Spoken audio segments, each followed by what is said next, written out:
This is Li Yi. Hobbies none. Hates loan sharks and his deadbeat uncle. His sole goal is to clear his massive debt before turning 80 so he can finally rest in peace. But life had other plans. One fine Friday afternoon, the sky literally ripped wide open. Monsters poured out, treating humanity like an all-you-can-eat buffet. With his terrible luck, Li Yi got impaled by a beast, right through the stomach in the very first minute of the apocalypse. Collapsing at the feet of a stone statue named Qing Tian, he thought his life was completely over.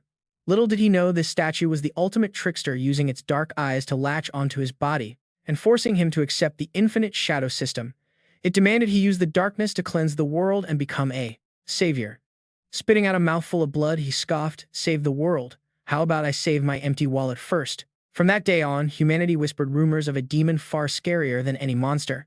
A dark-eyed madman who desperately plunged into dungeons, crushing bosses for gear and stripping monsters to sell for cash.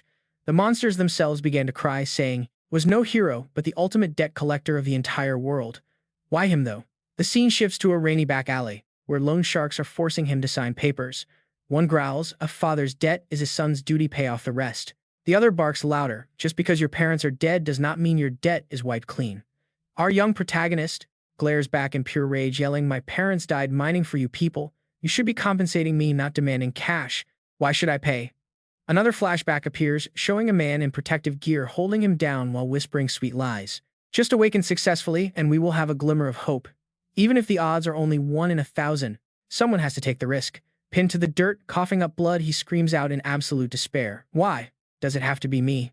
A 1 in 1,000 chance. Why don't you try it yourselves?" Tossed into a deep pit, the mocking question echoes in his head.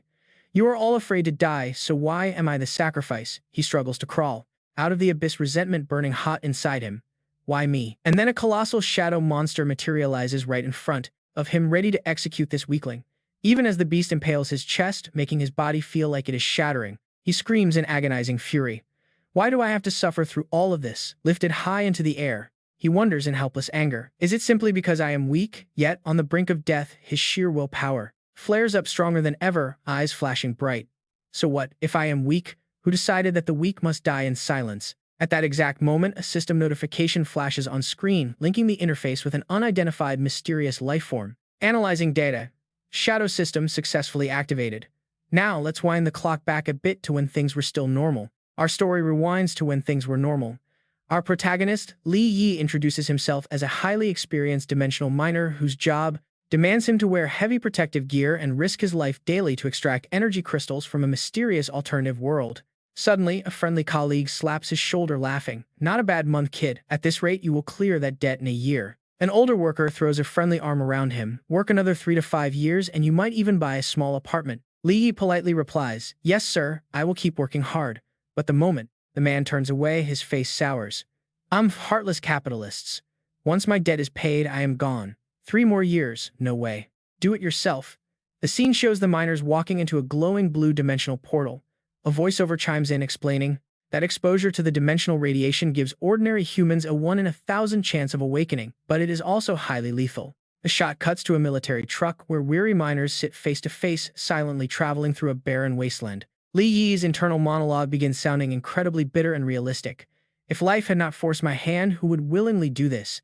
Who would wear a hazmat suit to work in an alien world?" Meanwhile, a conversation starts buzzing among the passengers on the truck. One miner asks, "Is that the kid you were talking about?" The other replies, leaning in with all the gossip, "The kid whose parents died in that accident 3 years ago. Not only did he get zero compensation, they forced him to inherit the debt."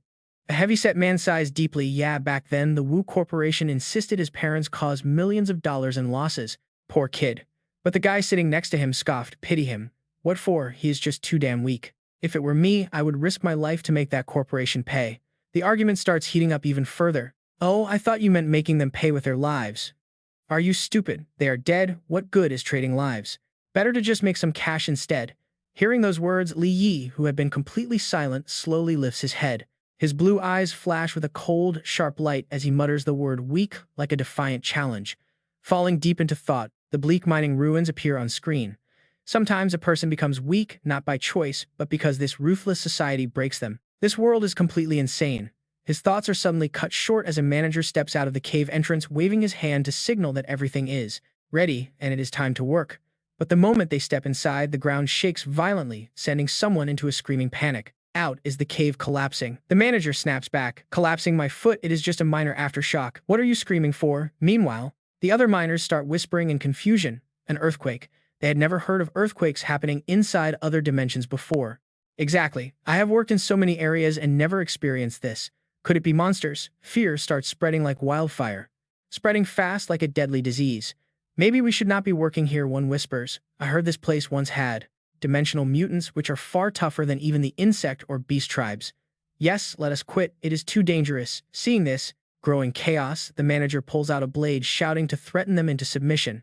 Everyone shut up. This entire area was already cleared out by an awakened hero 3 years ago. There is no way mutants are here. He keeps preaching his confident speech, yelling, say one more word and I will. But his grand speech is brutally cut short as a giant razor-sharp claw tears right through his chest, spraying fresh blood everywhere. The remaining miners watch the horrific scene in absolute shock.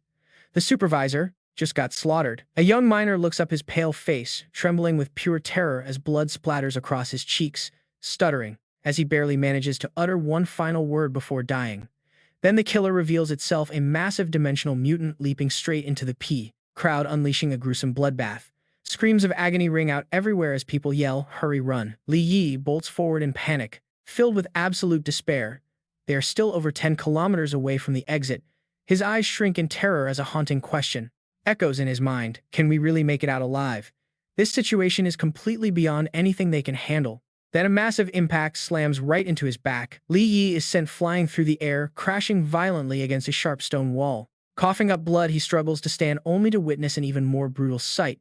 He sees his surviving coworkers frantically scrambling to board their only escaped truck. The engine roars to life as someone screams, "Wait for me." The truck begins rolling away, leaving Li Yi behind.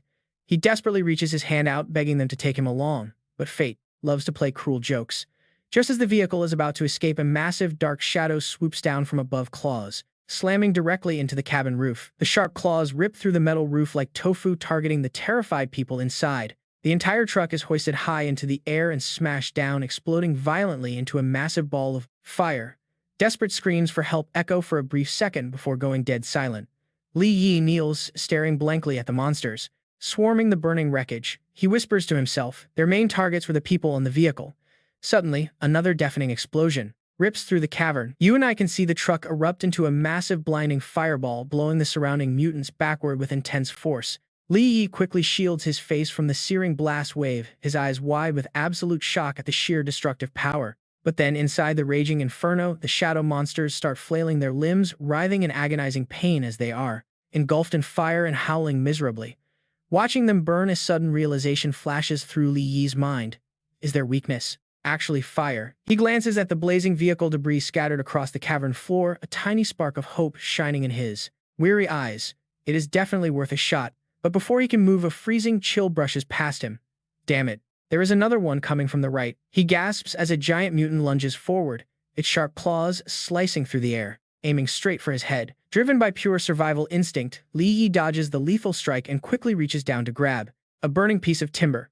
Gripping his makeshift torch, he takes a quick step back and whispers confidently, "I have got you now." Without hesitation, he thrusts the blazing fire directly at the monster's face, shouting with everything he has, "Back off." Amazingly, the shadow beast halts, raising its arms to shield its eyes from the heat. Li Yi smiles, realizing he was absolutely right. Armed with this weakness, he turns to the panicking miners and takes charge like a true leader. Listen up, everyone. These vicious monsters are absolutely terrified of fire. While the flames are temporarily holding them back, we need to move. Now let us recall some vital history.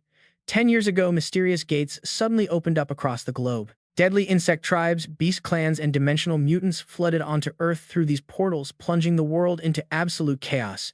Only high-level awakened evolvers, those mutated by cosmic radiation, possessed the incredible strength required to go head-to-head with these beasts. Their rise did not just give humanity the raw power to seal these gates, it also ushered in a whole new era. An era of exploring and harvesting high-grade energy sources from alien dimensions.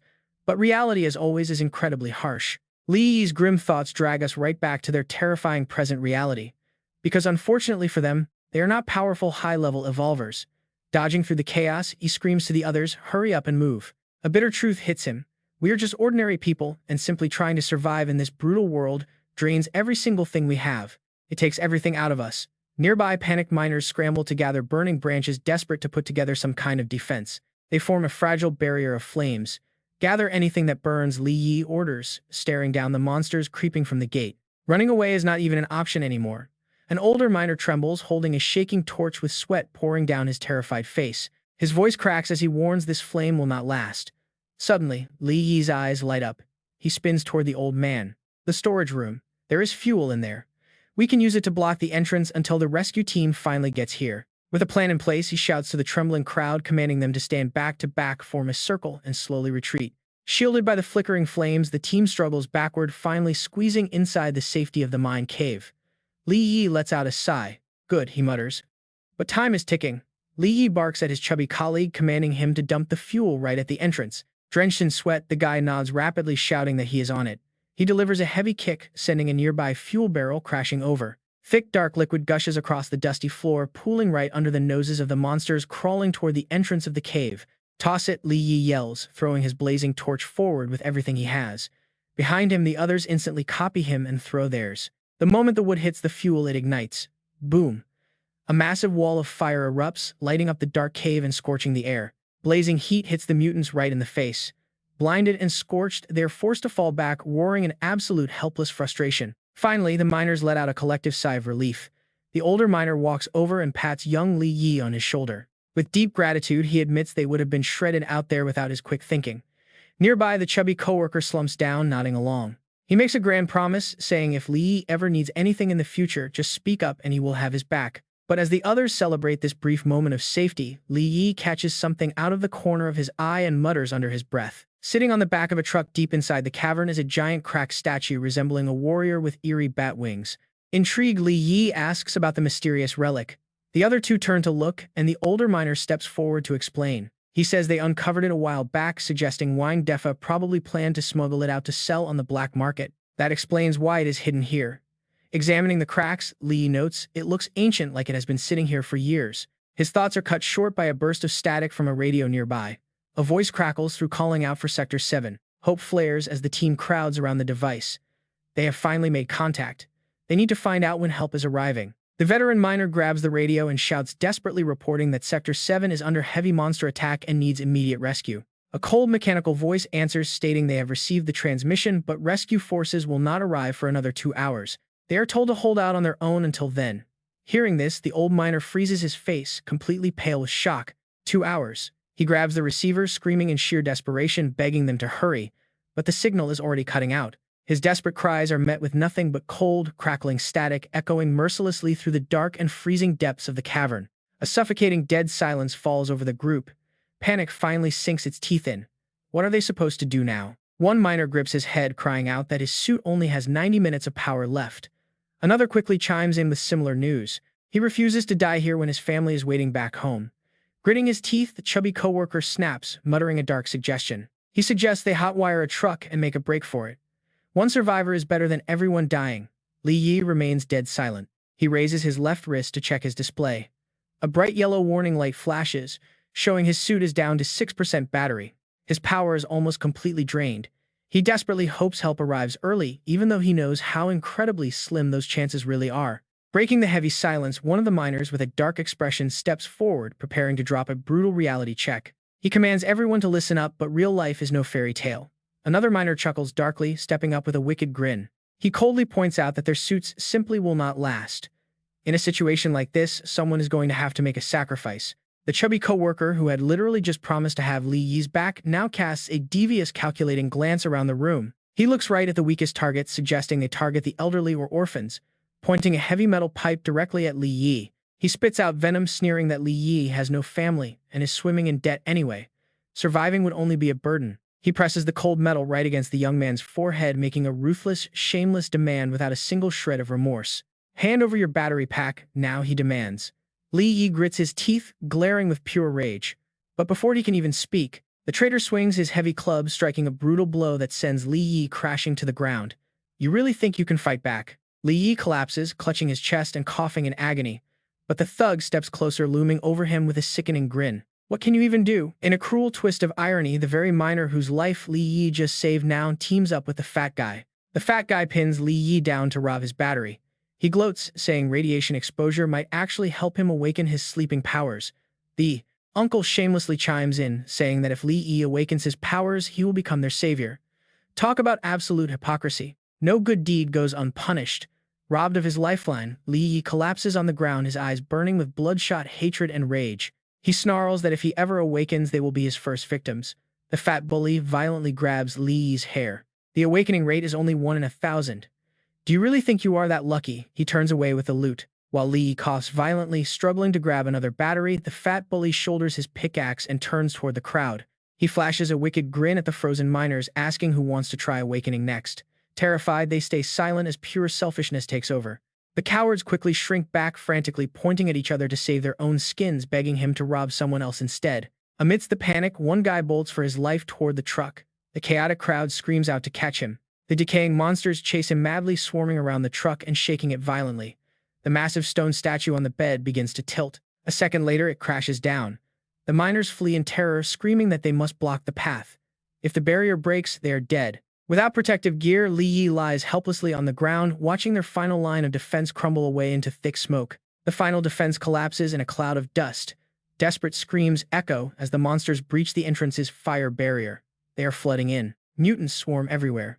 Barely breathing on the cold floor, Li Yi raises his heavy eyes to stare right at the giant stone statue in front of him. He gasps out, asking if it's laughing at him.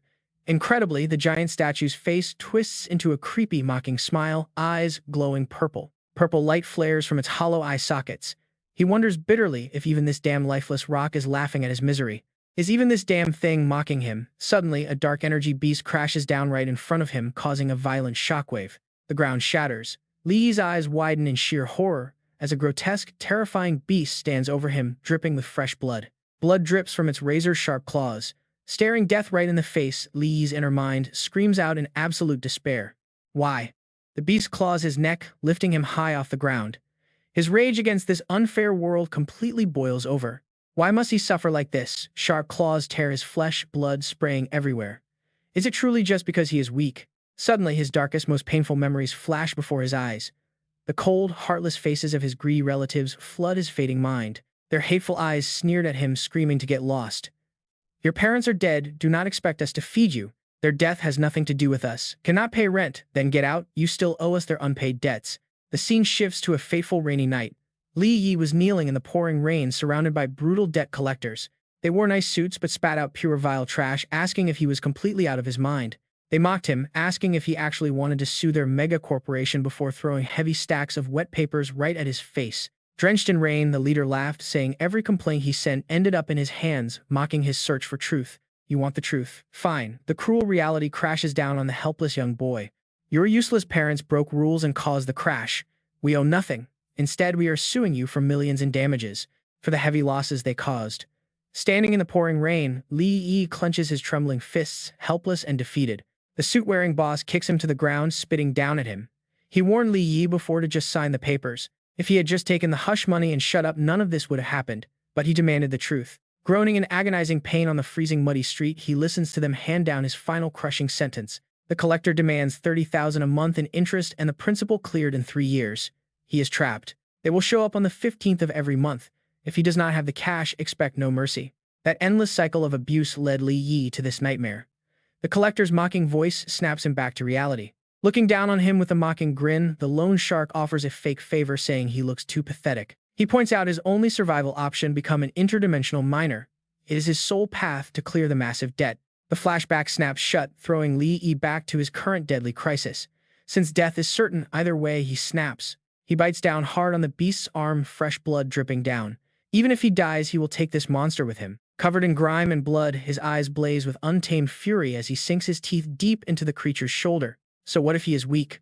Who decided the weak must just lie down and die? His sheer will is insane, but willpower cannot overcome raw absolute physical power. Enraged, the mutant swings its heavy arm, tossing him away like paper. Looking like a tattered doll, blood drenching his face, he muttered with his dying breath about how the foul stench of this monster was truly sickening. Suddenly, the massive stone statue cracked open, releasing a surge of dark energy that enveloped his body. A dark entity materialized, mocking him by saying, "And here I thought you would unlock some kind of hidden potential. Turns out it was just a pathetic struggle before death."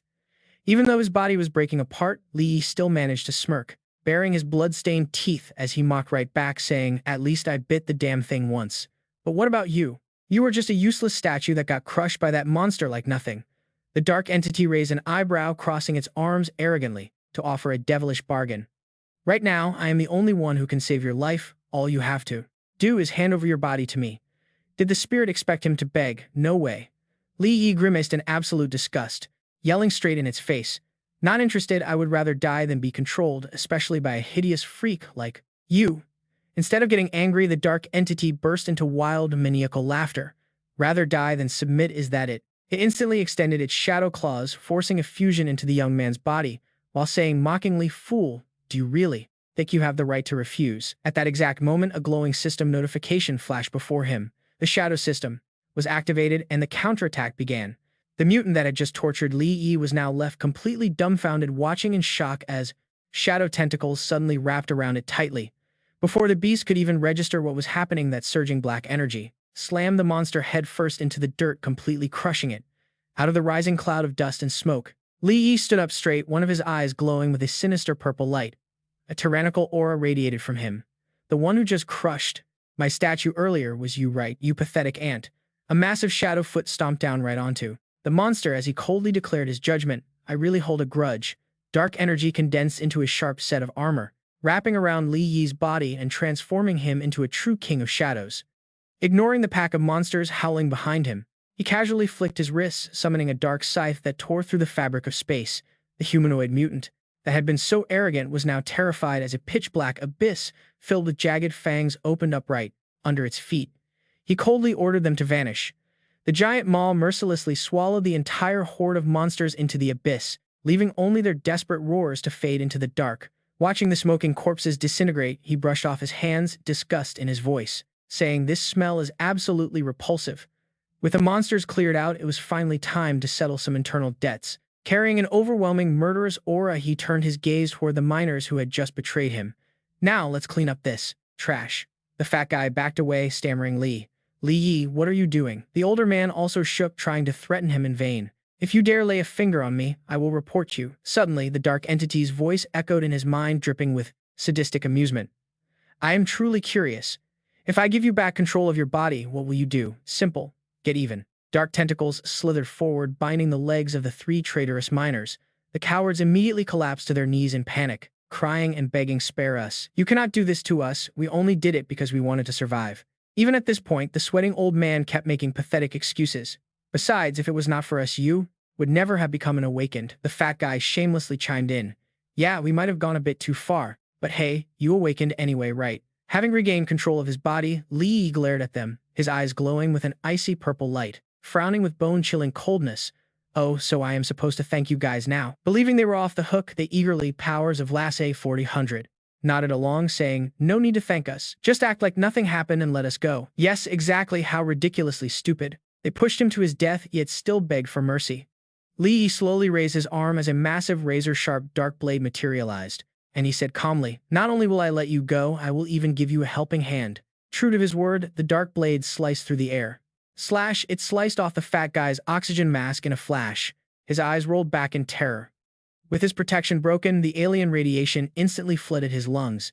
They collapsed, clutching their throats and coughing violently, fresh blood spilling from their mouths and noses. One colleague struggled to breathe, gasping out, Li Yi." Now all the traitorous miners had their gas masks stripped. Holding a life battery, he walked over to them. "Do not kill me, I did nothing." But Li Yi only coldly tossed 2 life batteries onto the ground. "Their batteries are yours now." Clearly, the shadow was not pleased with this merciful decision. A massive dark face manifested right behind him, growling in disapproval. "Throw away that useless pity of yours." The shadow hovered over him like a malicious advisor, whispering deadly thoughts. "It will only lead you to your ruin and lose his life." Ignoring the constant nagging, Li Yi strode toward the exit, shouting angrily, "Shut up. I don't need your lecturing." The dark shadow demon sneered back, challenging him to see if he would stay this tough when facing death. And death was indeed waiting. The moment Li Yi stepped out of the cave, he froze in shock before a massive horde of monsters. He gasped in disbelief.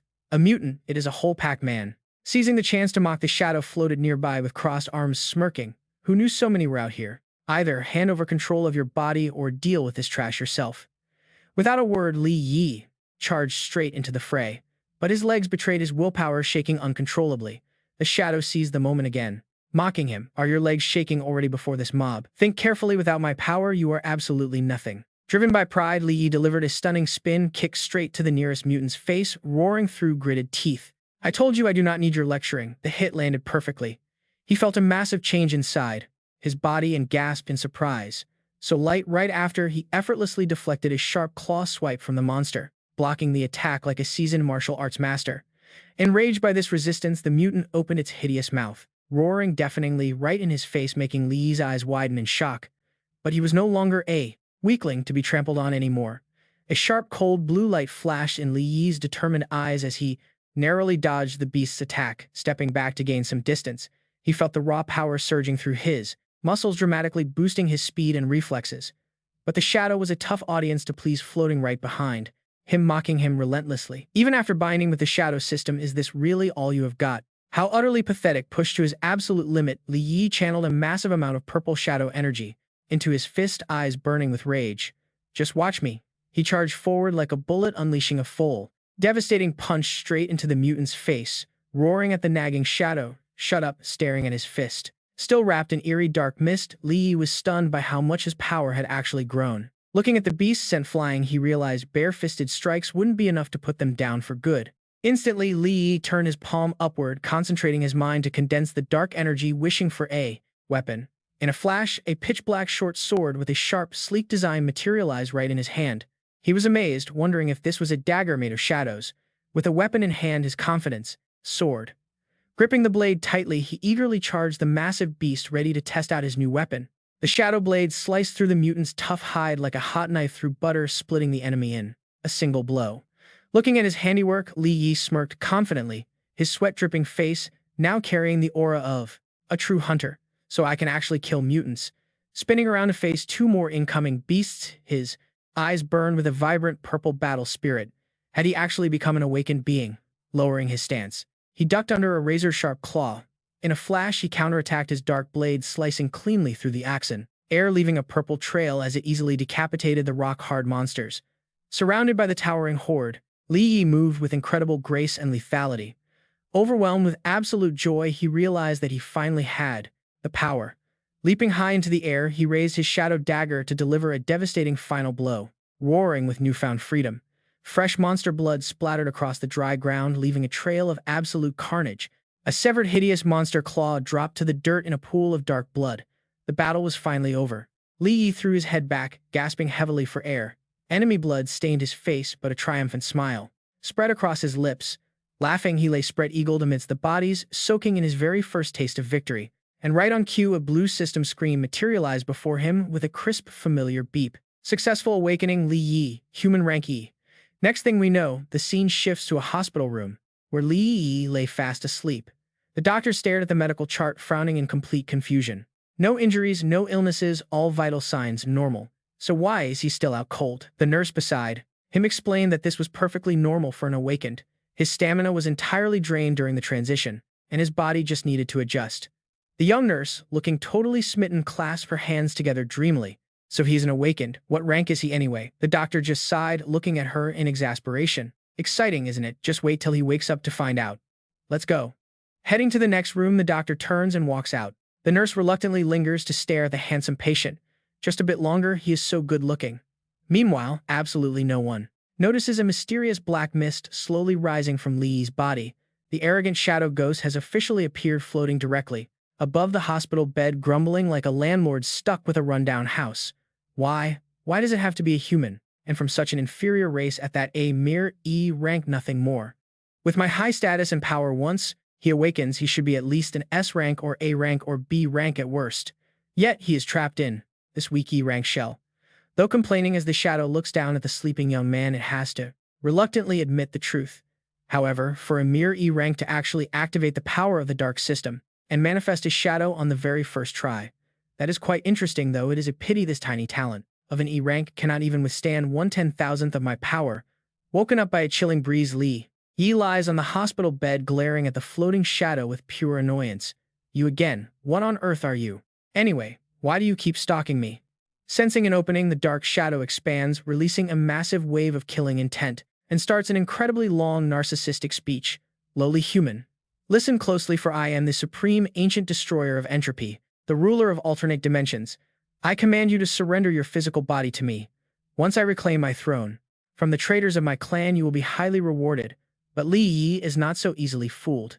He looks, with half an eye as the system screen reveals his sarcastic thoughts. Right, supreme ancient destroyer of entropy, never heard of you. You probably made that up.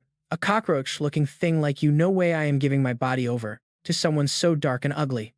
Extremely insulted by this roast, the furious shadow glares down, radiating a threatening bright, purple aura. A cockroach, dark and ugly. How dare a mere human enough? Surrender your body now, that is your only reason to exist. Faced with this aggression, Li Yi closes his eyes and rubs his chin, running through endless wild and chaotic theories. Why is it stalking me, forcing me to surrender my body? Is this some evil spirit possession? Wait, or maybe it is just obsessed with my incredibly good looks. This guy seems mentally unstable, better not trigger him. But if he tries to force me, well, I can handle it. Though the gender of this thing is still undetermined.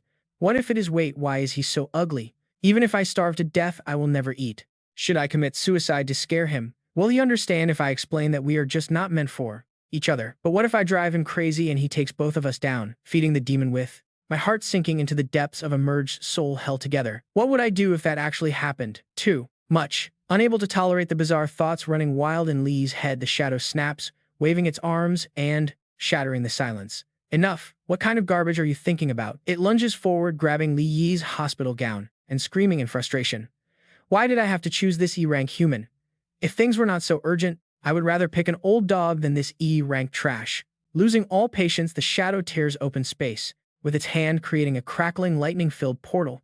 It throws Li Yi straight inside with a brutal warning. 3 days. If you do not reach D-rank within 3 days, I will completely erase you. Tossed through the portal, Li Yi lands hard on the cold stone floor. Barefoot and still wearing his striped hospital gown, he looks around confused. Wait, wasn't I just in the hospital? Where is this? The shadow floats behind him, delivering a cold explanation like a tutorial non-playable character. This is the insect nest, our clan's E-rank trial, located inside the dimensional gate. Scrambling to his feet, Li Yi stares into the deep, dark cave where glowing red eyes lurk. The shadow's voice continues flatly. Every member of the Qing Tian-born clan can only take this trial once after reaching adulthood. But since you are possessed by me, it has reset my trial count. Before the explanation even ends, their welcoming committee arrives. A giant beetle with thick armor and hideous mandibles charges out. A green system window pops up. Shield beetle. Li Yi is surprised. Shield beetle, wait, how do I know its name? The shadow tilts its head to explain. The dark system I bestowed upon you is reading from my database. You will get used to it. Armed with this cheat code encyclopedia, it is time to fight. Li Yi grips his dark dagger tightly, his gaze turning razor sharp. The dark system, huh? But monsters do not have any sense of chivalry. They strike first, launching lightning-fast slashes from scythe-like legs that tear through the air, heading straight for the young man. Utilizing his extreme reflexes, moving with the speed of a newly awakened evolver, Li Yi leaps back, raising his dagger to block the beetle's deadly strikes. Sparks fly from the impact, making him break a sweat. It is too fast. Blocked repeatedly, the shield beetle opens its jagged mouth, roaring in a frenzy, its bloodshot eyes glaring, eager to shred the tiny prey daring to resist. Deflecting brute force with agility, he uses pure speed to match its power.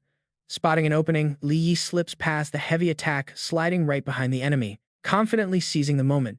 Its blind spot is right in the back.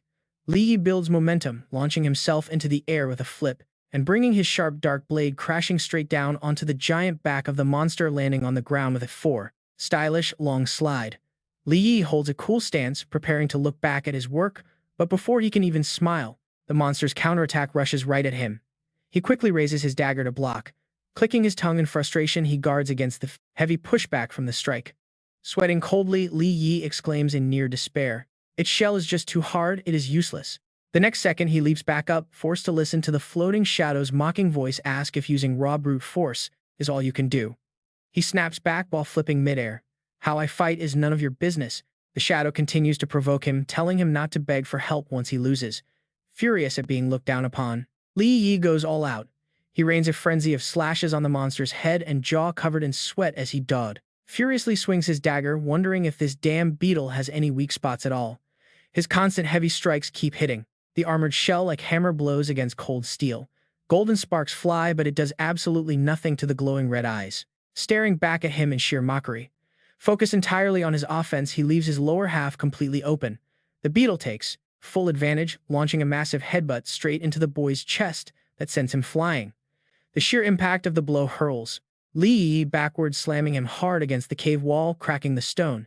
He coughs up a mouthful of fresh blood, in deep pain, collapsing onto the cold ground as his body aches. Once again, the Shadow's mocking voice rings out, telling him to get up, calling him a weak E-rank. Suddenly, a sticky green liquid drips onto the sleeve of his patient gown. He frowns in confusion, looking over at the enemy.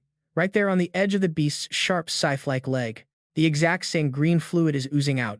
Right then, the massive body of the giant shield beetle lunges forward, raising its deadly slime-coated pincers to finish off its prey. But facing this massive shadow of death blocking out the light, Li Yi does not feel fear. Instead, a smirk plays on his lips as he suddenly pieces the puzzle together. "So is that your blood?" Li Yi asks with a confident grin. His eyes flash with an eerie glowing green light, his voice carrying the triumph of a player turning the tables. "Hey, I found your weakness."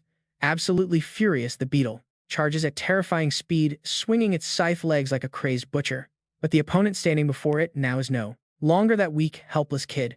Li Yi lets out a fierce, defiant roar as one of his eyes begins to burn, with a purple flame just like his arrogant companion, ready to show everyone who the real weakling is. Seeing this sudden change, the shadow hovering nearby gasps in shock, wondering if it is Shadow Sync. Without giving his enemy any room to breathe, Li Yi pours all his power into a massive swing, shouting, "Break!" A sharp, glowing blue energy arc cuts straight into the bleeding joint of the monster's leg. The shadow immediately acts smug again, clicking its tongue and saying, "Tisk, all that effort just to break one leg. What is the point?" Gritting his teeth, Li Yi snaps back without even turning around. Without its main defensive leg, its weak spot is completely exposed. Sure enough, the wounded shield beetle immediately shrinks back, revealing its soft, unprotected underbelly. Li Yi explains with cold calculation that striking its weak spot will be much easier now. Hearing this, the shadow can only mutter a weakness. But even though the strategy is clear, Li Yi knows he still needs something more. He needs a far more effective weapon. Right on cue, the dark energy in his hand begins to condense, shaping itself into a massive black spear that is completely surrounded by a swirling mystical purple mist, solidifying right in his grasp. Looking at his epic new weapon, his eyes shine with pure satisfaction as he readies his strike. He uses the spear to launch the massive beetle high into the air, roaring at it to get up. As the helpless monster hangs suspended in midair, Li Yi takes his stance. "The only reason you stayed low was to hide your vulnerability," he whispers. Charging like a whirlwind, he thrusts the spear deep into the monster's soft underbelly, delivering the final blow. "Your belly is your weakness," he yells. With the monster finally defeated, Li Yi drops to his knees, gasping heavily and drenched in sweat. "I actually won," he pants. Right on cue, the annoying shadow floats over to criticize him, mocking him for being exhausted over a simple E-rank monster. Just then, a bright glowing green energy crystal emerges from the. It flies out and merges directly into Li Yi. The system screen pops up showing his D-rank breakthrough progress at 0.2%. He feels a sudden wave of raw power flooding his entire body. The shadow immediately patronizes him, explaining that it is an energy stone. It has the potential to boost your ability level. Li Yi just smirks, calling it a basic experience pack. But suddenly, from deep within the cavern, a terrifying wave of rustling, clicking, and screeching echoes loudly in rapid succession. Instantly, on high alert, Li Yi takes a defensive stance. He knows something is closing in, but he cannot see a thing in the dark. The shadow mockingly suggests using shadow perception to scout them out. Suddenly, a massive blast of energy erupts from deep within the cavern, making Li Yi stagger backward. He wonders what kind of skill is hitting him now. The shadow instructs him to simply focus his dark energy into his eyes to activate the shadow perception skill and see through the darkness. Taking the advice, Li Yi closes his eyes and concentrates deeply. When they snap open, a brilliant purple light flares from his eyes. The system notification confirms he unlocked level 1 shadow perception. Ready to fight, he uses it to spot a horde of monstrous bugs ahead. They are firing deadly poison spikes from afar, while another beast charges straight at him at breakneck speed. Suddenly, a streak of green light cuts through. The attack grazes right past Li Yi's face. He barely manages to dodge, rolling aside just as the toxic spike slams into the rock wall. It releases a toxic green smoke upon impact. Barely hitting the ground, Li Yi is forced to keep dodging a relentless rain of poison spikes. He groans at their insane speed, struggling to track the projectiles. But long-range attacks are not his only problem as a massive threat closes in. Another vicious beast blindsides him from behind. Sensing the danger, Li Yi yells in shock and executes a flawless jaw-dropping backflip in midair. He contorts his body, dodging a lethal slash by a hair's breadth. However, even with his quick reflexes, he still cannot clearly track their movements. Seeing only flashes of white light, the shadow cannot help but tease him, mocking that his newly unlocked skill seems completely useless. Frustrated, Li Yi wonders why his vision remains so blurry. But the shadow quickly points out that the skill is fine, he is just weak. Hearing that his raw stats are holding him back, Li Yi refuses to back down. He rubs his eyes, determined to channel even more power. As dark purple flames ignite around his eyes, he gathers every ounce of energy. Watching this, the shadow is left completely speechless. It is absolutely mind-blowing that an E-rank hunter can control pure shadow energy with such incredible mastery. This is getting extremely interesting. With his energy fully supercharged, Li Yi's vision becomes crystal clear. Detailed information about his enemies suddenly starts flashing in his mind. Their profiles load perfectly in his head. First up is the E-rank spike beetle, a deadly master at firing poison spikes from distance. Next is the E-rank nodding beetle, feared as the nodding Grim Reaper. The shadow smiles, pleased to see him adapt to the database. But that short-lived joy instantly vanishes, and honestly, you and I would also turn pale at the horrific sight unfolding before him. He grits his teeth in shock. Out from the pitch-black depths of the cavern, thousands of glowing red eyes begin to crawl forward. They swarm over every single surface, completely blanketing the cave. Watching this, the shadow drops a brutally sarcastic piece of advice. He reminds him of the old saying that if you spot one cockroach, there are already thousands more hiding in the shadows. Horrified by the sheer numbers, Li Yi cries out in despair. Provoked by his presence, the massive horde of monsters bares their jagged teeth. They aggressively swarm toward their only prey. Thinking fast on his feet, Li Yi retreats to a narrow bottleneck to choke their advance. Floating safely above the shadow, nods in approval, impressed that he actually had the tactical mind to prevent getting flanked. Gripping his weapon, Li Yi channels his raw, dark power, preparing to take them all on. He challenges the entire horde to bring it. A massive blast of dark energy erupts, obliterating the front line.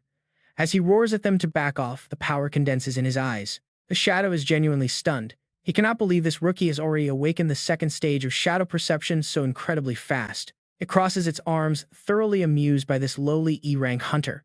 Right then, the system screen flashes a level 2 upgrade notification. When darkness becomes your eyes, every single heartbeat of your enemy becomes their death knell. Suddenly, Li Yi gathers an energy sphere. While charging the massive energy blast, he casually breaks the fourth wall, reminding the viewers to like, subscribe, and drop a comment. Empowered by this massive skill upgrade, his physical speed skyrockets, leaving multiple blurry afterimages as he moves across the battlefield. Weaving through the horde effortlessly, he realizes the enemy's frantic movements have slowed down to a crawl, almost cut in half. Under his advanced vision, bright purple weak points glow vividly on their armored bodies. He instantly identifies these crucial spots. The system logs the target's structural weaknesses. The shadow points out that this is the true power of a level 2 skill. Seizing the perfect opening, Li Yi lunges forward. Armed with this knowledge, he can easily bypass their heavy defenses and strike. He targets their soft, unprotected underbellies. Driving his dark blade deep into the ground, he prepares to unleash a devastating area skill. He triggers Shadow Spike Burial, causing massive razor-sharp dark pillars to erupt from the floor, absolutely crushing the entire horde. Dozens of brilliant blue energy stones fly out, absorbing directly into his chest. Li Yi quickly calculates the experience gain. Only granting 0.7% each, his breakthrough slowly ticks up from 1.3 to 2.7%. Without wasting a single second, Li Yi charges straight into the heart of the monster horde, targeting their weak spots. Let us finish this quickly. Dark lasers burst from his hands, piercing through countless enemies at once. His breakthrough progress bar is ticking up like crazy. I will wipe you all out in one shot. Watching the dark beam easily pierce their hard shells, Li Yi quietly realizes that level 2 shadow perception boosts his attack accuracy by an absolute mile. Suddenly, a razor-sharp blade slices through the air and he barely dodges in time. What is that? The shadow immediately mocks him, saying his reflexes are fast, but too bad, his brain cannot keep up. Li Yi stares at his attacker, realizing it is a massive scythe beetle. To counter it, he instantly morphs his weapon. The shadow reacts with pure amusement, seeing him turn the shadow dagger into a lethal shadow whip. The dark weapon lashes up tightly, binding the flying monster. Got you, he mutters, delivering a massive yank that slams the bug down, crushing it. Try flying now, bastard, but there are too many and poison spikes suddenly rain down. With insane agility, Li Yi dodges the incoming projectiles while shaping his darkness. So you guys like playing dirty, huh? He spins, charging forward to slash the beasts. Let us see how you shoot when I chop your backsides off. More energy absorbed progress reaches 12.1%. Li Yi keeps swinging his whip at the flying monsters dragging them down too. His shadow whip acts like a tornado, sweeping up the swarm and slamming them hard against the dirt. Get down here. Watching this incredibly smooth combo, the shadow folds its arms, nodding in approval that he finally looks worthy of this power. Even though his form is slightly sloppy, his progress bar leaps up to 34.2%. The shadow plays the guide, explaining that the gift of shadow perception heavily boosts his basic senses, reflexes, and raw strength. But high-tier skills require a massive amount of mana. Suddenly, Li Yi feels his vision starting to blur and distort, glitching heavily. The shadow quickly warns him that this immense power drains his mental energy at a dangerous rate. That is the price of shadow perception. The monsters seize the chance to swarm him as Li Yi staggers with fading vision. He fought so hard to get this strength. The shadow coldly dampens his spirits, reminding him that E-rank is still just E-rank. He is reaching his absolute limit, but clutching his weapon, he splits an incoming bug in half. He needs this revenge. The countdown ticks down to 15:28. Gripping his blade, he refuses to fall here. As the battle rages on, painful memories resurface.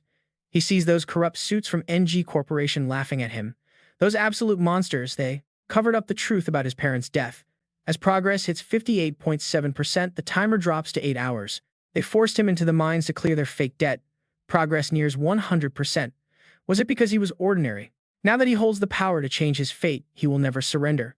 Slicing forward, he cuts down countless beasts. He will have his revenge, dragging those arrogant executives straight to hell. Soon, a familiar grim sight appears as Li Yi sits triumphantly atop a mountain of monster corpses. His progress hits 95.4%. He will make the meal and beg at his parents' grave. Watching from afar, the shadow is thoroughly impressed by his hatred. Human hatred is the perfect fuel for the shadow system, feeding the dark energy. Yet the bugs continue to swarm. They throw themselves forward like moths to a flame. The countdown drops to mere seconds as his progress slowly crawls up. 96.1, then 96.9%. The shadow urges him to move faster before time runs out. His face covered in black blood, Li Yi channels everything.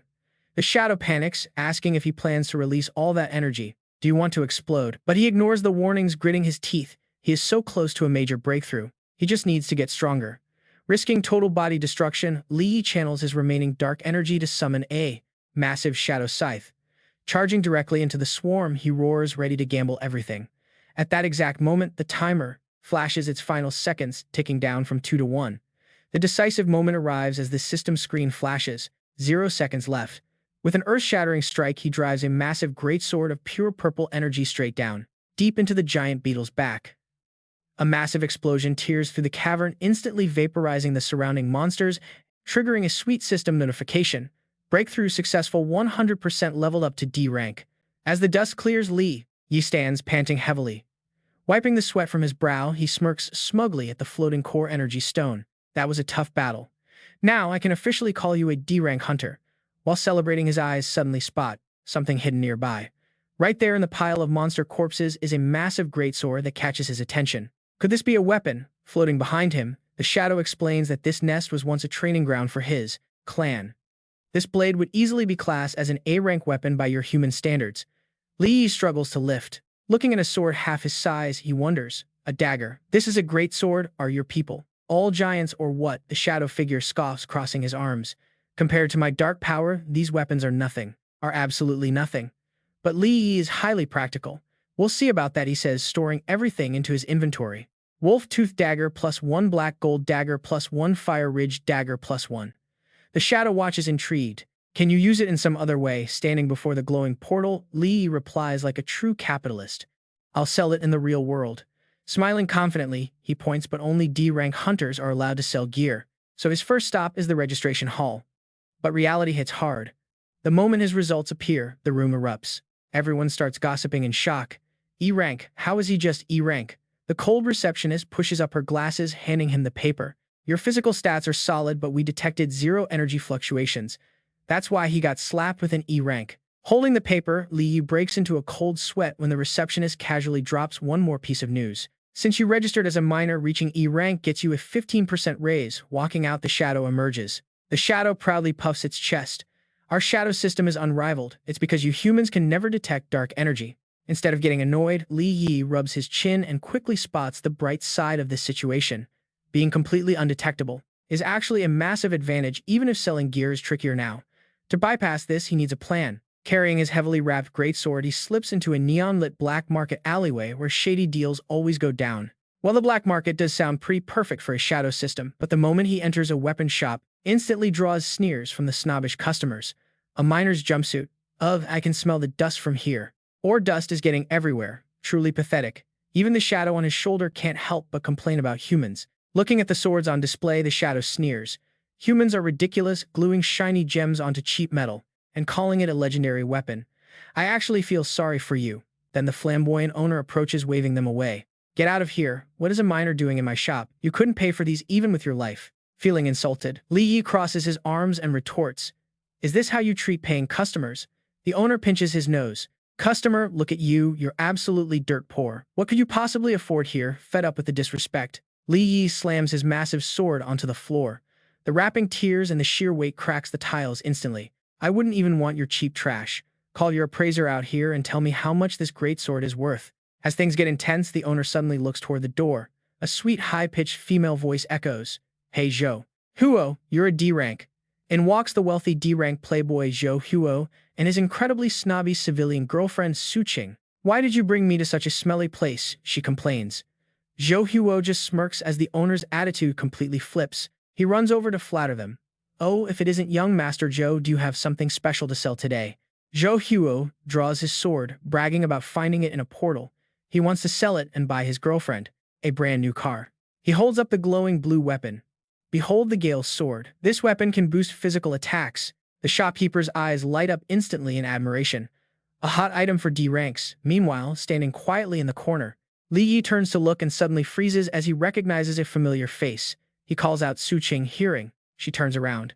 The reunion instantly triggers a painful memory from the past, back when Su Qing threw his flowers onto the ground, turning her back to scream. Your useless parents are dead. Didn't you get millions in compensation? Now look at you, broke and in debt, a loser like you shouldn't bother me. What a waste of time. Back in the present, Zhou Huo looks at his girlfriend suspiciously. You know him. Su Qing quickly waves her hands, acting all high class to deny everything. Me, how could I know a low-class miner? He's probably just a fan. After all, I am an online influencer, so getting recognized is totally normal. Zhou Huo completely buys her lie. Smug and arrogant, he steps forward, stomping his boot on the floor. Did you just call her Su Qing? Wow, the standards of this shop have really plummeted. Letting literal trash in here, aren't you afraid of ruining your reputation? Pointing aggressively toward the exit, Zhou Huo tries to chase him away. The scrapyard is at the end of the street. Take your useless trash and get out of my sight. Screaming, he brandishes his glowing Gale sword, lunging forward with violent intent.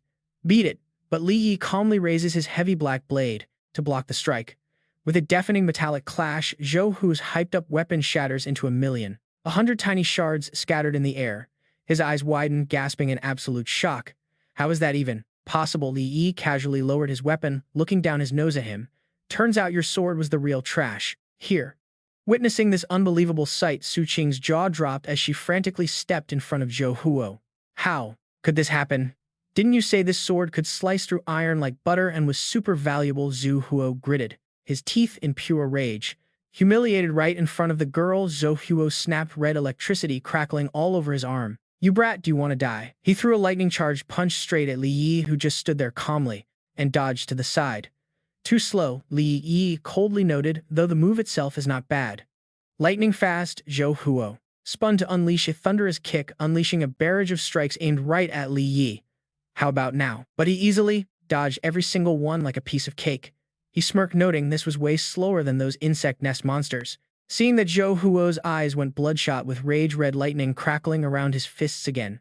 Wasn't this guy just a lowly miner who was not even E-rank? Roaring, he rushed in with a barrage of punches. Why could he not land a single hit, even though he is a D-rank? Li Yi stepped back, dark energy gathering in his palm. No breathing room. Li Yi unleashed that eerie black smoke, binding the guy tight. Zhou Huo struggled in mid-air in complete panic, yet still stubbornly yelled, unleashing a bright flash of red lightning. You miners should just stay crawled up in your holes. But Li Yi already had a firm grip on his shadow whip. Hearing those words, his eyes glowed with a chilling blue light, and his smile turned dangerous. Then tell me, should dogs crawl back where they belong? Without waiting for an answer, Li Yi clenched his fist and slammed the energy whip downward. Boom! A violent crash echoed as Zhou Huo was slammed hard, right into the tiled floor, shattering it completely. Groaning in sheer agony, the rich kid crawled pathetically. Seeing this, Su Qing rushed over in panic, bending down to help him. Li Yi just crossed his arms, looking down at them, with a smug, mocking smile. Seems like young Master Zhou here really wants to act like a dog, consumed by rage. Zhou Huo stumbled to his feet, glaring with murderous intent at the towering figure before him. Are you tired of living? Or what? Just as a fight was about to erupt, a deep, commanding voice boomed from the doorway. Everyone froze. Everyone stopped, making Zhou Huo turn to see the newcomer. It was Wang Defa, a D-rank powerhouse, and a notorious local boss flanked by beefy bodyguards. Stroking his bearded chin, he frowned in disapproval. Young Master Zhou, although you are one of my best customers, starting a brawl in my shop is going a bit too far, don't you think? Seeing a powerful backer, Su Qing immediately pointed a finger at Li Yi, quickly shifting the blame to play victim. That filthy miner broke young Master Zhou's prized sword, so he had to teach him a lesson. Hearing this, boss, Wang narrowed his sharp eyes, quietly sizing up the poorly dressed kid in blue. A minor, huh? He slowly stepped forward. His heavy gaze locked onto Li Yi's massive greatsword. He asked with immense pressure, "Did you really break, young master?" Zhou's weapon with that sword of yours. Li Yi did not flinch, carrying his greatsword with a calm, relaxed smile, and offered a perfectly logical excuse. He attacked me first. If his sword broke, that is on him, not me. Wang Defa turned to the bruised rich kid, asking in a deep, gravelly voice to confirm. Young Master Zhou, is that true? But beneath their serious faces, the two of them secretly exchanged a greedy look and a sly smile, hidden in the shadows. Zhou Huo whispered that Brat's sword is definitely no ordinary weapon. We go by our usual rules. Wang Defa grinned back like a sly fox. Deal. I get the cash and you get the weapon. Once they finalized their shady little deal, Wang Defa turned back around, spreading his arms with a fake friendly smile of a peacemaker. All right, since young Master Zhou trusts me, I will act as mediator here. To break the heavy tension in the room, Wang Defa stepped forward, plastering on a fake polite salesman grin. My young friend, would you mind letting me examine your sword for a moment? Li Yi, completely unbothered, calmly handed the heavy weapon over. But the very second it left Li Yi's grip, Wang Defa's smug smile vanished, his eyes practically bulging out of his head. As a terrifying weight dragged his hands down, sweating buckets, he strained to hold the massive blade, completely shocked. This sword weighs over 50 kilograms, yet he handled it like a feather. Could this kid actually be a high tier? Awakened, suspicious, the boss realized he needed to test him further. Masking his shock, he put on a calm front and narrowed his eyes. He asked in a sharp, accusing tone, where does a mere miner get a weapon like this? Amused by the ridiculous question, Li Yi just glanced sideways, his cold face shutting down the boss's curiosity. Since when? Why on earth does he need to verify where the goods came from? Caught in his own lie, Wang Defa tries laughing off his sheer embarrassment. Just asking out of curiosity, no pressure, the boss claims. But Li Yi sees right through the act, letting out a silent smirk. He thinks, is this guy testing me? Shrugging it off, Li Yi shoves his hands into his pockets and speaks with casual indifference. No big secret, I just found this sword while digging in some mine. Hearing this, Wang Defa breathes a sigh of relief, instantly looking down on him. So he really is just a low-level miner, the boss thinks. Instantly switching to scammer mode, he closely inspects the blade and sighs. Sure, it is sturdy, but it has 0 extra stats. At most, it is worth a few $100. Then he slyly glances over. He adds, now young Master Zhou Huo's sword here, if it was not broken, would easily be worth over $2 million. Talk about playing dirty. Putting on a fake generous act, Wang Defa spreads his arms. Look, you are just a simple miner, and life must be hard. How about I buy this junk sword off you? You pay Zhou Huo $2 million, and I will cover the rest of the bill. He grins widely, showing all his teeth in a smug, patronizing look. Just think of it as me doing my good deed for today. What do you say, young Master Zhou Huo? Catching the vibe, Zhou Huo smirks arrogantly and throws his arm around his girlfriend. Sure, since Wang Defa stepped in, we will play by those rules. But Su Qing instantly scowls, clearly unhappy with this math. No way. How is this trash miner ever going to get $2 million? She whines, her mind full of greedy calculations. And what about the car you promised me? Hearing her whine, Zhou Huo lifts her chin, a sickening glint of cruelty in his eyes. Don't worry, we can just sell his organs. That should easily cover the $2 million. Imagine wanting to harvest your ex's organs, yet she just blushes with pure excitement at the idea of buying a car with his organs. Oh, that sounds wonderful. Surrounded by massive bodyguards who suddenly show up, Li Yi just stands there with his hands in his pockets watching their circus. You guys really have it all figured out, huh? Tilting his head, Li Yi dares them. What? Want to start something? Suddenly, his eyes glow a deep, cold blue. A lethal smirk forms on his face. If anyone wants to start a fight, a pitch-black aura erupts, dark energy swirls around him like hellfire as he calmly adds, well, they will not be fighting me alone. On their master's command, the black-suited guards charge in like angry moths to a flame, roaring, go cripple him. Confident in his muscle, Wang Defa turns his back on the fight, waving his hand to invite the young couple along. This amateur violence is so boring. Let's head inside and wait over tea.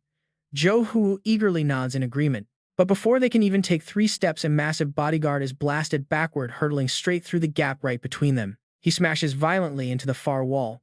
This instant destruction leaves Wang Defa completely frozen in total shock.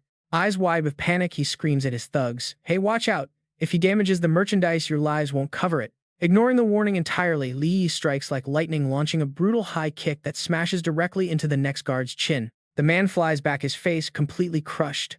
Watching Wang Defa's private army get effortlessly pulverized and sent flying his way, Zhu Huo's smug face twists in pure shock and anger.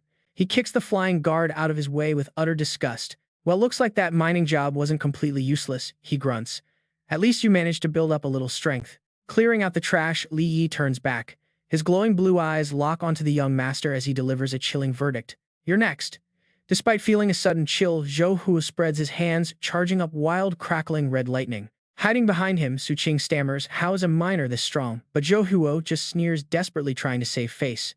"I'll admit you have some moves beating those weaklings." But the moment he stops talking, he channels his full power. Charging forward like a lightning bolt, he roars insanely. "Against a rank D awakened like me, you are still nothing."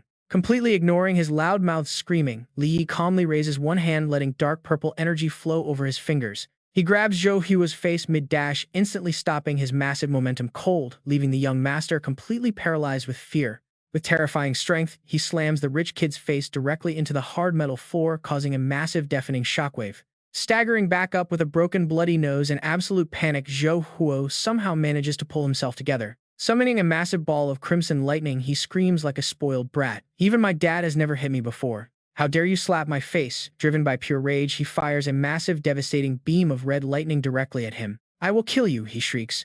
But facing this incoming path of destruction, Li Yi does not even flinch. He calmly extends a single hand, calling upon his dark energy to form a solid barrier right in front of him. The shield completely absorbs the deadly red lightning, triggering a massive blinding explosion and filling the entire room with smoke. Seeing his ultimate attack blocked like child's play, Zhu Huo stumbles back in absolute horror. What is this? An invisible wall. Stepping out from the smoke, Li Yi approaches, his heavy leather shoes echoing with an oppressive rhythm. "Since your dad did not dare to discipline you, I will teach you a lesson myself, you unfilial brat." Zhou Huo recoils in absolute terror, begging for mercy. "Stay back, do not come closer." Meanwhile, Su Qing frantically begs for his protection. "Zhou Huo, are you not a ranked awakened hero? How are you losing to a mere minor?" Not letting his prey escape, Li Yi snaps his fingers to activate his dark spiderweb form. Instantly, pitch-black threads shoot out, tightly binding Zhou Huo and suspending him helpless in mid-air, forcing Su Qing to scream in pure despair. What on earth is happening? Suspended high above, Zhou Huo stares in absolute shock at his opponent, his arrogant pride completely shattered. He panics, demanding to know. "You are not a minor. Are you rank B or rank C?" Awakened, Li smiles, spreading his hands with ultimate sarcasm. "I am just an E-rank minor, officially certified by the association." That casual confirmation utterly breaks Zhou Huo's mind. It is impossible. Seeing Li Yi's hand glow with purple energy ready to strike, Zhou Huo squeezes his eyes shut in terror, desperately trying to threaten him with his powerful backing. "Wait, do not do this. I am with the Heibao gang. If you touch me, you are opposing Heibao himself." Li Yi's icy blue eyes narrow, radiating a chilling lack of emotion. Loan sharks. The Heibao gang. Far from being intimidated, Li Yi is only more brutal. He unleashes a barrage of punches into the young master's stomach, making him spit blood, mockingly repeating his threat. "The Heibao gang is at Heibao Ha." Ending the torture, Li Yi unleashes an overhead sledgehammer kick, driving straight into Zhou Huo's stomach, slamming him hard into the floor. The powerful explosion blasts Su Qing away, leaving her rolling in the dust. Lying deep inside a crater, Zhou Huo spits out a mouthful of blood, his eyes rolling back, utterly defeated. The air turns suffocatingly still. Suddenly, Li Yi's eyes flash with a sharp, chilling blue light. He growls every single word with rage. "The thing I hate most in this world is trash loan sharks like you." Seeing the bad situation, Boss Wang Defa goes wild, swinging his great sword and charging to slash straight at Li Yi's face, screaming in absolute despair to die. But Li Yi only effortlessly leaps into the air, stomping his boot hard into the man's chest. He crashes down, pinned by a suffocating purple shadow pressure, cast aside effortlessly. "Get lost," the shopkeeper screams in agonizing pain. Right now, the young master completely loses his arrogant superior attitude. Raising his hands in total surrender, his pale face drain of all blood, he desperately begs. This is a misunderstanding, just a complete mistake. I have 100,000 here. Let's be friends. Let us just act like nothing happened today. Li Yi slowly leans down, his dark shadow towering over the man's bloody face.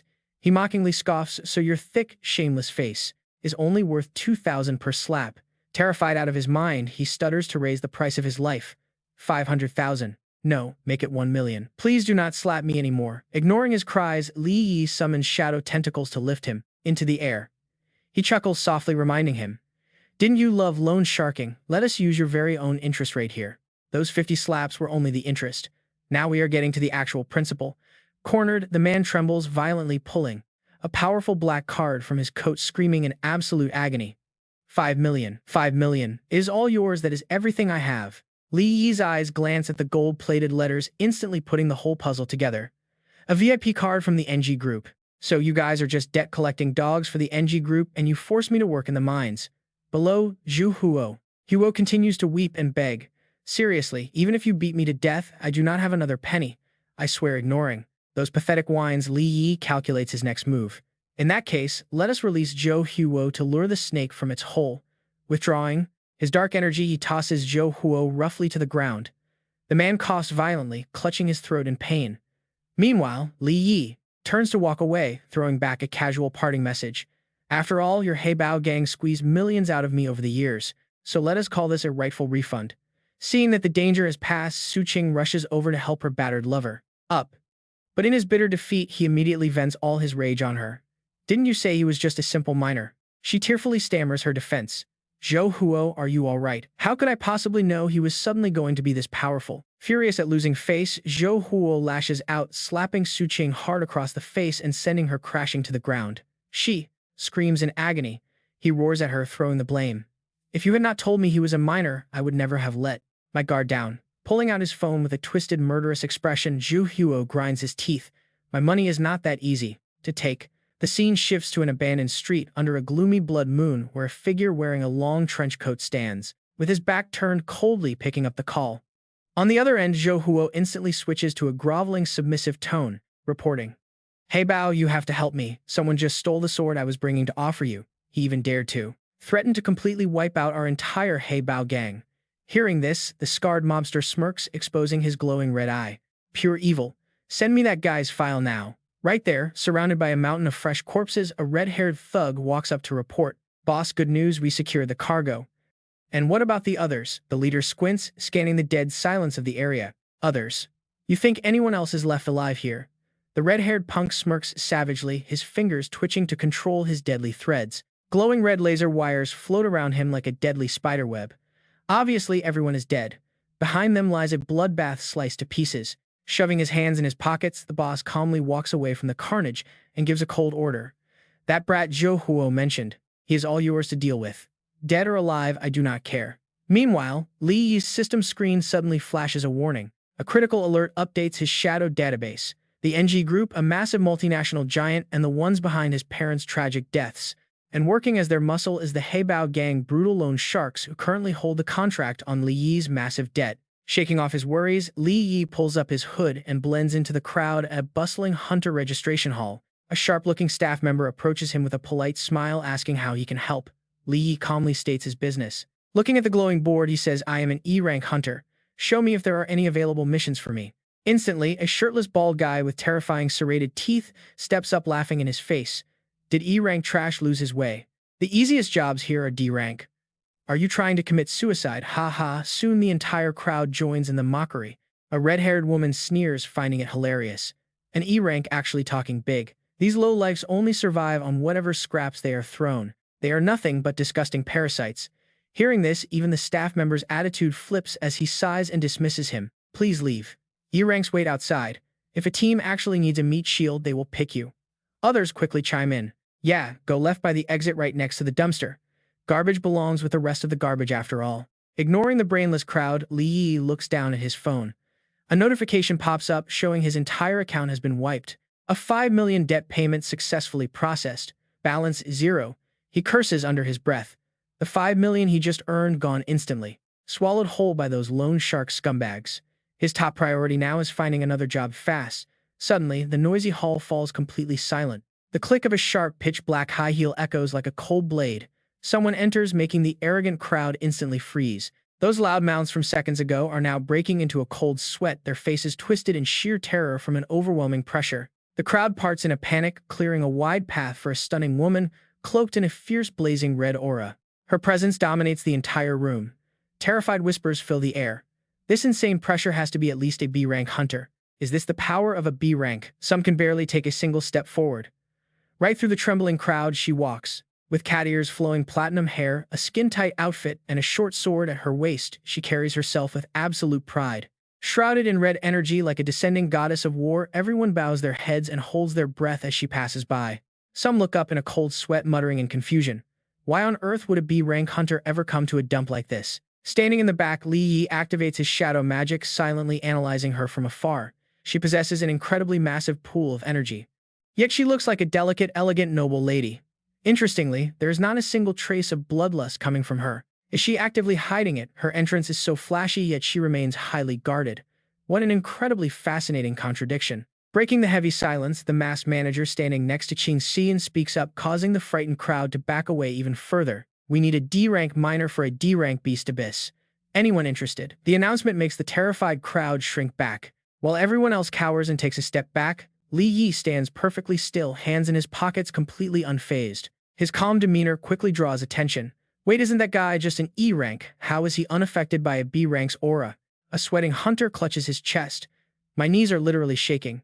An E rank trash should be flat on the ground by now. Yet, while everyone is staring and pointing in disbelief, Li Yi actually takes a calm step forward. Our E rank miner lets out a slight smirk, his deep blue eyes gleaming with quiet confidence as he realizes he has no choice.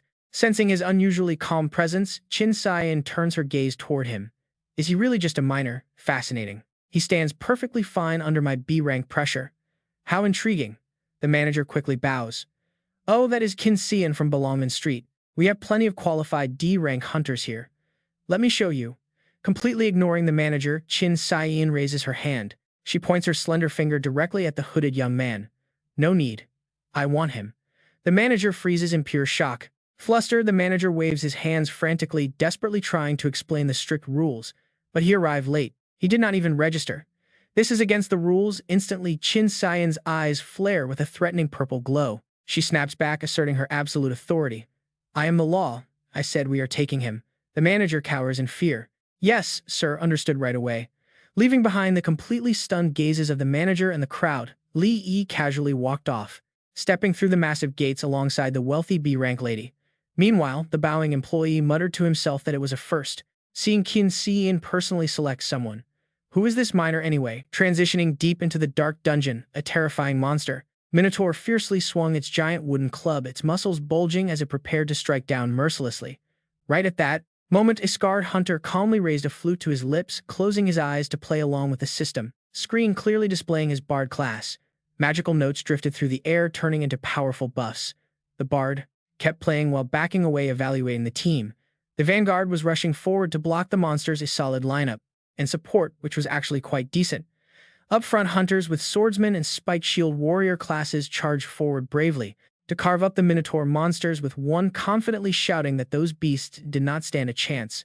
Standing safely behind the defensive wall, Li Yi casually observed that their teamwork was good, especially with a solid B rank supporting the team. 2. Everything seemed to be going smoothly, but that optimism did not rub off on Li Yi. Suddenly, dark magic surged within his left eye once again. Sweat trickled down his cheek as he sensed something wrong. Gazing into the deep abyss below, where dozens of monsters were swarming in the dark, Li Yi frowned and analyzed. The Minotaurs gathered down there. This beast abyss clearly exceeds D-rank standards. Can't the others sense it? Right then, his dark manifestation materialized from his shadow. Standing behind him, Qing Tian explained that his dark demon eye had reached phase 2, making his perception far surpass those pieces of trash. Hearing this, Li Yi crossed his arms, wondering why the wealthy young lady had not noticed either. The team continued to march deeper and deeper into the dark cavern, unaware of the looming threats. Walking along, Li Yi squinted at the slender figure ahead, wondering if she already knew but was keeping quiet for some hidden reason. Just then, the bard leaned in close to Qin Tian, whispering a secret urgent report. My lady, according to our intel, the starlight crystal vein you seek is right inside. Hearing this, Qin Tian turned back sharply and coldly ordered the miner carrying a massive backpack. Miner, follow me. Hearing her, Li Yi obediently replied that he was coming, though in his head he was cursing, wondering why she wanted a miner to go first. They split from the group, entering an even darker area filled with eerie swirling black mist as Li Yi watchfully observed the woman leading the way, noting that the dangerous aura grew heavier. Did she simply not care if her miner and subordinates died, or did she actually believe her B-rank power was enough to keep everyone completely safe? Suddenly, the tip of Li Yi's boots stepped on a loose rock, causing the ground beneath them to crack apart. Earth and stone crumbled, sending both Li Yi and Qin Tian free-falling down to the abyss floor. Thanks to outstanding skills, both landed safely, generating golden shockwaves that blew away the surrounding debris instead of face-planting onto the ground. The moment they stood firm, Li Yi's gaze sharpened. He whipped his head back, sensing a colossal, invisible threat lurking inside the pitch darkness. Out of the mist emerged a giant minotaur boss with glowing red eyes and razor-sharp teeth, wielding a house-sized battle axe, a D-rank minotaur beast. If you enjoyed this recap, please leave a like. Qin Tian brushed her long silver hair and proudly drew her long sword from its scabbard, leaving Li Yi watching from behind, expecting an epic carry. Oh, the B-rank hunter was ready to make her move. Qin Tian gathered her energy, red magic flames enveloping her body, her cat ears twitching with murderous intent. Her stance looked incredibly aggressive and dangerous, but just a single second later, as she got a proper look at the boss's axe, the proud B-rank lady's face instantly went completely pale. A cold sweat rolled down her cheek. Speechless, she threw away her dignity and B-rank pride, quickly retreating to hide behind the E-rank miner, pushing him right in front of the axe while stuttering for him to go first, leaving Li Yi utterly dumbfounded, his jaw dropping in absolute outrage. Protesting that he was just a miner, he looked at the young lady, who was now blushing, sweating profusely and trembling like a leaf in the freezing winter. Completely forgetting her elegant, previously glamorous image, she slumped onto the ground, tightly gripping Li Yi's clothes while crying out in despair for him to go. Li Yi looked down at the wealthy B-rank with a helpless, slightly sarcastic gaze. She was a B-rank and could not even move, so how was an E-rank miner supposed to handle this? He only earned a miner's salary. Why should he risk his life? Tears streaming down her face, she sobbed loudly and pulled out her ultimate financial attack, screaming that she would pay him 1 million to take them down. Hearing the sweet smell of cash, Li Yi immediately changed his attitude. Keeping his hands in his pockets, he calmly stared down at the wealthy lady begging at his feet. His mouth curls up into a completely practical, cheeky smirk. Instantly, brilliant purple, dark magic erupts from his hand. He steps forward without a second of hesitation, reluctantly playing along. Looking incredibly cool, his shadow magic begins to swirl. He summons a razor-sharp shadow greatsword. Time for action. Standing right in front of him are 3 massive bull monsters. The giant minotaurs raise their axes, roaring furiously. Standing his ground, Li Yi coldly throws out a taunt. Bring it on. The beasts charge, swinging wildly. Li Yi blocks with his greatsword, but suddenly frowns, sensing something off. Turns out he isn't their actual target. A massive minotaur blows right past him, charging straight toward Qin Tian. The young lady screams in terror, tumbling backward. Seeing his walking cash cow in grave danger, Li Yi panics. Holding onto his imaginary wallet, he gasps, "Not my 1 million." Suddenly, the giant axe swings down inches from her. A brilliant red magic shield erupts from the Harris, blasting the monster away. Relieved his treasure is safe, Li Yi sighs. He wipes the sweat from his forehead, muttering, "So she still had that trick. Guess he was worrying for nothing." But before he can celebrate, another minotaur leaps high into the air, raising its axe for a devastating fatal strike. The rich girl can only stare up in pure horror. Risking his life for cash, our favorite miner springs into action. Leaping into the air, he swings his dark-infused greatsword. A powerful wave of shadow energy tears through the sky. The shockwave blows the beast backward right before her frozen eyes. Landing gracefully, Li Yi turns back to face her. His eyes glow with a deep purple light as he smirks. "You really know how to get someone's attention, huh?" Without a word, the utterly irresponsible Qin Tian immediately spins around and bolts, leaving him in the dust. "I'm leaving these orcs to you," she yells. Left behind, Li Yi casually unleashes a flurry of fatal slashes on the beasts. He finishes them off in seconds. Meanwhile, the rich Harris throws away all her pride, running for her life. Drenched in sweat, she runs until she finally stops to catch her breath naively, trying to reassure herself. She thinks she is safe, totally unaware of a massive minotaur looming directly behind her fragile back. Feeling a freezing chill creep up her neck, her eyes widen in sheer terror as reality hits her. Trapped right between the beast's giant hairy legs, she trembles and looks up, completely out of options. She wonders why they aren't afraid of her. Her naive question is answered with a brutal axe swing. The blade crashes down ruthlessly. Watching safely from a distance, Li Yi calmly analyzes the situation, deeply puzzled. She clearly has the means to fight back, so why is she so terrified? Staring death in the face, Qin Xian closes her eyes. She screams, raising her arms in self-defense. Instantly, the bracelet on her wrist glows with a blinding red light. A massive red shockwave erupts, blasting the giant minotaur far away and saving her wealthy life once again. The beast flies past Li Yi like a sack of garbage while he just casually steps aside, completely unbothered. But blocking that lethal strike comes with a heavy price. Her incredibly expensive protective bracelet suddenly cracks. It shatters into pieces, scattering everywhere. Watching closely, Li Yi's sharp eyes narrow as he connects the dots. A defensive item. Don't tell me that flashy blast from earlier wasn't even her own actual power. He strolls over and looks directly at the young lady who is now completely red with embarrassment. Hey, you're a non-combat class awakener, aren't you? Hanging her head in shame, she quietly admits it. Her arrogant front is totally shattered. Backing up, she hides behind our E-rank miner, nervously whispering, "You better keep this a secret when we get out." Li Yi smirks slyly, resting his greatsword on his shoulder. Smelling a paycheck, he replies, "That's gonna cost extra." But their negotiation is cut short as more monsters charge. Li Yi tries to block them, but they slip past, focusing solely on the girl.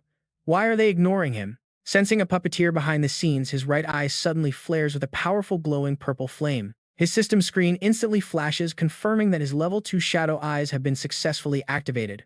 Peering through the thick darkness, he spots a mysterious musician casually playing a flute on a high cliff.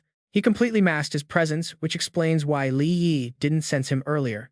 This explains the beast's behavior. Suddenly, Qin Xian's terrified scream snaps him back to reality as another giant minotaur charges directly at them. Clinging tightly to him in absolute panic, she trembles. Li Yi swings his sword, complaining about this endless hassle. Surrounded on all sides by the raging monsters, Li Yi steps in front of her to shield her. He grips his heavy sword, calculating his next move.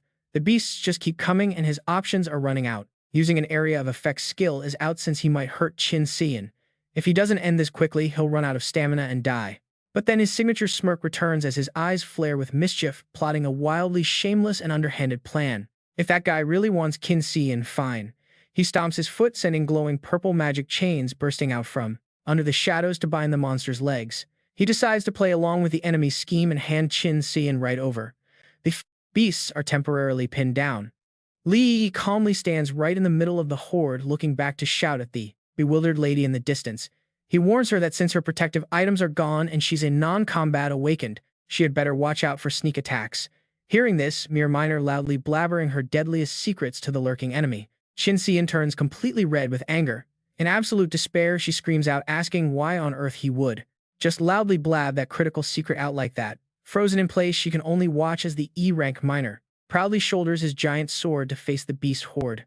Suddenly, from the shadows, the enemy minstrel smirks with evil confidence. As he gently caresses his flute, he sneers with utter disdain, muttering about how a measly miner almost ruined his grand plan, and how he will now personally finish off this defenseless, non-combat awakened girl who has no protection left. With those words, he raises his weapon to deliver a lethal blow, snarling a threat. He tells Qin Xian to blame her ungrateful father for her cruel fate. But before he can gloat for even a second, a sharp crescent-shaped slash of white light suddenly tears through the air, slicing through everything in its path in a flash. The entire atmosphere instantly freezes as the villain's arm, holding the weapon, is cleanly severed, flying high into the air with a spray of deep red blood. Qin Xian watches in complete shock, with a massive question mark over her head. Having lost his arm, the buzzcut minstrel stares in horror, sweat pouring down his face, unable to believe this brutal reality. What he furiously clutches his bleeding stump, glaring daggers at the E-rank miner. At this moment, Li Yi calmly turns to explain the situation to the stunned girl. He reveals that the enemy used low-frequency sound waves to control the minotaurs to target her. Recognizing his face and seeing his system panel display his class as a night minstrel controller, Qin Xian gasps in utter shock. With his identity fully exposed, Luden throws his head back and laughs like a psychopath.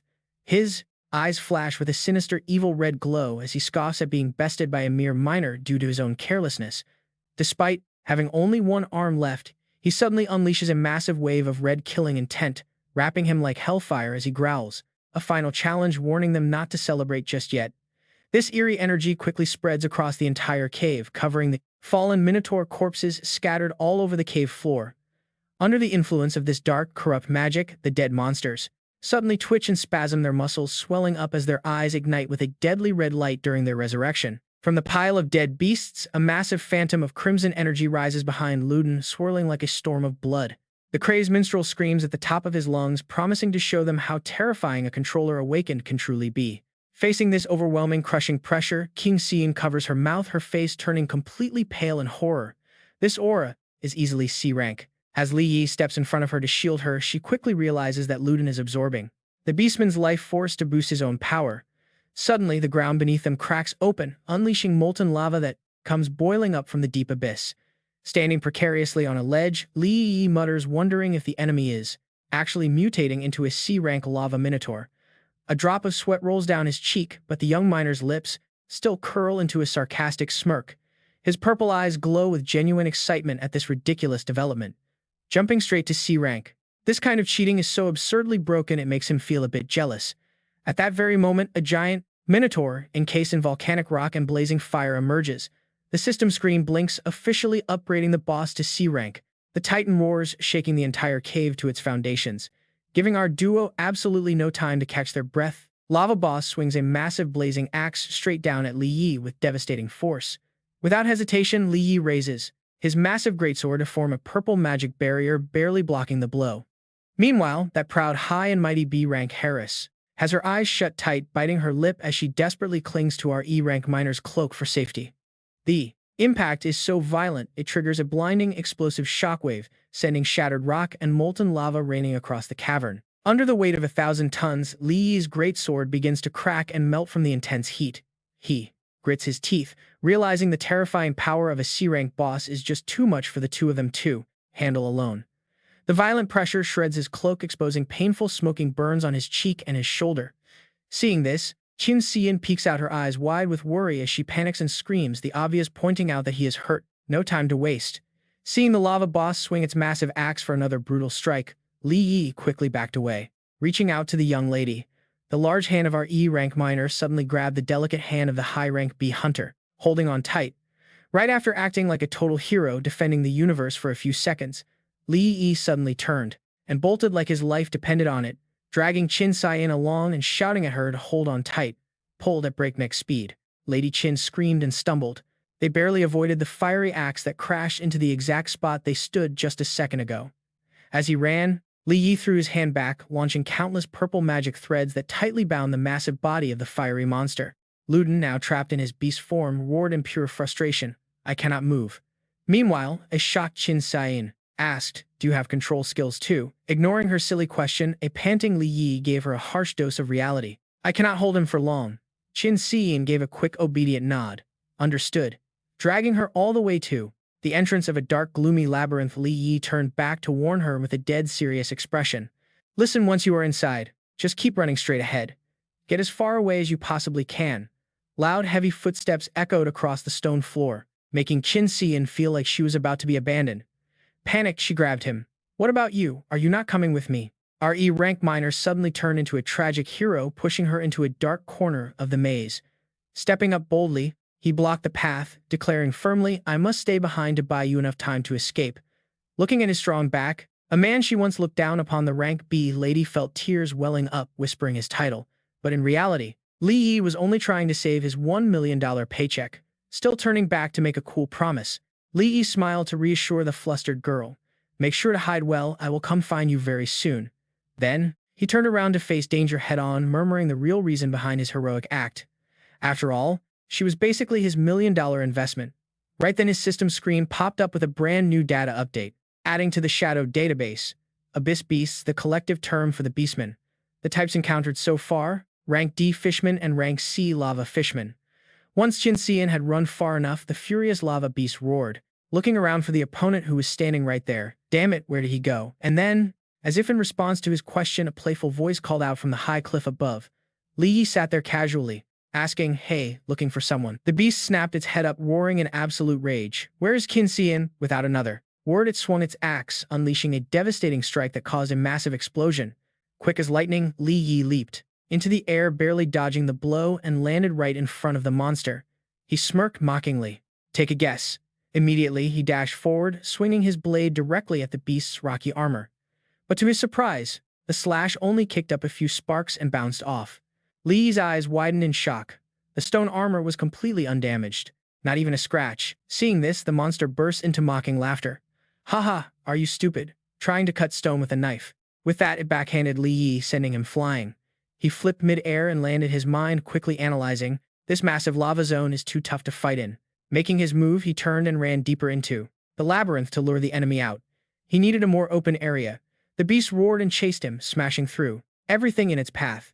After running for a bit, the monster roared in provocation from behind. Is running away. All you can do, Li Yi smirked with absolute confidence, his eyes suddenly glowing with a familiar purple light. The demon eye skill activated. No matter how strong the beast was, it had to have a weakness. Meanwhile, the monster completely lost its patience. I will kill you first, then hunt down that girl. It gathered its power, wrapping itself in a massive fireball, charging forward like a meteor, while screaming, "Die, you bastard!" Thanks to his demon eye, Li Yi spotted a glowing purple core right in the center of the monster's chest. He felt a surge of excitement, found it, dashing straight towards the incoming fireball. He raised his great sword high. His eyes widened, staying on high alert as the beast suddenly sneered. Did you think I did not know what you were planning? It abruptly changed its trajectory, swinging its axe hard into Li Yi's side. Instead of a head-on clash, the beast roared, before absolute power. All of your petty little tricks are useless. The sudden strike sent Li Yi flying, crashing hard into the stone wall behind. Coughing up a mouthful of blood, he muttered in utter shock, "What insane strength. Is this guy really just a rank C?" Giving him no time to breathe, the monster charged at terrifying speed, roaring, "Let's see where you run to this time." Cornered and with nowhere to go, Li Yi clenched his fists as dark magic swirled around his hands, eyes burning with determination. You and I can see he is waiting for the perfect moment, switching to guerrilla tactics with shadow short swords. He struck repeatedly to harass the monster, who simply sneered, asking if he stopped running just to scratch him with a tiny dagger. But his strikes simply bounced right off the massive stone armor, leaving nothing but faint scratches. Luden threw back his head and roared, mocking the useless scrap metal that could only tickle him, while Li Yi patiently bided his time, waiting for his opponent's next move. And there it was. As the monster swung his heavy axe, his glowing chest core lay completely exposed. Li Yi instantly seized the golden opportunity. Charging forward with everything he had, he plunged his dark daggers directly toward that glowing power source. But instead of shattering, the blades struck with a sharp metal clack. The result was completely different from what he expected. His attack bounced off with a dull thud. Li Yi's eyes widened in sheer disbelief as he gasped, utterly shocked by what just happened. An intense wave of extreme heat blasted straight into his face, forcing a scream from his throat.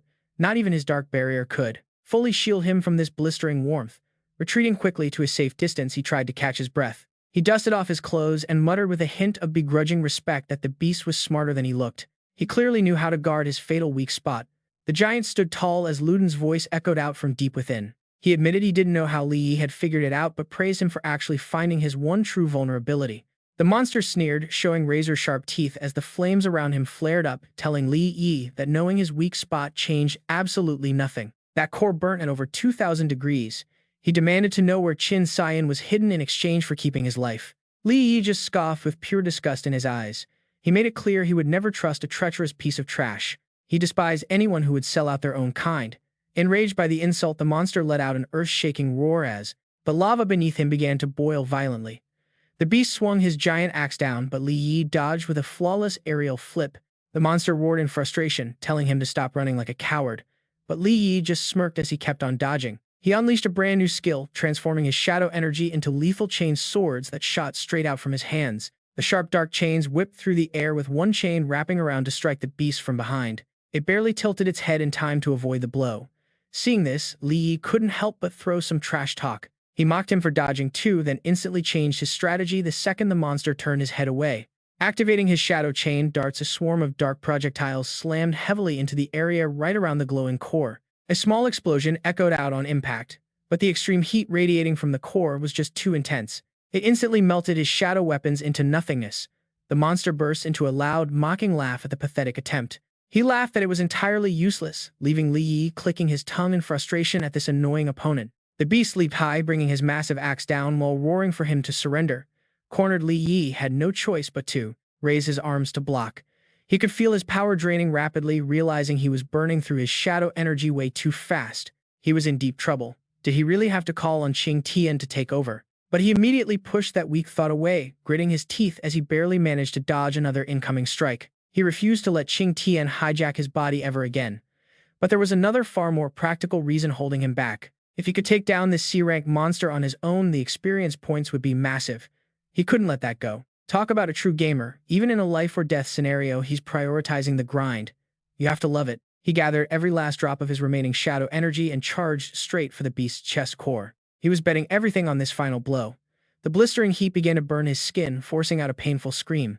Yet he ignored the agony, driving his shadow weapon deeper, with all his might desperate to shatter the shield. A sharp crack echoed as the core flashed with a blinding light. Hit in his weak spot, the monster roared in agonizing pain. The system interface suddenly flashed with a red warning, showing the beast's health was critical and triggering a state of pure rage. Attack power, critical rate, and speed all surged by 200%. The monster swung wild, sending him flying backward. He roared for Li Yi to get out of his way. Stunned, Li Yi wondered why the beast had suddenly gone totally berserk. The heavy impact slammed him hard against the stone wall.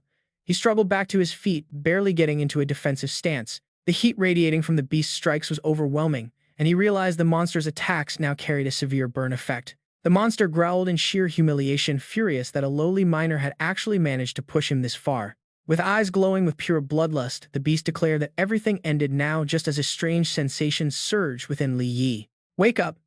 Li Yi snapped his eyes open, his vision blurring instantly. Looking down at his body, he saw a surge of pure shadow energy stronger than ever pouring out to wrap around his wounds. He wondered why his dark power felt so much stronger as it erupted from his body. Right then, his own shadow avatar materialized as a deep voice resonated, explaining that this energy was always there, but his body just could not access it without some extreme heat training. A brilliant light suddenly enveloped him as the system screen flashed to life, announcing shadow awakening and basic core enhancement. He could literally feel his shattered body stitching itself back together at an absolutely mind-blowing rapid pace. This shadow energy was healing him, but his shadow avatar chimed in, saying it was far more than mere healing. He had hit the jackpot and unlocked a brand new shadow form. Witnessing this impossible sight, the monster muttered in shock. How could his wounds heal so incredibly fast, and that terrifying pressure coming from him was way worse than before. Refusing to let his prey recover, the beast roared in fury that he would not let this guy heal any further. It swung its massive axe downward with crushing force, but this time Li Yi effortlessly dodged the strike with a simple step. With smooth dodges and swift counterattacks, his current speed was easily matching the furious tempo of the rampaging monster. The beast could not believe its eyes. Was this human actually keeping up with its triple speed state? It gritted its teeth, muttering in pure frustration. What on earth was happening? Was this guy really just an E-rank? Then a wicked grin crept across its stony face. With a sinister laugh, it suddenly leaped high into the air, slamming its axe into the ground to channel all its lava energy. It roared madly, aiming to submerge everything. He wanted to see where his target could possibly run. Instantly, a massive wave of boiling lava erupted from the floor, rushing directly at Li Yi. Standing amidst the inferno, the beast roared in triumph, telling him to burn to ashes. But as the smoke cleared, the lava monster was left utterly frozen. Its glowing yellow eyes opened wide in disbelief. Unlike his panicked foe, Li Yi stood perfectly calm in the middle of that raging sea of fire. His boots were coated in a dense layer of shadow energy, making him completely immune to the extreme lava heat. He stretched his arms, feeling the incredible new power coursing through his veins. So this was shadow enhancement. If the basic form was already this broken, how insane would the max level be? He looked up, eyes glowing. His purple eyes locked onto the stunned beast, flashing a smug smile as he came up with a mocking nickname. "Hey, Boiler Boy, your fire is looking a little weak." Feeling insulted, the monster stumbled back, stuttering in disbelief. How is this possible? No way. Li Yi strolled forward calmly, walking over the lava like a walk in the park. "You seem to really enjoy trying to slaughter me earlier, huh?" He summoned his shadow twin daggers, twirling them effortlessly, and confidently declared that it was his turn now. Hearing that bold challenge, the furious monster let out a wild roar and lunged. But Li Yi was a completely different beast now. Gliding through the flames, he moved like a ghost, his twin daggers dancing in lethal purple arcs, easily dodging and countering every single desperate attack flung his way. His strikes were so powerful they tore right through the tough stone armor, leaving the monster utterly wide-eyed. The system panel flashed to explain this insane upgrade. Shadow enhancement boosted his defense, strength, and speed. Stats increased by 200%. Feeling a sharp sting in its sliced arm, the beast howled in agonizing pain. "My arm." It backed away, glaring at its mortal enemy, roaring curses. But Li Yi just stood tall right before it. His twin daggers flared with a thick, dark shadow aura, fully primed for a brutal, decisive slaughter. In an instant, he unleashed a dark slash that tore right through the monster's massive shoulder. He was secretly amazed. Under shadow enhancement, even charged attacks could deal devastating long-range damage. The monster scoffed as flames surged over its body, rapidly healing the wound in seconds. Standing tall, it confidently declared that as long as lava existed, it had infinite regeneration, making his attacks useless. Li Yi narrowed his eyes, flashing a knowing smirk. Infinite regeneration. His left eye suddenly flared with purple light, easily seeing right through his opponent's trick. I highly doubt that. Your energy levels are actually dropping. Exposed, the beast roared in fury and swung its axe again, telling him to try doing it once more. But all it got in return were more fatal slashes from Li Yi, who kept repeating the same mocking words. Again, and again, and again.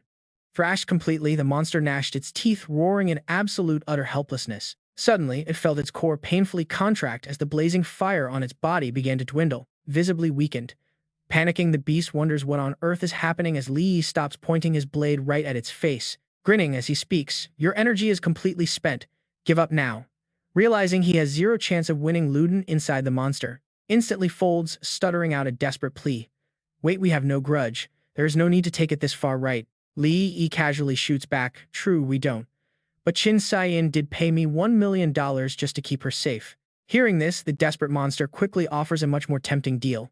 "Money is no issue.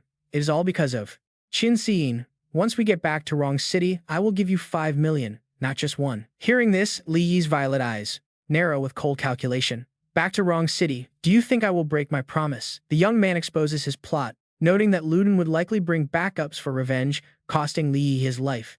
The monster frantically waves its hands, acting sincere. "Of course not, I am no promise-breaking trash." Li Yi chuckles softly, flashing a smile that sends shivers straight down your spine. "Oh, thanks for the reminder." He stands tall, dark magic swirling around him as he cooks up a far more perfect plan. "Handing a traitor like you over to Qin Tian's father, Qin Shaosheng. He will definitely be highly interested in the culprit, who harmed his precious daughter. Saving Qin Shaosheng's daughter and catching the insider will easily secure a massive personal favor from the leader of the Balong Gate.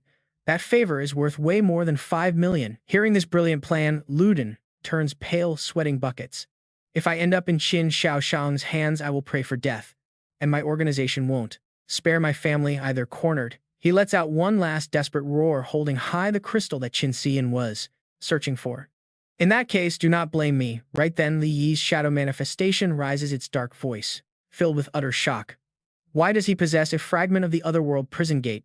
It quickly explains the stakes. If that fragment is shattered, the only connection between this beast abyss and the outside world will instantly vanish forever. The gate will disappear, and everyone will be trapped here for good. Hearing this grim news, Li Yi can only gasp, completely shocked. What? Across from him, Luden maniacally holds the crystal up high, laughing like a psychopath who hit the jackpot. "You forced my hand, ha ha ha." But there is no way our hero is letting this villain trigger a mutual destruction plot. Summoning all his strength, Li Yi launches forward like a purple arrow cutting through space. In the blink of an eye, he blazes past the monster, snatching the crystal right from under its nose. The shocked beast can only sputter in utter disbelief. What? Without wasting a single second, Li Yi channels his entire energy pool into his short sword, roaring a final command. "Die." The monster shrieks in agonizing pain as a flurry of shadow slashes tears its massive body to shreds. Standing cold, Li Yi watches his handiwork. The beast is completely pinned by countless shadow spears, especially right through its most vital, fatal weak spot. With one last pathetic roar, its stone body crumbles, plunging into the lava ocean and leaving a glowing red-orange energy core floating in midair. The core drifts over, merging directly into Li Yi's body. Instantly, the system panel flashes a notification, upgrading his shadow skill. "Ultimate Shadow Eye," he mutters as if suddenly unlocking the most profound secrets of the universe. No wonder those minotaurs had no energy cores earlier. Turns out they were all siphoned right here. But this sudden level up leaves him slightly bewildered. Right on cue, the entire cavern begins to shake, violently raining down heavy rocks and debris. His shadow manifestation chimes in again. Without the lava minotaur's energy supporting it, this beast abyss is starting to collapse. Cut to the exit of the abyss where the entire team has safely made it out. Qin Tian's surviving squad members sigh, in absolute relief, scared out of their minds. "Man, I didn't expect an earthquake in there. Glad we made it out alive." Meanwhile, Qin Tian turns to look at Li Yi with a completely different light in her eyes. She openly admits, "I didn't expect you to be this powerful way past E-rank. Interested in joining the Balong Gate? My father won't mistreat a talented guy like you." Pulling his hood over his head, Li Yi coolly rejects the offer. "Currently, I have no plans to join any factions. Also, I hope you will keep my abilities a secret." Qin Tian understandingly nods in agreement. "Sure, just think about it." She then hands over a card, keeping her promise. Here is $1 million, your well-deserved reward. Taking it without any hesitation, Li Yi grins. Straightforward and honest. I like it. Thanks. With the payment settled, he pulls out the gray greatsword he picked up earlier. Oh, by the way, do you guys at the Balong Gate accept items like this? Qin Tian takes the sword, resting her chin on her hand as she inspects it like a pro. This blade has no energy fluctuation, but the material is quite extraordinary. I will take it back for appraisal. No matter how much it's worth, you will get your fair cut. Hearing this promise, Li Yi happily waves goodbye, already doing the math in his head. Awesome, I will wait for your text. It seems Qin Tian knows a lot about weapons, energy.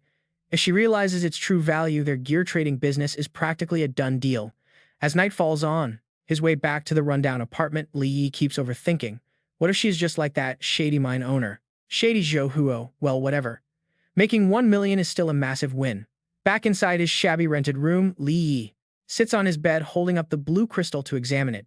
The shadow incarnation appears, mentioning a fragment of the Outerworld prison gate. What exactly is it? Does it even matter?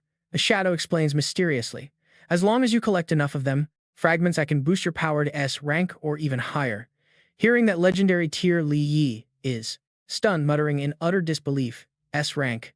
Meanwhile, the shadow incarnation sinks back into its own deep thoughts. The fragments of the gate are reappearing.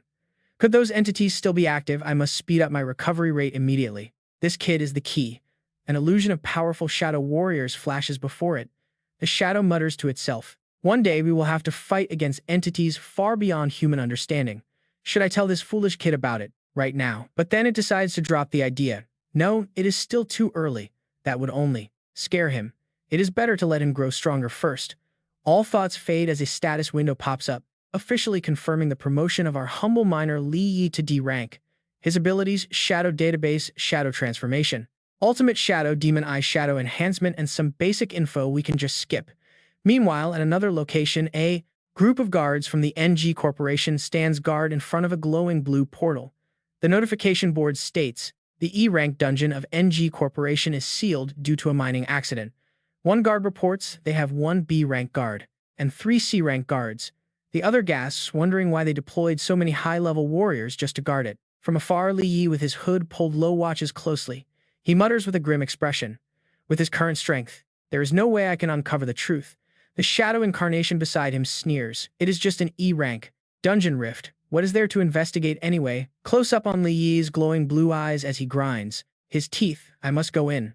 My parents' death and the truth behind it are both in there. Painful memories rush back. He remembers standing in a strange office, a thick stack of money thrown onto the table. A cold voice sounds. Here is 200,000 N. Consider it compensation from NG Corporation. Take the money and sign this accidental death form. Back then, Li Yi was just a weak teenager, trembling as he stared at the manager with a curled mustache, smirking. What, not enough for you? Li Yi gritted his teeth, whispering, I want the truth. Demanding answers only made the manager lose patience. Grabbing his collar, he slammed him onto the desk, roaring, I told you there was an accident. Your parents and the other miners are all dead. Li Yi cried out in absolute despair. No breaking free, he shoved the man away and shouted, No way, my parents were both C-rank awakened. How could they die in a simple accident? They must still be alive. Let me go inside to check. Instantly, a massive giant of a bodyguard stepped forward, grabbing his collar and lifting him off the floor. Growling a threat, kid, anything can happen in a dungeon rift, even to C-rank hunters. But Li Yi still tried to struggle, his logic being completely sound. But this is only an E-rank dungeon. The monsters inside cannot be stronger than E-rank. Even if they were attacked, they could have easily escaped, right? The bodyguard tightens his grip, growling, You'd better know your place. The guard's eyes suddenly flash with an evil red glow as he raises a fist, huge as a mallet, shouting, Are you trying to extort us? Seems like you're begging for death. Just as the punch is about to land, an authoritative voice rings out from the doorway. Stop. An elegant man in a suit steps in, making his 2 subordinates bow respectfully. President Ning. The system window immediately displays the newcomer's identity. Ning Donghao, president of NG Corporation, an A-rank awakened. President Ning glares coldly at the mustache manager, demanding answers. I told you to console the families of the victims with care. Is this what you call showing proper care and respect? The manager can only stammer, I. After scolding his men, the president crouches down in front of the young boy, who is sitting on the floor, offering the stack of cash with a fake warm smile. My boy, take this money. It is not much, but it should help you get through these tough times. But Li Yi resolutely pushes it away. I do not want money, I only want to know the truth. Ning Donghao smiles, offering a handshake with a warm promise. Of course, we will investigate thoroughly and give you a proper explanation. Li Yi's memories continue. At that time, I actually believed that with the promise of the NG Group president, the truth would soon be revealed. Instead, they framed his parents as thieves, handing him a bill demanding millions of dollars in damages. The shadow incarnation appears again, standing with its arms crossed. Cloaked in darkness, Qing Tian drops some deep philosophy. In this energy-saving state, he warns that regardless of your race, if you lack strength, you will only face oppression. Flashback over Li Yi turns to look at his companion. Qing Tian continues lecturing him, telling him to stop staring blankly and go gather more portal shards instead. Once he gets strong enough, uncovering the ultimate truth will be incredibly easy. Li Yi just turns away, muttering in pure frustration. No kidding, if your dark energy was not completely impossible to detect, and if I was not stuck as a lowly E-rank minor, would I really be stranded here with no party invites? He keeps overthinking his conflicted feelings about this bizarre symbiotic partner.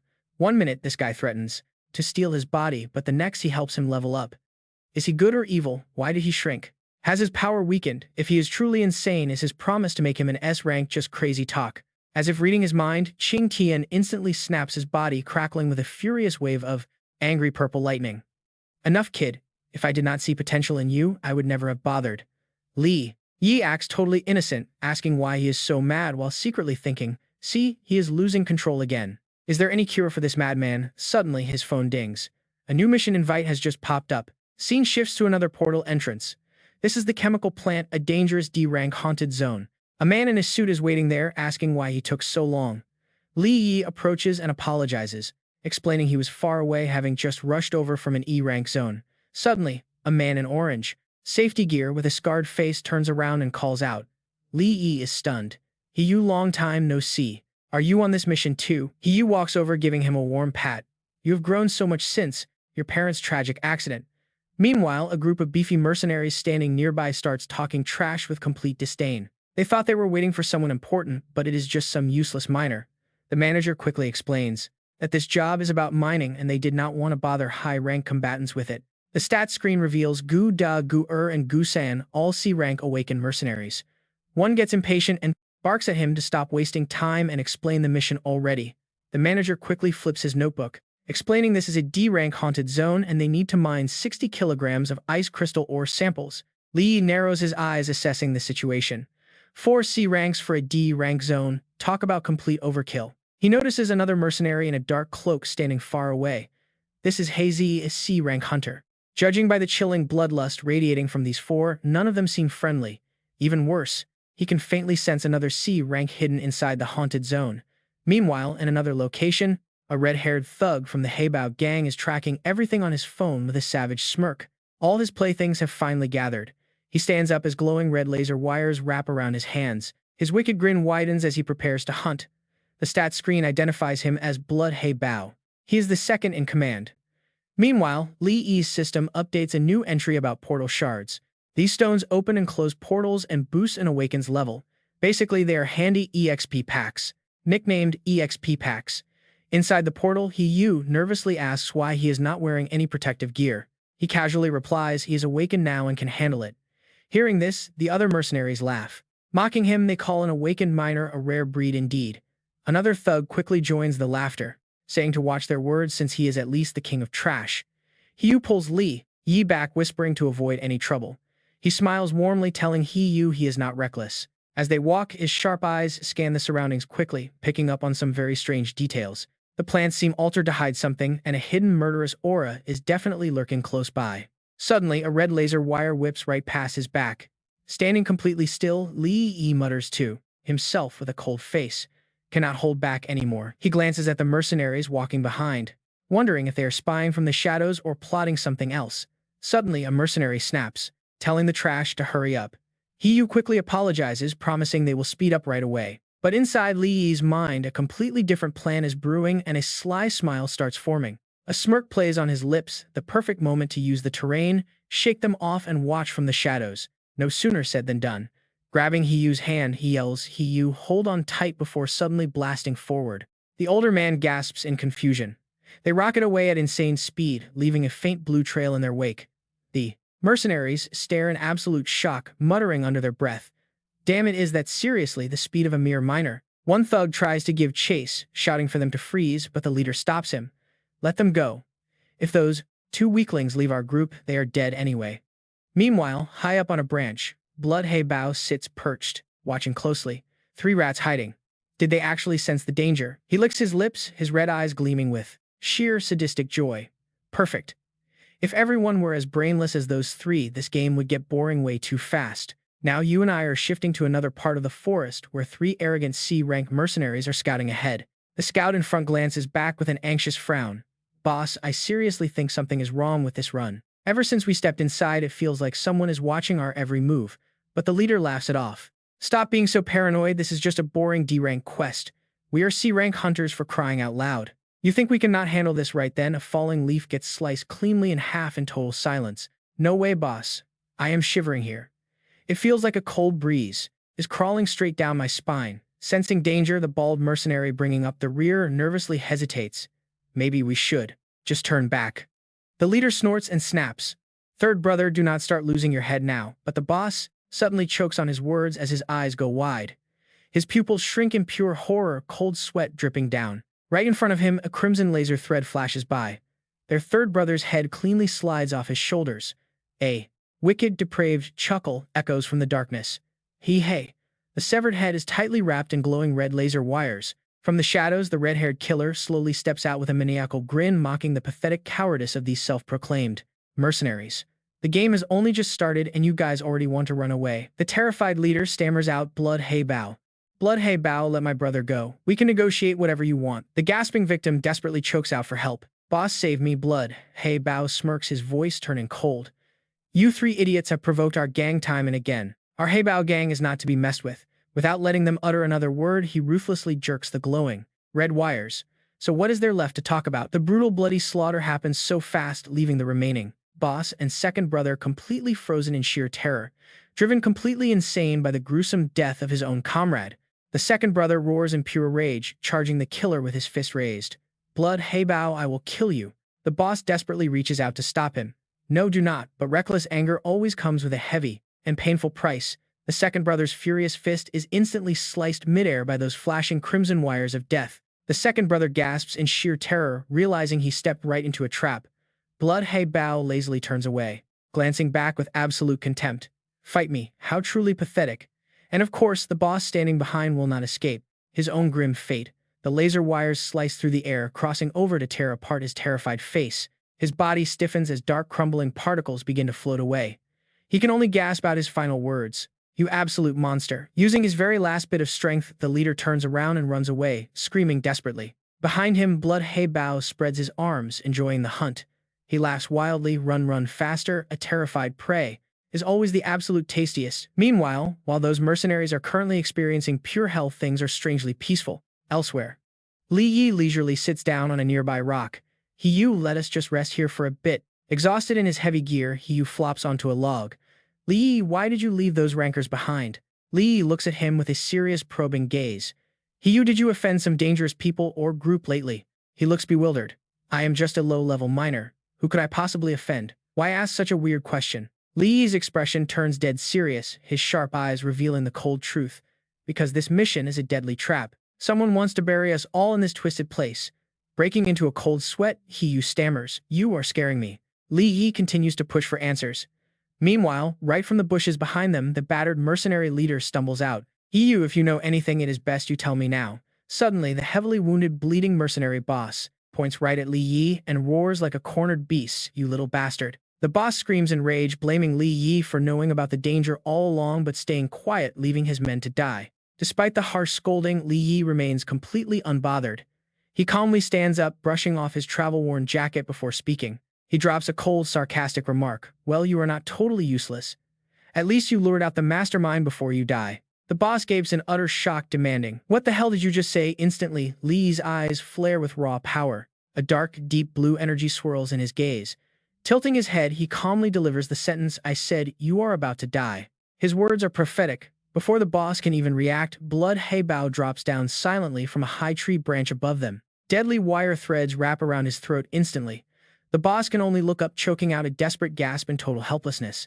Ignoring his struggling prey, Blood Haibao slowly sticks out his long tongue to lick the fresh blood dripping off his deadly wire. His crazed red eyes lock onto his new spectator amusement written all over his face.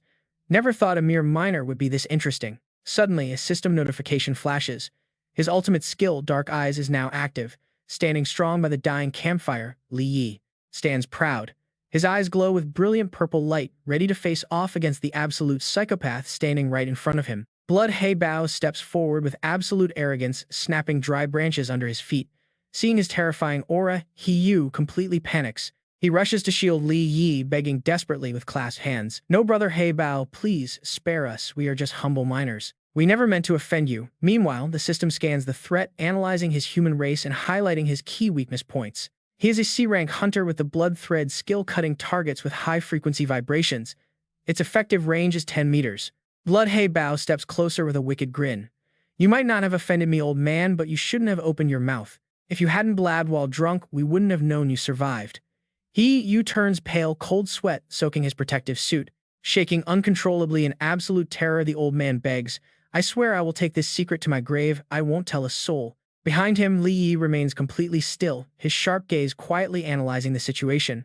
Blood Haibao raises his razor-sharp claws to his face. With glowing red eyes and a spine-chilling grin, the psychopath sneers, "Too bad for you. I only believe in one ultimate truth." Li Yi shouts a sudden warning, "He Yu, get down." But it is already too late. A glowing red blood thread tears through the air. It pierces right through He Yu's shoulder, throwing him hard onto the ground. Blood Haibao laughs hysterically. Only the dead can keep secrets. Li Yi grits his teeth, cold sweat beating on his temple.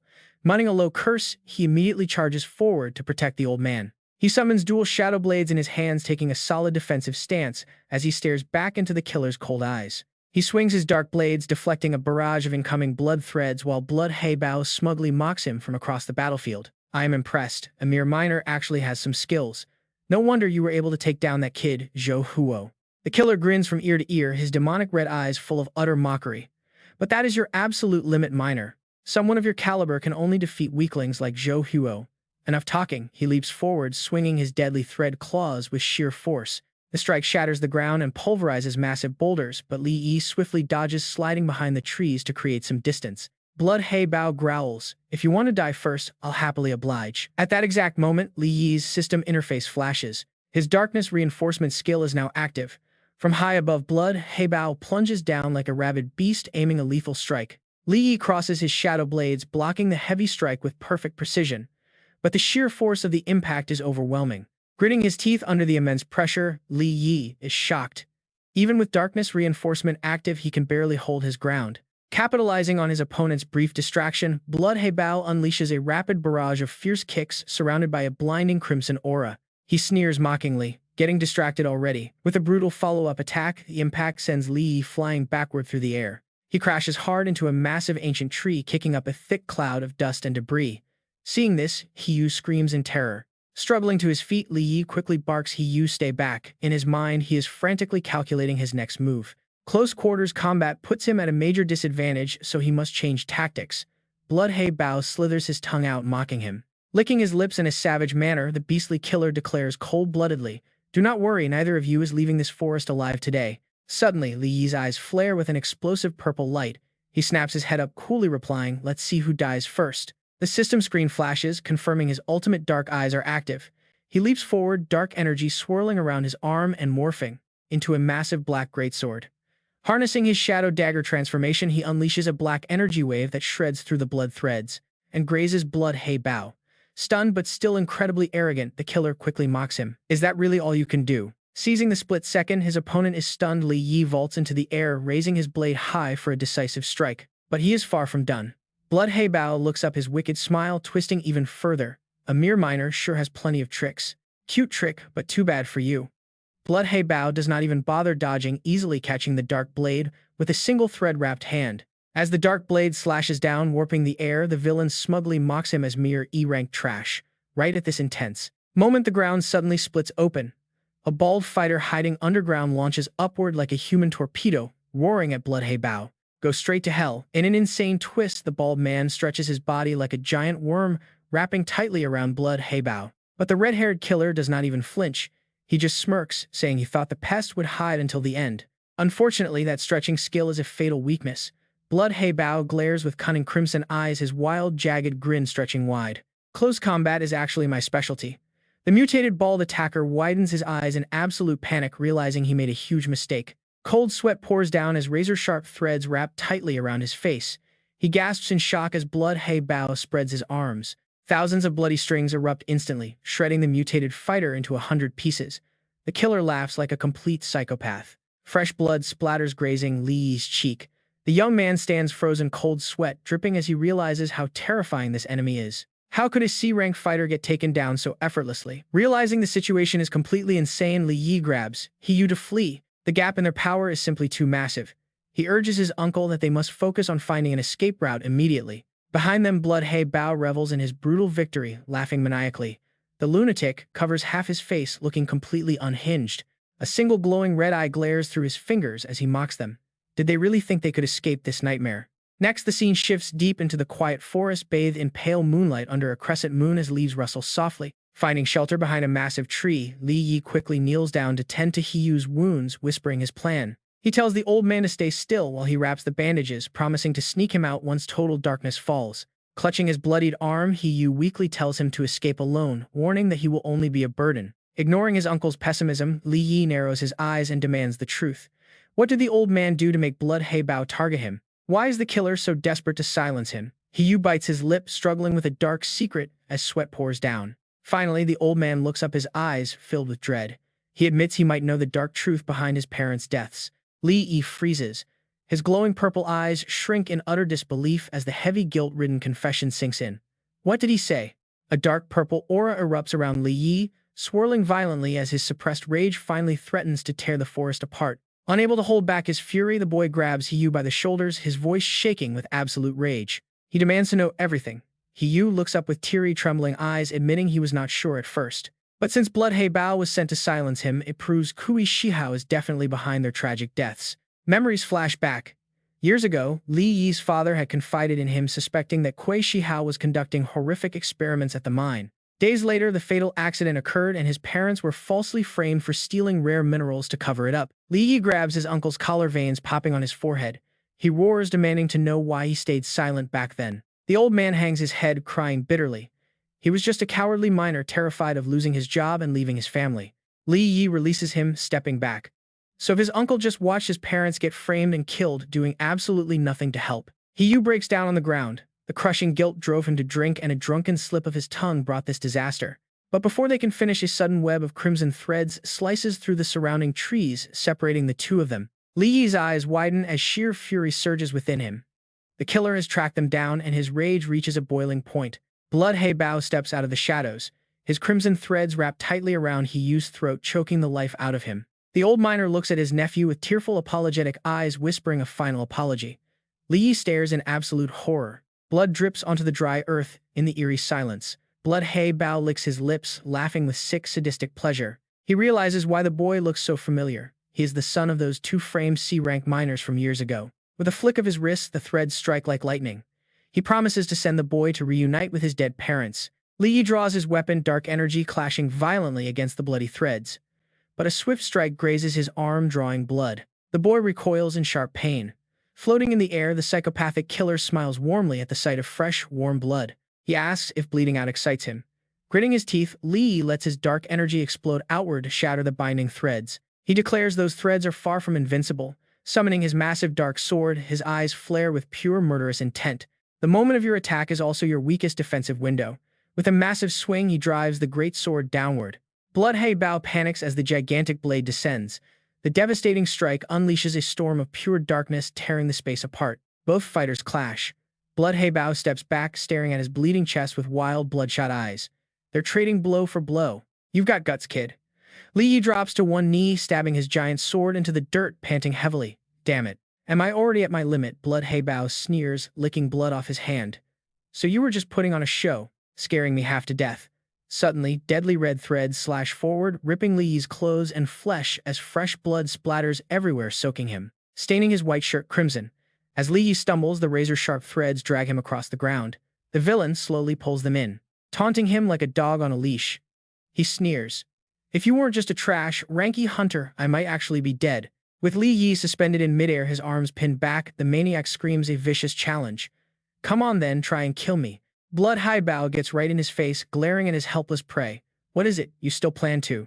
Think you can kill me with those eyes? He throws his head back and laughs like a total maniac, showing his razor-sharp teeth. Every single time I see pathetic ants like you look so desperate yet utterly helpless, it gives me the ultimate twisted rush. He points a finger right at Li Yi's face, preparing to drop a devastating truth bomb to completely crush his soul. To make your despair even sweeter, I will let you in on a little secret. Red threads tighten around Li Yi's neck, choking him. As he gasps for air, the killer whispers in his ear. That old guy was actually half right, but your parents never died in that mining accident. Blood Haibao licks his lips, his face twisting into a horrific demonic grin as he delivers the ultimate bone-chilling news. They died by my hands. Blood drips down Li Yi's forehead, blinding one of his eyes. His body trembles in shock as the monster relishes his pain. Yes, that is the exact look your father gave me back when I butchered your mother right in front of him. He spreads his arms wide, relishing the memory of his cruelty. Unaware of the dark purple aura beginning to violently erupt from Li Yi's body, he stared right at me with pure hatred, completely helpless while I tore his wife to shreds. Ha ha ha! His insane laughter suddenly cuts dead short as an eerie wave of heat blasts him in the face. Wait, my threads are burning away. How is this possible? Suddenly, a massive explosion of darkness blasts Blood Haibao backward as a furious roar echoes through the night. You absolute beast. Li Yi stomps his black boot onto the ground, shattering the earth with web-like cracks. A massive dark purple aura erupts like a raging storm. Standing tall, the shadows behind him are no longer just a mist. They have now condensed into a colossal demon with glowing eyes ready to devour everything. This power is on a completely different level. Li Yi's eyes burn with pure killing intent as death energy fills the air. He delivers a cold, bone-chilling promise. I'm going to rip you apart. Blood Haibao hesitates, staring up at the massive shadow entity looming behind him. He analyzes the situation. It seems this D-rank brat can actually harness pure rage to trigger his dormant shadow powers. Right then, the system chimes in with a series of cold mechanical notifications that will change the game entirely. Sudden spike in dark energy detected. Adjusting host level. Level calibration is now underway. Stand by for the update. Calibration complete. Rank C unlocked. Shadow enhancement evolved to stage 2. Li Yi stands tall, his eyes glowing with power. A green screen flashes before him. New skill awakened. Shadow Walk. Host can now travel seamlessly between any connected shadows. This is an absolute cheat code ability. As Li Yi's dark energy surges to completely insane and broken new levels, Blood Haibao gapes in shock, watching the kid's wounds literally evaporate. How is he healing those fatal injuries so fast? Does he have some self-healing skill too? The villain licks his lips, his twisted smile returning once again. Yes, keep. Just like that. He whips his hands forward, launching lethal blood threads directly at Li Yi with a maniacal laugh. Watching prey struggle on the brink of death is his absolute favorite game, but the threads pass right through Li Yi. It's like striking a cloud of mist. Li Yi stands completely unfazed, whispering a single cold phrase. Pray, you say. With Shadow Walk, his body vanishes entirely and instantly emerges from the shadows directly behind the villain, whispering in his ear. In the dark, you are the real prey here.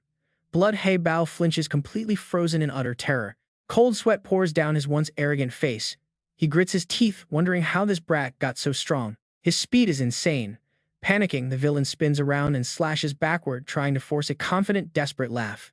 Too slow, kid. You think that level of power is enough to kill me? Suddenly, Li Yi is seen floating high up in the air, raising his hand. Get ready for this. Shadow transformation, shadow dagger storm activate. Countless pitch-black blades tear through the sky, raining down on him. The villain swings his arms frantically to defend, weaving blood threads into a shield to deflect the barrage.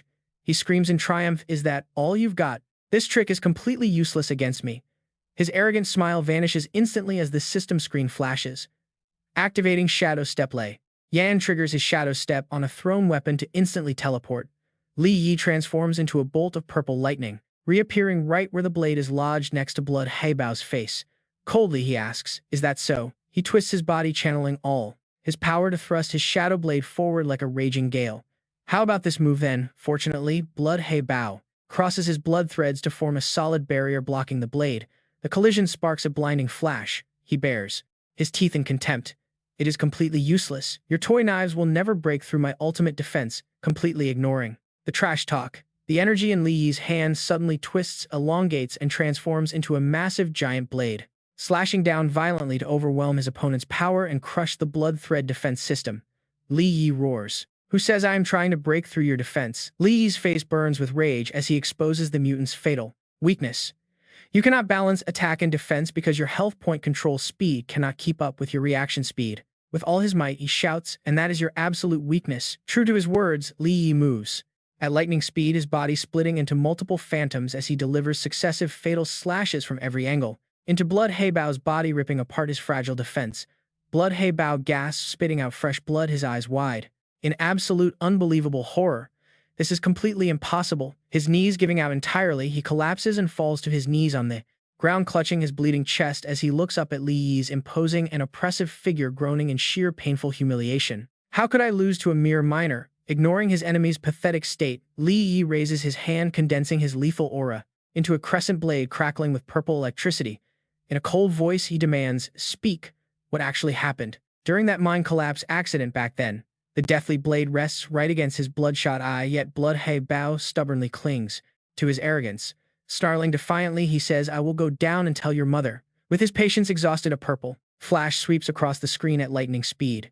Blood sprays out violently as Blood Heibao's right arm is severed, flying high into the air to his own absolute shock. "My arm!" As agonizing, flesh-tearing pain hits, the mutant screams, in agony deep in the forest. Meanwhile, Li Yi slowly lowers his hand, casting a cold gaze down at the severed limb lying motionless on the ground. He raises his lifeless eyes, uttering a cold line like a death sentence. "My patience has its absolute limits." Blood Heibao pants heavily, grimacing from the intense pain as he bitterly confesses the dark truth. "Even if I tell you, what difference does it make? It was all Qi Shihao's doing. Back then, his secret experiment was discovered by your father. Fearing the truth would get out, he ordered us to kill your parents and stage the scene as a fake mind collapse." Hearing the mastermind's name, Li Yi's pupils contract violently, and the intense killing intent in his eyes is ready to burn down the entire world. Desperate for a lifeline, Blood Heibao staggers to his feet, dragging his battered, bloody body, dripping with fresh blood as he roars in defiance. "So what? Now you know he is with the powerful NG group. You are terrified, aren't you? You don't dare to do anything now, do you?" He smirks triumphantly, uttering a ridiculous threat. "I advise you to let me go obediently." But a blue bolt of lightning tears through the air, silencing that smug smile forever. Ignoring the headless corpse thudding into the pool of blood behind him, Li Yi turns to leave, the dark energy fading into the dark night. His cold eyes gleam with a deadly, unbreakable vow. "The ones who murdered my parents, I won't let a single one of them live." Later, heavy rain pours down from dark, cold clouds as if trying to wash away the crimes lingering in the city. Standing quietly under a tree outside the massive NG Group headquarters, Li Yi hides half of his cold face under his hood. Just then, a group walks out. He narrows his eyes, recognizing the mustached man getting into a car under an umbrella. It is Qi Shihao. Though hatred boils in his blood, the shadow entity behind him suddenly emerges to give him a reality check. "Even though you have promoted to rank C, I must still warn you not to go looking for death." It flexes its claws in warning, staring closely at the car. "You must also feel that there is a rank A evolver nearby." Li Yi steps through the puddles, keeping his eyes locked on the target. "I know the founder of the NG Group, the rank A evolver Ning Donghao, is also in that car." Watching the old, wrinkled face of Qi Shihao through the wet car window, he tells himself, "Don't worry, I am not reckless enough to attack Qi Shihao right here." Transforming into a hunter in the night, Li Yi leaps high into the air, gracefully gliding across the towering high-rise buildings. "And besides, I cannot fully trust what Blood Heibao told me." He lands skillfully on the empty street, quietly tracking the car. "First, I must find out if my parents' death was caused by A." Standing proudly on the steel scaffolding, he watches the car disappear, wondering if Qi Shihao or the entire NG Group is behind this. As the car fades, he speaks with deadly intent. "Ning Donghao better have nothing to do with this, or else." "So what if he is an A-rank? Blood debts must be paid in blood." Right then, his blue system screen flashes to confirm. His terrifying strength is verified. Li Yi is a C rank with powerful skills, including Shadow Morph, Ultimate Shadow, Eye, and Dark Knowledge Treasury, and Shadow Step. As night blankets the suburbs, Li Yi sneaks around, hiding behind massive cargo crates to keep watch. He watches a secluded warehouse belonging to the Heibao gang. Now you and I are probably wondering, what is Qi Shihao doing here? Inside, a muscular, shirtless gang boss with a prominent scar is barking orders at his men to move things quickly. "Be careful, this is highly sensitive lab equipment." Meanwhile, a sweating Qi Shihao nervously wipes his mouth, humbly asking a crucial question. He asks if that old miner He Yu is dead. The Heibao boss narrows his cold eyes and responds deeply Right now, the Blood Heibao's whereabouts are unknown and the prison gate he used has vanished, so we cannot confirm anything. If he is alive or dead. Turning completely pale, Qi Shihao panics and demands, "What do you mean by that? Isn't Blood Heibao a C rank? He must have underestimated them. After all 4 of those killed this time were advanced fighters, including C rank warriors." The 2 leaders then turned toward the massive covered machinery with the boss urging them to move fast. "We need to secure this equipment before anything goes wrong. This is the most critical phase of our experiment. We cannot afford any mistakes." Glaring directly at Qi Shihao, the boss reminds him, "Is the payment ready yet?" Qi Shihao nods reassuringly, telling him not to worry. Meanwhile, hidden right around the corner, Li Yi is listening closely. He catches every single word and the truth is finally laid bare. A fierce purple fire erupts in Li Yi's eyes. He grinds his teeth muttering, "So it really was you, Qi Shihao." But his rising aura alerts the beastly leader. The Heibao boss's eyes suddenly flash red with pure hostility. Lightning fast, he spins and unleashes a devastating fiery strike. A blazing slash obliterates the exact crates where Li Yi was hiding. "Who's there?" the boss roars, making Qi Shihao jump in terror. "What's happening?" Qi Shihao stammers. The leader frowns, emitting thick killing intent. "Did I imagine it? I swear I felt someone." Meanwhile, safely hidden elsewhere, Li Yi catches his breath, sweating heavily. That was way too close. He was almost spotted. Clearly, C-rank strength is still not enough. Time passes, and a brand new day begins as he stands before a massive building. He stares up at the grand glass skyscraper of the Qin Group, owned by the powerful association chairman Qin Shaoxiang. Just then, Li Yi's shadow emerges, crossing its arms to mock him. "Hey, why aren't you out looking for a job? Instead, you came all the way here." Slipping his hands into his pockets, Li Yi confidently strolls into the main lobby. "I'm here to find the 3rd fragment and see what your weapon is worth." Soon, an elegant, beautiful receptionist welcomes him. "Welcome, sir. How can I assist you today?" Li Yi replies with absolute indifference, keeping his cold response extremely brief. "I am here to see Qin Tian."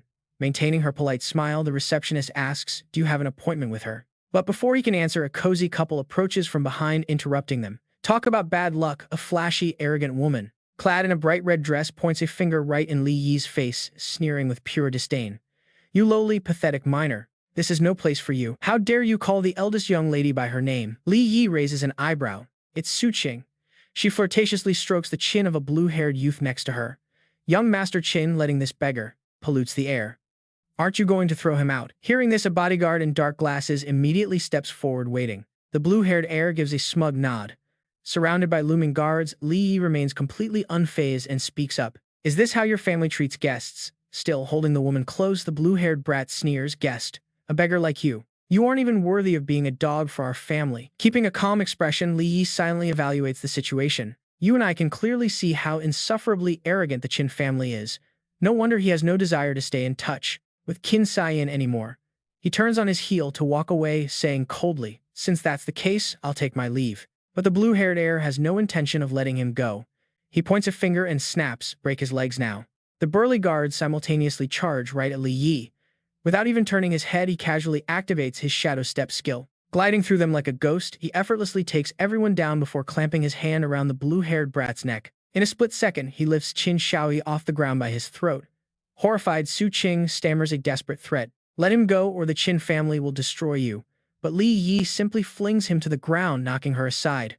Noisy, he mutters coldly. Leaving the defeated crowd groaning, he walks away, sparing them only out of respect for Qin Tian. Tian was the only reason he let him go. But mercy is met with pure rage as the green-haired punk struggles to his feet, his entire body bursting into blazing flames. "Damn you, who do you think you are?" He channels his power, launching a flaming punch from behind. "I am going to kill you right now." This forces Li Yi to condense dark energy around his arm, bracing for impact. At that exact moment, Li Yi's eyes flash with a sharp purple glare, freezing the green-haired punk in his tracks. Suddenly, a masked man suddenly intercepts the attack, catching the blazing fist with one bare hand. "Stop." From the doorway, a white-haired girl steps inside, steps in her voice, dripping with authority. "You have got serious nerve causing trouble at the Qin Group." Thinking he has backing, the green-haired punk points at Li Yi, mocking him. "You are dead meat, daring to make trouble at the Qin Group, sis. I am never letting you off." He eagerly urges her on. "Throw him out, sis. Actually, that is way too easy on him. You should break his limbs." Before he can even finish, his collar is suddenly grabbed from behind. Restrained by the masked enforcer, he stammers in absolute confusion.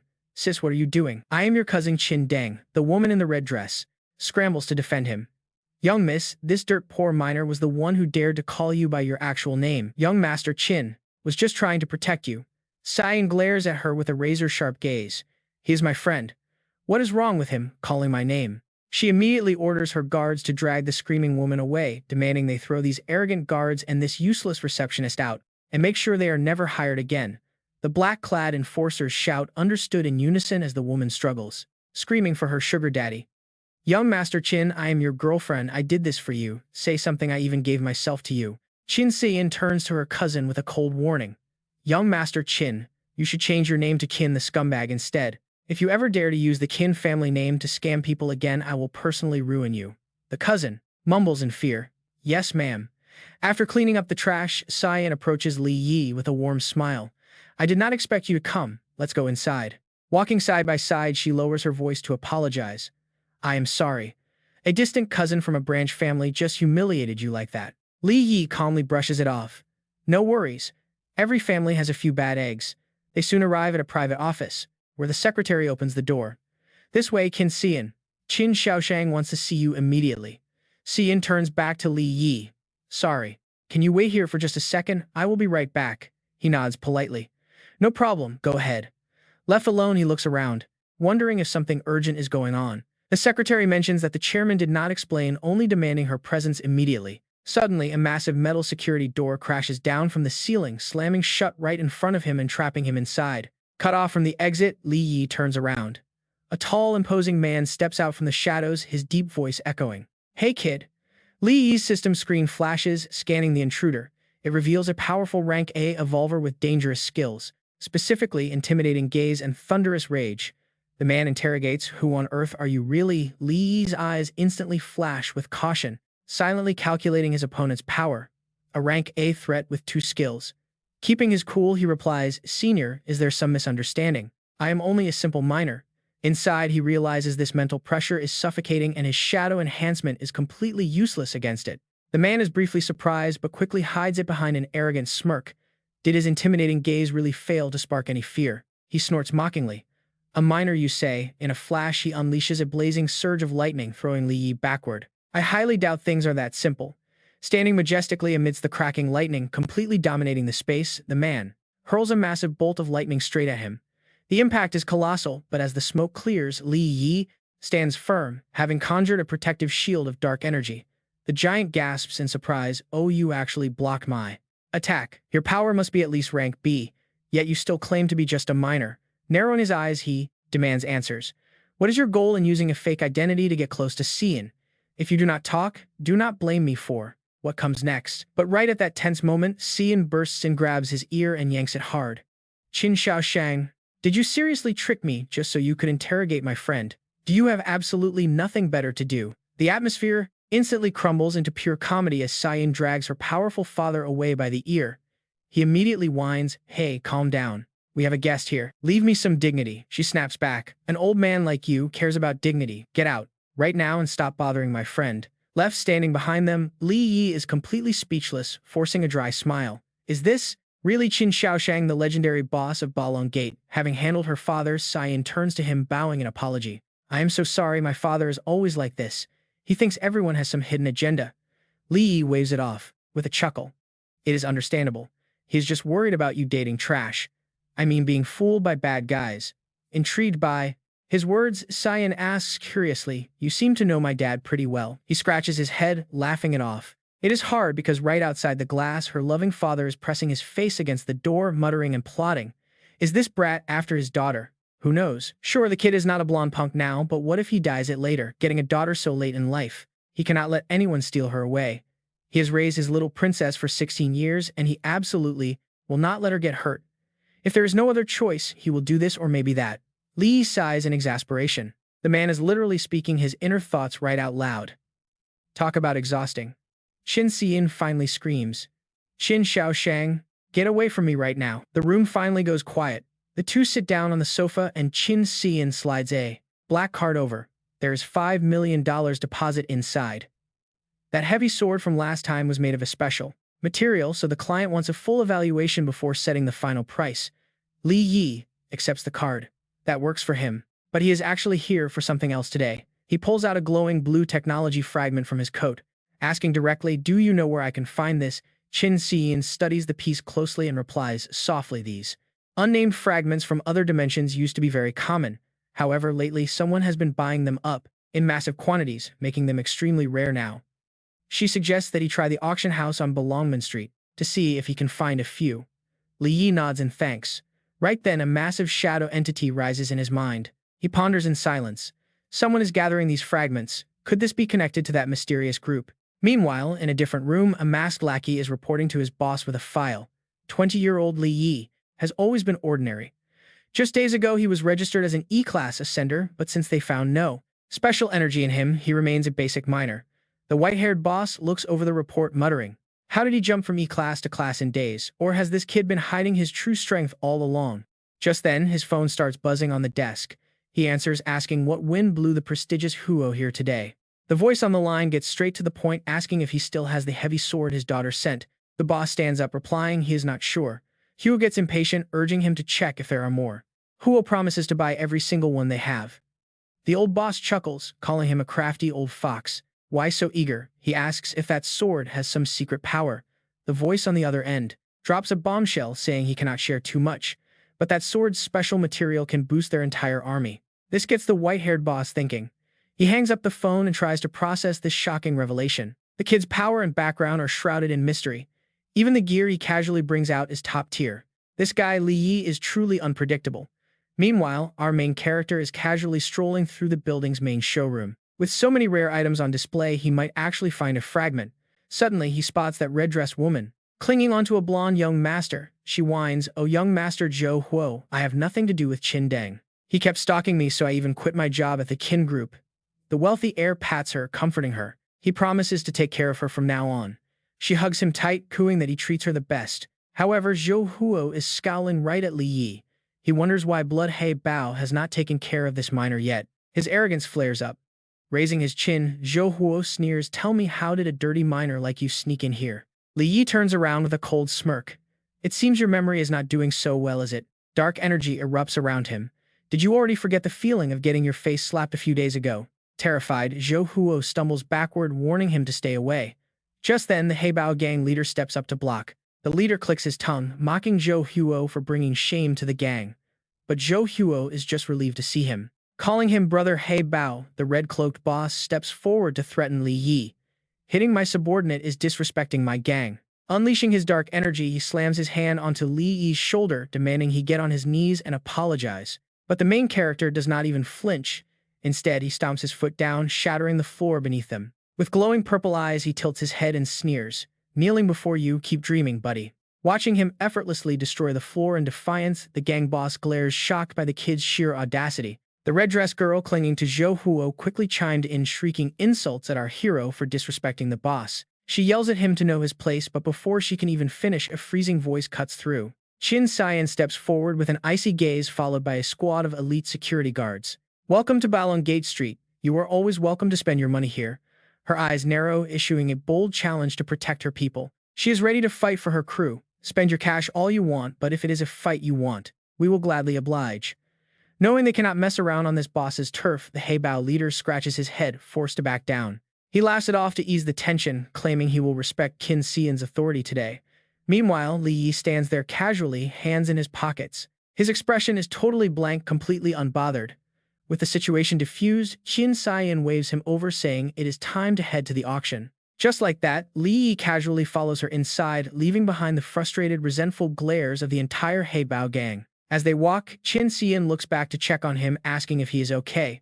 Our main character simply replies with his usual calm attitude. He says he is fine. Watching them walk away, the thugs wonder who this mysterious kid is and why they even had beef with him. Zhou Ting turns to his leader in frustration, asking if that kid is really the one who stole the legendary sword meant for them. He even threatened to wipe out the entire Heibao gang. Mentioning that sore spot immediately triggers the leader, who grabs Zhou Ting's collar. He barks that the kid indeed took the precious sword and swore to erase their gang. Zhou Ting is left shaking in absolute terror. The terrified Zhou Ting quickly confirms it. Just then, another associate rushes over, asking if they are absolutely sure about the kid's identity. He asks about Blood Heibao. The leader folds his arms, analyzing the crazy situation. That brat was supposed to be hunted down by him. Yet, the kid is still standing. A wild, terrifying realization hits the leader, making him mutter a chilling question under his breath.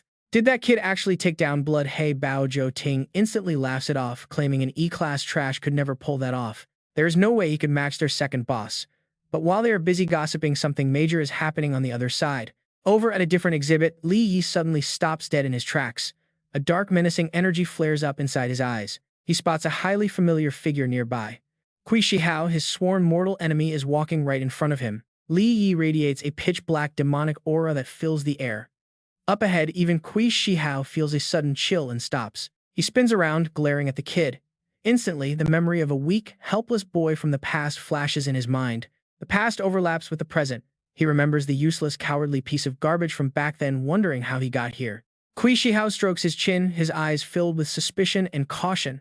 How on earth did this trash get connected with Qin Siyin? Suppressing his boiling rage, Li Yi calmly walks right past them. He casually asks Qin Siyin why she wanted him here. She calmly explains that her father suddenly requested to meet him. Li Yi tilts his head, offering a playful, sarcastic remark. He asks if her father will try to get physical again. Qin Siyin smiles confidently, telling him not to worry with her around. She guarantees her dad won't dare. Seeing Li Yi has such powerful backing, Kui Shihao steps forward with a fake mocking smile. He mockingly says he did not expect to run into his nephew here. Li Yi sneers right back at that fake greeting. He delivers a sharp, sarcastic slap to the old man's face, claiming he is just a minor debtor forced to work the mines. He asks how he could dare associate with a high-level executive of NG. Even after being mocked, the old man remains shamelessly thick-skinned. Kui Shihao closes his eyes shamelessly, lying that the decision regarding his parents came from the top and his hands were completely tied. He pretends he wanted to help. Li Yi keeps his hands in his pockets, turning back to throw a razor-sharp glare at the hypocrite. He tells him he plays innocent very well, but they both know the truth. He keeps walking, leaving a parting shot. He warns him that paper cannot wrap fire. If you commit too many dirty deeds, karma will eventually catch up to you. The warning hits a major nerve. Kui Shihao's lackey is absolutely furious and steps up ready to teach the brat a lesson. He wants to beat him up, but Kui Shihao quickly stops him. He reminds him this is Qin Shaoshang's turf. They cannot afford to make a move here. The lackey grinds his teeth, a sinister, murderous look flashing in his eyes. Since the kid knows way too much, they decide to send assassins to silence him. Kui Shihao smirks wickedly in agreement. He promises to arrange it. Meanwhile, leaving the trash behind, Qin Siyin leads Li Yi into a luxurious room to meet her father. She introduces Li Yi to him. Down in the main hall, the auctioneer's voice echoes, announcing the official start of the auction. Qin Siyin smiles and tells him to chat with her father first, promising to keep an eye on the auction items for him. She promises to alert him if his target item appears. Li Yi nods in thanks. Once they are alone, Li Yi gets straight to business. He asks Qin Shaoshang what this meeting is about, suggesting they speak frankly. The powerful boss takes a slow sip of tea. He calmly asks if Li Yi has more of those weapons he gave to Siyin. Li Yi sits down on the sofa analyzing the situation. He realizes Qin Shaoshang went out of his way to meet him because he desperately wants the legendary Qingxin family weapons. Our main character smiles, playing the role of a composed businessman, knowing it is best to hold some cards close to his chest. Flooding the market isn't safe and crashes the price. He claims he only happened to get his hands on this weapon. In fact, he has 2 more left. Hearing this, the old fox sets down his teacup and makes a mind-blowing offer. How about 40 million more, including the first one that is 45 million total? What do you say, kid? With only the 2 of them left, Li Yi starts negotiating. 15 million a blade is decent, but he wants more. After all, weapons are literal lifesavers for fighters. Qin Shaoshang narrows his eyes and asks what he really wants. Taking a calm sip of tea, Li Yi drops his final offer, 25 million each, a price that is obviously way higher than expected, leaving Qin Shaoshang momentarily stunned. He chuckles unpredictably, calling the kid quite bold. Suddenly, Qin Siyin rushes inside to interrupt, telling Li Yi that the exact item he wanted has finally appeared. Instantly, a dark-robed entity with glowing red eyes manifests behind Qin Siyin, speaking in a freezing tone. Addressing Qin Shaoshang directly, the old fox flinches and swallows his anger, agreeing to transfer the remaining 70 million. As Li Yi steps onto the balcony, Qin Siyin points down to the stage, pointing out the exact fragment he needs. Behind them, Qin Shaoshang mutters in bitter frustration. Meanwhile, the auction stage below is buzzing with intense energy. The auctioneer shouts out bids of 65 million and 100 million for the glowing blue fragment on display. As bidding hits 150 million, Li Yi notes that the fragment is real. Armed with 70 million, 70 million should easily win it. He holds up paddle number 9 and confidently bids 30 million, though his wallet hurts. Intimidating rivals comes with a steep price and 30 million definitely stings.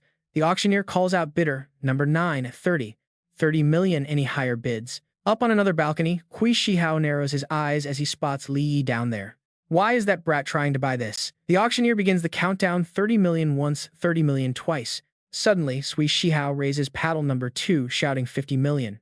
He thinks, let's see if you have enough cash to fight me. The auctioneer shouts out 50 million. Buyer number 2 offers 50 million without a single moment of hesitation. Li Yi immediately counters with 60 million.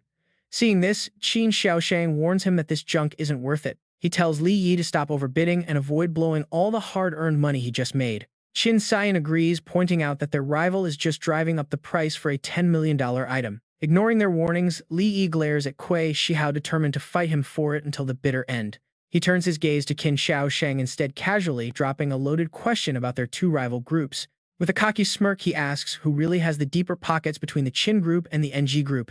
Qin Xiaoshang laughs heartily at his boldness, declaring the Qin group wins but questioning why he should help him. Down below, the host calls out 70 million from bidder number 2. Li Yi calmly replies that he has leverage. He summons two massive greatswords, slamming them into the floor. Qin steps closer, his voice laced with warning. He offers to buy them at the previous price but warns that this petty cash won't win the auction. But Li Yi smiles confidently, telling Qin Xiaoshang that he wouldn't make promises he couldn't back up with cash. His supreme confidence leaves the old fox wondering if this kid is secretly hoarding a massive supply of weapons. As 70 million is called, Qin Xian loses patience with her father's hesitation and grabs his arm tightly. She promises to cover the bill herself if Li Yi fails to pay, forcing her father to back down. Fine, fine, he relents. As 70 million is called twice, Qin Xian grabs Li Yi's hand and drags him out, urging him to move before their rival steals it. Li Yi can only marvel at how rich people think. To them, hundreds of millions is just pocket change. Raising his paddle, Li Yi boldly bids 100 million. The auctioneer confirms his massive bid. Kui Shihao grinds his teeth, knowing this item is crucial for his secret plans. He absolutely needs it. Raising his offer to 200 million, he sends a wave of murmurs through the hall. Bids rapidly skyrocket to 500 million. The crowd gossips, wondering if both of these men have lost their minds. They assume it is just a petty pride battle between wealthy giants having nothing to do with actual value. Standing beside him, Kui Shihao's lackey mutters that the young brat is clearly trying to pick a fight. Kui Shihao growls that the kid is out of his league, raising his paddle to scream an unthinkable bid. 1 billion. The entire room falls dead silent before exploding in absolute shock at the massive bid. Qin Xian panics, warning Li Yi that the old man is baiting them, but Li Yi remains completely unfazed. Knowing Sui Shihao, he would never take such a massive hit. That was until Qin Xiaoshang coughed to clear his throat, warning him, kid, think carefully. That is 1 billion. Can you really produce that many weapons? Right then, Qin Xian. Cut in, Dad, I said I would cover the difference. Stop ruining the vibe. Li Yi, hurry up and make your bid.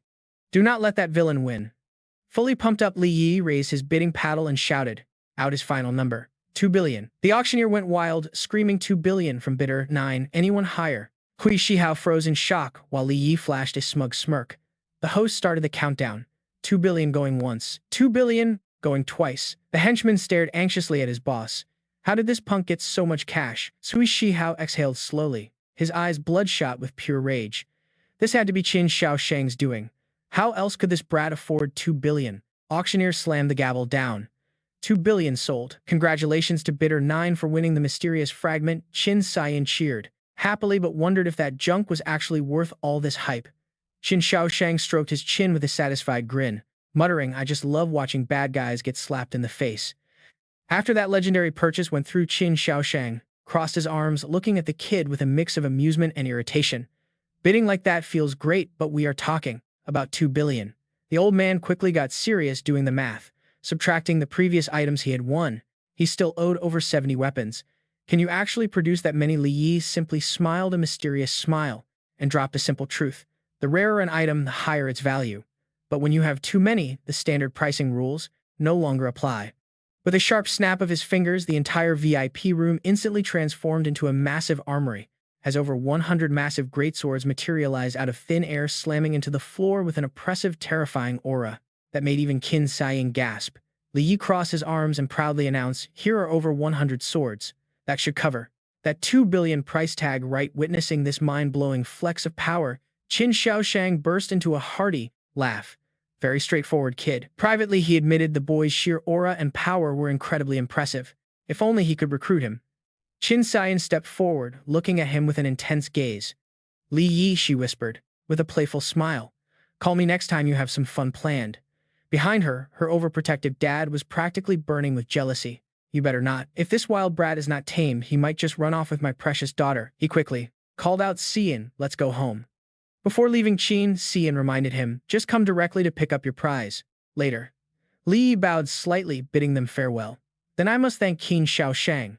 Qin Xiaoshang paused in his tracks and turned back. Ah, right, one piece of advice before I go. You clearly have tricks up your sleeve. But the NG group is no joke. They are definitely not an enemy you can take down all on your own. The old fox was still trying to recruit him. Sometimes teaming up with allies who share your goals is crucial. If you are interested, give me a call. Meanwhile, in a dark corner elsewhere, Kui Shihao sat cross-legged while the Heibao gang leader took a phone call. Hanging up, the boss reported Boss Qin Xiaoshang and his daughter have already left.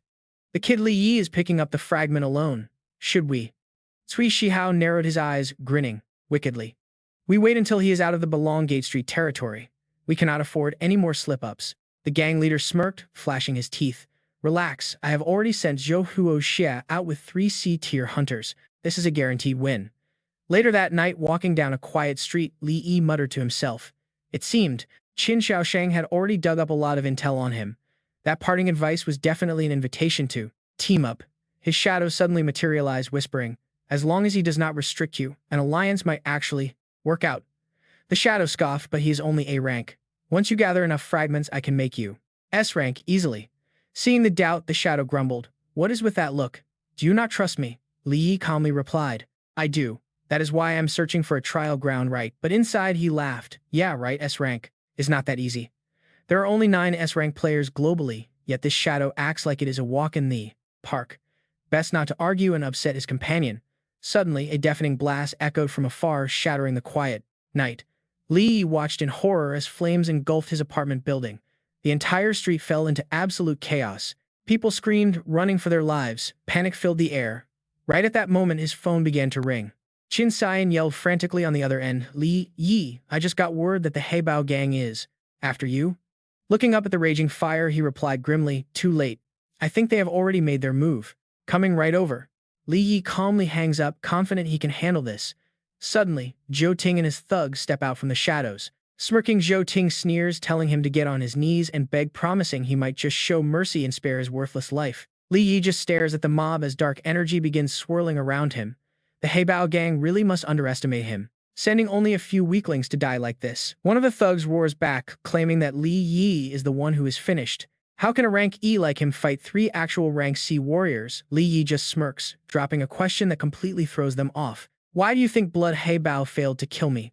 The thugs instantly freeze in shock, and one of them nervously whispers, he is too confident. Could he be hiding his true strength? Zhou Ting quickly snaps, telling them not to be fooled by a mere minor. Right then, a thug charges forward, swinging his blade, while the others remain convinced their target has 0 combat ability. But as the heavy blade comes slashing down, Li Yi simply stands there with his back turned, completely unbothered. With a swift tilt of his head, he dodges it like child's play, smirking as a ribbon of darkness shoots into the air. The dark force slams the blade straight into the ground, leaving the attacker stunned. Before he can even react, Li Yi spins. He delivers a shadow slash right across the guy's neck, mockingly saying that yes, he really is just a simple miner. The remaining henchmen panic and scramble backward. How did he move so fast? Meanwhile, their cowardly leader turns and runs. He runs for his life, screaming at his men to attack together. But as he flees, a dark shadow suddenly snatches him. He is lifted high into the air. Li Yi smirks, mocking them for being tough gangsters who are terrified of a miner. Dark flames flare up, partially masking his face as he coldly asks if they enjoy playing with fire.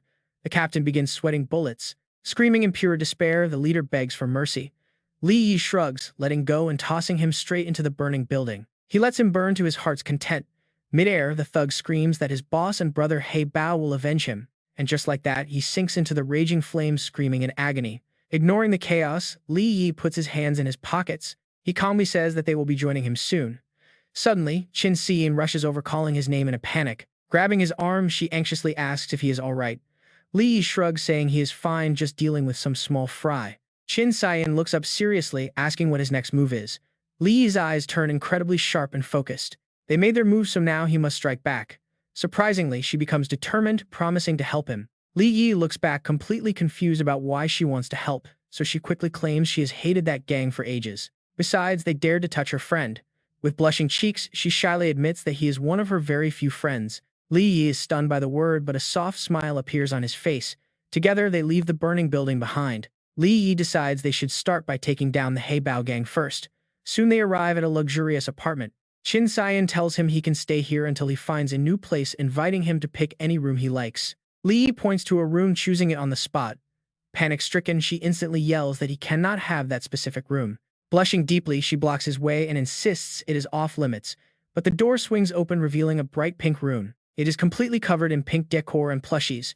Li Yi chuckles, teasingly pointing out that it actually suits her perfectly. Flustered, she admits she thought he would find it childish for the proud heiress of the Qin group to love such things. Blushing madly, she pushes him back out, arguing that this is totally normal, but he playfully calls back from the hallway. He tells her it is much cuter than her cold attitude outside. She freezes, realizing no one has ever called her cute. Before she can process the compliment, her stomach growls loudly. She holds her belly in embarrassment while Li Yi looks back. Li Yi bursts out laughing. She pouts, snapping that she is only starving because she was so worried about his safety. Seeing her pout, Li Yi magically produces a floating pile of snacks and gently hands them over to quiet her stomach. He tells her they are just emergency rations to tide her over. She stares at the floating pile in absolute disbelief. Intrigued, she asks where he summoned them from, noting she had been wondering the same thing about his weapons at the auction. Li Yi wears a mysterious smile, casually shrugging as he tells her that he simply knows a bit of magic. Her eyes light up with pure excitement as she clasps her hands together, begging him to teach her the trick. Suddenly, Li Yi's gaze turns incredibly sharp, detecting something highly suspicious lurking right outside the luxury apartment. Without hesitation, he turns toward the window, calmly asking Xian if she should probably head back home first. She follows him with a puzzled expression. Meanwhile, out in the garden, her father, Qin Xiaoshang, is hiding in the bushes. He spies on them, scratching his head in absolute frustration, wondering what kind of love spell this brat cast on his daughter. He grumbles that Xian never talks to him so happily. They just met, yet this brat already brought her to her favorite spot, and they won't even let him in. A young couple alone late at night, the dad thinks this vibe is totally off. That brat better not get too close to his daughter. One more step and he will chop him to pieces. Witnessing this absurd drama outside, Li Yi is left completely speechless. Breaking into a cold sweat, Li Yi whispers to Xian, warning her that if she does not leave soon, her overprotective dad might actually eat him alive.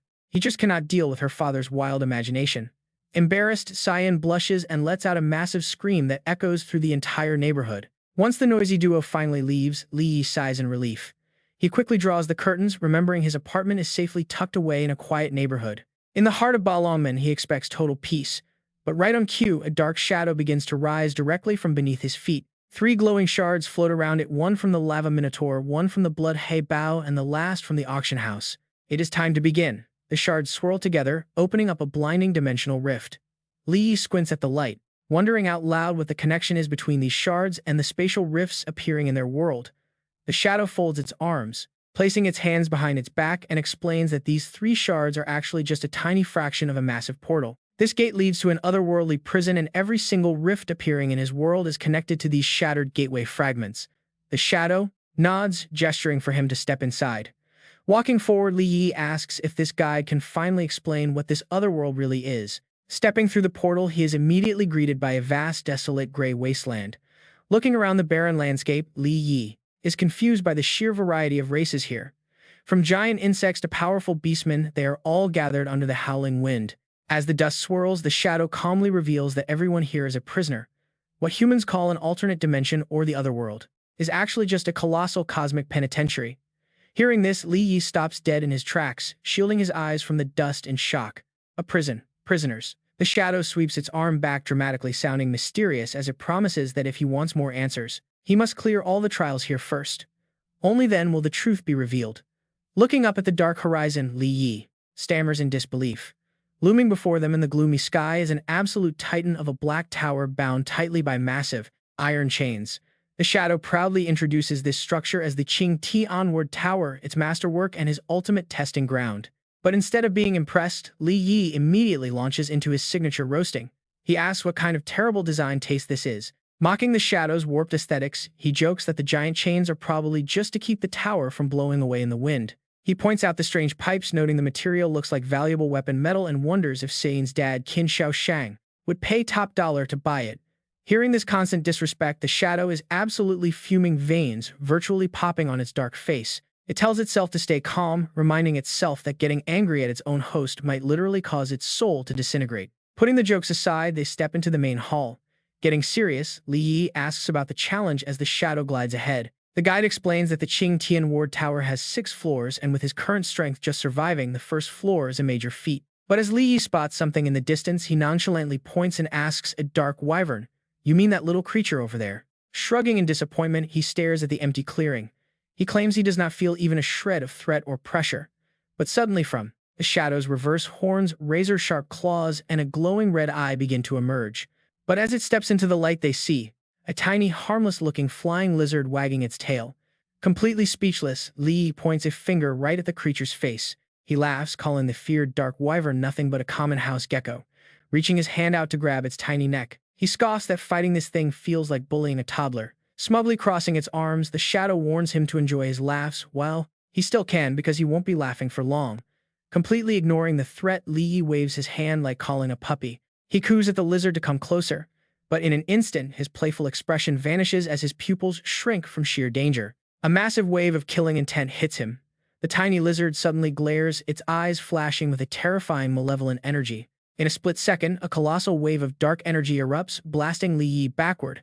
Reacting with lightning speed, he slides on his heels, dragging his shoes hard against the stone floor to break while desperately dodging the shockwave. Right then, the system interface flashes brightly. A new database entry reveals that the Otherworld is indeed a high-security spatial prison located across multiple dimensions. The Qing Tian ward tower, built by Qing Tian itself, consists of 6 floors to lock up enemies. Suddenly, the beast's stat window pops up. It shows a C-rank dark wyvern. After buffing its size, speed, and raw power surge by 600%, highlighting its weak points, that cute little gecko from earlier has transformed into a massive winged monstrosity roaring in fury. Wiping cold sweat off his forehead, Li Yi complains that a 600% boost is 3 times his own shadow buff. He wonders if he is running a cheap knockoff version of the skill. The shadow crosses its arms, mocking him because his stats are weaker than its pet. Deeply offended, Li Yi charges. Rolling frantically to dodge a bite that shatters the floor, the monster roars in frustration. Weaker than him? You have got to be kidding. Immediately, Li Yi leaps into battle, flipping mid-air and launching himself upward to narrowly dodge the massive sweeping wing of the wyvern. Floating high above, Li Yi swings his razor-sharp shadow claws with a confident smirk. Don't you know that the bigger the target, the more blind spots they have? He dives straight down, unleashing a barrage of shadow slashes that rip through the air, hitting the beast right in its exposed flank. But unexpectedly, intense sparks fly off like crazy upon impact. The wyvern's reinforced scales are hard as steel, completely deflecting his strikes. He can feel his hands going numb. Li Yi frowns in shock. Capitalizing on his brief hesitation, the monster flaps its wings, whipping up a gale that sends him flying backward. Li Yi grits his teeth, muttering about how insanely tough the beast's shadow armor is.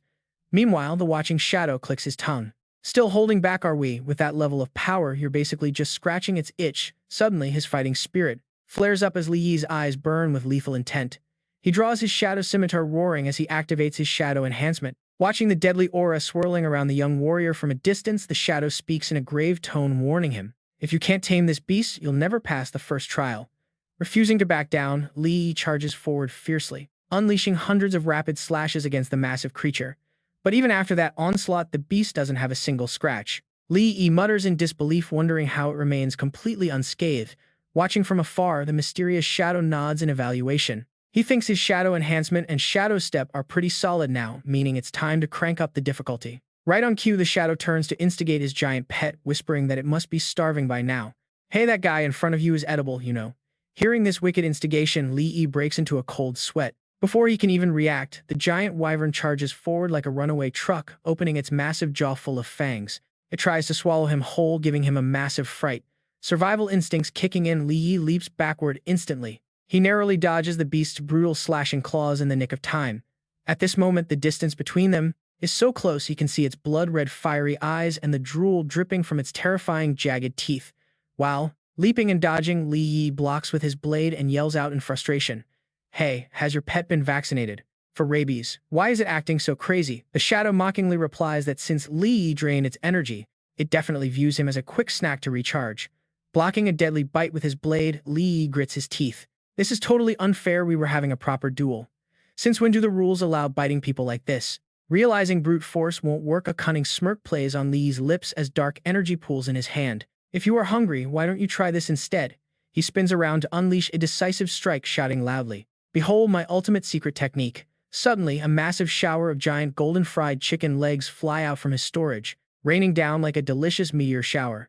The wyvern suddenly screeches to a halt, its giant eyes widening in shock, as a juicy chicken leg flies straight toward its face. Throwing away all its pride as a class monster, it happily twists in midair, snapping up the falling chicken legs that Li Yi threw. Seeing this ridiculous display, Li Yi brushes back his hair, smirking proudly. That's right, those snacks are absolutely delicious. And just like that, the cold-blooded wyvern becomes as obedient as a puppy, happily munching away on chicken legs in midair, completely satisfied. Suddenly, the system screen flashes, announcing that the shadow wyvern has been successfully tamed and Floor 1 access is granted. Li Yi stands up and stretches with a proud smile, celebrating his success. With a sudden puff, the massive beast shrinks into a tiny lizard-dragon hybrid, clutching a piece of chicken with hearts floating around it. Li Yi looks at the little glutton speechlessly. The system then notifies him that he has acquired the authority to link and activate the prison gate. Frowning, he looks back, asking the nearby shadow what these link and activation rights are actually used for. Switching to his expert mode, the shadow explains that each fragment will turn into a teleportation portal, connecting directly to the prison once fully charged. Li's eyes light up, realizing that if he links these spatial fragments, he can summon a portal whenever he wants. The shadow nods in agreement. Unable to hide his excitement, Li scoops up the tiny lizard, gently petting it. He marvels at getting such an awesome skill on just the first floor, anticipating even better rewards on the next 5 floors. Hearing the kid brag, the shadow wears a wicked grin, amused that he is so cocky after literally cheating his way through. He wonders how the boy will handle the second floor. Walking toward the gate, the shadow casually sets a mental trap. Go ahead and try. After all, the guards are really just the simple butlers and servants of this massive tower. Meanwhile, Li Yi hoists Tu Kuang onto his shoulder sharply, sensing that the shadow is plotting something, likely planning to unleash yet another batch of shape-shifting monsters. The two quickly step inside the glowing circle of the teleportation elevator. Li Yi crosses his arms cautiously. If the level 1 zombie was already C rank, then level 2 definitely will not be simple. The shadow tilts its chin as the elevator carries them up, telling him if he does not believe it, he should see for himself first. Arriving, a grand door carved with ancient patterns stands before them. The young boy mutters to reassure himself that it does not look dangerous. Brimming with confidence, Li Yi strides forward and pushes the massive door open with one hand, ready for whatever lies ahead. But as the door cracks open, his smile instantly vanishes. His pupils shrink in pure shock at the sight before him. Standing there are 4 massive beasts radiating intense bloodlust. A Thunder King snake, a water arrow turtle, a lava minotaur, and a strange shadow monster, all C rank. With sweat pouring down his face, Li Yi slowly turns his head toward the shadow. His mouth twitches into a strained, awkward smile as he asks if these giant monstrosities are what the shadow calls servants. Facing the massive Thunder King snake charging with its gaping jaws alongside a herd of raging minotaurs, Li Yi braces himself. He prepares to withstand their relentless onslaught, but their raw power is far beyond anything he could have ever imagined. He has to dive into a roll, barely dodging a devastating tail whip that completely shatters the stone floor beneath him. Frowning under the pressure, he wraps himself in dark energy, desperately looking around the chamber for a way to escape. But he quickly realizes the giant serpent has coiled its body, completely sealing the exit. Even the entrance is blocked off. Right then, the Thunder King snake roars, ordering the horde to slaughter the intruder, forcing Li Yi to run for his life. Without wasting a single second, he slides across the floor, slipping through a narrow gap between the towering monsters. He triggers his Shadow Leap skill, breaks free from the tight encirclement, and immediately starts running as fast as he can. With the Minotaur swinging its axe in hot pursuit, he grits his teeth and activates his Shadow Boost for extra speed. Moving like black lightning, Li Yi weaves through the deadly axe swings and lethal attacks of these aggressive house servants. With a stylish slide, he brakes sharply, leaving a skid mark on the floor as he stops right by the massive stone door. Summoning all his strength, he pushes the door open just enough to slip through, escaping in the nick of time, before the Minotaur and the giant snake can pounce. Once outside, he immediately turns back and uses his weight to slam the door. He shuts it tight, locking the beasts inside before leaning against the cold stone to catch his breath, drenched in sweat. Li Yi glares at the shadow and yells, accusing it of tricking him by claiming those beasts were just servants. He collapses from sheer exhaustion while the shadow floats above, laughing in a deeply annoying, mocking manner. The shadow claims it was not lying, insisting they really are servants and that Li Yi is simply too weak. To prove its point, the shadow pulls up the system job assignments. Li Yi is completely speechless at the list. The water arrow turtle is assigned to mop floors, while the other monsters handle heavy lifting. But then the system blinks red. An A-rank creature is approaching, leaving them frozen in shock. Suddenly, the scene shifts, revealing a memory. An imposing old man and a beautiful white-haired girl walk in. Li Yi frowns, wondering why they have showed up now. Sitting comfortably on a luxurious sofa, the elderly man Qin Shaoshang is the first to speak, breaking the silence. He mentions hearing from Xian about Li Yi, wanting to take on the Heibao gang. Li Yi nods with determination. The gang is already targeting him, so instead of playing defense, he prefers to strike first and take the initiative. Qin Shaoshang paces around, asking why he has not acted yet despite the gang provoking his turf on Longman 3rd Street. Li Yi calmly replies that it is because the chairman is afraid of disrupting the fragile balance of power. The old man nods in agreement. Haicheng has 3 major factions keeping each other in check, starting with Wu Tianchu, the city lord controlling the politics, and Ning Donghao, whose Wu group controls the entire economy. As for Qin, he holds political and economic power second only to them, his face showing a cunning expression. He despises the Heibao gang's extortion over the years but cannot act unless they cross the line. With the aura of a ruler, he explains that making a move against the gang carries massive risks. Pushing the Heibaos might force Ning Donghao and Wu Tianchu to form a dangerous alliance against him. Or he and Ning Donghao could destroy each other, giving Wu Tianchu total control over the city. Hearing this, Li Yi immediately gets the picture. He raises an eyebrow and asks a sharp question. He asks if Qin Shaoshang simply wants to keep the Qin family entirely out of this dangerous conflict. Satisfied, he let out a smug snort, stepped forward and patted Li Yi on the shoulder. Let me lay out my plan. I want you and Xian to build a brand new faction to counter the Heibao gang. Li Yi looked up, cutting straight to the chase. Qin Shaoshang, are you looking to fight a proxy war? Qin Shaoshang placed his hands on his hips, swept his cloak back majestically, and praised him loudly. Brilliant, I will provide the funding and manpower while you and Xian execute the plan. This way, those other 2 families won't dare to make any reckless moves. And even if you both fail, I can still step in to mediate and protect you. Li Yi smirked, genuinely impressed. To think Qin Shaoshang had mapped all of this out in just a single night, highly impressive honestly. But before the old man could look cool for long, he suddenly burst into dramatic tears, blurting out his true petty feelings. If it wasn't for my precious daughter insisting on fighting the Heibao gang alongside you, I would have ignored this entire mess. What kind of love potion did you slip her anyway? I'm wasting both money and energy here if she ends up running off. With you, I'll be taking a massive loss. Maybe I should just ship Xian away, hog-tie this punk, and throw him far away from here. A cold sweat broke over Li Yi, his face twitching as he reminded his future boss. Qin Shaoshang, could you please stop saying your inner thoughts out loud like that? Thoroughly embarrassed by her father's ridiculous antics, Xian turned red as a beat jumped up and shoved the old man toward the door. Qin Shaoshang, get out of here right now. With the old man kicked out, only the 2 of them were left. Xian turned to him and asked Li Yi, what's our next move? Crossing his arms with a confident smirk, he casually replied, quests. I'm going to take on every single mission from all the active dimensional gates. I'm going to sweep every single gate in Haicheng. Hearing this absolutely wild yet thrilling plan, Xian's eyes lit up with pure excitement. All right, I'll get that set up. A dark grin crept onto his face, half of Li Yi's face cast in shadow, his eyes glowing a dangerous purple. He growled with cold determination. Once I connect these fragments, it'll be the darkest hour for the Heibaos. Now let's head over to a spacious courtyard, where Xian proudly introduced a squad of gray-uniformed soldiers lined up neatly. This unit was handpicked personally by me. From now on, the Shadow Gang is completely under your command. Li Yi blinked in confusion, repeating the name to himself. Shadow Gang bowing in unison with absolute professionalism, the subordinates let out a thunderous shout that shook the entire yard. Greetings, young lady, greetings, boss. Seeing her partner's completely stunned expression, she shrugged and explained. Since you took forever to choose a name, I just went with your skill to make it sound cool. What's wrong, don't you like it? He could only smile and accept his fate. No, it's actually fine. But while he said that, Li Yi's eyes flared with swirling purple fire as he silently assessed his brand new army. Scanning their lineup, he nodded in approval. Every single one of them was a C-rank awakener, a formidable force anywhere for sure. But pointing at a few burly men, whose faces were half covered, Li Yi couldn't help but ask why they were all wearing masks. Xian just shrugged, acting like it was obvious. To hide their identities and prevent retaliation from enemies, obviously, tilting her chin up proudly. She grinned and added, plus, don't you think they look incredibly badass like this? Li Yi's face went completely blank, and sweat began to roll down his cheek. Are you sure it's not because the artist was just too lazy to draw faces, he muttered. Putting the character designs aside, Xian shoved her hands into her pockets and turned to him. So what do we do next? Li Yi smirked, giving a very brief, cunning answer. Steal their lunch, of course. Walking side by side with an overpowering aura, he laid out his plan. I'm going to snatch up every single quest commissioned to the Heibao gang. Xiyin hesitated, looking slightly worried.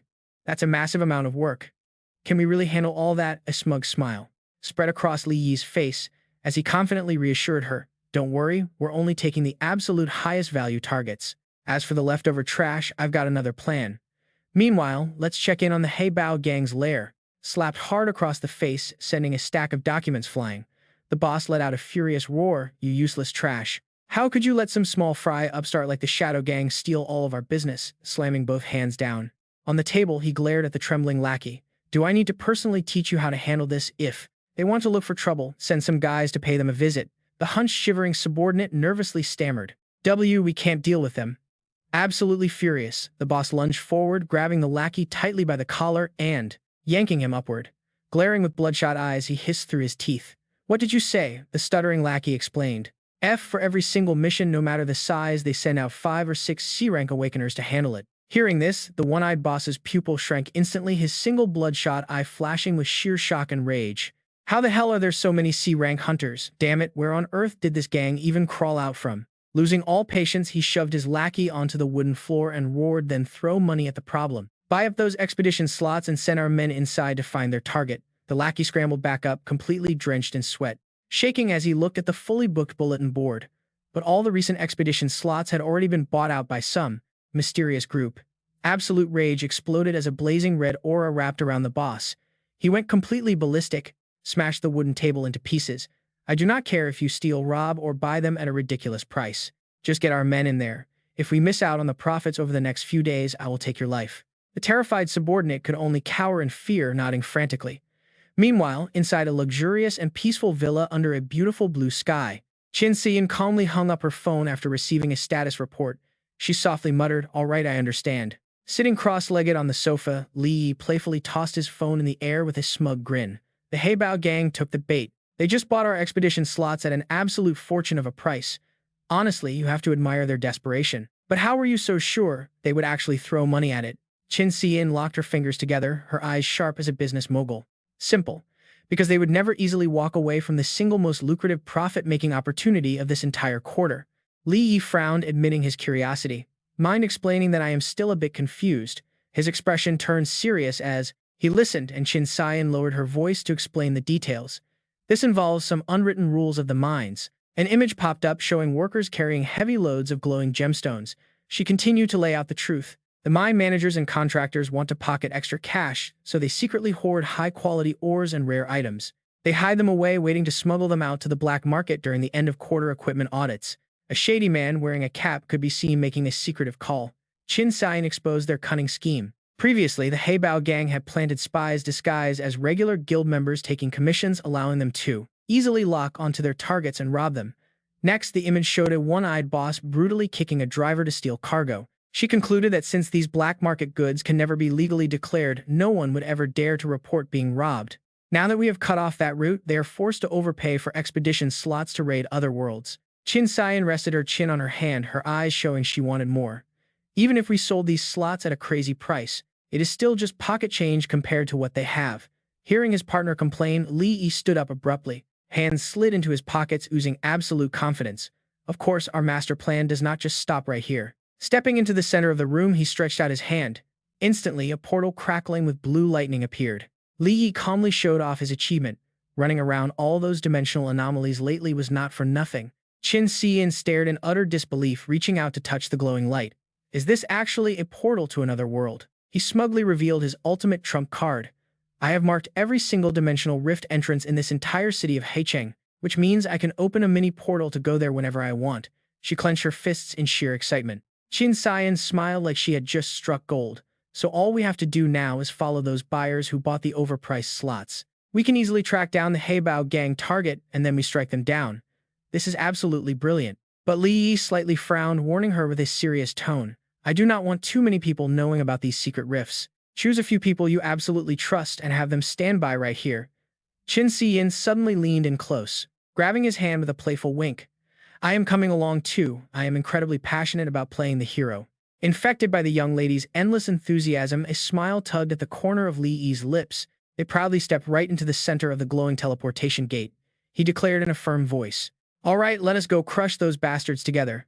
Meanwhile, deep inside a freezing, snow-covered canyon of the Otherworld, a heavy armored truck rumbled silently through the dark night, completely unaware of the bloody storm that was about to hit. Inside the speeding cabin of the truck, the driver grinned as he turned to his colleague wearing protective gear next to him. "Hey, old Wang, this batch of goods you are smuggling out this time is going to sell for a real sweet fortune." Old Wang smiled smugly, reassuring his subordinate, "Do not worry, you will get your fair share of it." But their brief moment of joy was cut short.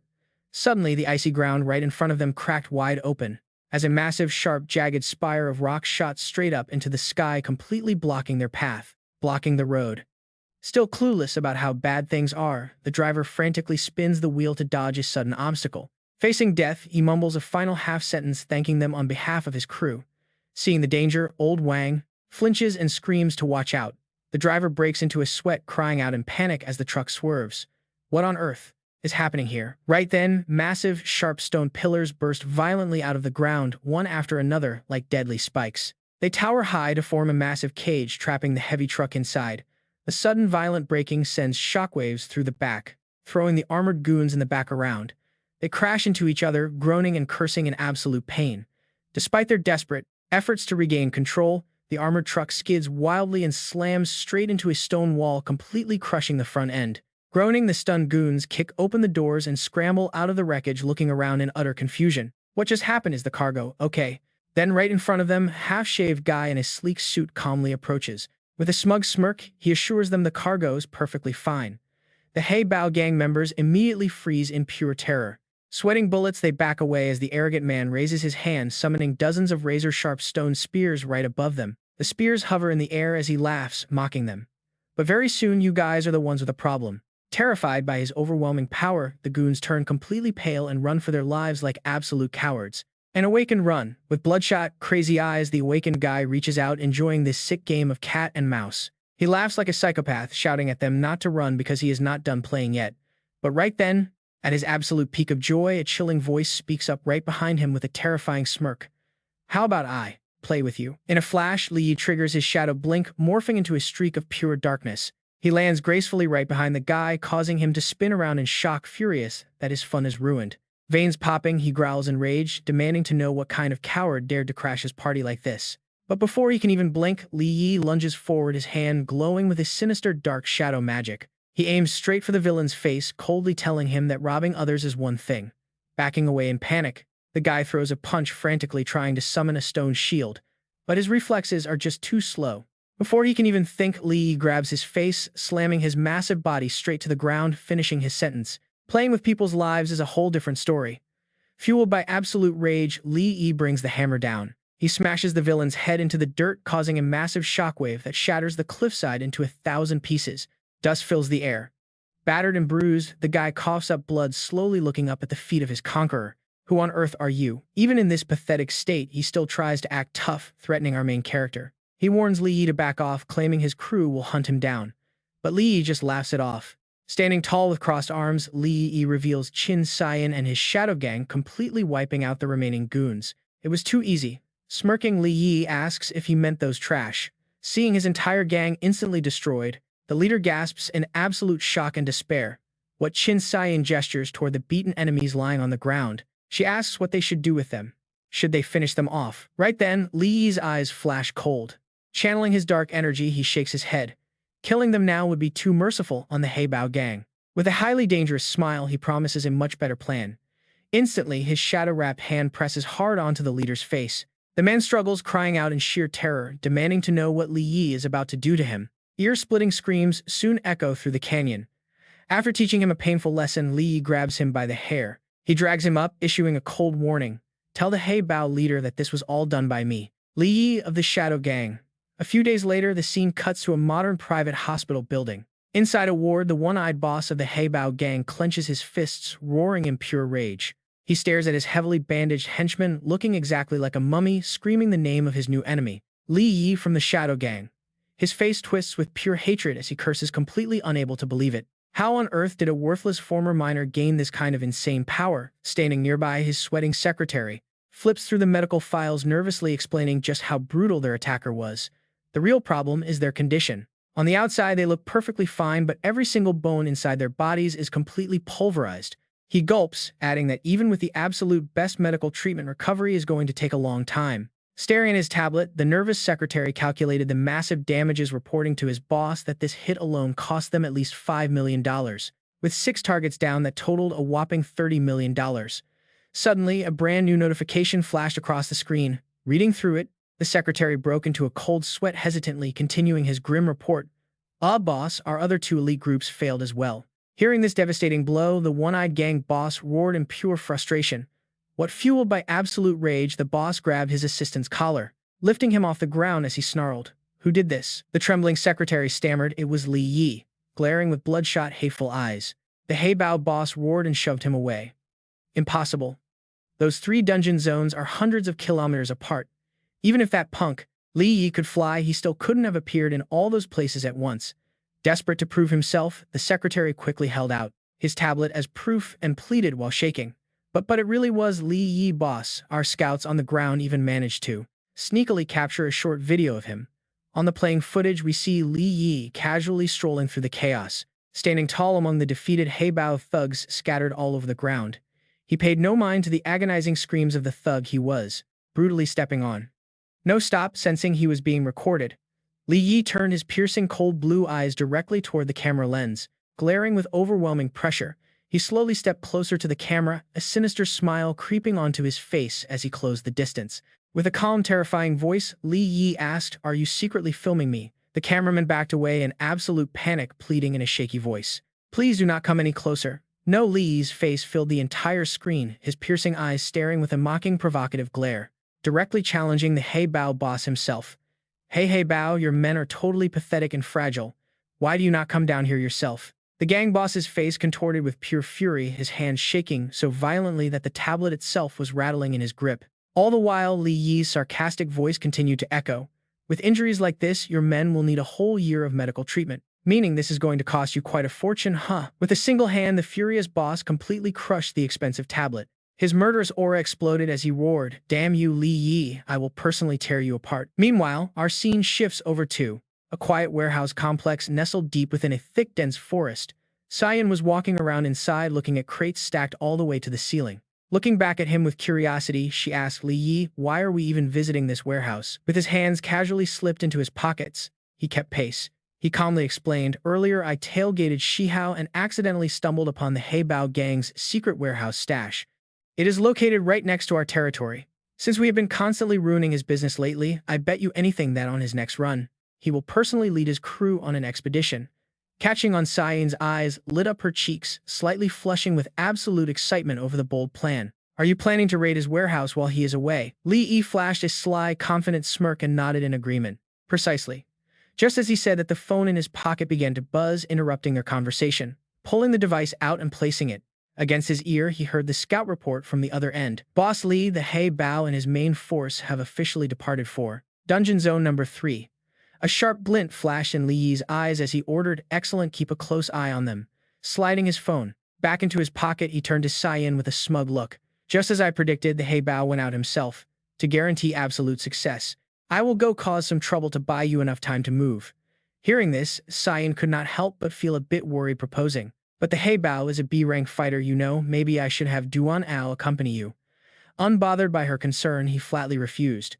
"No need for that." As he spoke, Li Yi raised his hand, summoning a massive teleportation portal, crackling with brilliant blue lightning right in front of them. "I do not plan on fighting him head-on anyway, and having Duan Ao tag along would only slow me down."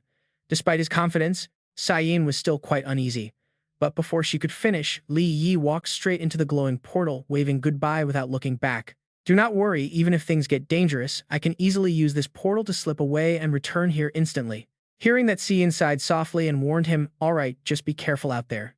The scene then shifts to a barren, rocky dungeon zone, where the Heibao gang is busy moving heavy crates. One of the lackeys excitedly sucks up to his boss, "Wow, we hit the jackpot. This entire batch is top-tier loot, boss." The blonde thug continued his relentless flattery as the boss stood proudly with hands folded behind his back, exuding pure arrogance. "Just as expected of your greatness, boss. The moment you took action, that punk Li Yi and his crew wussified and completely vanished." Hearing these sweet words, the one-eyed boss smirked with supreme arrogance, scoffing. They are nothing but a bunch of lowly miners. Even if they bring in a bunch of C-rank helpers, what kind of real trouble could they possibly cause us? But the moment those words left his mouth, the boss's pupils suddenly shrank in horror, his expression twisting as he felt a terrifying wave of murderous intent wash over him. Spinning around, he roared in panic upon seeing a dark silhouette suddenly loom directly behind his box-carrying subordinate. Who goes there? Before the thug could even comprehend what was happening, his eyes widened in pure terror. A jet-black shadow whip coiled around his throat like a vice, choking the life right out of him.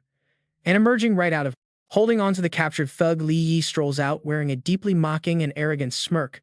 B-rank senses are truly sharp. Recognizing his sworn enemy, the boss gritted his teeth in fury. Yet, even though Li Yi was surrounded by a horde of vicious thugs blocking his way, he casually rested his hand on the trembling hostage hovering in the air, smirking mockingly. Why so tense? I am just a humble miner after all. Right then, the hostage began sobbing out desperately, begging for rescue. Boss, save me. Raising a hand, Li Yi directed a razor-sharp glare at the boss, warning him, you had better stay absolutely still. Otherwise, I can't guarantee this little buddy here won't end up losing a limb or two. Hearing this, Haibao lost his mind and unleashed a colossal roaring fireball, aiming it directly at Li Yi. His very own henchman, he roared with pure malice, then died together. Horror struck the subordinates, spun around to look at their boss. But facing the massive wave of incoming fire, a smirk of total confidence appeared on Li Yi's face.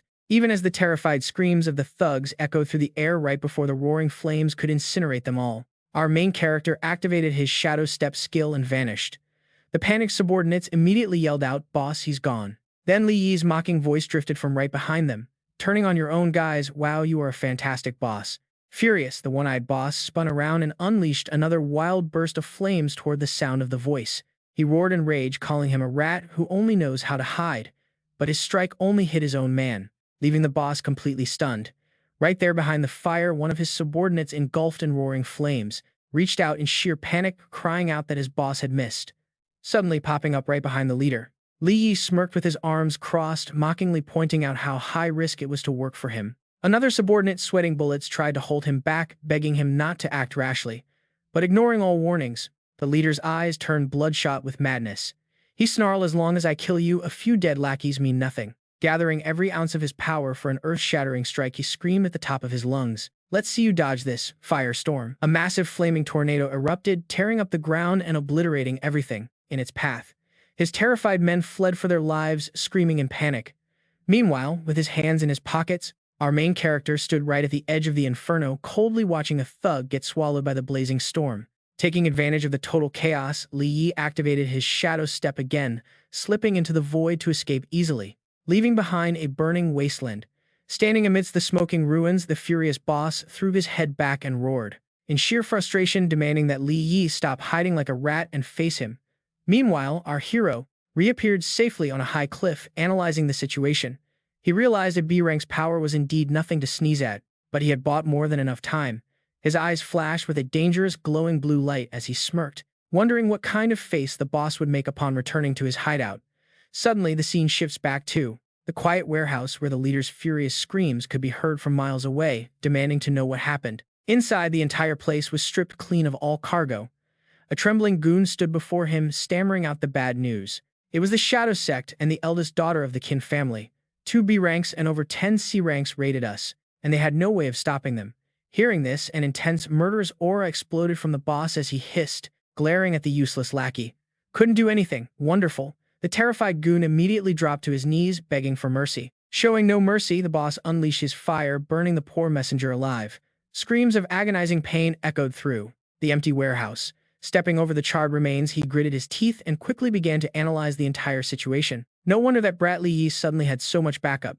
It was all thanks to Qing Tian. With half his face veiled in shadows, displaying pure, unadulterated malice, he growled, warning them that he was about to get extremely ruthless. Looking up at the control room overhead, his resentful voice could be heard arguing intensely with someone else inside the office. He insisted this couldn't just end here, but the other man fired back, pointing out that warehouse held his entire fortune. A fortune worth billions was completely gone. Standing opposite the boss was a wealthy, elegant middle-aged man with a neat mustache, who coldly questioned him. What do you expect me to do? Lend you my men to start a war with the Qins? With those words, Hao Yufan poured cold water on his plans, reminding him that even without Qing Shaoshang and Haicheng, Qing Saiyin was still completely off-limits. Patting the boss's shoulder to calm him down, the middle-aged man issued a stern warning that they were in the most critical phase of their experiment. No matter how angry he was, he had better learn to endure. Endure it. Not a chance. Losing his mind, He Bao shoves the hand away and roars in fury, I can't take this anymore. At worst, I'll just kill Qin Xian and Li Yi, then flee this city. But a second later, his pupils instantly shrink in terror. Suddenly, a suffocating pressure erupts from behind Qi Shihao as dozens of massive shadow monsters materialize, completely dominating the entire room. He delivers a bone-chilling threat. If you're so eager to throw your life away, I wouldn't mind silencing you forever right now. Crushed under this terrifying monstrous force, He Bao is forced down his knee, slamming violently onto the hard stone floor. Looking up in pure resentment at the man towering over him, the middle-aged boss clasps his hands behind his back and orders, "Do not let petty change ruin our grand master plan. Once this experiment succeeds, I'll personally help you wipe out the Qing clan." Gritting his teeth, He Bao swallows his pride and agrees, but the moment Qi Shihao leaves, he slams his fist down in rage, cracking the tile floor. He curses, drowning in humiliation. Damn it, easy for him to say, it's not his money on the line. I have never suffered such a humiliating insult in my entire life. Looking up, his bloodshot eyes burning with murderous intent, he schemes. His mind brews a sinister plot. Do you seriously think I can't crush Qin Xian on my own without your help, Qi Shihao? The scene shifts to a bustling highway bathed in broad daylight, where a sleek, vibrant red luxury sedan weaves through heavy traffic. Lounging comfortably in the back seat of the car, Xian smiles warmly as she turns to talk to the masked bodyguard sitting right beside her. Li Yi is incredibly smart, don't you think? Before her guard can reply, the passenger in the front seat cuts in to teases her from the front passenger seat. Step on it. Our young lady is dying to see Mr. Li Yi. The bodyguard nods, agreeing instantly. Understood.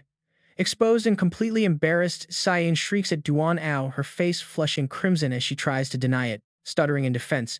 When did I ever say I missed him? Her bodyguard Duan Ao calmly calls her out on her bluff. You've been awake for exactly 1 hour and you've already mentioned Li Yi's name 24 times. Still trying to save face. She protests in utter futility.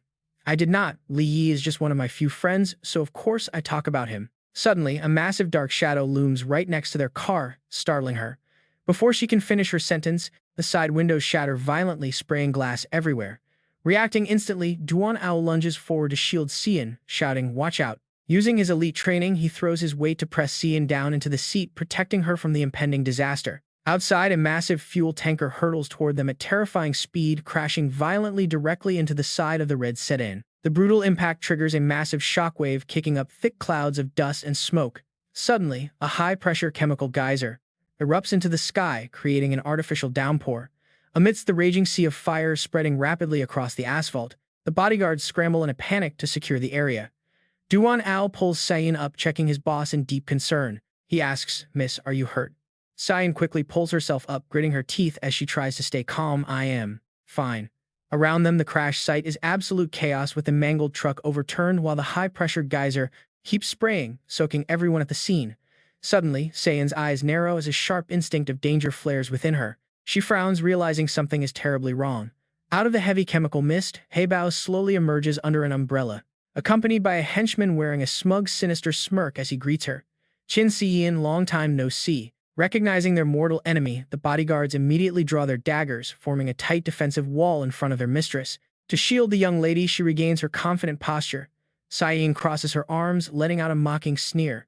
"Hey Bao, aren't you overestimating yourself? You seriously think you can make a move on me with just these few men?" But the moment she finishes, her vision suddenly blurs and her head begins to spin as she loses her balance. Xian clutches her forehead, sweating profusely. "What's happening? Why do I feel like this?" Duan Ao inspects his wet hand in pure panic and realizes the fatal truth. This water is poisoned. He Bao's bloodshot eyes glow crimson as he lets out a sadistic laugh. "If I wasn't absolutely certain of my victory, would I even dare attack you?" Watching the elite guards collapse one by one, the villain slowly explains his devious scheme. "What just soaked you isn't normal water, it's shadow spider venom. Even if you are an A-rank awakened, getting hit by this stuff means you'll be completely knocked out for 10 hours straight." Seizing the perfect opportunity, He Bao leaps forward, charging directly at them with the raw, brutal ferocity of a wild beast. Duan Ao swiftly spreads his arms to shield Xian, screaming misrun, but facing the overwhelming power of a B-rank. The villain doesn't hesitate for a second, unleashing a brutal punch straight into the loyal bodyguard's abdomen, making him cough up blood. wrapping his hand tightly around Duan Ao's throat. Heibao lifts him into the air, mocking his loyalty. "Aren't you a loyal little dog?" Furious flames erupt from his hand, completely engulfing the armored bodyguard in a blazing fire. A brutal finish. But since ancient times, those loyal to their master never end up well. Qin. Cyan weakly reaches out desperately, calling her loyal subordinate Duan Ao. While this bloody tragedy unfolds, let us check back on Li Yi at his sunny training villa, holding his sharp dual blades, slowly walking onto the field where endless wooden dummies stand in neat rows, fully prepared for a hard training session. His eyes flash with cold intent. With a soft growl, he activates his ultimate skill, Shadow Step, maxing out his speed. Li Yi becomes a streak of black lightning, zigzagging through the field and unleashing deadly slashes that tear through the air. Slicing past the dummies, he slides across the grass and stops with absolute style, leaving a trail behind him. Countless glowing blade trails crisscross in midair. In the blink of an eye, the entire row of wooden dummies shatters into hundreds of flying splinters. Wiping away his sweat, Li Yi closes his eyes and exhales slowly, listening to his shadow nod in approval. "Little D, you are getting pretty good with that skill." Li Yi frowns, complaining to his spectral mentor. "I am at least a C rank now. Can you stop using that childish nickname?" Their bickering is cut short when the phone on the stone table suddenly vibrates violently. Li Yi walks over, looking at the screen in surprise. Qin Tian is calling. He picks up the phone, his brow furrowing as the shadow mutters in disdain. "Acting like a C rank is a big deal. You are still just an ant with some basic strength." Suddenly, Li Yi's face turns pale.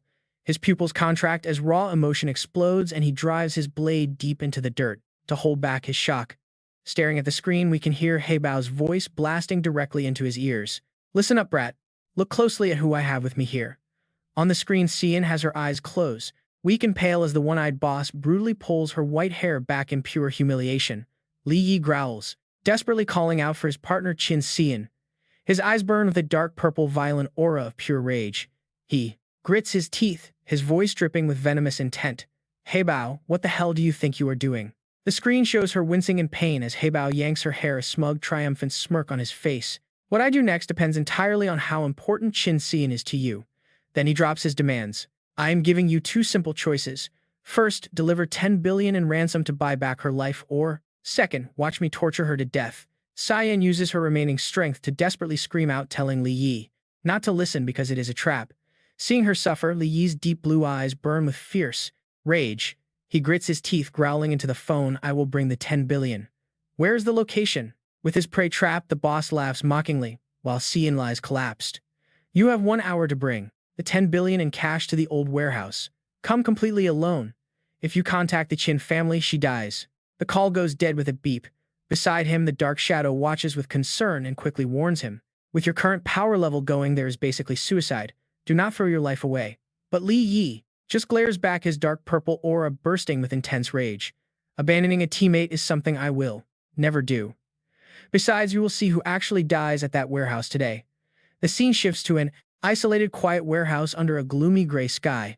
Pushing the heavy doors open, Li Yi calmly steps inside, confronting Heibao, who sits comfortably on a sofa surrounded by armed goons. The boss sneers in pure contempt. "You have got some guts, kid. Where is my money?" Li Yi calmly steps forward, completely unfazed. "I want to see Qin Tian first." Heibao laughs mockingly, signaling his assistant to bring her out. "Bring her out." Suddenly, a massive steel pulley from a crane on the high ceiling begins to lower, creaking loudly. Hearing the strange noise echoing from above, Li Yi is startled and quickly looks up. There, hanging high in the air, is Cian, suspended by a rope tied to a massive crane hook. Her weak body sways precariously. Even with her mouth taped shut, she desperately shakes her head to warn. Seeing that she is still alive, Li Yi exhales in relief and reaches for his spatial ring. He calmly commands the system to open up his storage dimension, preparing to drop the cash. With a quick snap of his fingers, a massive mountain of stacked cash materializes out of thin air and crashes onto the ground, leaving the gang completely stunned. The greedy henchmen instantly rush forward to grab the cash. "Boss, it is real money." Staring straight at the gang leader, Li Yi calmly demands, "You got the money now, let Qin Tian go." Heibao stood up slowly, interlacing his thick fingers, laughing with absolute malice. "I only kept you alive to get this cash. Now that it is safely in my hands, you did not actually think you would walk out of here alive, did you?" Completely unfazed by the obvious betrayal, Li Yi smirked, pulling a tiny detonator from his pocket. "I knew a dirty dog like you would never keep your word." With that, he decisively pressed the trigger.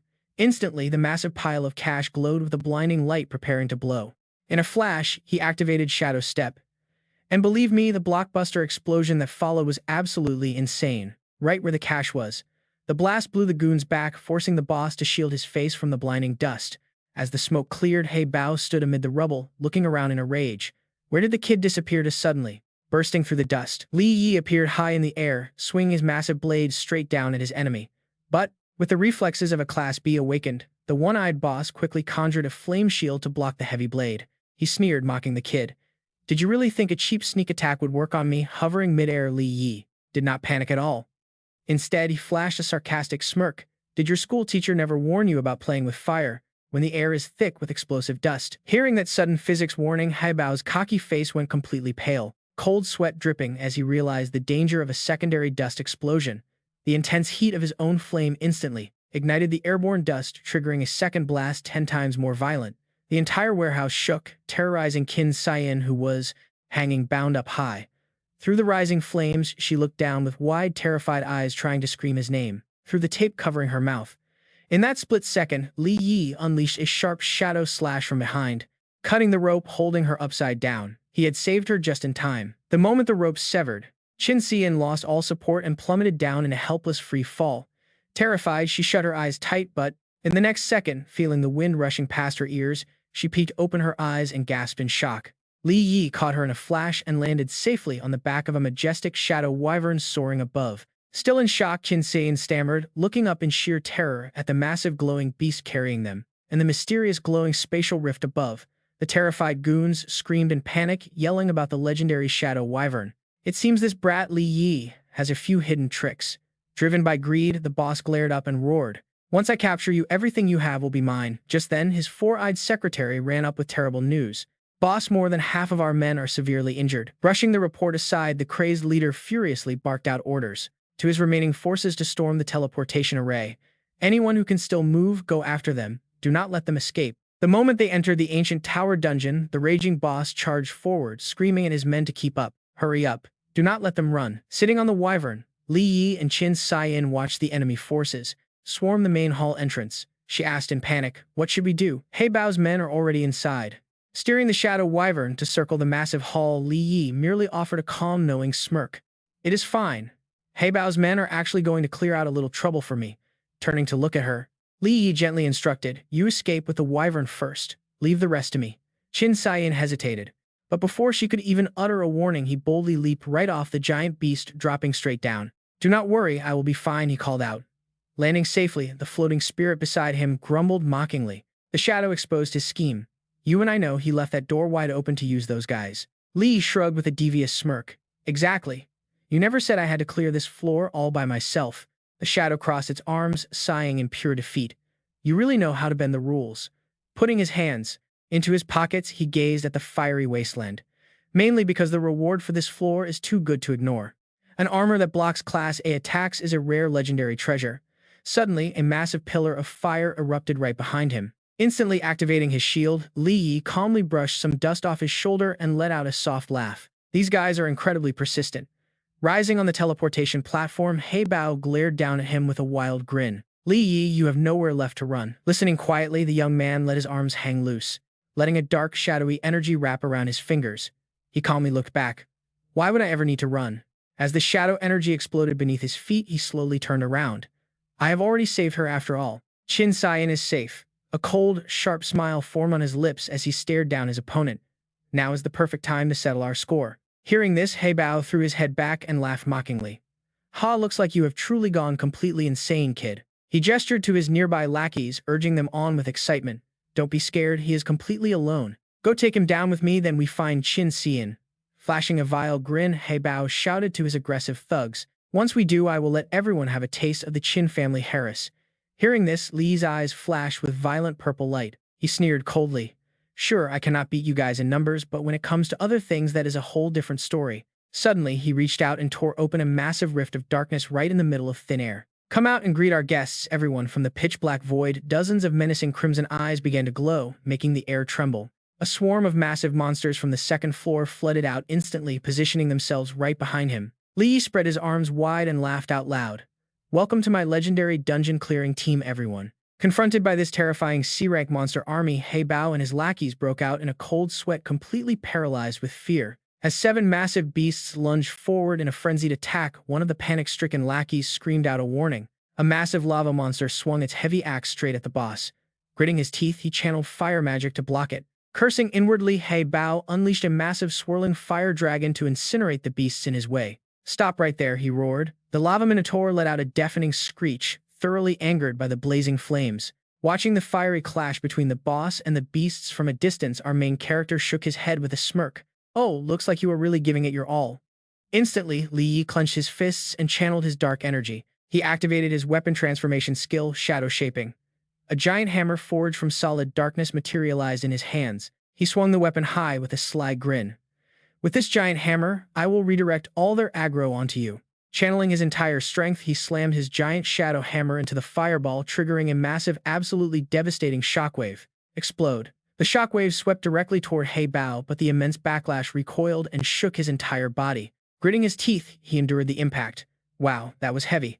The attack of a B-rank fighter is no joke. By now, the second-floor hall had turned into a chaotic, bloody arena as the beasts clashed with the gang. He Bao frantically hurled fireballs left and right, leaving the monsters howling in pain.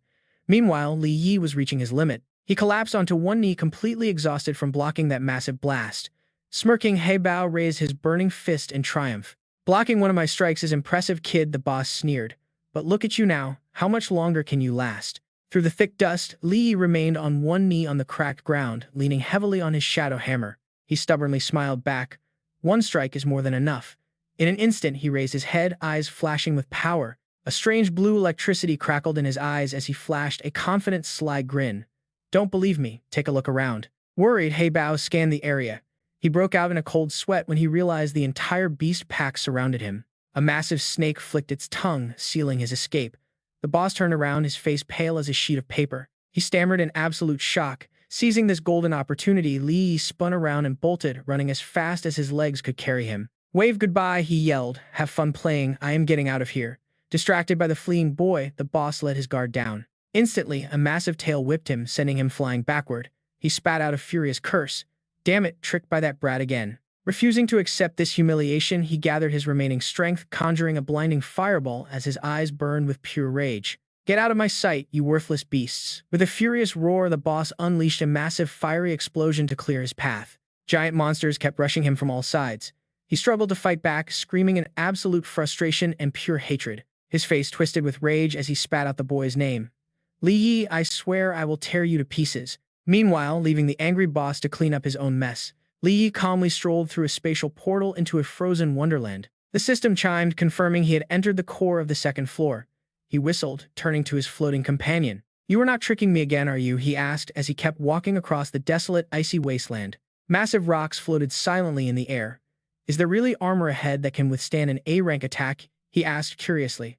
The shadow spirit floating beside him replied calmly. "Why would I lie to you? That armor is your reward for clearing this floor." As they chatted, Li Yi suddenly froze in his tracks.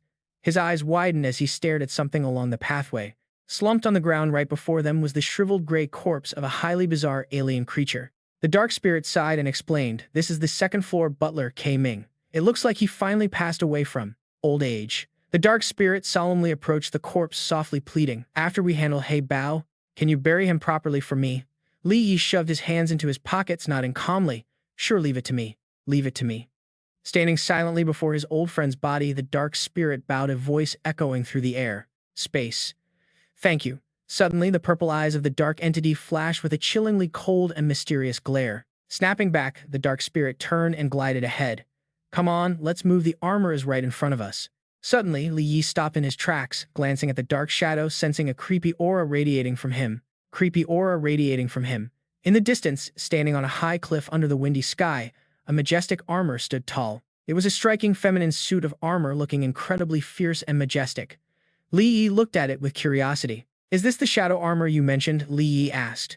The spirit grunted, while Li Yi rubbed his chin, examining the loot, nodding in approval. "Not bad, actually. Not as ugly as I thought."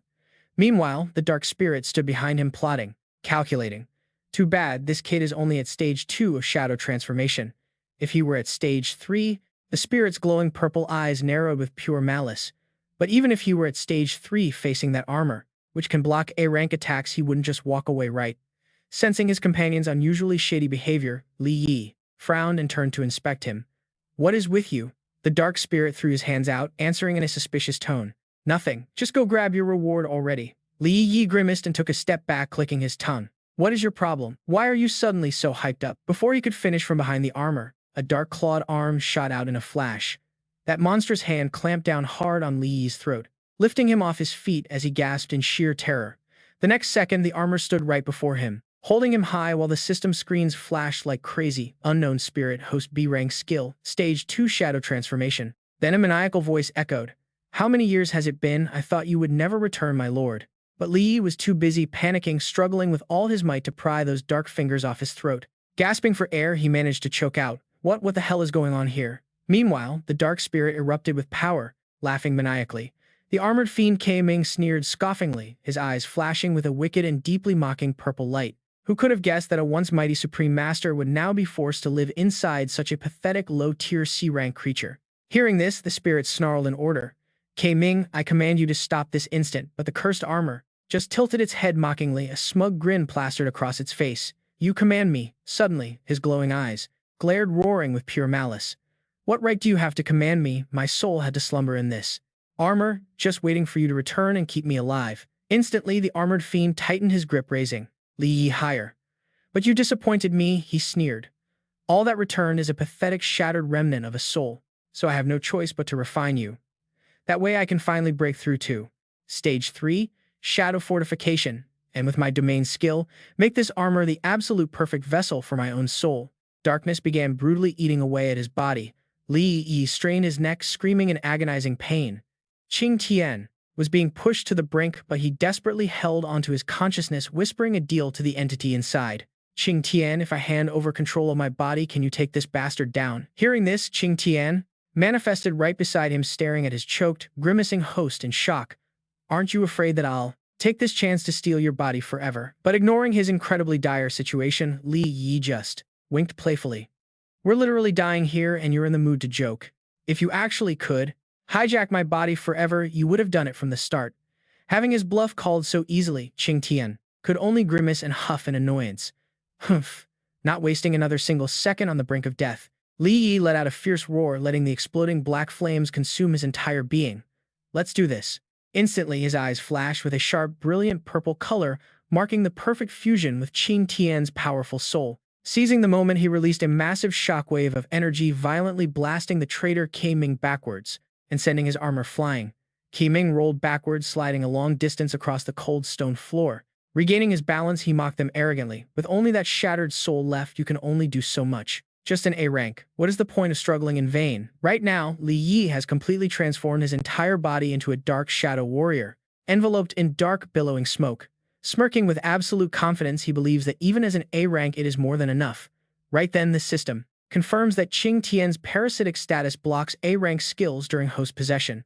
Sensing the massive wave of invisible pressure radiating from his opponent, Ming looks stunned. Let us see if he can survive this shadow domain. Right then, Li Yi transforms into a streak of black lightning, tearing through space with brutal, devastating force. This is Shadow Stage 2, the Shadow Domain. But after the initial shock, Ming lets out a wicked laugh, seeing right through the trick. Turns out it is just a bluff of Stage 2. "I never expected you to hold back and hide the true shadow arts." Completely ignoring the cheap provocation, Li Yi stands with his arms crossed in pride. Suddenly, dozens of dark, razor-sharp swords rise from the ground. Unleashing his infinite sword formation, he replies smugly, "I hide far more than you think." A torrent of black swords rains down like a raging storm. Yet Ming is incredibly skilled, using his heavy cloak and tough armor to deflect every single blade. He screams out wildly. So what? Enraged with absolute murderous intent, Ming swings his massive greatsword, charging to cleave his foe in two.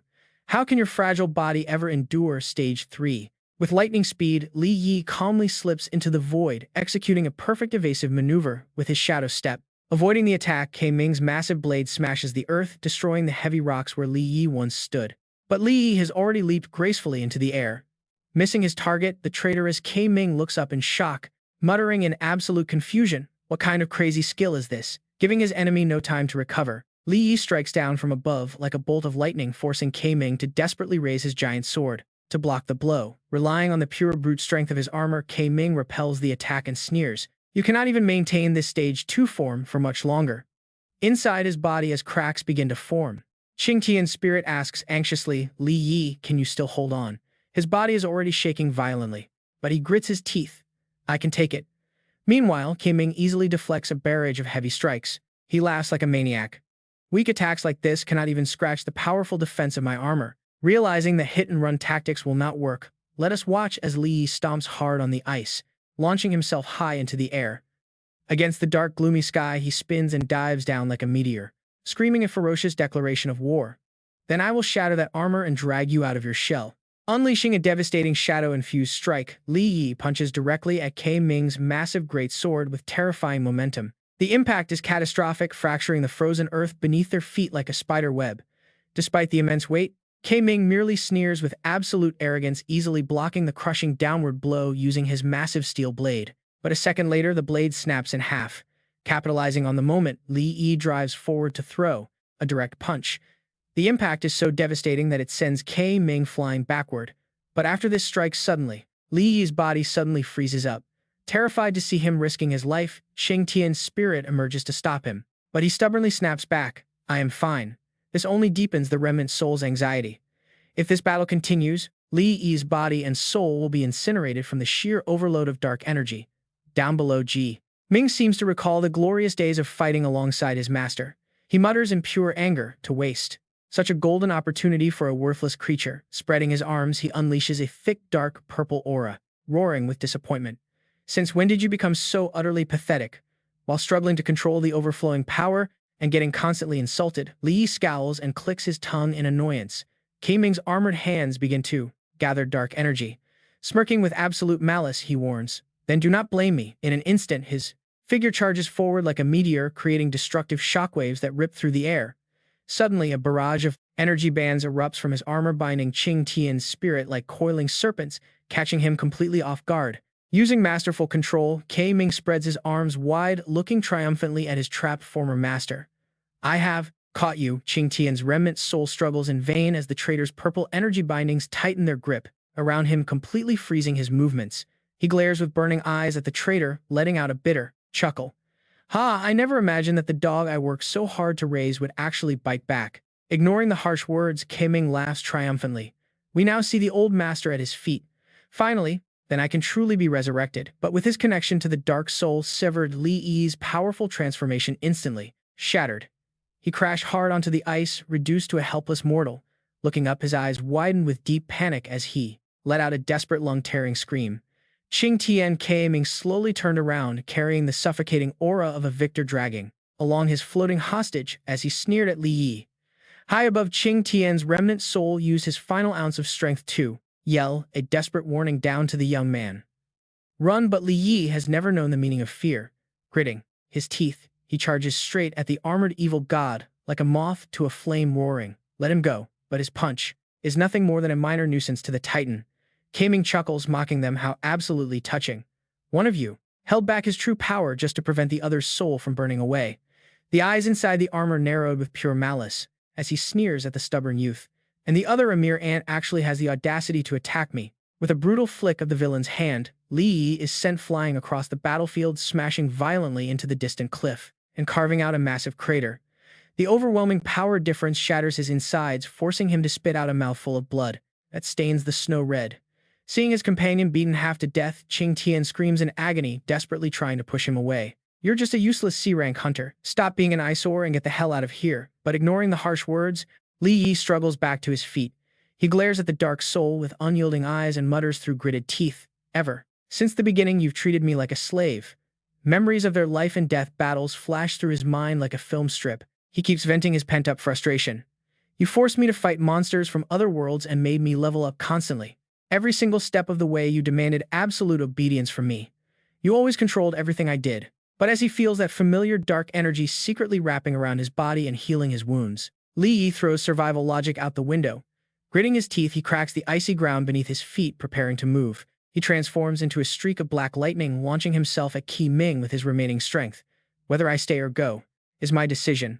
The youth's fists rain down furiously on the heavy armor, unleashing a storm of blinding sparks If I could absorb dark energy to force kill the blood leopard back, then he screams through his relentless assault. Then today, I can easily wipe out this traitorous scum for you. Yet despite the brutal barrage of punches, Qiming only grins like a maniac. Destroy me. Let's see how long that shattered shell of yours can even hold out. You absolute idiot, do you want your own body to burst? Li Yi's eyes flare with a deadly lethal light as veins pop across his face.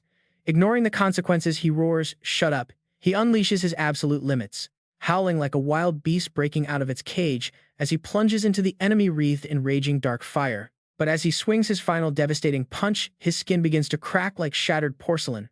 A chilling thought crosses his mind. Is my body actually falling apart?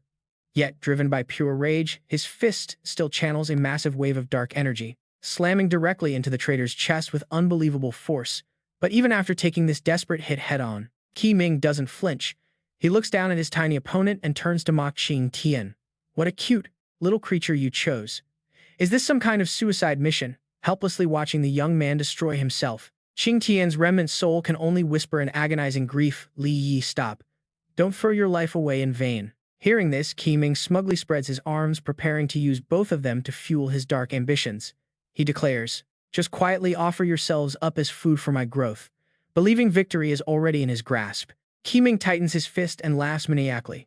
He stares down at the massive pool of dark energy beneath his feet, assuming Li Yi is dead, and lets out a spine-chilling laugh that echoes across the battlefield. But his triumph is short-lived.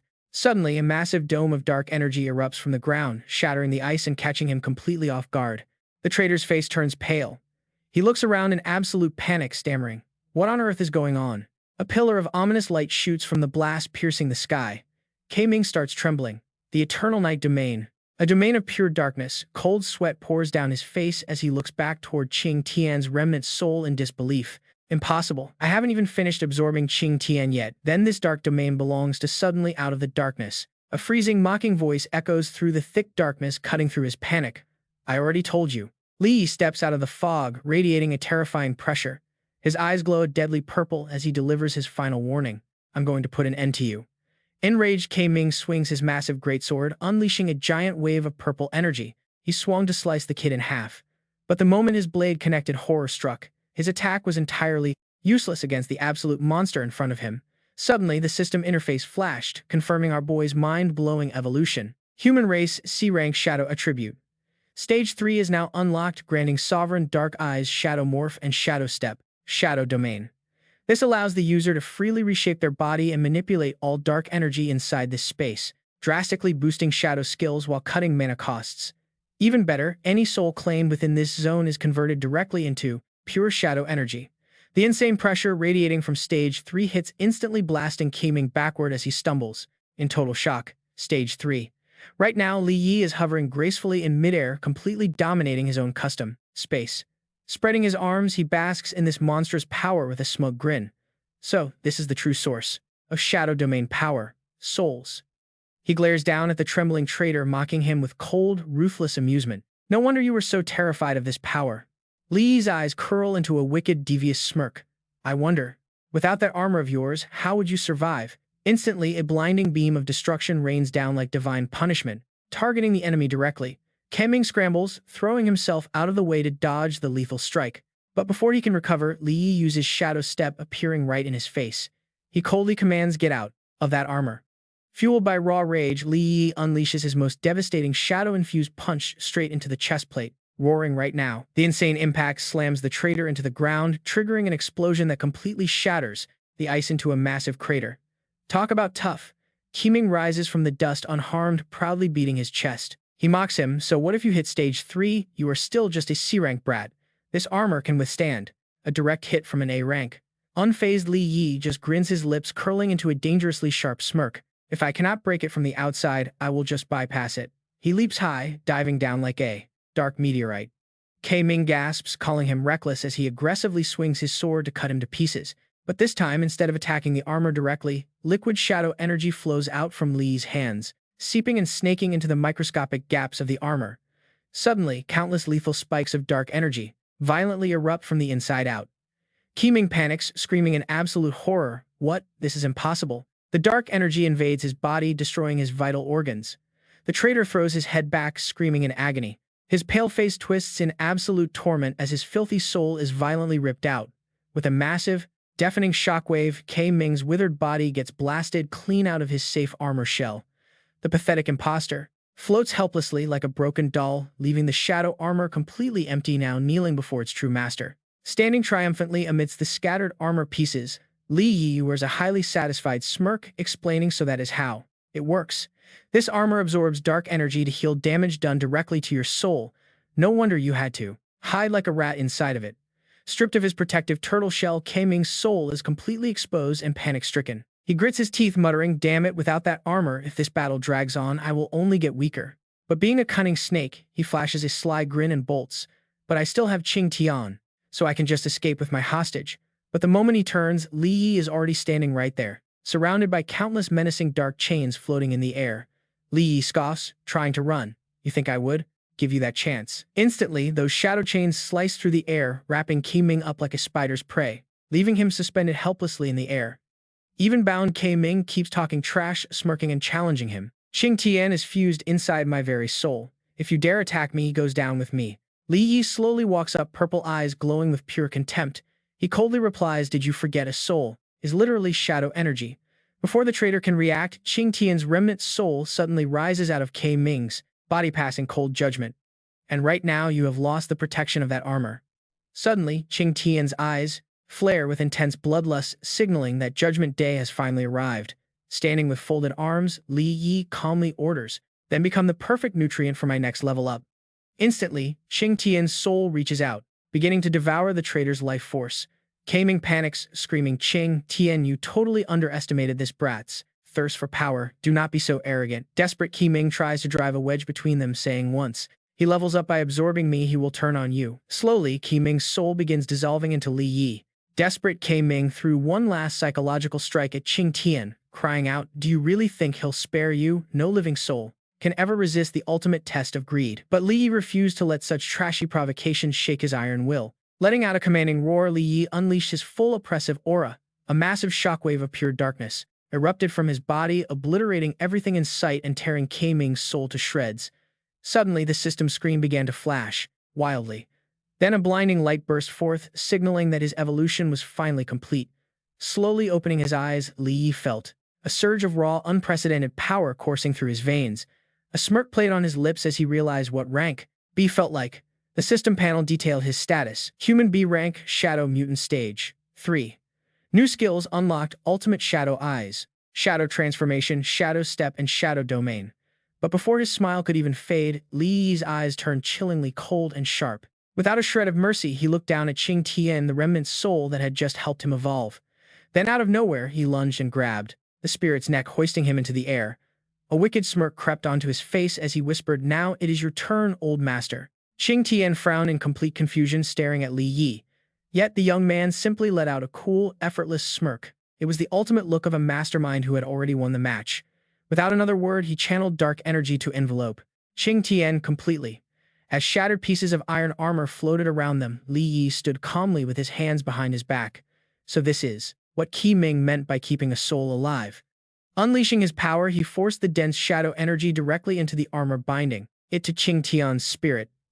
"You sealed your own soul inside this armor using shadow magic. Now this heap of scrap metal is going to be your brand new body." Right on cue, a formidable armored knight emerged, boasting a brilliant A-rank status screen. The majestic beast raised its razor-sharp claws, let out an annoyed growl, and grumbled, "Li Yi, how can you still smirk like that?" Li Yi patted his newly recruited servant's shoulder, joking, "Man, you look so dark and slimy. Devouring your soul would probably give me awful diarrhea." Throwing his green coat over his shoulders, he walked away, looking incredibly cool, leaving the massive knight to follow him like a puppy. Besides, that armor is way too bulky and ugly for his taste anyway.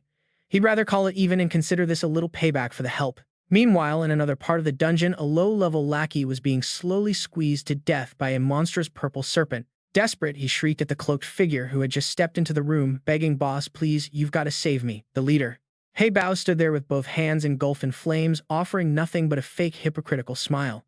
"Just hang in there, I'll end your suffering right now." But instead of saving his loyal follower, a massive pillar of fire roared forward, engulfing both the serpent and the screaming lackey in a blinding flash. As the smoke cleared, Hei Bao stood there with a cruel smirk. Why would I waste my time saving a useless piece of trash like you? But while he was busy admiring his own ruthlessness, he felt a sudden chill and spun around. What was that? Emerging from the shadows, Li Yi and his A-rank armored knight casually strolled into the corpse-strewn hall. The young man offered a mock compliment, saying, "Impressive for a B rank. Not even those giant monsters could tire you out." Recognizing his nemesis, the bearded boss's face contorted with absolute rage, his eyes burning with hatred. Outraged, he lunged forward, throwing a blazing punch straight at Li Yi, who was just standing there with his hands casually in his pockets. But he completely forgot about the monstrous bodyguard waiting behind. The knight's purple eyes glowed with murderous intent. With a single lightning-fast shadow strike, the armored beast blasted the boss backward, forcing him to scrape his fingers hard against the tiled floor just to stop himself. Cold sweat dripping, the boss muttered an A rank. Looking at his defeated minions, he cursed under his breath. Dealing with Li Yi was already a nightmare, but now this A-rank monster had to show up out of nowhere. Noticing his new bodyguard's eagerness, Li Yi gave him a sidelong glance, saying, "If you fight, wouldn't that be a little too unfair to them?" Cracking his knuckles, the youth strolled forward, leaving his towering knight behind, to stand obediently. Besides, a guy of his caliber is the perfect warm-up for my new power. Hearing such blatant disrespect, Boss snarled as his hands ignited with fire once again. Using me to warm up, without a second thought, he charged straight into the dark haze, telling himself that if he could just grab Li Yi, he could still win. But the youth stood as still as a statue, his eyes flashing with a menacing purple light. He muttered the activation command, unleashing his shadow domain as the enemy tore through the smoke. The bearded boss roared in mockery, yelling, "Your cheap parlor tricks won't save you. Flashy illusions can never change the fact that you're nothing but a pathetic D-rank loser." But reality hit him like a truck the very next second. Flipping through the air, Li Yi materialized directly above his opponent's head. "Who said I was still a D-rank?" Then, with a crushing surge of dark energy, he slammed his fist into the boss's chest, launching him into the air. Landing gracefully, Li Yi immediately condensed a dark shadow orb in his palm. Meanwhile, his battered and bruised opponent could only stumble back in agonizing defeat, clutching his broken bones. Flames erupted around him as the beast roared in anger, accusing the hero of looking down on him. But Li Yi's eyes glowed with a mysterious purple light, his sharp gaze cutting through the heavy air with absolute confidence in his victory. Without hesitation, he dived from above, slamming a shadow-cloaked fist directly into the fiery punch of the massive bearded fighter. The terrifying clash triggered a massive blinding explosion, sending out a shockwave that tore the very ground apart. This forced everyone back, leaving the bearded warrior on his knees. Dripping with cold sweat, he stared up in absolute horror. How on earth did you reach B rank so fast? But instead of gloating, Li Yi touched down with perfect composure. Dark flames flickered in his hand as he smirked. "I should thank you all for pushing me past my limits. But let's skip the small talk." Furious at being completely ignored, the Black Panther gritted his teeth and growled. Dusting himself off, he charged forward. So what if you are B rank? Ignoring the massive power gap, he was filled with pure bloodlust as he lunged at Li Yi. He threw a straight punch, shouting with absolute confidence, "My power is the real deal." But reality is harsh. Li Yi easily blocked the strike with just one hand. His expression was completely bored. The fiery punch clashed against shadow, sparking wildly, but our hero did not even budge. Instantly, the two engaged in a high-speed battle, leaving afterimages scattering across the entire battlefield. Right then, a mysterious voice whispered inside Li Yi's head. "Inside the shadow domain, you do not need to rely on your own energy." While the bearded beast kept throwing wild, fiery punches all around him, the voice kept guiding him to manipulate the ambient energy instead. The bearded fighter jumped high, gathering his power for a massive flame strike. The voice delivered the final tip to turn the enemy's power against them. That is the true essence of shadow. Grasping the concept, Li Yi let out a sneaky, dangerous smile. His gaze turned incredibly menacing. Understood. He casually stepped back to dodge and prepare a deadly counter. Standing alongside his armored summon, he joked with his invisible mentor. "Honestly, I am not used to you being such a serious teacher." Seizing the moment of distraction, the raging bearded beast unleashed fiery spears from above, screaming, "Are you trying to learn mid-fight? What kind of genius are you? Just die." But Li Yi calmly looked up and muttered, "I will manipulate the surrounding dark energy and make it my own." His playful attitude vanished as his gaze turned incredibly sharp and serious. Instead of dodging, he stood frozen like a statue, letting the endless flames crash into his dark shield. Explosions rocked the entire building.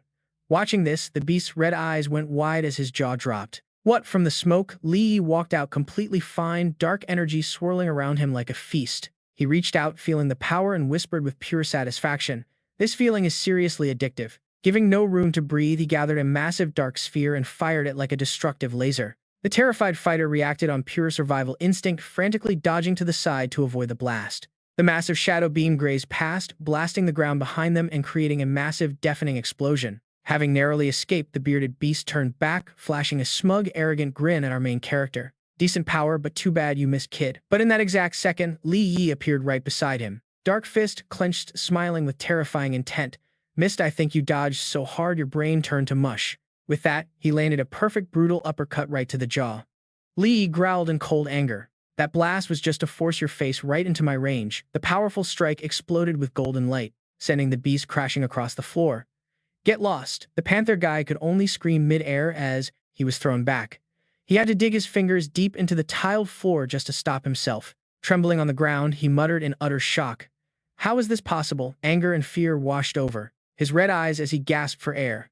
This brat keeps spamming skills, yet his mana isn't draining. In fact, he is getting stronger. Li Yi casually slipped his hands into his pockets, stepping forward like the Grim Reaper himself. He delivered a taunt sharper than a blade. Is this really all you have? I am thoroughly disappointed. Li Yi's eyes glowed with an eerie purple as he looked down, declaring the game over. Cornered and desperate, the beast charged forward like a mad animal, screaming in absolute rage. I will drag you down with me, but this desperate struggle only earned a cold, contemptuous stare. He suddenly raises a hand, dark energy swirling and gathering at his fingertips. In the blink of an eye, countless dark illusions burst from the void, swarming to pierce the bearded man's weak flames from every direction. Striking with absolute precision, shadow blades cross each other at lightning speed, tearing space apart and leaving cold purple trails that crush any hope of a counterattack.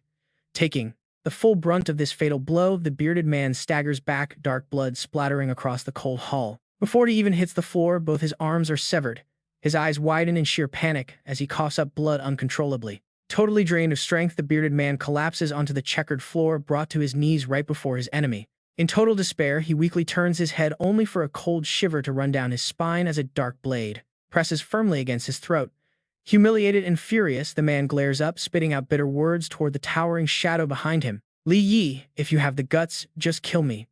In response to that laughable challenge, Li Yi leans down, his purple eyes flashing with a razor-sharp gaze. You want to die? That would be way too easy on you. Whispering close to his ear, Li Yi raises his sword, a smirk playing on his face. Right now, your life is worth much more to me than a corpse. Seeing his boss spare the enemy, the rank A knight standing nearby crosses his arms and asks, why are you keeping him alive? Li Yi casually replies, to squeeze more information about Qi Shihao out of him, obviously. Hearing this, Haibao turns his head away with a stubborn snort. Humph, even if I die, I will not say a single word. You think this cheap martyrdom trick works on me? Li Yi shrugs hands in his pockets. I know, but Qing Xiaoshang will definitely find a way to make you talk. The moment that name is mentioned, the bearded man's face instantly pales, cold sweat dripping from his forehead in absolute terror. He screams out in panic. Li Yi, you better release me right now. He still tries to threaten him. Otherwise, Qi Shihao and the NG group will hunt you down. Annoyed by the noise, Li Yi snaps his fingers. A band of pure darkness instantly seals the guy's mouth shut. Turning around, he walks away, leaving behind some incredibly badass words. Do not worry. Even if they do not look for me, I will find them myself. Hearing this, the rank A knight apprentice steps forward to offer a plan. I can help you deal with NG Group's rank A fighter. Consider it payback for saving me. Li Yi pauses to think, then refuses in a low voice, until we find out. If Song Donghao is involved, do not make any moves on him just yet. And on top of that, his familiar smirk returns. Walking into the mist, he adds that when it comes to revenge, it is best to do it yourself, to truly enjoy it. While Li Yi leisurely wraps up, the scene shifts to a massive military base currently drenched under a steady rain. Thousands of soldiers are assembling in formation as a voice crackles over the radio. Everyone, please stand by. General Hong will arrive shortly. Inside a room with large glass windows, a man in a gray suit questions a bald, bespectacled man standing with his hands behind his back. We saw military movements all along the way. City Lord, do you know any insider news? Frowning, the City Lord replies with a heavy tone. How should I know? But judging by the situation, something major must have happened. The gray-suited man then turns to ask an elderly silver-haired man wearing a ponytail. Brother Qin, your intel network is massive. Did you hear anything? Qin Xiaoshang glances at his phone and replies coldly. This morning, the Haibao gang kidnapped Qin Xian. She is safe and I have already captured all of them. Hearing this, a hand slams hard against the wooden paneling, trembling with rage. Qin Xiaoshang stands with crossed arms, stroking his beard with an air of absolute authority, adding, "But how could I possibly know what is going on in the military?" He turns around, throwing a sharp warning glare toward the man in the gray suit.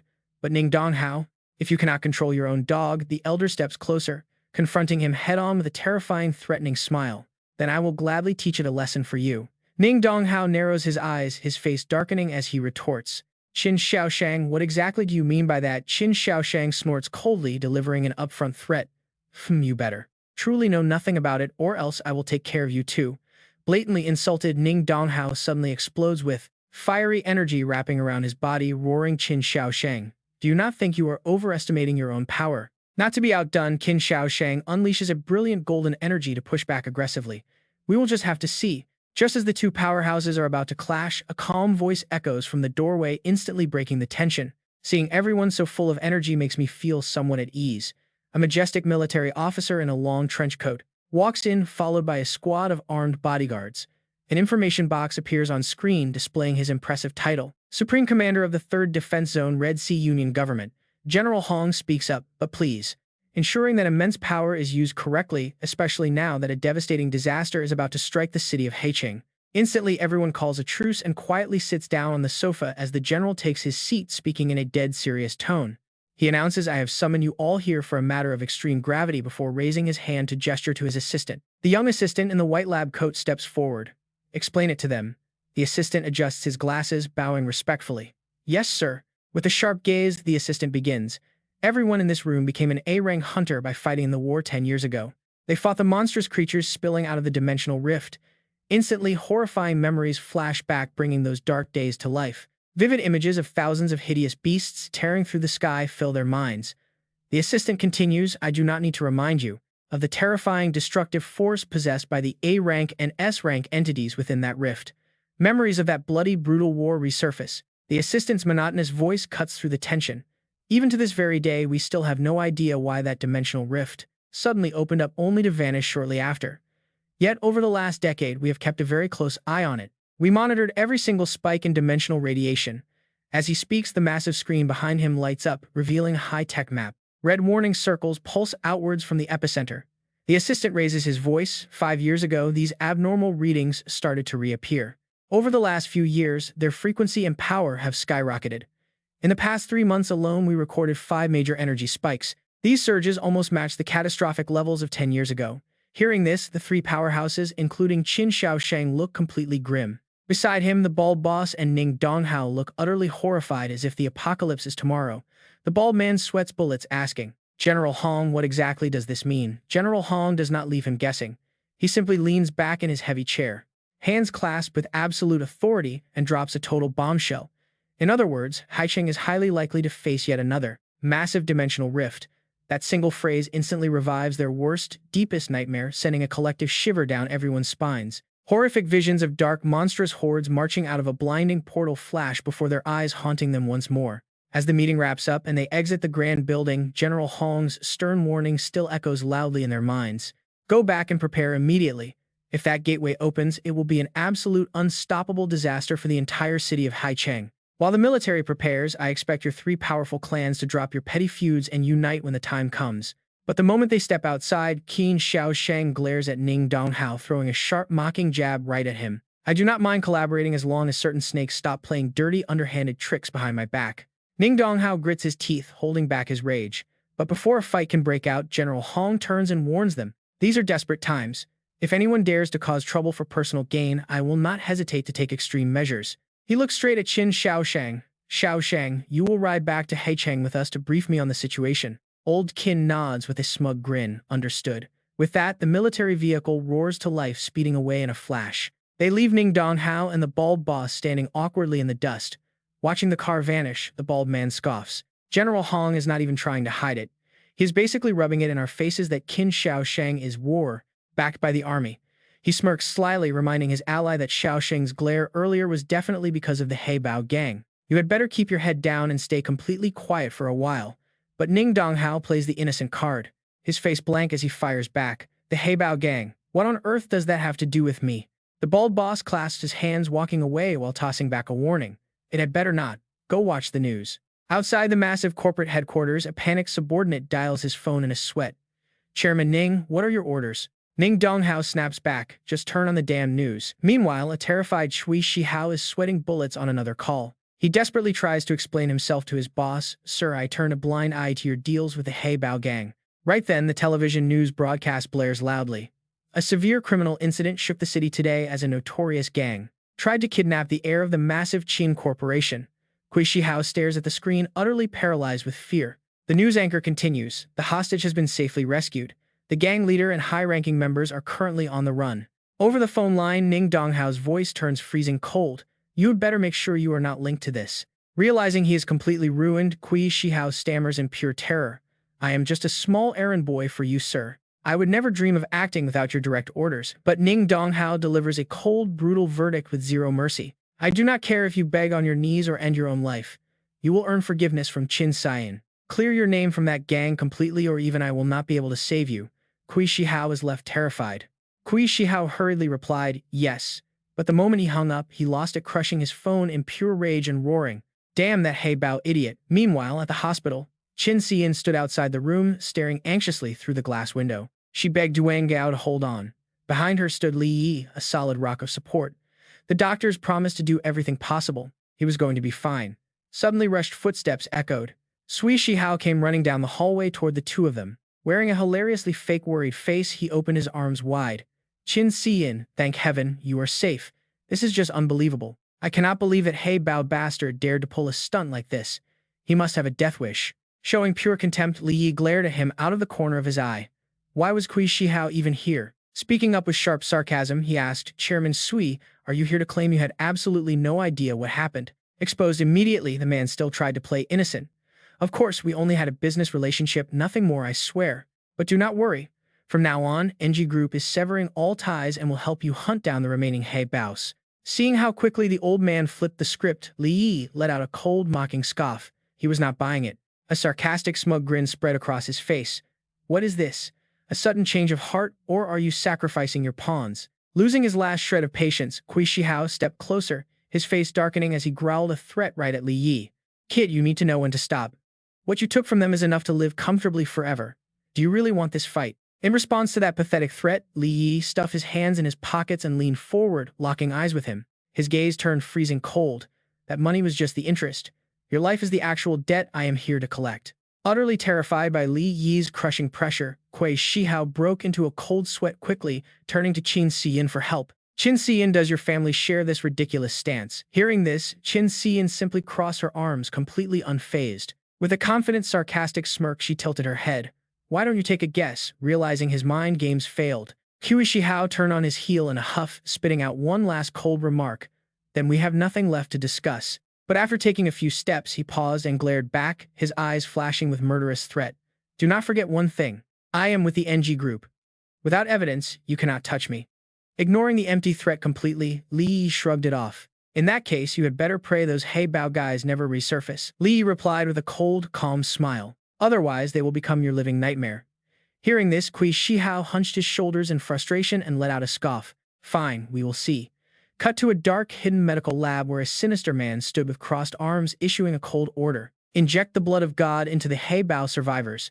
His assistant kept working, bowing respectfully. Right away, sir. Strapped to a steel bed, a terrified Heibao member struggled desperately as the glowing syringe approached, screaming in horror. What are you doing? We are part of the Heibao gang. But despite the victim screaming his lungs out, the heartless doctor did not say a word, driving the massive needle straight into the prisoner's heavily bandaged arm. The moment the fluid entered his veins, the man's face twisted in absolute agony, his eyes rolling back as they glowed. With a terrifying red light, a horrific mutation was occurring. His muscles swelled up as dark, violent energy exploded out. The heavy leather straps binding him snapped instantly. He was not the only one. All three surviving Heibao thugs completely lost their humanity, screaming at the ceiling as dark mist and demonic red fire consumed their mutating bodies. The next morning, inside a luxurious office, Kui Shihao sat comfortably on his sofa with his legs crossed, holding a phone to his ear. Smirking greedily, he wondered what the morning news would bring. The villain was already scheming. Picturing sensational headlines, a wicked smile crept across his face. Arrogant brat crushed by the brutal revenge of the Heibaos. Or perhaps the gang went completely wild on mysterious drugs. But while this villain was busy daydreaming about his plot, a military convoy was tearing down a dark, empty highway. Inside one armored vehicle, a silver-bearded old man spoke up. General Hong, why are you so incredibly eager to meet this kid, Li Yi? General Hong gave a knowing smile. In just 1 month, a regular miner became powerful enough to fight B-rank awakened warriors. On top of that, he sold us a massive stockpile of rare metal weapons. Aren't you the slightest bit curious? Meanwhile, in the back, Qin Xiaosheng stared silently out the window, his eyes cold and sharp as he calculated his next move. Noticing the old man watching him, Qin Xiaosheng let out a smirk and spoke half-jokingly, breaking the silence. Seems like I am not the only one rushing to meet Li Yi. Shaking off the joke, the old man stroked his chin thoughtfully. I personally examined those weapons he sold us, and the base materials were completely ordinary. General Hong calmly replied. Soon he would witness the combat performance of these materials with his very own eyes. Hearing those highly technical terms, the silver-bearded old man frowned, his face filled with skepticism as he questioned him. Combat performance? General Hong smirked, teasing his old friend that he had been living way too comfortably lately. Your mind just is not as sharp as the young generation anymore. Suddenly, the convoy screeched to a halt. Blinding headlights illuminated a young man standing casually in the middle of the road, hands in his pockets. It was Li Yi. As the guests stepped out, he casually approached General Hong and his guards with a sarcastic tone. General Hong, Qin Xiaosheng, how do such powerful men find time to visit a complete nobody like me? Armed troops lined up behind them.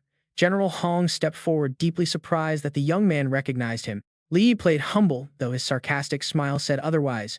A major figure, like you. Of course I do. If I did not recognize you, even 9 lives would not be enough to save me. General Hong immediately cut to the chase. Aren't you going to invite us inside? Knowing these guys had bad intentions, Li Yi scratched the back of his head. He flashed a bright but polite smile of rejection. It is my honor, but you have arrived at a bad time. Ignoring the rejection, General Hong stepped up and firmly gripped Li Yi's shoulder.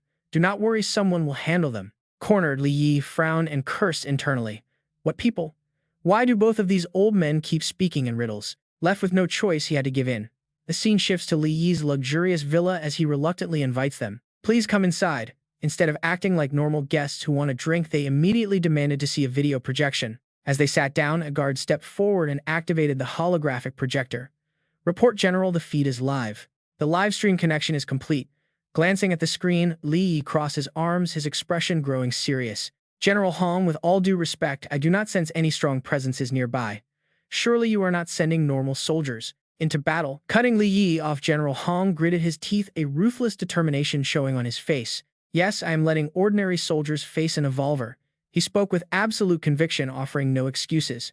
Watching Li Yi, General Hong noted with approval how calm the young man remained, refusing to panic or ask questions. Meanwhile, a massive question mark popped up in Li Yi's head. Is this old man completely insane or what? Does he not care about his men's lives, yet he does not seem like a fool? With that, the general gestured. Sitting like a true boss, he waved his hand and gave the order. Begin, the guard behind him shouted back instantly. Understood, sir. On the holographic screen, a heavily armed strike team was shown taking cover in a thick forest. One soldier reported that the strike team was in position, followed immediately by the support unit confirming their status. The drone defense unit was ready. Now watch closely as Li Yi recognized some very familiar faces on screen. Are those not the Heibao thugs whose bones I broke? How on earth did they recover this quickly? He muttered to himself, sensing that something was seriously off. Suddenly, the Dark Knight spirit materialized right behind him. The Phantom whispered with a grave expression. Could their bizarre state actually be caused by that thing? Li Yi turned his head, asking in confusion. What thing? The Phantom narrowed its glowing purple eyes, its voice dropping low. It is impossible. That thing should not exist in this world. Before the two could discuss it further, a command echoed. Attack. The soldiers unleashed a massive hail of bullets, spraying rapid gunfire at the incoming shadowy figures. Amidst the chaos, a suited mutant leaped from a high branch, landing silently before charging straight into the firing squad. With glowing red eyes, the monstrous creature immediately raised its arm, gathering crackling energy for a devastating strike. Bright yellow lightning crackled violently around its fist as it prepared to unleash a massive earth-shattering blast. The massive lightning bolt tore through the night sky. Panicking, the terrified soldiers screamed, desperately activating their defenses. In an instant, black spherical drones with spinning rotors launched into the air to intercept the deadly attack. They flew forward to block the blow. Zooming in, the optical sensors of the drones flickered with a bright purple light. Each drone rapidly deployed a glowing hexagonal energy barrier. Soon, dozens of them began to link together. They formed a massive, solid, honeycomb-shaped defensive wall that completely illuminated that dark corner of the forest. Upon impact, the furious lightning slammed violently into the barrier, sending bright golden sparks flying in every direction. But wait, this super high-tech armor held strong. Now let's watch as the squad turns the tables. Lock onto target counterattack. Immediately, countless blinding laser beams shot out from their advanced defense system. Drones and rifle fire instantly pierced through the monster's body, pinning him down right on the spot amid a burst of brilliant blinding light. As the criminal's lifeless body collapses to the dirt, the stone-faced tactical squad keeps their guns locked on target, moving forward with absolute caution while keeping perfect formation. Watching the entire skirmish play out on the monitors, Li Yi rests his chin on his hand, raising an eyebrow at the drone shields and the specialized armor-piercing bullets capable of killing C-rank mutants. He turns to the old men with a look of genuine surprise, teasingly asking them if all this high-tech gear was actually built using the weapons he previously provided. Still highly curious, Li Yi looks right at him and asks General Hong, is that really the case? General Hong sits back with folded arms, his expression full of immense pride and ambition. Exactly, he says, and as long as we have enough of those materials, the current world order will be completely overthrown. Hearing this confident response, Li Yi casually slips his hands into his pockets, slowly stands up and gives a faint smile. He admits these soldiers are incredibly strong, but a big but is always the soul of any plot twist. He strolls over to the massive floor-to-ceiling glass window, staring out into the dark night, letting his voice trail off softly. But before he can even finish his sentence, a blinding wave of golden energy carrying a massive destructive impact suddenly slams right into the reinforced glass window directly in front of him. Shattered glass rains down everywhere, yet not a single hair on our hero is touched. Li's eyes flare with a brilliant cyan light as a wild, arrogant smile spreads across his face. Well, looks like one little fish managed to slip through the net after all.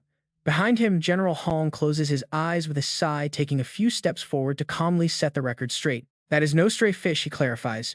In fact, General Hong purposefully left this particular beast alive just for Li Yi to play with. Instantly, Li Yi unleashes his skill. A dark purple, glowing blade wraps tightly around his arm in a flashy display of shadow manipulation. Meet the blood serpent sword. He bolts outside, diving straight into a rain of razor-sharp stone spikes while making a playful joke. You two old guys sitting comfortably inside, are you trying to make me put on a show here? Meanwhile, out on the mansion lawn, a monstrous demonic creature engulfed in raging flames slowly steps forward to face Li Yi's blade. He mutters a dark, murderous threat. Die, he whispers. Up close, his face is horribly deformed, his eyes glowing a demonic red with bloody fangs bared in sheer madness. Die, he screams wildly, launching himself high into the sky and throwing a colossal, jagged boulder straight toward the ground. It looks like a meteor hurtling directly at where Li Yi stands, cutting through the air with terrifying, crushing pressure. The villain rides on top of the boulder like a true god of death, aiming to flatten Li Yi into a bloody pulp. Faced with this fatal strike, Li Yi simply glides away like a gentle breeze, dodging the massive impact as easily as eating candy. As he leaps around, he lets out a dramatic sigh for a pretty girl, lamenting that Qing Tian's beautiful villa is getting ruined. After dodging enough, he spins mid-air and delivers a lethal slash.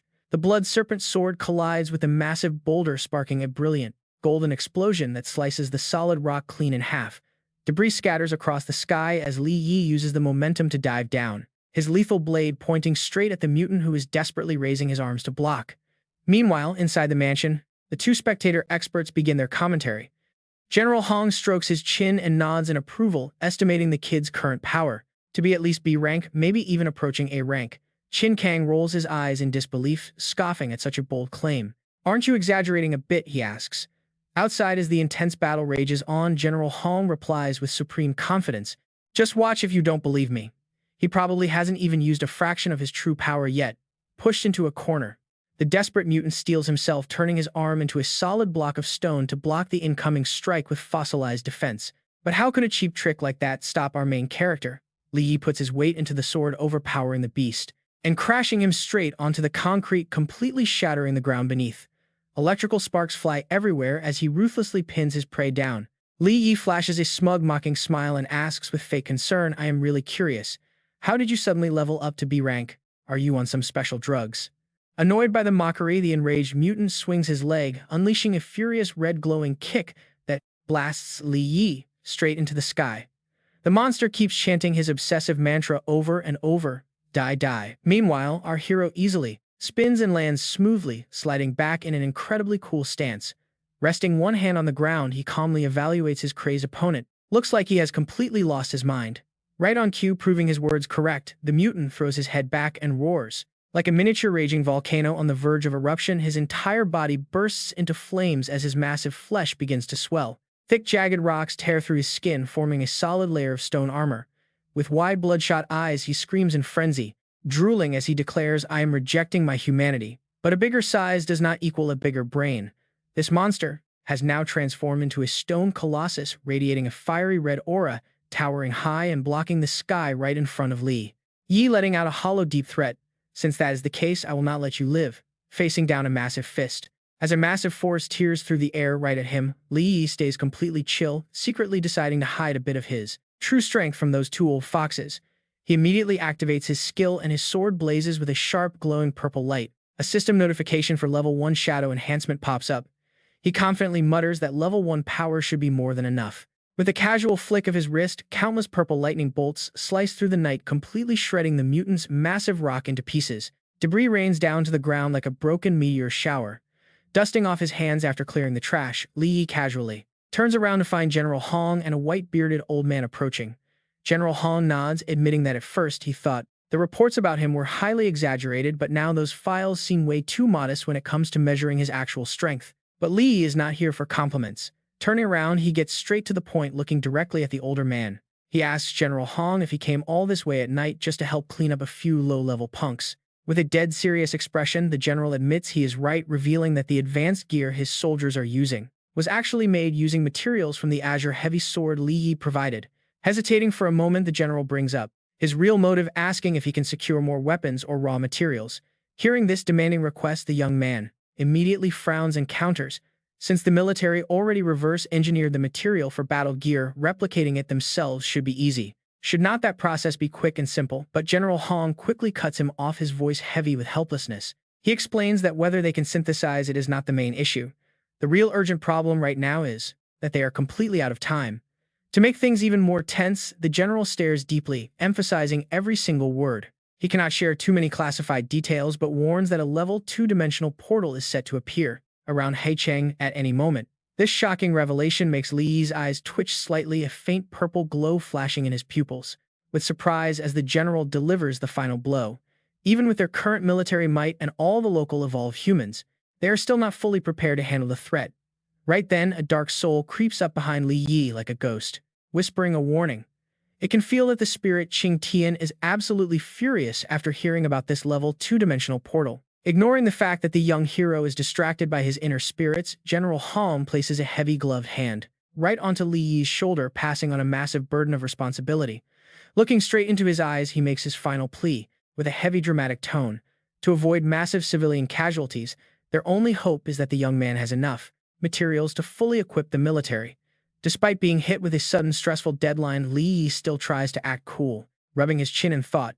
He promises to find a way to get those weapons and deliver an answer within 3 days, but he warns he cannot guarantee the exact quantity. Hearing this solid promise, General Hong's tense face instantly relaxes, flashing an extremely grateful smile, assuring Li Yi that he will not have to do this demanding job for free. But instead of offering cash, the old man leans in close to whisper a sly deal. He cannot offer money, but can secure him a high-ranking military position.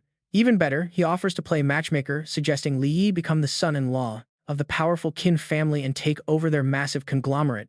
Sweating bullets, the young hero can only offer a forced laugh. But speak of the devil, and the devil goes absolutely ballistic. Qin Chang, completely furious, suddenly storms in, screaming at the top of his lungs, cursing the general for being a shameless thief who is literally trying to sell off his beloved daughter. He warns the old general that military status will not save him from a beating. Then the angry father turns his wrath toward Li Yi, threatening that if the kid dares to accept, he will face a world of absolute pain and regret. Away. Seeing his potential father-in-law completely losing his mind over Zien, Li Yi quickly waves his hands to calm things down. He nervously suggests they just forget about the money, calling it a small contribution to Haicheng. With the deal finally sealed, under the night sky, a chibi version of General Hong pops up, making one last attempt to pitch the marriage deal. Sweating profusely, Li Yi quickly declines, saying he would much rather handle his own problems, leaving the noisy old men. Behind the scenes shifts deep into his consciousness. The Dark Knight's soul stands inside a massive, gloomy, gothic dimension, muttering warily about the level 2 portal. Recalling the hideous, mutated face of the creature they just fought, the Dark Knight concludes those monsters were definitely injected with divine blood. He never expected them to find a way to open a Tier 2 gate this quickly. Just then, Li Yi steps through a swirling spatial vortex, frowning in confusion. He asks Qing Tian why his soul reacted like that earlier, but the Dark Knight only responds with a mysterious silence. Suddenly, he turns around growling and extremely grave, warning that a Tier 2 spatial gate is not something to be taken lightly. A low-ranking B-rank fry like you has no business interfering here. If you want to live, you had better stay far away.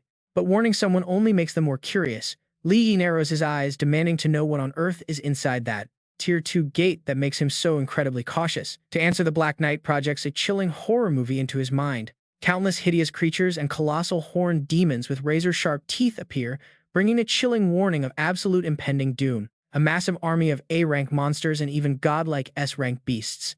Meanwhile, in the real world, the eerie scene shifts to a dark, quiet shelter of the Haicheng military command. General Hong steps out of his vehicle with long, commanding strides, wearing a cold expression as he instructs his subordinates. Leave that Black Panther and those corpses to our military department. Absolutely do not interfere. Seeing the veteran general's unusually firm stance, the silver-bearded old man turns to ask what he intends. General Hong scowls, his killing intent flaring as he analyzes the facts. According to reports on the mine disaster involving Li Yi's parents, the NG group would at most only have to pay some compensation. So why did they go so far as to commit murder, just to silence witnesses? Watching the soldiers carry off body bags and lead away the one-armed assassin, General Hong barks. Furthermore, tonight's assassin was clearly controlled by some unknown drug. This NG group is hiding something incredibly seriously sinister. Without a doubt. Outside the military shelter, General Hong stands with his hands clasped behind his back, staring deeply. He watches the hearse drive away, warning the silver-bearded elder. If this matter truly leads back to Ning Donghao, you will face serious trouble dealing with him. The safest play is to let the military handle everything from here on out. But this veteran general has his own calculated agenda. A cold, scheming smirk plays across his lips as he speaks. Besides, I want to use this situation to make the military owe Li Yi a massive favor. While the old men plot, deep within the mental realm, a different scene unfolds. Li Yi and the Black Knight's spirit walk down a dark, gothic hall. He asks curiously, if I complete the third-floor trial, will my strength leap to the next level? Talk about a splash of cold water to kill our guy's delusions. Folding his arms, the Black Knight replies coldly, the path beyond B rank becomes exponentially harder. This third-floor trial won't promote you to an A rank. It can only grant you materials, potions, and weapons from the Dimensional Tower. Hearing about top-tier loot, Li Yi turns back with gleaming eyes, asking, are there many weapons? Purple eyes glow intensely from the shadows as the Black Knight declares with absolute authority. If your goal is to use these armaments to defend humanity, then they are practically infinite. Without wasting a single second, Li Yi whips around, starting to march forward. Then, what are we waiting for? Let's start this third-floor trial right now. But the Black Knight suddenly halts, commanding him to stop. His excitement instantly cut short. Li Yi looks back with a frown, asking in confusion, what is it? The atmosphere instantly turns suffocating. The Black Knight lowers his voice, there is something I must absolutely tell you. Once you hear this, you can make your own choice on whether to proceed with the third-floor trial. The Black Knight begins to explain the mysterious origins, his face hidden behind a metallic mask, radiating grave seriousness. I have told you before that this entire alternate dimension is a massive prison far larger than your own world, and it has 3 layers from the outside in. A layout of this colossal prison displays clearly as the Black Knight explains. In detail, the outermost layer houses criminals of B rank and below. This is the exact zone your current space gates connect to. The middle layer holds high-threat S-rank and A-rank criminals, which links directly to the Tier 2 space gates. As for the innermost layer, it contains especially hazardous inmates. Their danger levels far exceed any ranking system of your kind. They are categorized as generals, gate lords, and emperors. Epic memories flood back. We see the image of the Black Knight, standing with his dark army before a swirling vortex of lightning energy. The sacred duty of my Entropy Annihilation clan is to guard the gates of this prison dimension and prevent those deadly convicts from escaping. Hearing this wild piece of history, Li Yi strokes his chin, putting together the puzzle pieces. If what you say is true, then why on earth did that space gate appear in the first place? Striking a painful nerve, the Black Knight grinds his teeth and growls, because a traitor arose within my own Entropy Annihilation clan. The chaotic battlefield of the past flashes, revealing the traitor's corrupted silhouette. Surrounded by hideous monsters, the Black Knight continues, explaining how this traitor joined forces with the most dangerous convicts deep inside the innermost layer to spark a massive riot. A brutal, bloody war erupted right at the dimensional gate. Hordes of giant beasts armed with savage weapons clashed against the defensive light. They fought to seize control over the prison dimension's gate, hoping to escape their harsh, decaying world. Seeing that the rebellion could not be stopped, I had absolutely no other choice but to forcefully initiate a complete seal on this prison dimension gate and wait. Reinforcements. But who could have guessed that after tens of thousands of years, not a single ally arrived and his energy was slowly running out to maintain the seal. Ultimately, 10 years ago, the outermost gate of the otherworldly prison completely shattered, allowing a spatial portal to manifest. Scratching his head to connect the dots, Li Yi muttered, understanding it now, but what did this have to do directly with him taking on the third-floor challenge of the spatial tower? The Black Knight locked his cold gaze onto our main character, delivering a chilling final warning. Because once he cleared the third-floor challenge of the spatial tower, he would be branded with the sole imprint of the Oblivion clan. That meant he would become the ultimate target and enemy, hunted by every single creature in that otherworldly prison. Despite the warning, Li Yi did not flinch, looking down with a sly smirk and rubbing his chin mockingly. He asked if that was his concern, then looking up with sharp, glittering eyes, he raised his chin to retort. As long as the second-tier gate opened and as long as he did not carry the sole imprint of their Oblivion clan, he could just casually watch his master get chased to death by the invading monsters, right? His point hit right home, leaving the Black Knight utterly speechless with a blank stare. Meanwhile, our protagonist just glanced sideways with a fake noble look, asking if he should just hide and watch Haicheng sink into tragic suffering. Putting the jokes aside, Li Yi shoved his hands into his pockets and marched straight forward without any hesitation. To the third floor, he declared. He might be no saint, but turning back with a proud, death-defying smile, he promised he would never run away or wait to die like a coward. Even if his opponents were vastly stronger, he would still choose to go down fighting, charging straight ahead. Hearing those courageous words, the Black Knight narrowed his glowing eyes and let out a soft, satisfied laugh. The scene shifted instantly, revealing a massive stone pillar bound in cursed chains, towering into the gloomy sky. The Black Knight teased that since the brat was so arrogant, he would match that attitude. He added that this playful tone suited Li Yi much better than acting all serious and gloomy all the time. Hearing the playful insult, Li Yi frowned and demanded to know what exactly his master had just called him. The cunning master quickly covered his tracks, casually claiming that the young man must have misheard him. Putting aside their bickering, Li Yi stepped onto a surreal, shimmering surface, his heels sending ripples of electric sparks, surging across the illusory water. Before him now lay a breathtaking cosmic dimension where massive curved stone peaks floated like claws. Amidst a brilliant galaxy and a massive swirling nebula, the Black Knight majestically announced that this was the third floor, the very core of the entire spatial tower known as the Sea of Souls, gathering the shattered souls of countless fallen heroes from the Oblivion clan over millions of years. Only by earning their recognition could he fully master the power of the spatial tower. Though highly painful, this soul-cleansing ritual was his only way to obtain his second shadow skill. Hearing the word skill, Li Yi's gaze sharpened instantly with intense interest and excitement. He curiously inquired about this second ability, wondering what kind of mystical power it would be. To answer his curious disciple, the Black Knight explained that it was a unique ability awakened after forging his soul, noting that everyone's awakening was different. To demonstrate, the Black Knight conjured countless shadow clones cloaked in purple flames. His own skill was shadow duplication, allowing him to create multiple clones for combat, and even if his real body was completely destroyed, his consciousness would survive as long as a single clone remained active. Hearing this, Li's sharp mind immediately caught the core detail, prompting him to ask about his master's original body. The Black Knight looked down at his armored hands, his voice tinged with the sorrow of countless passing years, admitting it might still exist, or perhaps had long since turned into mere dust. The atmosphere turned heavy, but the knight quickly urged him forward, while Li just smiled confidently with his hands in his pockets. Smirking arrogantly, the youth promised he would definitely not let his master down with undeniable confidence. Watching him march proudly toward the brilliant light, the veteran knight muttered with immense pride that the cheeky brat had never let him down and would likely awaken a power completely different from their own. Leaving those high expectations behind, Li stepped onto the serene water of the Soul Sea, sending ripples of mystical blue light outward. He calmly strolled under a gentle rain of glowing crystal shards, which floated down from the infinite void like beautiful, shattered shooting stars. Walking through the cosmic landscape, he reached out to touch a shimmering piece, wondering if these truly were the ancient soul fragments of fallen warriors. But the moment his fingertips brushed that glowing surface, the crystal suddenly dissolved into glittering stardust, crumbling into tiny particles before fading into nothingness. Instantly, Li's eyes snapped wide, his pupils shrinking in pure absolute shock, as a flood of memories rushed directly into his mind. A tragic epic battlefield appeared where shadow warriors bearing the crest of destruction were bravely clashing with 7 savage monsters. Fearsome roars echoed out even if no one remembers our fallen clan anymore. We must still fight to the absolute death to guard the gates of this otherworldly prison. Suddenly, a single tiny warrior charges straight at a towering monster, screaming with his very last breath. I might be the weakest, but I am certainly not a coward. The line of shadow warriors stood firm against endless waves of enemies, the heartbreaking sounds of war echoing, proving that anyone standing here fears neither life nor death.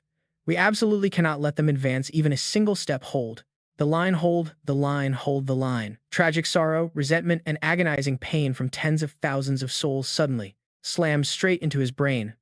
Li Yi clutches his head tightly, screaming out in agony as his body freefalls directly into a chaotic spatial vortex filled with bloody, violent memories of war. He trembles, realizing this was the secret battle they had fought, and died and completely forgotten by the outside world. Just as his mind is being torn apart by the pressure, a colossal dark shadow with glowing purple eyes quietly looms right behind Li Yi's back. Slimy, dark energy streams begin wrapping around his body. Li Yi looks down at his hands, being consumed by darkness, frowning in pure confusion. What the hell is this? The giant shadow takes form, revealing a dark, corrupted version of Li Yi himself. Floating high above it looks down. With utter contempt and sneers, look closely. Every single soul who fell in this place was 10,000 times stronger than you ever were. The inner demon flashes a chilling, creepy smile. Let's face the brutal truth. You're just a B-rank small fry, and you are not even qualified to stand on that battlefield. Why are you trying to drag yourself into this mess anyway? Facing the crushing pressure of his own colossal dark side, Li Yi regains his composure, putting his hands in his pockets to face. You are right, I am just a B rank. But so what? Flaming intent flares up, shaping into ribbons of purple energy around his body. Li Yi glares directly at his inner demon, his voice absolute and unwavering. I have people I want to protect and beliefs I will fight to defend. The inner demon sneers, swinging a massive hand that blocks out the sky. You do not see how pathetic and ridiculous you sound. As a world-ending blow crashes down, Li Yi still snaps right back. Refusing to back down, go ahead and laugh all you want. Instantly, Li Yi leaps high into the air and boldly declares, even if my enemies are 10,000 times stronger, I will never run away.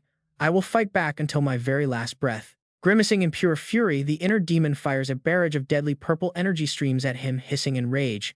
Even if my small spark of power is just a single ripple in this endless vast tide. Meanwhile, far out on the edge of the trial space, the Dark Knight stands with folded arms, watching lightning violently shake the silent sea, completely amazed. What an unbelievably intense burst of raw emotion.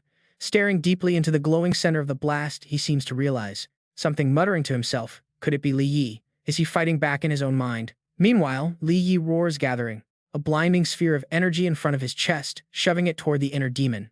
Do you not think you are being way too arrogant? With a face full of sheer rage, Li Yi grits his teeth, pouring every ounce of firepower into a single final shot as a traff. Colossal red laser tears through the night sky, blasting directly into the demon's chest and causing a massive shattering explosion. Using the recoil from the blast, Li Yi slides backward across the water, keeping his distance to maintain a defensive stance. But monsters of the mind do not die that easily.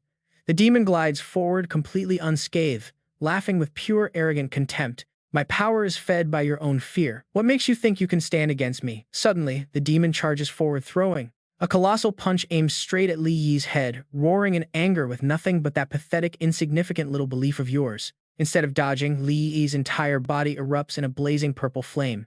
He growls each word with absolute resolve. I am not alone in this. I can feel every single soul here, and they are just like me. Using only a single hand wrapped in a majestic purple aura, Li Yi catches the demon's giant fist, sending massive shockwaves through the water all around them.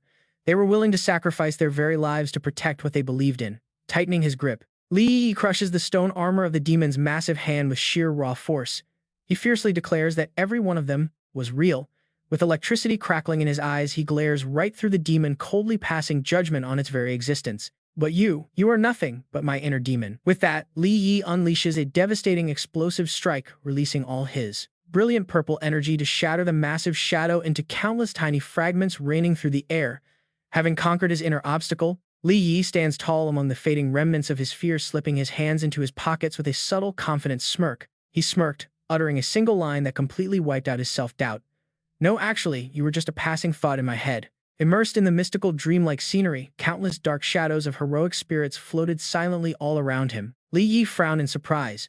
Are these the souls of the ruined clan? Right then, a system notification suddenly popped up. He had unlocked his second skill, Soul Protection. Instantly, tens of thousands of dark shadows knelt down respectfully before him. Li Yi muttered in absolute awe. Soul Protection. Is this a blessing meant for me? Suddenly, a radiant golden glow erupted, wrapping around his entire body. The detailed description of the Soul Protection skill appeared clearly before his eyes. It was a commander skill that boosted the attack and defense of all followers, while granting access to certain special resources. He now had access to the Qing Tian Tower's vast armory and medical supplies. Li Yi smirked, letting out a soft "oh." Watching our main character's epic power-up, the Black Knight nodded in deep approval, admitting that the kid always surprised him. But before Li Yi could even celebrate, a massive, glowing blue portal suddenly ripped open right in front of them. Staring at the portal, Li Yi asked curiously, "What is this gate?" Playing the role of a helpful guide, the Black Knight crossed his arms and explained, "This is the entrance to a pocket dimension containing the ruined clan's armory and medical vault." Hearing about a legendary stash of loot, Li Yi's eyes gleamed with greed. "Let's check it out." Stepping through the portal, an overwhelmingly massive vault stretched out before them. Li Yi turned to his dark master. "Just how much is stored here?" The Black Knight waved his hand toward towering pillars of blue light, his voice swelling with pride as he explained, "The weapons and recovery potions in those vaults are enough to supply an army of hundreds of thousands. As for the ore you need for crafting, well, basically everything you see here counts as ore." Having hit an absolute jackpot, Li Yi grinned from ear to ear, feeling like he'd just hit the lottery. "So do the other 3 floors have epic loot too?" Instantly crushing his students' wild fantasies, the Black Knight threw cold water on his dreams. "No, this is it. The 4th and 5th floors are just simulations of the otherworldly prison's deeper levels built to sharpen your battle skills." His curiosity instantly piqued. Li Yi frowned and pressed further. "Then what about this 6th floor? What is up there?" Instantly, the atmosphere shifted. The Black Knight glared with murderous purple eyes, unleashing an incredibly oppressive, terrifying aura. "You are not qualified to know, and I hope you never have to open it." Despite the threat, Li Yi's mouth remained sassy. He grumbled internally about his master, acting mysterious again. "Not qualified? Please don't tell me you guys just ran out of money when building the 6th floor. Honestly, it makes sense. The 4th and 5th floors had 0 rewards. The 6th floor is probably just empty space." Overhearing his shameless student's inner thoughts, the Black Knight's veins popped on his forehead. "I will endure this," he muttered, grinding his teeth. Meanwhile, in a cold underground laboratory, a group of researchers in protective hazmat suits were standing around a massive glowing pinkish-purple energy core. The head doctor stepped forward to report to his boss, who stood with his hands behind his back. "President Choi, the test subjects have all been wiped out by the military." Walking down the hallway, the arrogant mustached Choi Seho frowned in confusion. "The military? When on earth did Li Yi get involved with those guys?" The doctor then delivered another devastating blow. Also, according to a reliable source, He Bao is currently being held in a secret military prison. Hearing this, Choi Seho's calm composure completely shattered. He spun around, practically foaming at the mouth. "What? He Bao is still alive?" A close-up showed his extreme panic as his left eye turned bloodshot, terrified of being exposed. "That bastard knows way too much. He could expose us at any moment." Cornered, the villain did what villains do best, choosing the most extreme path. Choi Seho coldly ordered them to activate the level 2 core immediately. Shaking in fear, the doctor tried to stop him. "But sir, the surrounding areas haven't been evacuated. If we activate it now," throwing away his last shred of humanity, Choi Seho turned away with cold indifference. "Do you actually care about the lives of those peasants? Do it now." Faced with his boss's terrifying cruelty, the doctor could only bow in submission. "Understood, sir." A high-angle view showed a topographic map of 3 desolate mining sectors, nestled deep within the freezing snowy mountain cliffs, numbered 1, 2, and 3, setting the stage for disaster. With the order given, a massive dome of purple energy erupted violently from the abyss. Destructive red-hot lightning tore through the surrounding space as a massive shockwave hit the ground. On the surface, the workers in protective suits could only watch in absolute confusion as the purple wave expanded toward them. "What on earth is that?" Look instantly, the detectors built into their hazmat suits began blaring a deafening alarm. Red lights flashed wildly. Their faces went pale as they realized death was knocking at their door. "Run for your lives." Too late, one of them is swallowed by a purple halo. His flesh melts and rots inside his protective suit. He reaches out, screaming in agony to his comrades. "Ah!" His terrified ally backs away, waving his arms in defense as complete disaster unfolds. It is a total massacre. Countless people trapped in the purple mist writhe in pain, covered in blood, screaming in absolute despair. "Help me!" Those outside the boundary can only run for their lives, fleeing in sheer panic. The scene is utter apocalyptic chaos. A man screams at his allies to escape, Run fast. Everyone caught inside that glowing dome is already dead. Why are you just standing there? That wall of light is still expanding. Move, but contrasting the deadly panic outside. Inside the sterile safety of the base, a doctor clutching a clipboard follows and reports the situation to Kui Shihao. The radiation leak from the secondary pathway has spread 10 kilometers, but the levels are still within a controllable range. Hands in his pockets, Kui Shihao coldly orders a total cover-up, blocking all communications and sealing off the portal. Not a single word must leak. Staring at the radar, showing the expanding orange zone of the leak, the doctor continues. Sweating bullets, the doctor reports that the subdimension they are in is only 60 square kilometers. At this rate, in 36 hours, the radiation will reach the main dimensional portal. Once it leaks out, it will definitely draw unwanted attention. His sinister expression never wavering, Kui Shihao begins plotting. How long until the secondary pathway opens completely? The doctor gives a brief answer. 48 hours. A sly wicked smile creeps onto the villain's face as Kui Shihao seals his diversionary tactic. He says they just need to keep their enemies too busy to deal with them for those hours. All they need is 48 hours. His order: release the swarm of ZRG insectoids they left behind in NG Group's 3 mines. Outside the NG Group mines, workers who were busy just moments ago are now reduced to lifeless hollow corpses. Wearing a devious smile with glowing crimson eyes, Kui Shihao mutters his dark plan to shift the blame to his boss. Ning Donghao, aren't you investigating me? Well, I will make sure all eyes are on you instead. While he schemes, we see a convoy of heavy military trucks quietly rolling through the gates and empty streets under the dark, foggy night sky. The scene shifts to Li Yi's living room. General Hong sits comfortably on the sofa asking his business partner, inquiring about the deal. How much ore did you bring this time? Li Yi calmly responds with a massive number. Around 600 tons. Very pleased with the young man's boldness, General Hong takes a sip of tea and smiles. Not bad, you really are generous. Just then a silver-bearded old man steps forward, handing Li Yi a brown folder. Take a look at this, he says mysteriously. Li Yi frowns curiously, accepting it and asking what it is. As he pulls out the documents, his face darkens. General Hong adds a brutal explanation. It is Heibao's confession. It proves your parents didn't die in a mining accident.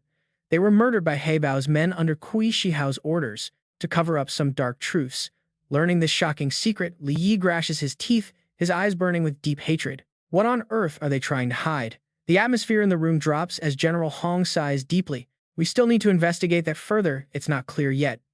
Pushed to his limit, Li Yi stands up abruptly. Dark energy erupts from him, his eyes flashing with a cold blue light as he angrily demands answers. Not clear. You mean you guys haven't even arrested Kui Shihao? General Hong calmly swirls his tea and explains. Kui Shihao has vanished along with the others named by Heibao. Since you are not in the military, there are things I cannot disclose. Catching a mere lackey is not enough.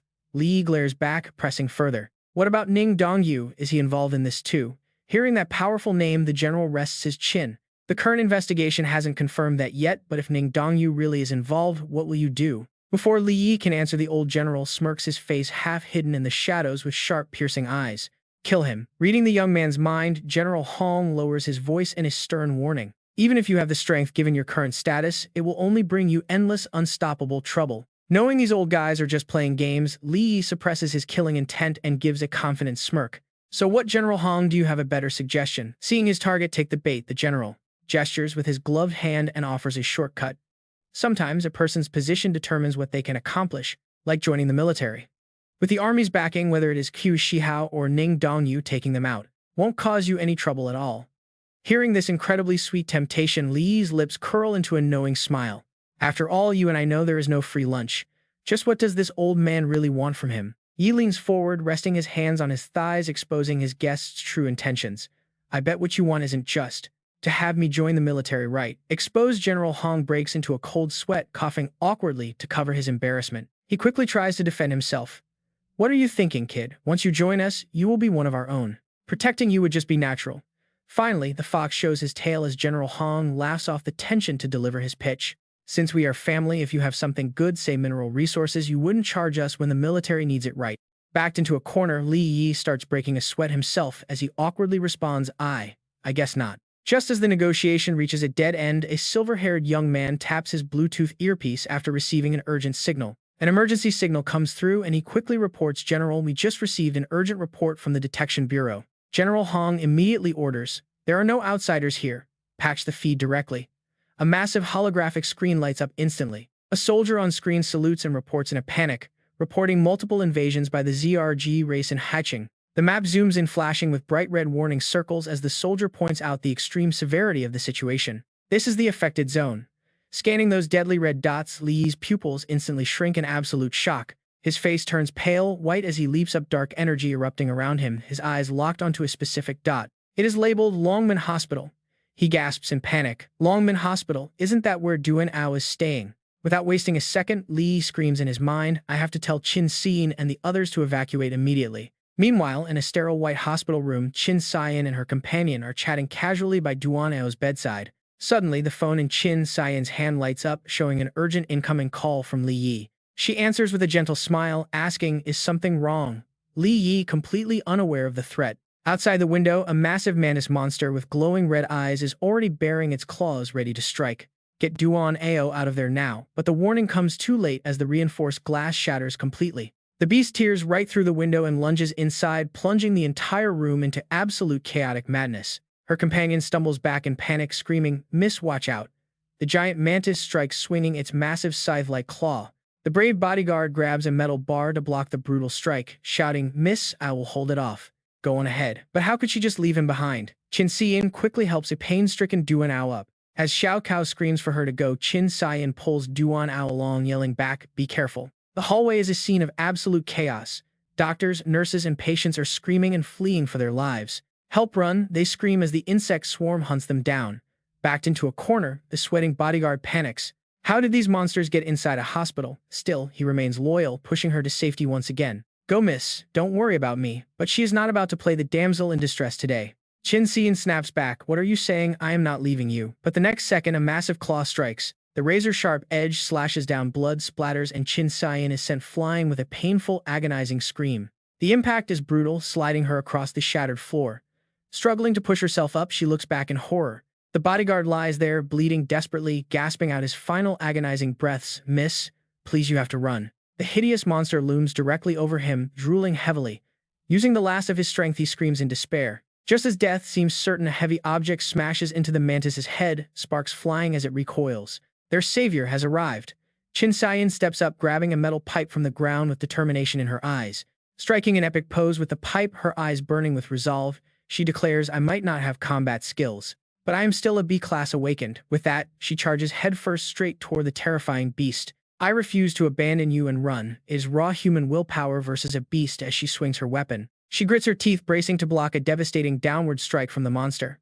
But reality is brutal. With a single casual swipe, the beast slams her hard into the concrete wall, cracking it as the bodyguard screams. Meanwhile, high above Haicheng, Li Yi streaks down like a dark comet, his face tense with worry. Qin Xian is in danger and I don't know her status. I have to try my new skill. A massive blue magic circle suddenly erupts, blanketing the entire area. Instantly, the system issues an alert. Soul Command Sanctuary activated. All combat and defensive capabilities for his allies are now massively boosted. Back in the hospital room, the mantis's disgusting legs stomp down hard, only to be blocked by a glowing blue shield. Inside that protective sphere of light, Qin Xian hunched over, coughing violently. Suddenly, a familiar, deep, and reassuring voice echoed in her head.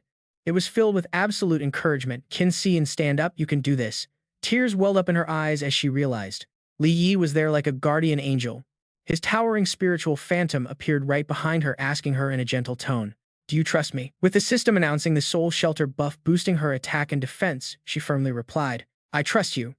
Empowered by his strength, Qin Xian slowly stood up as a brilliant blue aura burst around her. Li Yi's voice cheered her on once more, telling her to show that giant bug what she was truly made of. Her eyes blazed with newfound confidence.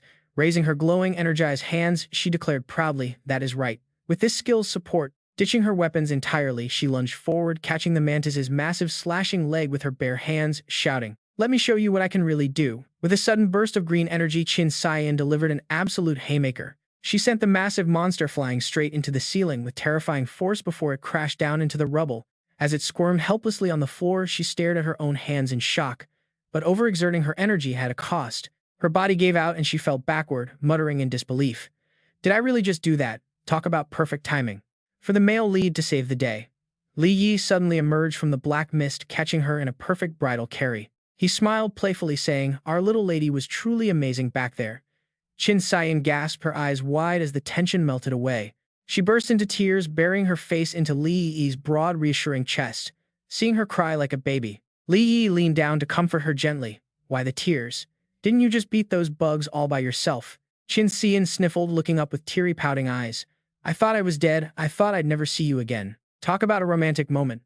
Li Yi held her close, promising with a deep loving gaze. Never. I will always protect you. Li Yi, she whispered softly. But of course, a hesitant, awkward voice suddenly crashed the party. Hey, It was the forgotten bodyguard. Standing alone in the rubble with a miserable face, he complained, how about saving me first? Before you two start flirting, cut to the front courtyard of Longmen Hospital where thick black smoke was billowing into the air. Medical staff rushed around frantically with stretchers tending to the injured victims scattered all over the ground. Once things finally settled down, both the bodyguard and Qing Tian were chugging down vials of glowing green recovery potions. As the healing magic kicked in, a soft green light wrapped around them. The bodyguard was amazed, noting his wounds were closing up instantly. Qin Tian agreed that the effect was truly incredible. Suddenly, an anxious voice interrupted them. Hello, everyone. An intellectual-looking man wearing glasses frantically rushed over to them, pleading in absolute desperation. Are you guys evolved? Can I please beg you to save our medical team? I just received a text message. They are trapped in Dimensional Mine, number 7, and the place is crawling with the insectoid swarm. The group frowned. The bodyguard scoffed. Weren't those mines cleared out already? How could the swarm suddenly show up there? Meanwhile, Li Yi's expression darkened as Qin Tian suddenly realized something. Mine number 7, that belongs to the NG group. Staring into the far distance, she speculated, if that mine is so close, could those bugs have come from there? Li Yi nodded in agreement. Very likely. Without another word, they immediately set off marching forward with grim determination. Li Yi gave a cold command. Let's go see what shady business the NG group is up to. At the scene, an angry crowd was shouting in front of a swirling blue dimensional portal. Meanwhile, a guard with a megaphone yelled, there has been a cave-in inside the mine. All unauthorized personnel must leave immediately. No gathering near the entrance. But one desperate man screamed back in anger, let us in. My brother is still trapped inside that mine. Hearing that cheap excuse, the crowd grew even more furious, calling out the bald manager standing smugly on the platform. What cave-in? The swarm is clearly in there. Let us in to rescue our people right now. Realizing they weren't buying his lies, the bald manager angrily raised his megaphone and barked, who do you think you are? If I say it's a cave-in, it's a cave-in. There are no bugs here. Spread any more rumors and we'll get rough. In the heat of the moment, a young man held up his phone displaying a video and shouted, my brother just sent me this video. The swarm is clearly inside, so why aren't you letting us in? The crowd roared in agreement. Even if it is a cave-in, why won't you let us save them? Another person pointed right at the manager's face. The longer you stall, the more danger they are in. Standing high above the bald man remained dead, silent, completely out of patience. He glared down and furiously pointed his finger. He ordered his thugs to arrest the troublemakers spreading rumors. Instantly, the guards in green uniforms saluted in unison. Right as tension hit its peak, a cold, sarcastic voice echoed from behind the crowd, dripping with deep and biting mockery. It said the NG group sure loves abusing its power. Startled, the bald guy snapped, totally triggered by the remark. He glared and roared through his megaphone, demanding to know who dared to question the mighty NG group. The crowd parted immediately as Qin Tian, Li Yi, and their bodyguard stepped forward with the poise of powerful executives. She demanded in a sharp tone, are you going to step aside or do I have to force you?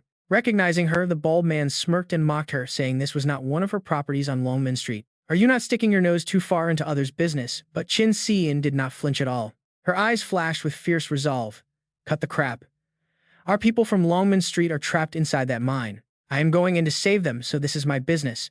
Realizing reasoning was useless, the bald manager prepared to fight. Rolling up their sleeves, the red-eyed guards threatened that if she wanted to use force, they would not hold back. But just as they were about to charge, a terrifying burst of dark purple energy erupted from Li Yi. The intense pressure froze the guards. In a flash, Li Yi closed the distance, pressing a glowing purple blade to the bald leader's neck. Smiling dangerously, he whispered, using force is too troublesome. How about you just tell them to let us pass? With a blade at his throat, the manager turned pale, sweating profusely as he stuttered to save his own skin. Who are you? Do not do anything reckless. I am actually a deputy director of the mighty NG group. In contrast to that panic, Li Yi's eyes glowed with a sinister purple light as he smirked like a true villain. I am just an E-rank miner with no powerful backing, but your precious NG group does not scare me one bit. Suddenly, an arrogant shout echoed from afar. As Li Yi frowned and looked back, a glowing blue energy orb shot toward him. Forced to defend against the surprise attack, he quickly crossed his arms to form a shield and block the blast. The brutal impact pushed him backward with incredible force, tearing up the concrete ground and sending rocks and debris flying everywhere. After neutralizing the blast, Li Yi lowered his arms. Dark energy still swirled around him, his expression completely cold. The attacker finally showed himself. It was Ning Donghao, looking sharp in a suit with energy still crackling on his hands. He arrogantly asked what was happening, and the bald manager immediately rushed over as if he had found his savior. Director Ning, thank goodness you are here. Qin Tian is spreading rumors claiming there are insectoids inside our mine, and she even tried to break into our mine. Hearing this, Ning Donghao glared at her with a menacing look. Qin Tian, you had better give me a logical explanation for this. Before she could even speak, Li Yi stepped in. He wrapped his arm around her waist to protect her, replying coldly, we have a medical team trapped in there. According to them, there's a massive swarm of insectoids inside. Ning Donghao just laughed dismissively, displaying his typical arrogance. He bragged, our NG group spent 3 full years clearing all anomalies before we even received the mining license from the city lord. Hearing this blatant lie, both Li Yi and Qin Tian crossed their arms, giving him looks of absolute disdain. Pretending to be merciful, Ning Donghao turned on his heel to leave, tossing out a final condescending remark. I will let you off this time out of respect for Qin Shaosheng. Seeing him dodge responsibility, Li Yi called out. With a sharp, piercing gaze, he exposed the cover-up. Ning Donghao, you are being lied to by your own subordinates. Anger erupted. Dark purple energy flared around Li Yi, his eyes burning with rage as he called out the leader. Or do you really not care about the lives of ordinary citizens? Hearing this, Ning Donghao released his blue aura. He stared down coldly at him, retorting arrogantly, Li Yi, you are in no position to lecture me. Not holding back at all, Li Yi immediately unleashed a massive wave of dark aura, activating shadow strengthening. Phase 2. Looking up with ultimate defiance, he added, the mine is right behind you. Go see for yourself if you dare. Dismissing it as a bluff, Ning Donghao activated his powerful A-rank skills, gravity manipulation and steel body. Distorting the space around him, he scoffed, I do not have time to waste verifying such complete garbage. Suddenly, a massive armored dark knight loomed right behind Li Yi, asking in a deep rumbling voice, do you need me to step in? The young man just smirked and replied, no need, he will be humiliated soon. That prediction came true instantly. The space behind them suddenly twisted violently as an energy portal began to crack open. A massive surge of blue energy roars and amplifies, sending blinding bolts of lightning across the sky. Sensing this strange tremor, the director's triumphant smirk instantly freezes. Turning around, he mutters in pure confusion, what is that sound? And the answer arrives in the most shocking way possible. A massive insect monster tears through the portal and flies out, knocking the guards flat on their backs to the absolute shock of the crowd. Realizing his secret is out, Ning Donghao smooths his suit jacket and steps forward with a dark expression, preparing to clean up this mess himself to save face. He waves his hand, using gravity manipulation to crush the beast flat into the ground, instantly exploding its green blood everywhere. Standing there watching this whole drama unfold, Li Yi keeps his hands behind his back, tossing the director a mocking smirk. Now you do not need to go verify it anymore. They literally came right to your face. The director is left speechless. Outside the barricade, the crowd witnessed the entire self-inflicted disaster. They roar in pure rage. Look, there really are insect monsters inside. Actual monsters are in there. Let us in right now. One young man raises his phone high, shouting to his camera. This is the proof we need to show the world. Terrified of losing his job, the bald manager breaks into a cold sweat and frantically orders the guards to cover up the truth.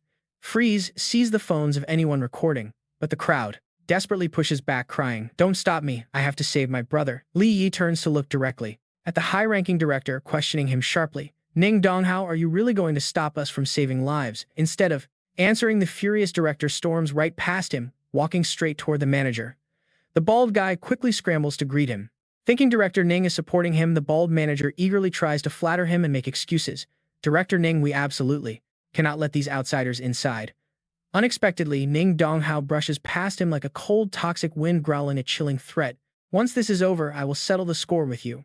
The bald manager stands completely frozen in absolute terror.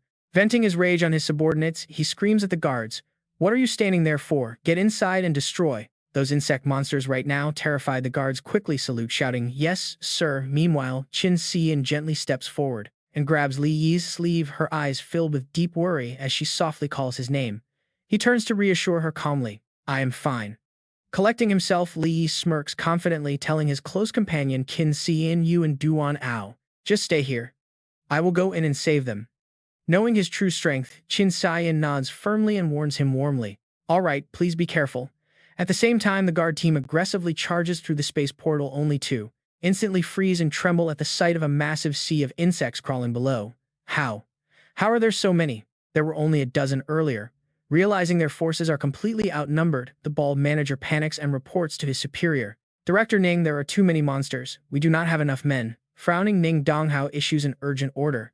Contact the other high-ranking executives immediately for backup. Hearing this tedious plan, Li Yi calmly steps forward toward the glowing energy portal, dropping a sarcastic remark. Waiting for backup? Why do you not handle this yourself? The longer you wait, the slimmer their chances of survival become. Like a triggered dog, the bald manager jumps up, pointing shamelessly at Li Yi's face to defend his boss.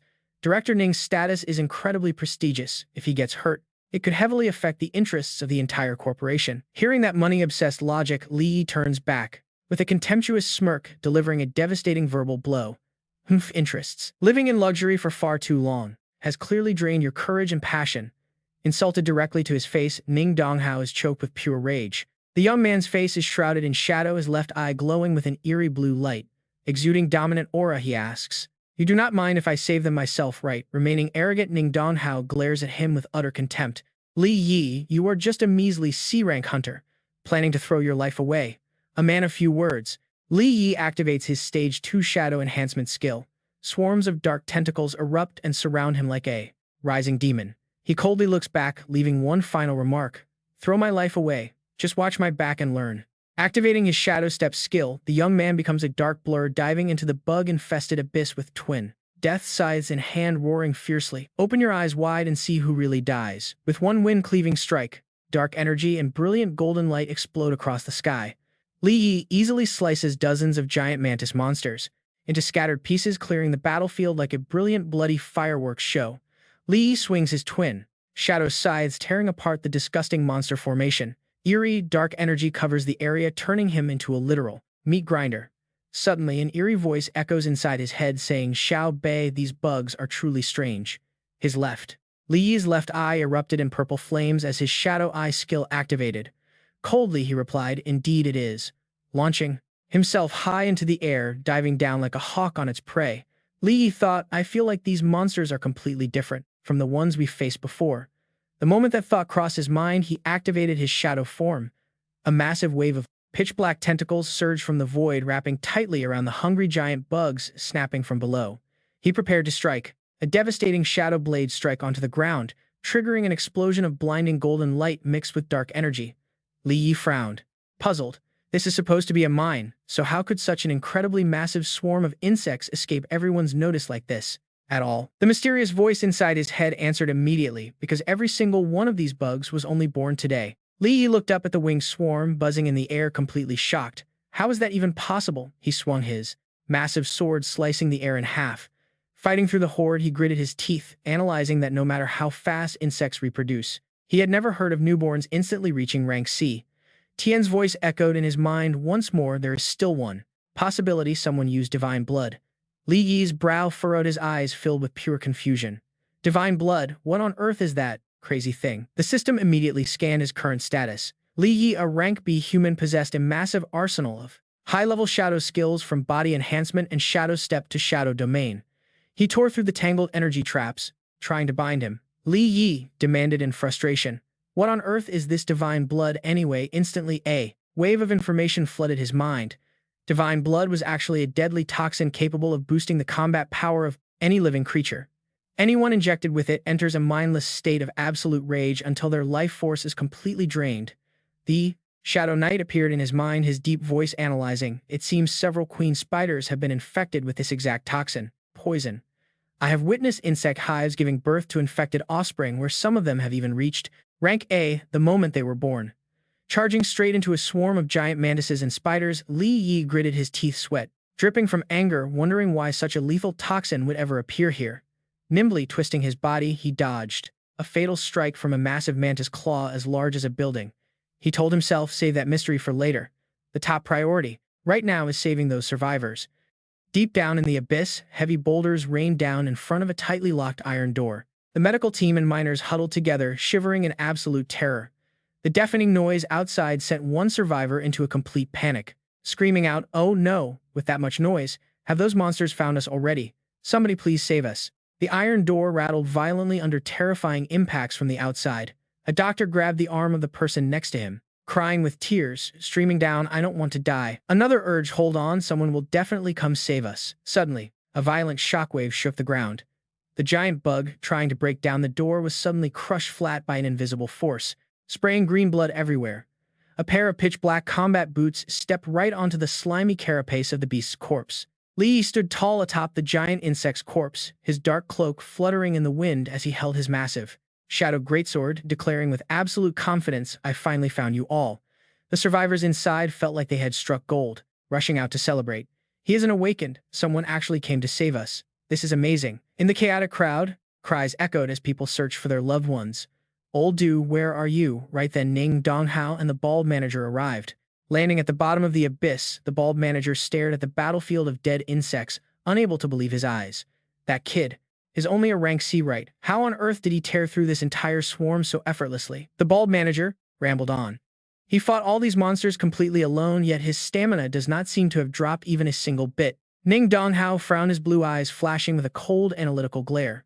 Could this guy be a rank B or perhaps a rank A like him? Ignoring the chatter, Li Yi locked his gaze onto the massive iron door to his left. The Shadow Knight's voice echoed inside his head, warning him, "Li Yi, there is something highly unusual behind that iron door." Seeing him silently approaching the door, the bald manager pointed and yelled in panic, "Where is that brat going?" Li Yi placed his hand onto the cold metallic surface, completely ignoring the manager running up and screaming, "Hey brat, stay away from that door. That is our corporation's private warehouse for storing highly important items." Ignoring the annoying racket, Li Yi closed his eyes, releasing a pale purple radar pulse right through the thick steel. He shuddered as he confirmed the presence of a massive queen spider inside. The bald manager rushed over aggressively, shaking his fist. "Are you deaf? Get your filthy hands off it immediately. If anything inside is damaged, you couldn't pay for it even with your life." Li Yi's eyes snapped open, his pupils glowing with a deadly blue light. "Storing important items, you say?" What? Li Yi whips around, glaring intensely at the manager.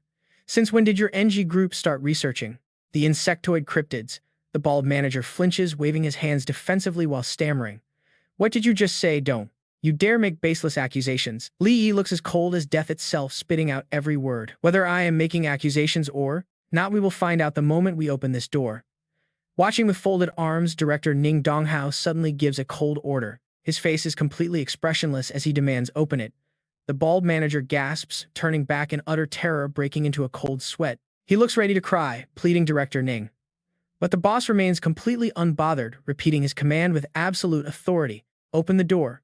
Trapped between both of them, the bald manager raises his hands, desperately trying to talk his way out of it. Only the site manager knows the code, and I cannot reach him. Meanwhile, Li Yi drags his massive dark great sword along the ground. The heavy blade scrapes against the concrete with a terrifying screech. Li Yi grins with dangerous amusement. "Isn't that simple to solve?" He raises the giant weapon high, dark energy and crackling purple lightning swirling around it. "Then we use a much louder method." With an earth-shattering slash, blinding waves of energy erupt forward, tearing the heavy steel vault door completely to shreds. Fragments of steel rain down as the thick dust begins to settle slowly, revealing the horrific scene hidden deep inside. Li Yi's eyes widen, his face frozen in pure shock and disgust. Is this what they call their important cargo? Under the flickering lights of the vault, dozens of dead miners in torn yellow hazard suits lie piled up in pools of blood. Behind their shattered helmet visors, hollow skulls stare back as if silently screaming about the cruel fate that took them. Li Yi's jaw clenches hard as traumatic memories rush back, piercing his chest with a sudden sharp pain. He begins to tremble. Is this how my parents died too? And uncle, he fury boils inside him for the stolen lives of these innocent miners. Unable to hold back his explosive rage, Li Yi snaps around, aiming the tip of his pitch-black blade directly at Ning Donghao. His voice is bone-chillingly cold as he growls. "To your NG group, do their lives mean absolutely nothing to you?" A brilliant crimson aura erupts around Li Yi, burning with pure, unbridled fury as he holds his ground. He points the razor-sharp greatsword forward, roaring directly at the mastermind Ning Donghao. "Answer me right now." Suddenly, the crowd's attention shifts to the gruesome pile of bodies. A nearby miner picks up a blood-stained name tag. He gasps in absolute shock. "Old Wang, this is Old Wang's tag." Instantly, the surrounding crowd erupts into chaos. Didn't they claim he died in a cave-in 2 years ago? Why on earth is his tag here in this vault? Choked tears echo as they recognize more friends. Old Jiang, Old Wu, total chaos breaks out. Ning Donghao scowls fiercely. He turns a sharp glare onto his trembling bald manager, demanding, "What the hell is going on here?" The manager stammers, unable to form words. Suddenly, a thick purple aura of killing intent erupts from Li Yi. He presses his blade right against the cold director's face, exposing the brutal truth. Isn't it obvious? Someone is feeding these miners to the Spider Queen. Exposed and cornered, Ning Donghao loses his cool and barks at his subordinate. The manager holds his head in sheer panic, as his boss screams, "What is the meaning of this?" He starts sobbing desperately, claiming Director Ning, "I only did this for the future of the NG group." Shivering, he flashes back to where the nightmare started. 3 years ago, we finally acquired this mine. Images of a massive crimson spider queen devouring fleeing miners in its jagged jaws flash through his mind. Who could have predicted a spider queen was nesting underground? We just wanted to protect our mining operations. Hearing this heartless confession, a volcanic rage explodes inside Li Yi. He cannot take any more of this. He raises his dark blade, ready to strike him down. "So you fed innocent people to a monster." Faced with the blade of death, the manager loses his mind and screams at the top of his lungs. At the very last second, Ning Donghao steps in to block the strike, shielding the cowardly manager behind him. "Please save me, Director Ning." The boss stares Li Yi down, asking coldly, "What do you think you are doing?" Reasserting his authority, Ning Donghao glares at the young warrior with freezing eyes. "This is an internal company matter. You have no right to interfere." But standing amidst a sea of dead miners in torn yellow suits, on the cold ground, an angry voice shatters the director's shameless face. "If not 1,000, there are at least hundreds of miners who die here. Are you seriously still trying to cover for your deputy?" The truth is out, acting like the final straw that sparks the miners' fury. Their fists raise in boiling rage as they scream. "Yes, he is a cold-blooded murderer. Are we miners not even human? Those responsible must be brought to justice, right?" Tension skyrockets as a wave of pure rage sweeps through the crowd. These scumbags deserve to pay with their lives. Panic-stricken, the bald manager turns pale as a ghost, frantically shoving his bodyguards. "What are you getting paid for? Get these miners out of here now." Completely helpless as things spiral out of control, he looks at his boss with a pathetic begging look. "Director Ning, I'm out of options." Suddenly, killing intent erupts as a dark knight towers, right behind Li Yi, creating an incredibly oppressive aura. The Dark Knight coldly loads his weapon. "Should I personally execute this? Trash." Suddenly, Li Yi speaks up with a cold tone. "No need for you to act." A cruel smirk begins to play on his face. He retracts his weapon and steps back, thinking this is a perfect chance to let the man experience what it's like to be monster food. Standing frozen, Ning Donghao quietly stares at the back of the young man disappearing into the dark tunnel, plotting his next move. Sensing his boss's plan to borrow a blade to eliminate his rival, the bald manager frantically explains the extreme danger. Even though that queen spider's rank is only B rank, once cornered, it will enter a blind rage and spawn endlessly. Hearing this, Ning Donghao's hand clenches until his veins bulge, while the bald coward keeps screaming. If that happens, this entire mine will be completely sealed off, causing irreversible damage to our group. Refusing to listen to any more of this garbage excuses, Ning Donghao clenches his fist, channeling glowing blue energy as he roars to expose the true face of his subordinate. "You're only worried about losing your precious executive seat." Suddenly, a thunderous lightning-fast punch slams straight down, triggering a blinding flash of light that shakes the entire cavern. As the dust clears, they stand frozen before a colossal shadow looming over the cavern wall, radiating absolute terror. Emerging from the thick smoke, dark red queen spider roars viciously, its multiple eyes glowing and tentacles squirming. The manager starts shaking. The queen spider, pure, unadulterated terror, completely paralyzes his mind. He spins around and flees for his life, screaming at the top of his lungs, "No, I don't want to die." But escape is impossible. Glowing red webs shoot out, wrapping around his body and lifting him into the air. Crying and covered in snot, the pathetic man begs his boss, standing silently below. "Director Ning, please save me." But facing his desperate cries for help, Ning Donghao's expression remains completely frozen like ice. He drops a bone-chilling, cold-hearted sentence. "Your survival only brings shame to this group." The director slowly raises his hand, pointing his index finger, like a cold executioner. Instantly, he activates his gravity manipulation skill, unleashing its full crushing power. A massive heavy blue light crashes down from above, completely trapping both the monster and the helpless manager, along with a final ruthless verdict: "Go to hell with this beast." The crushing force slams the queen spider onto the shattered ground, spraying green blood everywhere.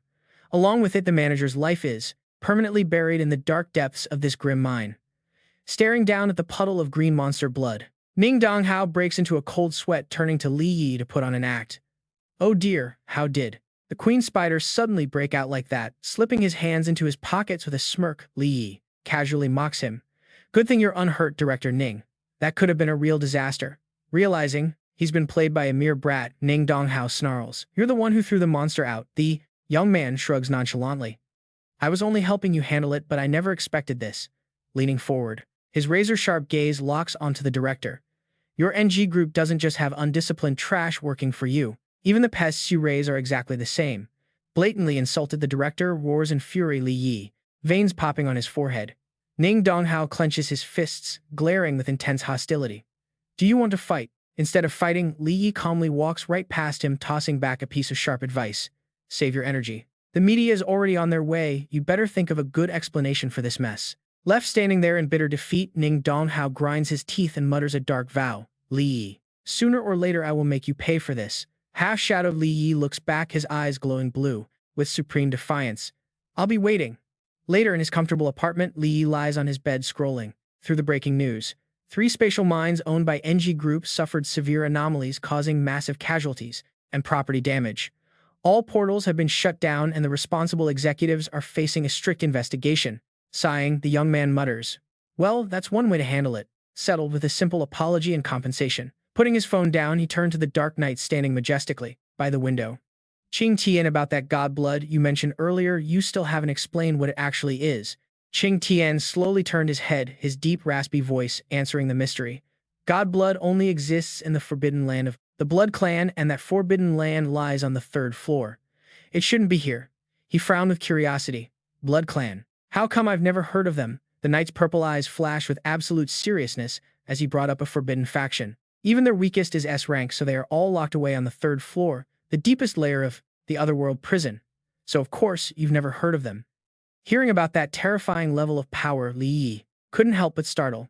The lowest is S rank. Surely even their newborn babies can't be S rank, right? Right? A vision of a muscular monster with glowing red blood vessels flashed in his mind during the story. To be exact, the Blood Clan isn't actually a single race, but rather a term for creatures who have successfully adapted to god blood. Not everyone who touches it dies. Only the rarest perfectly compatible individuals will survive to become part of the Blood Clan. Since god blood awakens one's absolute ultimate potential, those survivors must reach S rank at the very least. Stroking his chin and piecing together recent events, Li Yi made a bold hypothesis. Could a member of the Blood Clan have somehow escaped from the 3rd floor? But the Dark Knight immediately rejected that theory completely. It is absolutely impossible. If anything from the 3rd floor had escaped, your world would have been destroyed long ago. Mid-conversation, Qing Tian suddenly turned around and walked straight into a glowing blue portal. Li Yi was left stunned. We were just having a normal conversation, where are you going? The knight dropped a line, so blunt that our main character was completely caught off guard. Your breeding partner has arrived, why should I stay? Li Yi's face blanked out completely, looking utterly lost. He could only dazedly repeat that bizarre phrase. Breeding partner, stepping over to the window to look down at the courtyard, he saw Qin Xian waving happily, followed by her bodyguard Duan Nao, who was exhausted while dragging a bright red suitcase. Opening the door, the young miss excitedly spread her arms and rushed forward like a bird returning to its nest, shouting Li Yi before jumping to hug him tightly. Qin Xian smiled from ear to ear, dropping a total bombshell. I'm moving in with you. The main character was speechless, in utter confusion. Scratching his cheek awkwardly, though unable to hide a small smile, Li Yi politely tried to decline. Tactfully. This isn't right, is it? With your dad's temper, he will literally kill me. At the mention of her father, her face immediately fell as she walked past him into the house. Don't bring him up. Flopping onto the soft sofa, Qin Xian angrily crossed her arms, complaining about his overprotective control. He clearly knows how to awaken new skills, but he hides it on purpose because he absolutely refuses to let me get stronger. Li Yi sat down next to her, gently comforting his sulking girlfriend. But you've always been strong. You are a high-tier B rank awakened after all. Didn't you even take down a D rank insect monster on your own that day? Hearing this, her gaze softened, showing a clear look of self-pity. Qin Xian sighed. You don't have to comfort me. I know you secretly used some sort of attribute-boosting skill on me. And even with that, without real combat skills, I'm only slightly stronger than an average person. Clutching the hem of her shirt with a sudden wave of determination, she turned to look straight into Li Yi's eyes. I want to get strong. I don't want to be your burden. Sensing the vulnerability hidden beneath that stubborn shell, Li Yi softly called out her name. Gently stroking her hair, the white hair of the girl, he smiled with pure adoration. The atmosphere was suddenly filled with romantic bubbles. You have never been a burden. The girl looked up with eyes sparkling with hope. Really, in the middle of their sweet romantic moment, a massive angry phantom of her father suddenly appeared, roaring like absolute thunder. You little brat, are you tired of living? Believe it or not, I will break your arms right now, chop you up, and throw you in the ocean to feed the fish. And you Duan Gao, is this how you protect my daughter? I am cutting your salary. Despite the deafening shouting. Li Yi calmly kept patting his girlfriend's head, adding a devastating tease. Though your dad really is a massive burden. Qin Xian's face flushed red with embarrassment as she hissed her interfering father's name, Qin Xiaoshang. Cornered by his daughter, Qin Xiaoshang had to lower his stance and coax her using a floating chibi head in the sky. My dear Xian, trust your dad, there really is no way to awaken new skills. Qin Xian pouted angrily, exposing her parents' blatant lie.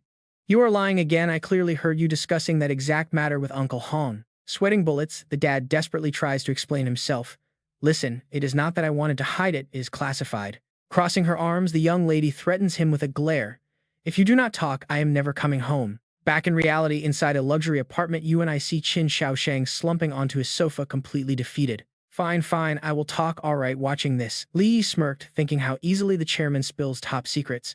Besides, when he and General Hong discussed classified military plans, they did not even bother to hide them from her. Qin Xiaoshang's gaze suddenly drifts into the distance, his voice turning heavy as he recalls a dark, brutal past. Actually, there is a method to level up rapidly and awaken new skills. 10 years ago, during the war against the Tier 2 gate, there were rare cases of people achieving a second evolution and skill awakening. Images of endless body bags piled across a ruined wasteland flash as he sighs and continues. The research back then concluded that this phenomenon was caused by prolonged exposure to high-concentration radiation from the Tier 2 gate, but those were extremely isolated cases. The survival rate of evolved humans forced to stay in that toxic radiation was under 1%.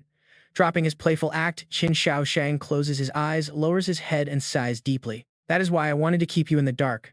The girl beside him raises an eyebrow, completely intrigued. Quickly piecing the clues together, Li Yi drops a bold theory. Wait, we are about to hear something crazy here. That Tier 2 gate that recently appeared might actually be man-made. Qin Xiaoshang nods, deep worry lines creasing his face. General Hong and I also suspected that the experiment Qi Shihao is running is actually meant to open up a Tier 2 gate, but that possibility is extremely low.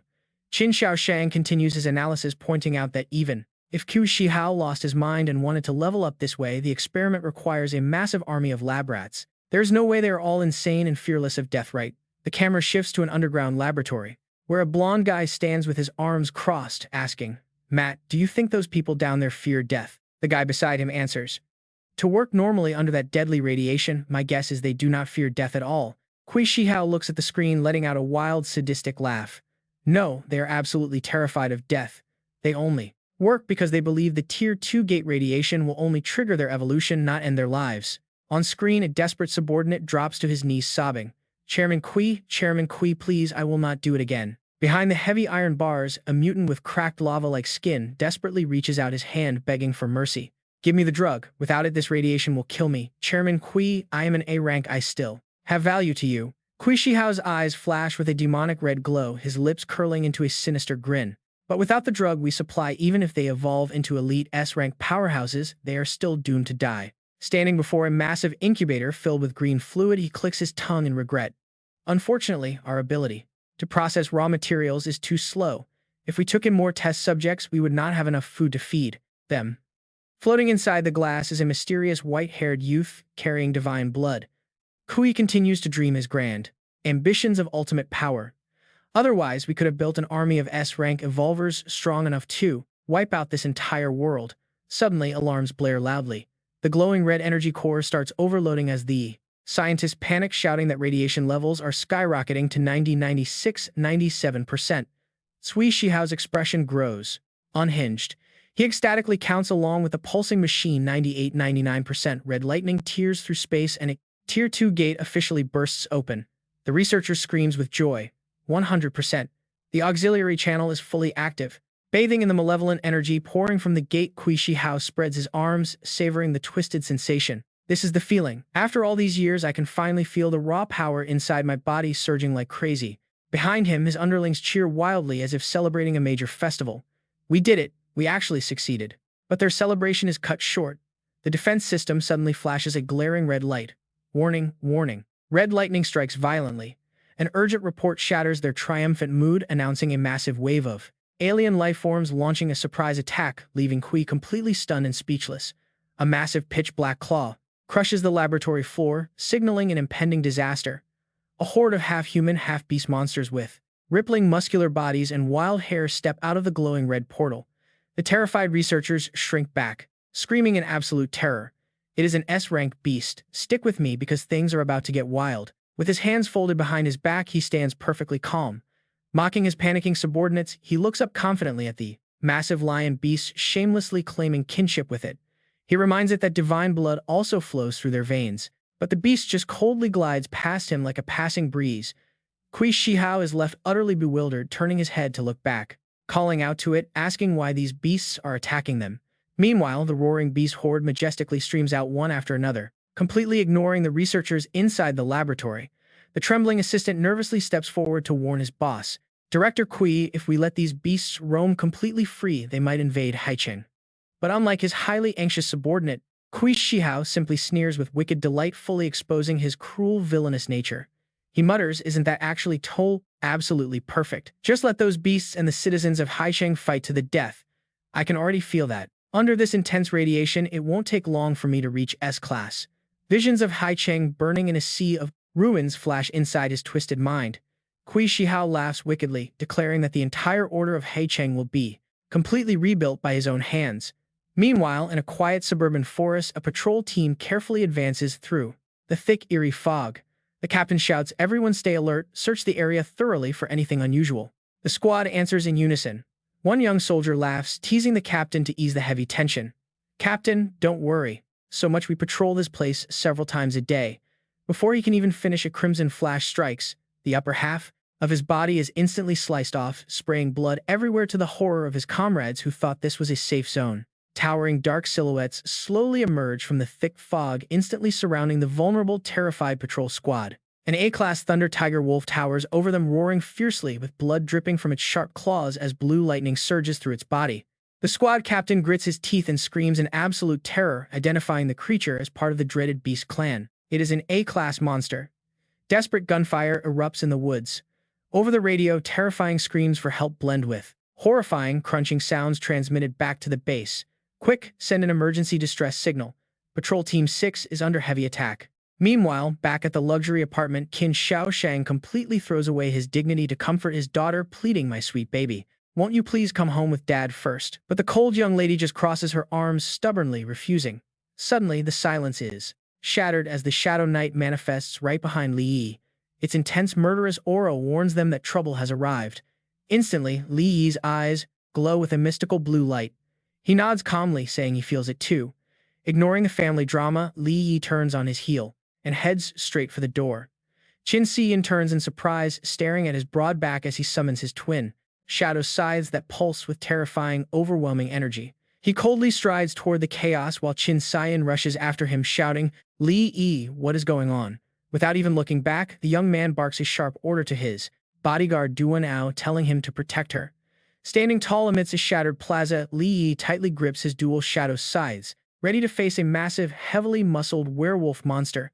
He calmly mutters to himself, assessing the beast as a B-class threat. Without wasting any words, Li Yi lunges forward like a phantom, unleashing a barrage of razor-sharp slashes that tear through the air and clashing violently against the monster's steel-hard claws. He then leaps backward to easily dodge a massive counter-attack. Swings his dual scythes, unleashing a wave of dark energy that slices through a thick patch of the monster's fur, sending it leaping high into the air with an agonizing howl. From above, the B-class beast roars in absolute fury, its entire body crackling with blinding yellow lightning, signaling a devastating attack is about to drop. As Li Yi narrows his eyes in warning, a massive bolt of yellow lightning suddenly rips through the sky, striking the beast directly on its head, slamming it flat onto the scorched ground. Qin Shaoshang makes a dramatic entrance, his hands still crackling with residual electrical sparks. He frowns, wondering why a B-class beast would ever appear in a place like this. Looking out into the distance, Li Yi retracts his sighs, his expression growing deeply serious. It is not just here. Behind him, Qin Shaoshang suddenly spots something in the sky and mutters about military signal flares. Across the silent night sky of Haicheng, several bright red emergency flares from the military launch into the air one after another. It is a stunning yet tragic sight. Li Yi analyzes the grim situation, noting that he can sense the terrifying aura of these beasts emerging all over the entire downtown area. Meanwhile, inside the temporary military headquarters of Haicheng, the atmosphere is incredibly tense as dozens of holographic screens flash with urgent red alarms. A panicked officer rushes in, reporting that Patrol Squad 6 has been attacked and wiped out. General Hong stands silently with folded arms, listening as more frantic reports flood the room. Squads 2, 3, 4, and 8 are all under heavy attack as the beasts invade multiple civilian sectors across the city. Alright, you and I are dropping straight into Defense Zone 3, where General Hong is watching their outposts collapse. They are taking heavy damage from 7 devastating beasts. An officer quickly reports that most monsters are currently being held back outside the defensive fortifications, but 2 spots have already been breached. The general immediately orders his troops to reclaim those posts right away. Suddenly, the screen cuts to a pack of roaring thunder wolves going absolutely wild, shredding their defense lines. Warning sirens blare as an A-rank beast is detected. The tactical map of Haicheng flashes on screen covered in glowing red warning circles. The officer's voice trembles as more sighting reports flood in of beasts in the downtown area. Standing with his hands in his pockets, Qin Xiaosheng frowns, assessing the situation. This is bad, it is a full-on beast tide. Standing nearby, Li Yi asks curiously, where did all these animals even come from? Right at that critical moment, General Hong and his entourage enter the command room, greeting them. You arrived just in time. The general turns to his old friend, his voice filled with urgent pressure. Qin Xiaosheng, you're coming to the frontline command with me right now, not a second to lose. The Qin family patriarch nods firmly. Understood. Before leaving, General Hong turns to Qing Tian with a serious expression. Tian, you should head back to Number 3, Longman Street. Even though there are no beasts there yet, without a strong fighter on guard, I worry that people might seize the chance to cause trouble. Turning to her boyfriend, Qin Tian asks him softly, Li Yi, are you coming with me? The young man shrugs and replies, I'm fine either way. But General Hong quickly steps in to stop him with a knowing smile. This kid stays here, I've got other plans for him. Hands deep in his pockets, Li Yi gently strokes Qin Tian's hair, giving her some parting advice. Tian, take this. If anything goes wrong, it will still be of some use to you. Opening her palm, she sees a tiny, dark gray, dragon-like creature with bat wings happily wagging its tail and looking up with big, round, red eyes to charm its new master. Seeing this cute little thing, Tian happily cuddles it and nods obediently. All right, make sure you stay safe too. Li Yi gives her a warm, gentle smile and replies, don't worry about me. Waving goodbye, she skips away happily, calling out that she will wait for his return. General Hong stands there watching their sweet romance and can't help but sigh in admiration. Ah, youth is truly wonderful. But unlike him, her protective father Qin Xiaosheng stands right behind them, absolutely fuming as he watches this punk touch his precious daughter. He growls under his breath. How dare this guy lay a hand on my sweet girl? That legendary head pat move is something even I have never got to do. I will chop him to pieces and throw him in the ocean. Once Qin Tian is gone, now as you and I can see, General Hong and Li Yi are looking at a completely red tactical map. This beast invasion is no joke. Even with heavy weapons backing us up, we still urgently need S-rank and A-rank awakeners stationed right on the front lines. Seeing right through the old general's hidden scheme, Li Yi smirks, asks directly, so tell me, General Hong, you showed me these screens on purpose. What exactly do you want me to do? I don't think these top-secret files are meant for a nobody like me. His blunt words make the general sweat. General Hong coughs awkwardly to clear his throat, stroking his beard as he prepares to ask for a favor. Some of the invading beasts have slipped inside the military academy. I need you to assist the soldiers there and rescue the cadets. Without a single second of hesitation, Li Yi nods. Sure, I'll do it. Staring back with sharp eyes, General Hong teases. Aren't you even going to ask what rank those beasts are? Li Yi calmly shrugs. Those A-rank monsters that broke in are probably just 1 or 2 at most. Hands back in his pockets, Li Yi confidently turns around to walk away, tossing back an arrogant parting line. As long as I don't fight them all at once, I can handle it. General Hong watches him go, nodding in sheer satisfaction. I'll expect good news then. But seeing his future son-in-law sent straight into danger, Qin Xiaosheng tries to rush out, but is held back by General Hong and the doctor. Hey, why are you holding me back? I need to teach that arrogant kid a real lesson. The white-haired general winces, trying to calm him down. Relax, we're in military headquarters. Then General Hong decides to tease his friend's ultimate weakness, his future son-in-law troubles. You probably couldn't even beat Li Yi in a fight anyway. Qin Xiaosheng snaps in fury, screaming back. What, I'm an A-rank awakener. How could I lose to that punk? Meanwhile, Li Yi strides down the hallway, radiating terrifying killer intent, a massive shadowy night specter looming right behind him. General Hong watches him, highly impressed, sensing that this kid could easily face an S-rank. But stick with me, because we're heading to the academy next, where a squad of soldiers is struggling desperately to defend their command tent, swearing loudly. Damn it. These monsters are way too cunning. Inside the tactical tent, a soldier stood up, complaining in frustration. Every single time we let our guard down, they ambush our rescue teams. Another soldier sitting on the ground and holding his rifle agreed. Exactly, we have never fought such a humiliating battle. If it were not for the students trapped inside, I would have blown this whole place straight to hell by now. Right then, the comms officer sitting in front of his monitor hurriedly shouted, "Sir, report. The reinforcements from headquarters have arrived." The blonde soldier rubbed his head, asking hopefully, "Is it an A-rank powerhouse?" The comms officer stuttered, staring at the screen. Looking at the terrifying data, he swallowed hard, sweating buckets as he made the grim announcement. "He is just an E-rank minor." Hearing this, the standing soldier roared in pure rage. What are the higher-ups completely out of their minds? But while they were too busy complaining, they had no idea a massive beastly shadow had already loomed up right behind, their backs tearing the tent open. The blonde soldier slung his rifle over his shoulder, sneering. "The two of us are at least B-rank and we still took heavy casualties. What the hell can an E-rank do?" The brown-haired guy chimed in mockingly. "Maybe he is just some privileged rich kid trying to pad his military resume." Immediately, the blonde soldier barked out a highly decisive order. "Send him away, we do not need him."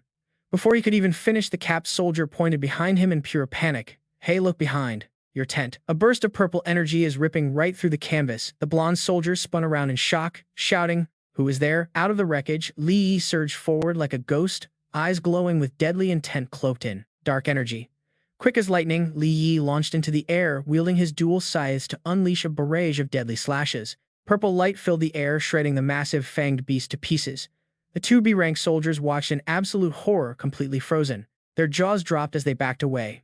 When did that monster even get in? Before they could finish, the sliced beast slammed heavily onto the ground right behind them. Amidst a rain of shredded flesh, Li Yi stood tall, radiating an incredibly overwhelming aura. He spoke coldly, his tone dripping with sarcasm. "With your pathetic level of awareness, how dare you doubt me?" The loud-mouthed blonde soldier was now breaking out in a cold sweat. Trembling, he stammered, "Didn't you say he was E-rank?" Clutching his laptop tight, the comms officer replied in utter confusion, "But his official profile really says he is an E-rank minor." The other soldier stuttered, completely unable to believe his eyes.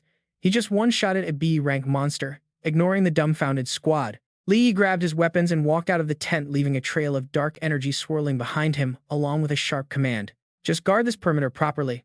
I will handle the rescue mission myself." Darting straight into the academy campus, Li Yi moved, swiftly and silently like the wind. From the dark bushes and shadowed windows, dozens of glowing red eyes of lurking beasts were tracking his every move. Looking around alertly, Li Yi calculated his next play.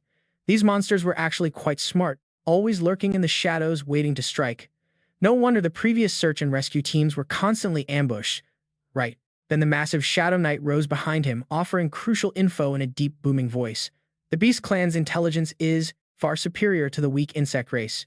S-rank beasts are easily just as smart as you humans." Li Yi smirked, shooting back, "Are you praising me or insulting me?" But while he was busy bantering with his own shadow, Li Yi suddenly froze, landing on the balcony edge of a nearby building, his eyes flashing with a sharp, cold blue light. He sensed some movement nearby. There was definitely someone here. Looking down at the courtyard below, Li Yi spotted a young cadet fighting all alone against a massive, aggressive beast. The giant monster puffed up, snorting fiercely, completely overwhelming the panic-sweating kid. In this critical life-or-death moment, a sudden idea flashed in his mind. His gaze sharpened as he spotted a metal trash can nearby. Channeling all of his energy into his hand, he slammed his palm onto the metal surface. Instantly, the solid steel began to warp and bend under his magical aura. Molded entirely by his will under a brilliant magical light, the simple trash can transformed into a sharp, gleaming greatsword. An invisible status window popped up right there to analyze his stats. He was a C-rank human possessing a metal forging skill. Watching the dramatic scene unfold from high above, Li Yi smiled in amusement, nodding in approval. That is quite a rare skill for a kid. But before the boy could celebrate his new weapon, the beast roared savagely and lunged straight at him. Trembling, the young man grit his teeth. Forcing his fear aside, he swung the heavy sword with everything he had. "I will fight you to the very end," he screamed. But reality is not an anime, and with just one single heavy slap, the beast shattered the metal blade in half, easily tossing him aside. The violent impact sent him flying backwards until his spine slammed hard into a nearby stone wall, cracking it like a spiderweb.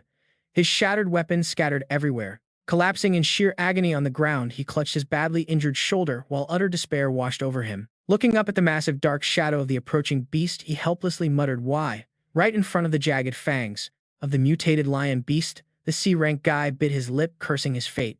Why was he only a C rank with such a useless skill? Drenched in sweat, he hung his head low. A bitter smile crept onto his face as he prepared to accept his grim, cruel fate. You and I have been there feeling like worthless trash. But right at the edge of death, his eyes suddenly snapped open wide, flashing with a fierce burning will to survive. He told himself to snap out of it. Being trash is decided by what you do. Right at that moment, a strong figure in a blue cloak swept past, throwing an arm out to shield the young soldier from the beast. Holding back the massive pressure of the giant monster's looming shadow, a clear voice suddenly rang out, cutting through the heavy silence. Don't listen to what others say. Turning around with a confident, arrogant grin, Li Yi reached his hand out toward Luo He, offering him a choice that would change everything. He said, the rescue team's camp isn't actually that far from here. Will you head there to find shelter, or will you follow me to save even more people? Without a single moment of hesitation, Luo, he grabbed Li Yi's hand and stood up. His eyes regained their focus, and with a bright smile he said, I'm coming with you. I know how to track down the other hidden students. The two men shook hands like comrades amidst the smoking ruins. The young soldier eagerly introduced himself, saying, I'm Luo He, infantry class. Li Yi smiled back at his brand new teammate, welcoming him. Welcome aboard, I'm Li Yi. Meanwhile, the scene shifts to a dark, cramped sports equipment room where a group of students is hiding. They are terrified, desperately trying to avoid the monsters. A bald student paces back and forth anxiously, finally breaking the heavy silence. Anxiously breaking the silence by asking if Luo, he would actually find help. Meanwhile, leaning against a locker with a smug, arrogant look, the blonde student Wu Hao sneered with pure contempt, mockingly laughing at their hope. Please, do you really think that piece of trash is going to survive and find the rescue team, do you? He probably got eaten before going very far. Hearing these heartless insults, the bald kid whipped around in anger, shouting at the top of his lungs, Wu Hao, what did you just say? Ignoring his teammate's clear rage, Wu Hao just smiled calmly and shrugged. Am I wrong? A useless C-rank guy with garbage skills volunteering to find help is literally just a suicide mission. The bald student clenched his teeth in deep regret. I should have gone with Luo He to look for help from the start instead of listening to you and staying here. Hearing this, Wu Hao spread his arms, smugly trying to justify his own cowardice. Go and get killed against that insane power gap. Staying here to protect everyone was easily the smartest move. But right as he finished speaking, the door opened, revealing Li Yi and Luo He. And trust me, you and I are going to love this next part, as Li Yi catches the hypocrite red-handed with a cold smile. To think someone could brag about their own cowardice so proudly. You really are a rare, pathetic specimen, aren't you? Having his fragile ego shattered in front of everyone, Wu Hao snapped. Green energy instantly surged around his clenched fist as he lunged forward. He threw a wild punch, screaming at the top of his lungs, what the hell did you just say to me? But before he could even graze Li Yi's clothes, the blonde guy took a devastating backhand slap straight to the face. The impact was so brutal it twisted his face completely, sending blood and tears spraying wildly through the air. The sheer force of the blow launched Wu Hao backwards, spinning through the air before crashing onto the dusty floor. The rest of the class watched in absolute shock. Battered and bruised, Wu Hao crawled backward toward a storage rack, trembling. Clutching his swollen face, he tried to use his family's name to threaten the dark shadow towering over him. Stay away, my dad will. Before he could finish, Li Yi shoved his hands in his pockets, cold eyes piercing through him like a sharp blade. I do not care who your father is. Say one more word and I will happily leave one less coward alive here today. Leaving the coward groveling on the floor, the other students rushed over to welcome their classmate back. The bald student grinned. Luo He, it is so good to see you safe. Luo He humbly gestured to his savior, explaining how he survived. Thanks to Li Yi saving and healing me, I made it back in one piece. A female student clapped in pure relief. This is amazing, someone finally came to save us. We are saved, but Li Yi immediately cut their celebration short. His eyes turned ice cold as he delivered a harsh reality check. Do not get it twisted. I am not here to rescue you. The students stood frozen in utter confusion, staring blankly. That was when Li Yi clearly stated his actual objective. I am here to teach you how to become real soldiers, how to find your allies, form a squad, and fight your way out. Hearing they had to fight, fear gripped the group once again. A gray-haired girl spoke up, her voice trembling nervously. I heard the monsters outside are all B rank and there are so many of them. The bald student nodded in despair. He is right. Even real elite soldiers cannot handle them, so how can a bunch of students like us ever? Fed up with their helpless, cowardly attitude, Li Yi's eyes flashed with a brilliant, intimidating emerald green magical light. He growled in a booming voice, you are all military academy cadets. You are supposed to be soldiers, not weak civilians. The reluctant commander's razor-sharp glare swept across the shame-faced cadets as they hung their heads. Continuing his fiery lecture, he warned, sooner or later you will face the battlefield. Will you still abandon your comrades then? Hiding in the trenches, waiting for someone else to rescue you, your only move now is to follow me, find the others, and fight side by side against this beast horde. Finishing his speech, Li Yi spun around and made a sudden, sweeping gesture, pulling a massive steel greatsword straight from the shadowy void and slamming it deep into the floor before lowering his voice to reassure them. "Of course, I will keep you as safe as I possibly can." He then handed the heavy sword over to Luo, he immediately assigning him a task. "Use your skill to forge this sword into steel arrows and a massive riot shield." Luo, he nodded, determined. Can he really pull this off? After a split second of hesitation, Luo, he activated his metal forging skill. His hands erupted in a brilliant golden glow as raw molding energy wrapped around the thick steel, breaking down the weapon's old structure. In a split second, under the blacksmith's gifted hands, the massive, clunky greatsword was completely dismantled and reforged into a sturdy riot shield alongside 4 razor-sharp steel arrows. A system notification immediately popped up: riot shield plus 1 steel arrows plus 4. Handing over the gear, Li Yi turned to the 2 female cadets. "Since you two are not evolved, you'll need to use compound bows for long-range support. Swap out your regular ammo. Only these steel arrows can actually pierce the beast's thick hides and deal damage." Next, handing the giant shield to a bald male student, Li Yi clearly assigned roles. "You are D rank and strength type, so you are in charge of being the team's meat shield." Finally, Li Yi tossed another massive sword to Luo, he who scrambled to catch it. "Take this, you're our main striker alongside me." Luo, his eyes widened in utter shock as he stammered, "Me, the vanguard." Meanwhile, although his face was still swollen from an earlier slap, Wu Hao clutched his head and sneered bitterly. Hilarious, him, the vanguard. With a trash-tier skill like his, what can he even do besides playing blacksmith? Luo, he bristled, gritted his teeth in anger, but Li Yi held him back, leading the group to the exit while dropping a cold reply that shut down the whining. "No point arguing with him. All you need to do now is pick up your weapons and fight beside me." But as they stepped into the massive glass-domed gymnasium, Li Yi suddenly stopped, peering up at the vast glass ceiling. In the dark, a strange shadow caught his eye. Huh. Suddenly, the tempered glass shattered into a million pieces. A massive B-rank tiger-wolf beast dropped from the sky, viciously diving straight toward them. The terrified cadets scrambled backward while the shield-bearer broke out in a cold sweat, screaming in panic. A monster. But Li Yi didn't flinch. Instead, his lips curled into an excited grin as his eyes burned with a dark, eerie flame. Raising his voice to rally them, "Remember, you are soldiers. Just believe in yourselves and we will take down any beast in our way." At the same time, he chanted, unleashing his shadow enhancement and soul protection skills. Instantly, a brilliant blue magic circle erupted, wrapping around the entire squad. Feeling a massive surge of energy rushing through their veins, the cadets fired up, shouting in unison. A system panel popped up, confirming soul protection was active, boosting both combat power and defense. With their stats fully buffed, Li Yi launched an attack, summoning countless dark shadow chains straight out of his dimensional space to trap the beast. "I'll keep it pinned," he shouted. "Luo, he go in for the kill." Hearing the order, Luo, he instantly raised his sword and charged. Simultaneously, heavy dark chains erupted from the ground, binding the beast's neck and limbs. It roared, struggling in vain. Seizing the perfect opening, Luo, he leapt high into the air, raising his massive sword high. Got it. Armed with his newly buffed strength, the young cadet delivered a devastating lightning-fast slash directly to the beast's face. Bright light flashed, but Luo, he gritted his teeth as the blade met insane resistance. A full power strike, and it barely even scratched the hide. Instantly, the backline support didn't miss a beat.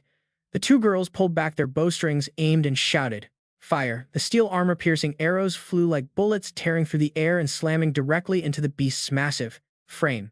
Chained tight, the creature couldn't dodge, absorbing the piercing damage head-on.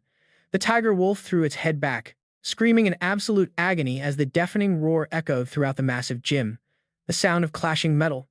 A heavy groan echoes as a bald student grits his teeth, using a massive shield to block an invisible crushing pressure. Meanwhile, Li's pitch-black chains whipped forward in perfect sync with a barrage of sharp arrows fired by 2 female students backing him up. Floating in midair like a god of death, Li Yi waves his hand to command a horde of writhing shadow tentacles.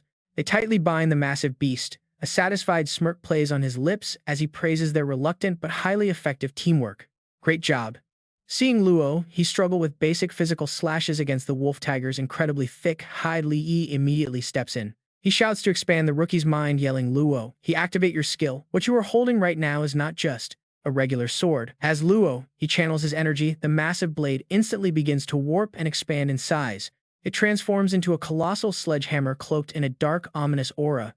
The system screen flashes Shadow Transformation Giant Hammer.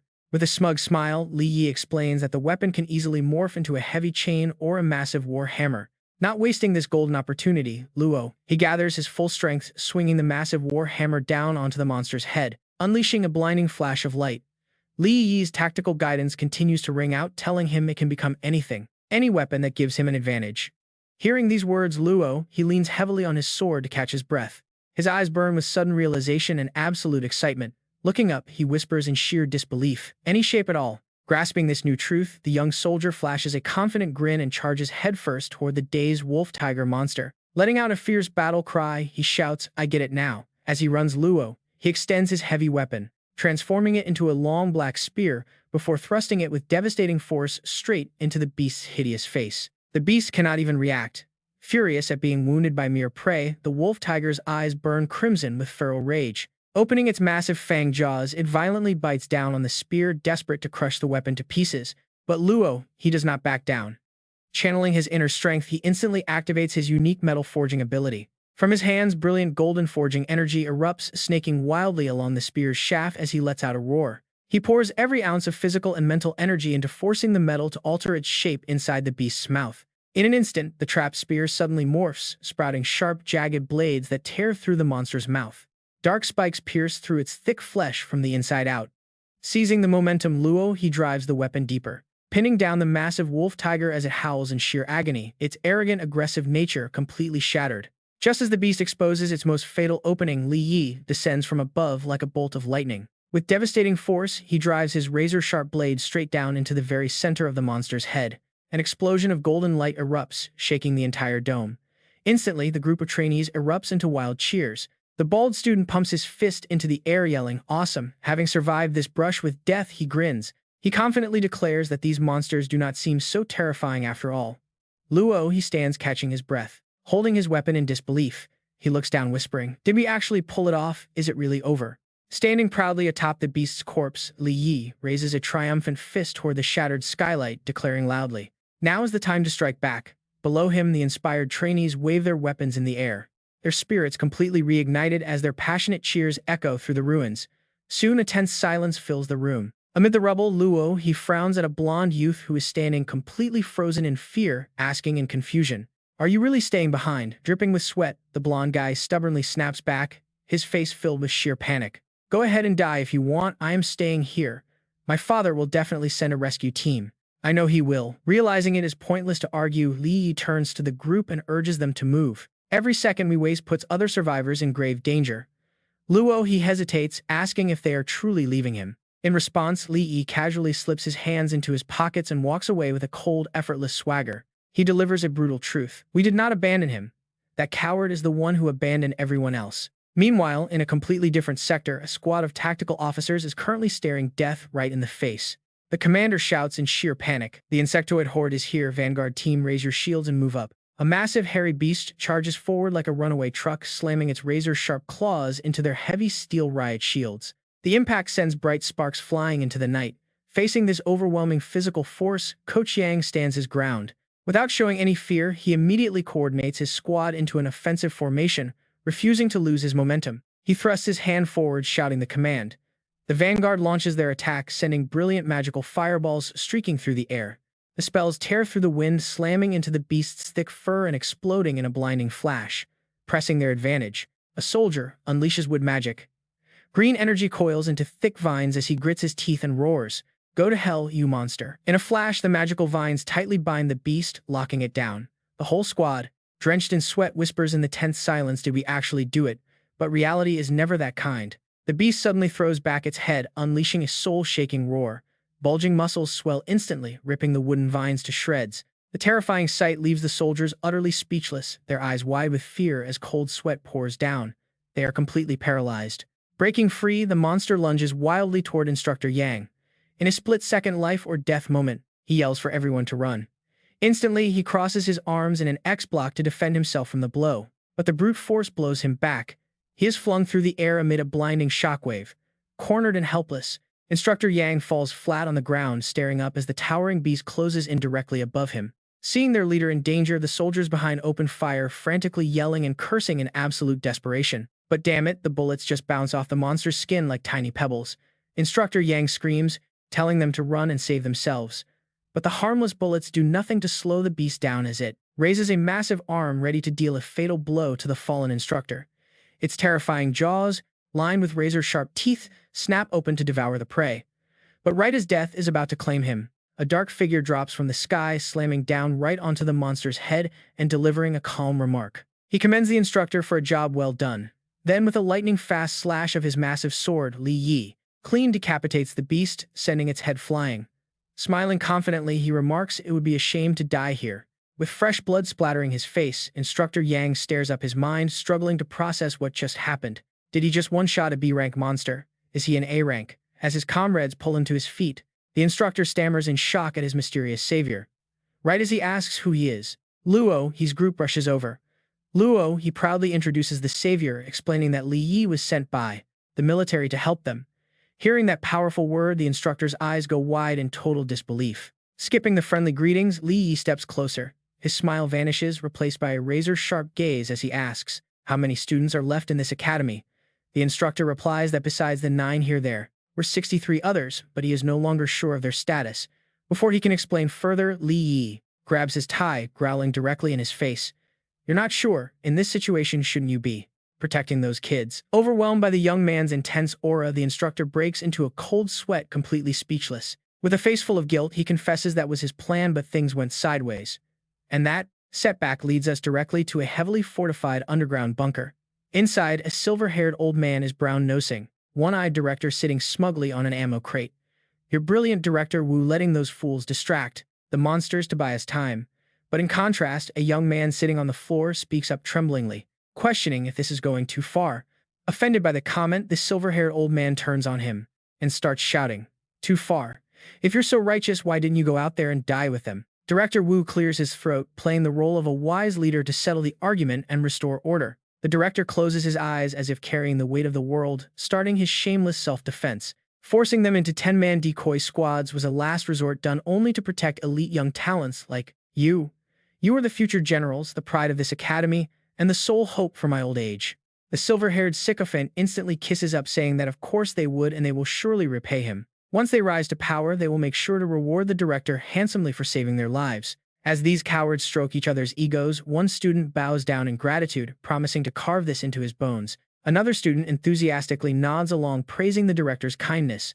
But right as this pathetic display of affection peaks, the heavy steel door is violently kicked open. Stepping through the dust, Li Yi enters to expose these greedy parasites.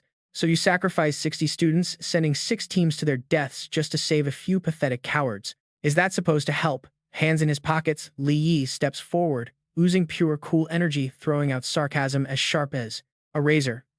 "Also, when they succeed, they can repay a favor as tiny as a speck of dust to you." Furious at being exposed in broad daylight, the white-haired old man points right at this strange kid's face and barks, "Who do you think you are? It is not your turn to speak here." Showing pure disgust, Coach Yang glares at the director, mocking his fake smile. "Director Wu, you certainly calculated this deeply, did you not?" Sensing impending disaster, the white-haired elder quickly shifts his target to flex his authority on an acquaintance. "Coach Yang, were you not ordered to guard the outer perimeter? Why are you showing your face here? You are disobeying orders. Do you wait? Is that Luo He and Song Kui?" Suddenly, the remaining eye of Director Wu twitches as he recognizes the 2 students.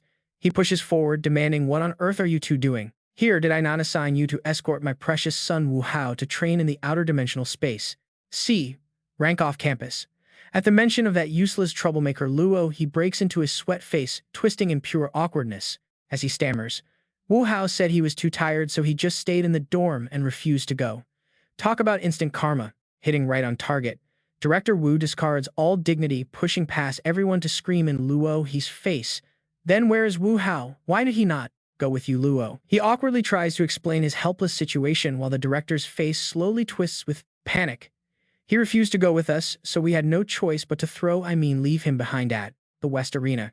Hearing this, the one-eyed man snarls, "You dared to abandon Wu Hao. You realize what a massive disaster you just caused." Mad with rage for his son, Director Wu roars, channeling glowing energy into his fist, ready to obliterate the student right now. "This is a violation of military discipline, a heinous crime. I can execute you right here, but instant karma spares no one." Before the fist connects, a dark shadow rushes in. Li Yi swings a punch wrapped in black energy, meeting the director's unreasonable rage head-on. The two powerful forces clash with earth-shattering force, triggering a blinding explosion that sweeps the surrounding air and blows everything back. He thought he was tough, but he just ran into a real monster. Director Wu is sent flying back by the recoil, his shoes scraping the floor and leaving trails of sparks. Quickly clutching his hand that is shaking violently from the numbness, the director grits his teeth and breaks into a cold sweat. He swallows hard, evaluating the young monster before him. Meanwhile, Li Yi calmly puts his hands back into his pockets, looking down on him like trash. As an elite, a rank professional, you failed to protect your students and practically sent them to their graves.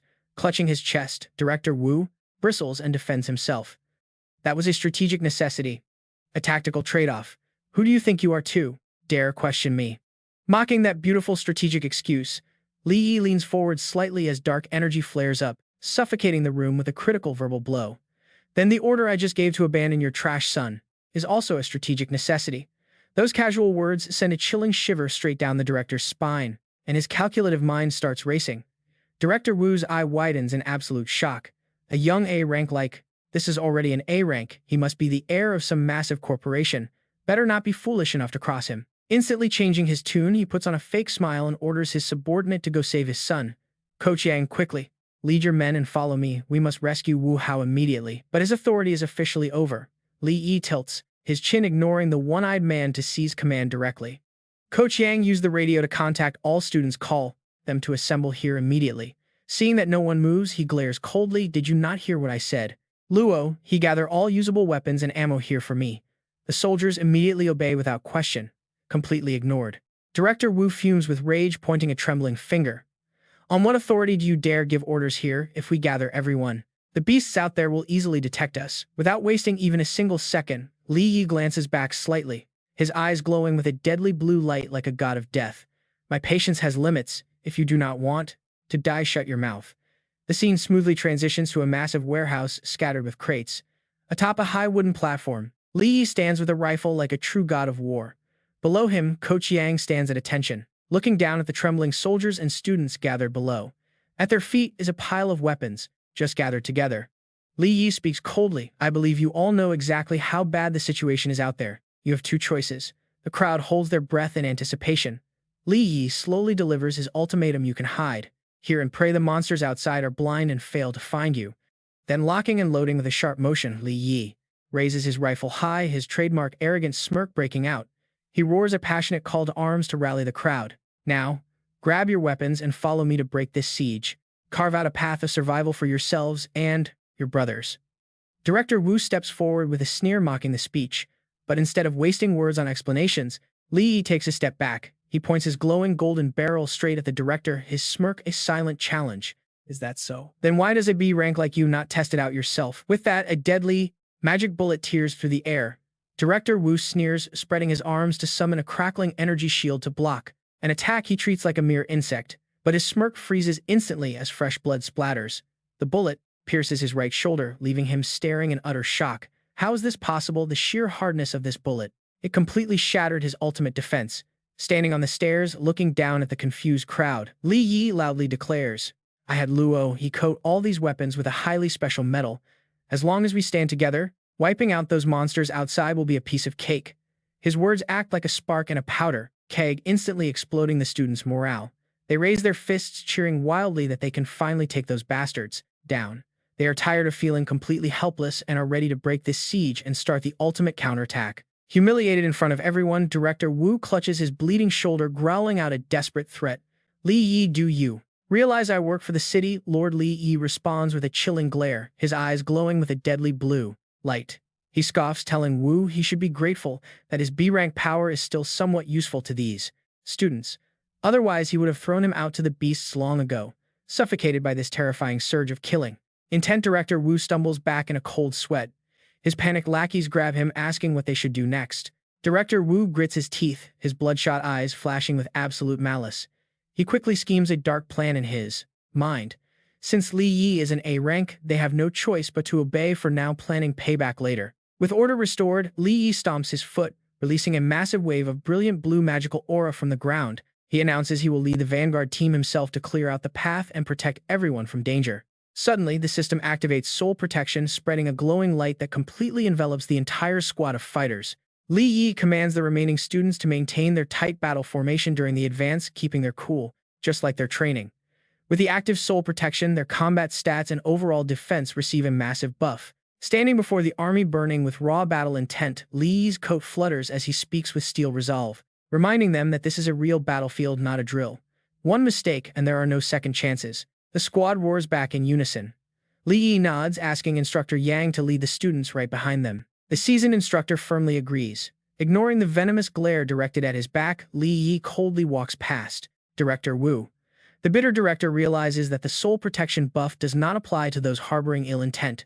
Meanwhile, Li Yi coldly tasks Wu, stating that as a B rank, he must act as the shock force for the students taking the beast attacks head-on. Realizing he is being used as cannon fodder, the terrified director stammers in protest, but Li Yi keeps walking, completely shutting down any refusal, coldly stating that this is his sole chance at redemption. To kill any thought of betrayal, he gives Wu a chilling side glance. He warns that if Wu tries to flee or play backstabbing games, he will execute him without hesitation. At that moment, massive explosions outside the academy walls startle a nearby squad of patrolling soldiers as they look up at the flying drones. What on earth is causing such a massive racket? It sounds exactly like a full-scale military operation. They quickly redirect a drone to investigate. Huddling together behind the surveillance screens, two soldiers stare in absolute disbelief, drenched in cold sweat. They stutter out, asking how this could even be possible.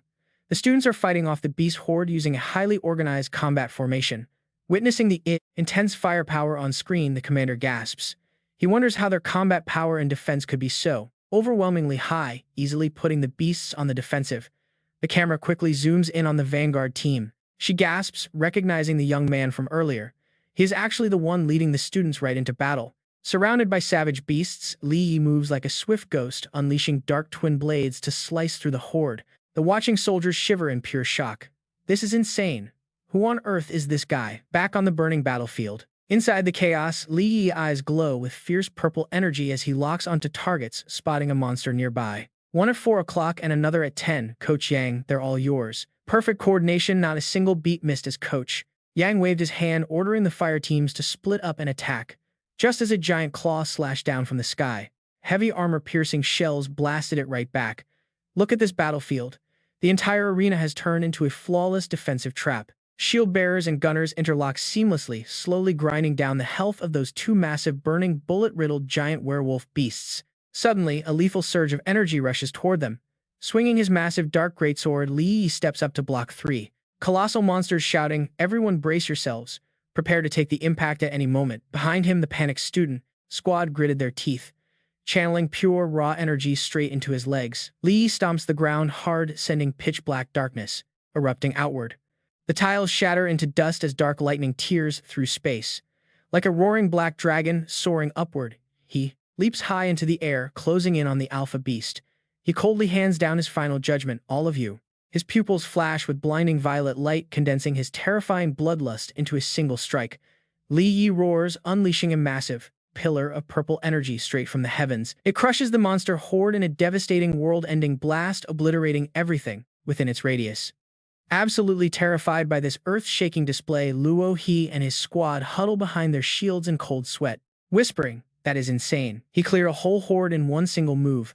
Li must be an A-rank hunter, right? Man, I wish I had that kind of power." As the dark, hazy energy slowly fades, Li Yi stands down, sheathes his sword, quietly speaking to his shadow.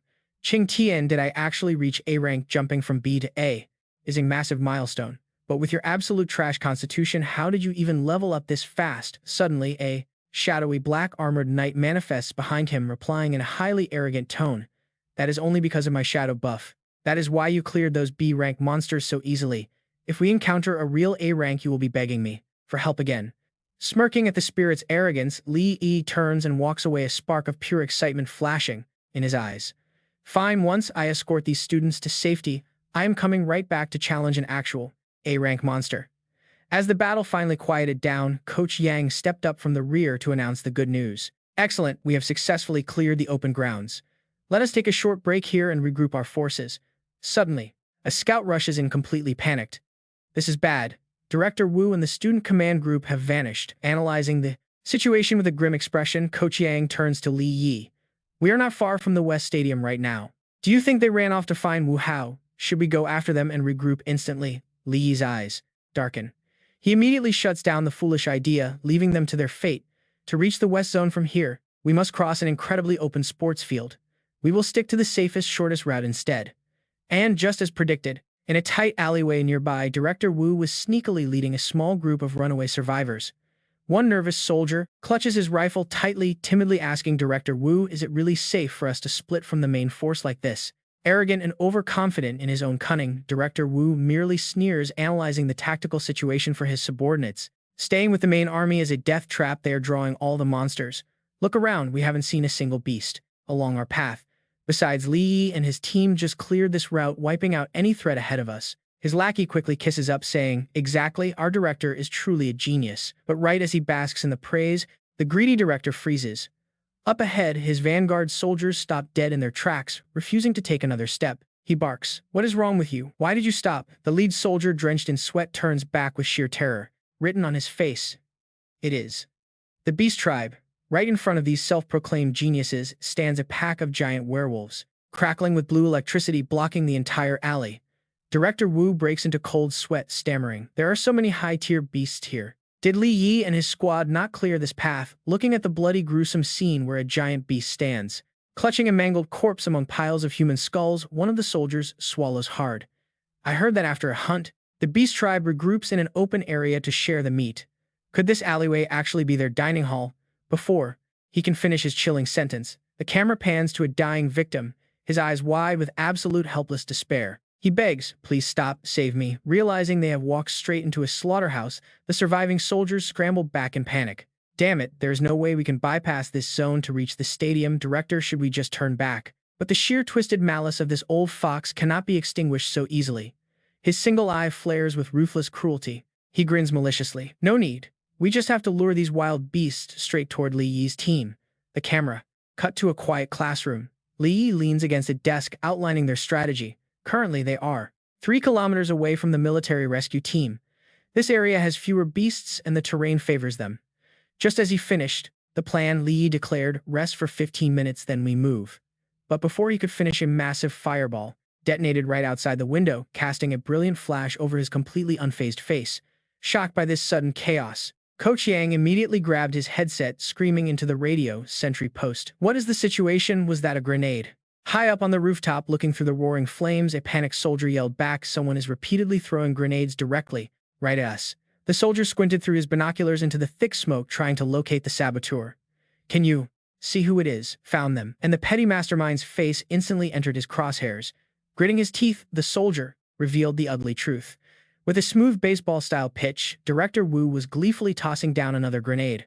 The soldier furiously reported, "Is Director Wu and his men." This backstabbing, utterly ruthless act of sabotage instantly triggered a disastrous aftermath.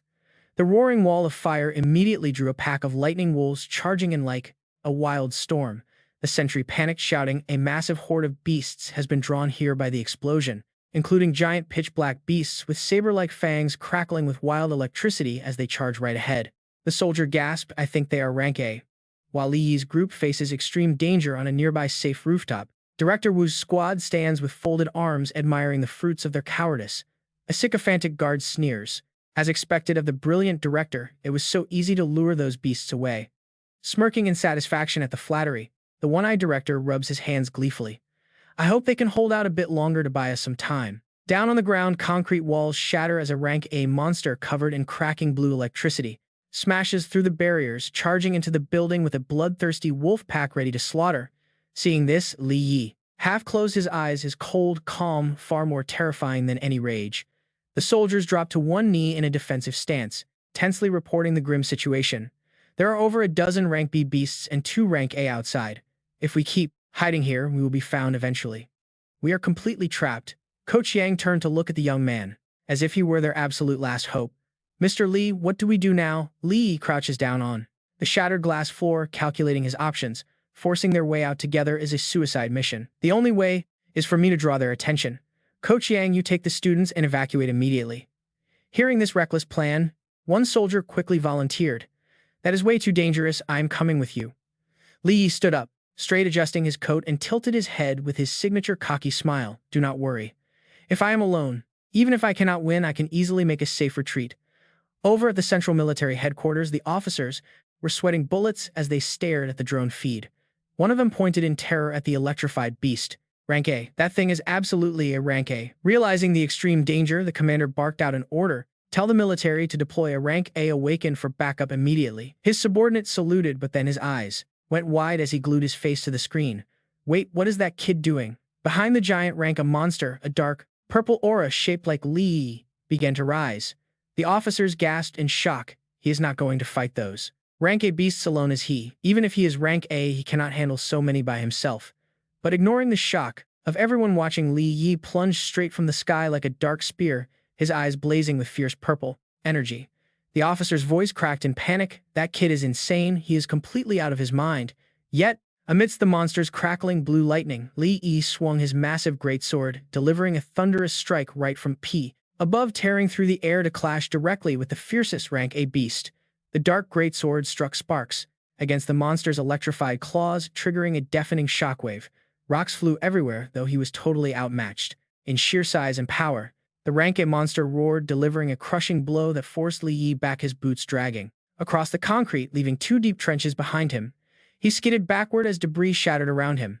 Despite being pushed back, Li Yi's face remained completely expressionless. His glowing eyes glared straight back at the snarling and clawing beast.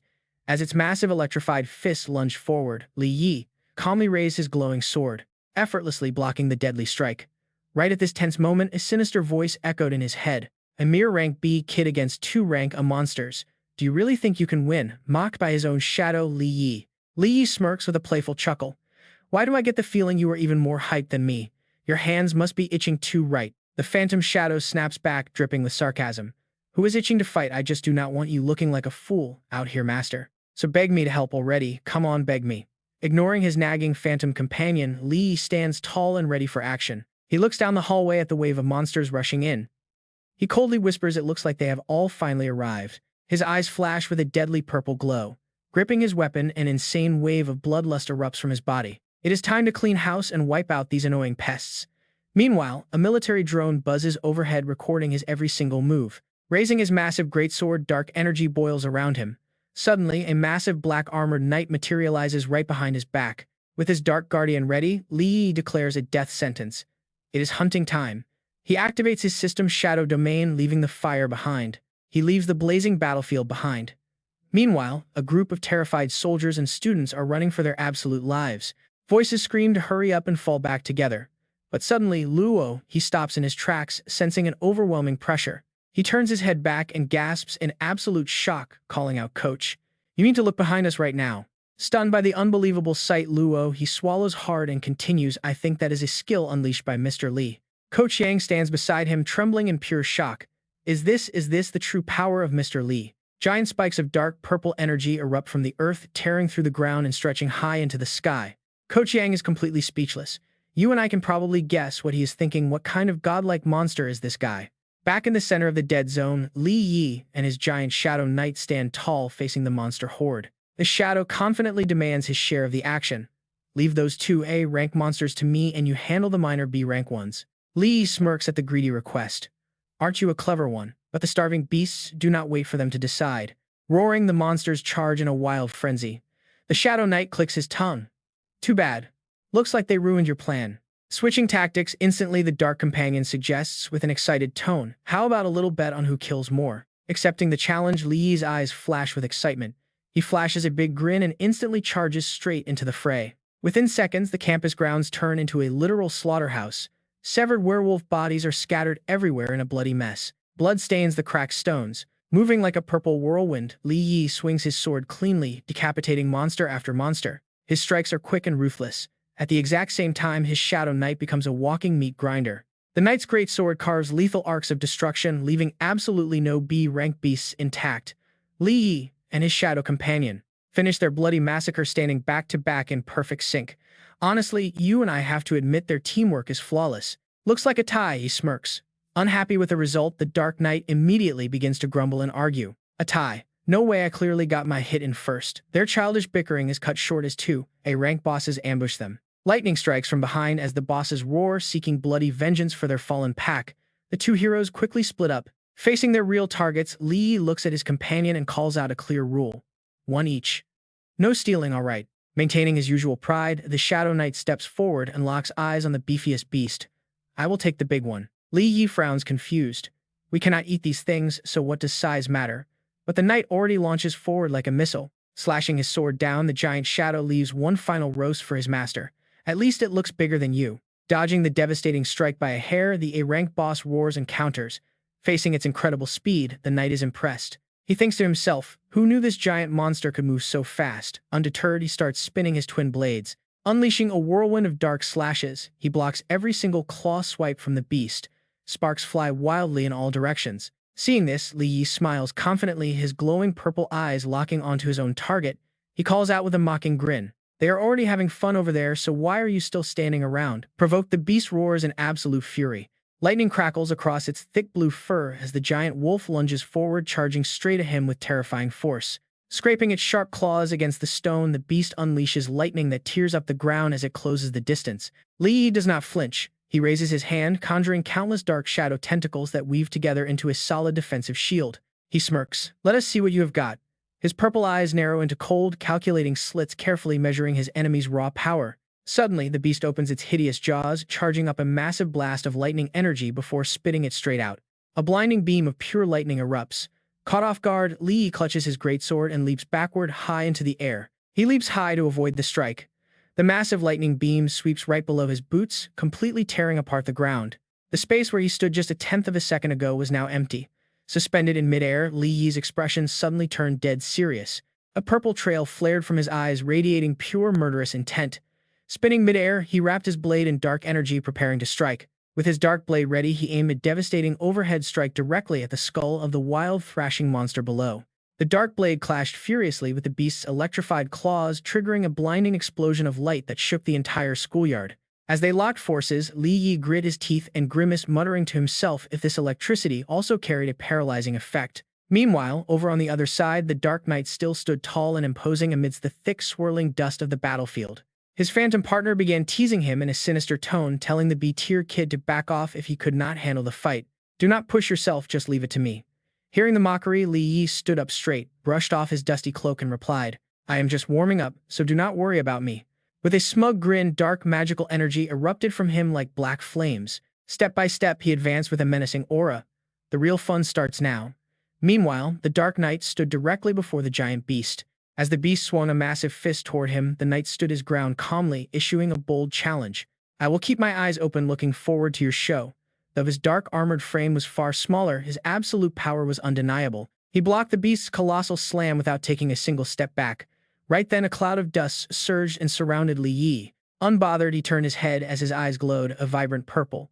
With a wide, confident smirk, he threw a jab back. He teased his struggling partner, telling him that if he could not handle it, he should not try to act tough either. Gripping his dual swords in reverse, the irritated Dark Knight emerged from the smoke, letting out an annoyed grunt. Refusing to argue further, he dashed forward like a phantom, loudly declaring that he would show everyone what an A-rank battle looked like. He unleashed a rapid barrage of crescent-shaped strikes, absolutely shredding through the giant beast's crackling lightning barrier. Behind that featureless mask, the Dark Knight's voice turned incredibly cold, dripping with pure fury as he growled out every word. Did you honestly think I could not slice through your flesh? The unfortunate beast was trapped in a storm of razor-sharp slashes.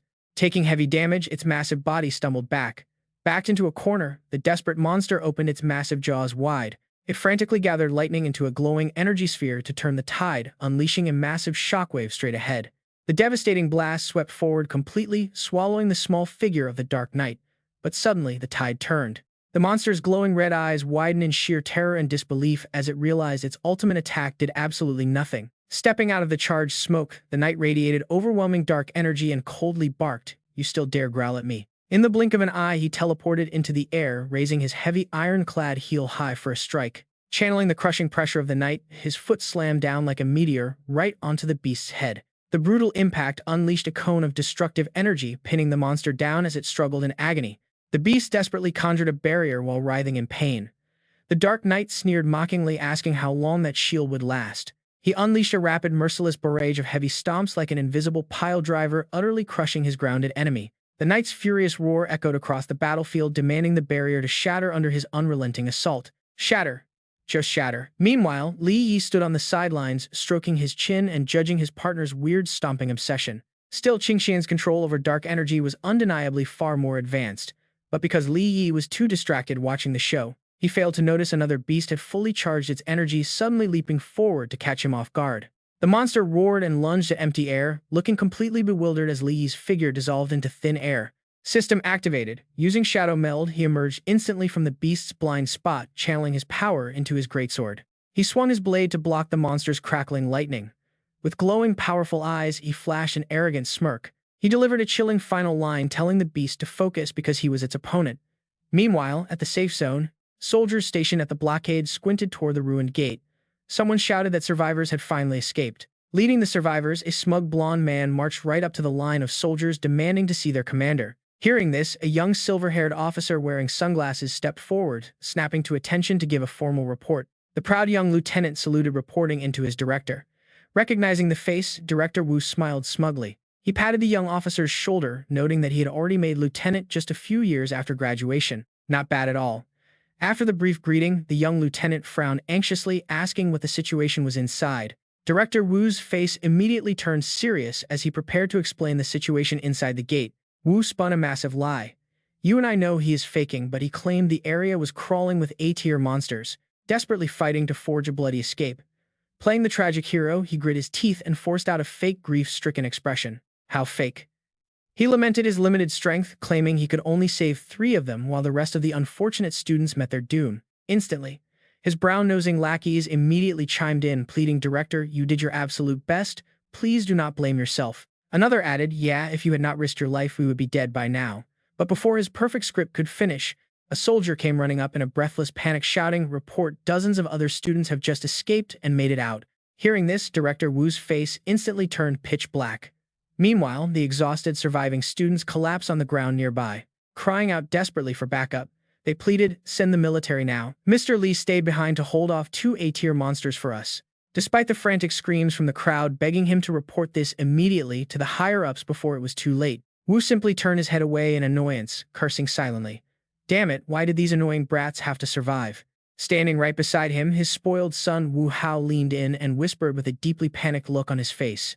Dad, what do we do? What if they start talking? Wu snorted coldly.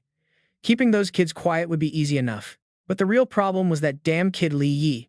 Wu recalled the spine-chilling threat Li Yi had made earlier. If you dare run or try anything, I will not hesitate to end you. Remembering those words, the director's face distorted with rage. He glared into the distance, muttering that arrogant bastard has to die. Quickly putting on a fake dignified mask, Wu strode over to Coach Yang and the survivors, opening his arms wide in fake relief.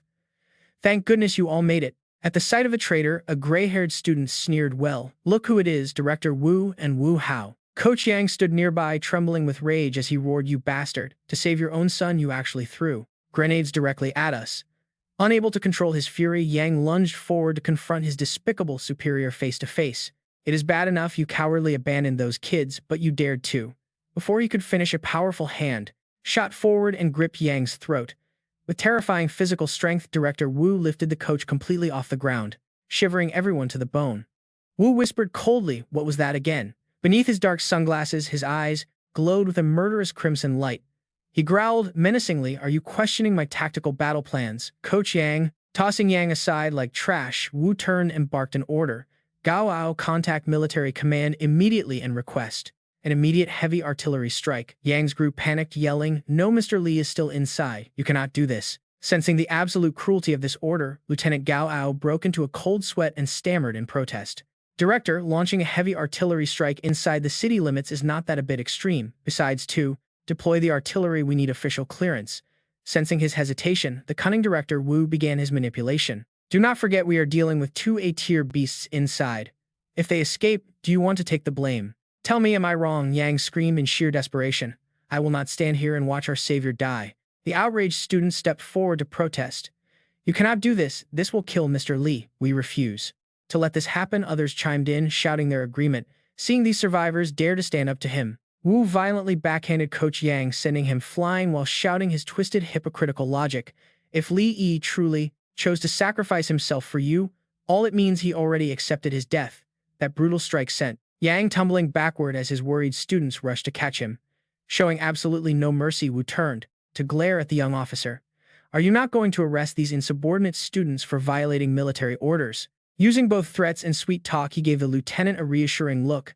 Do not worry about the official paperwork. I will handle it. If there is any trouble, I will take full responsibility. Then he dropped the final bait. Whispering with a sly grin, he said, all the credit for killing 2 A-tier beasts will go directly to you. Blinded by greed and glory, the young officer quickly saluted.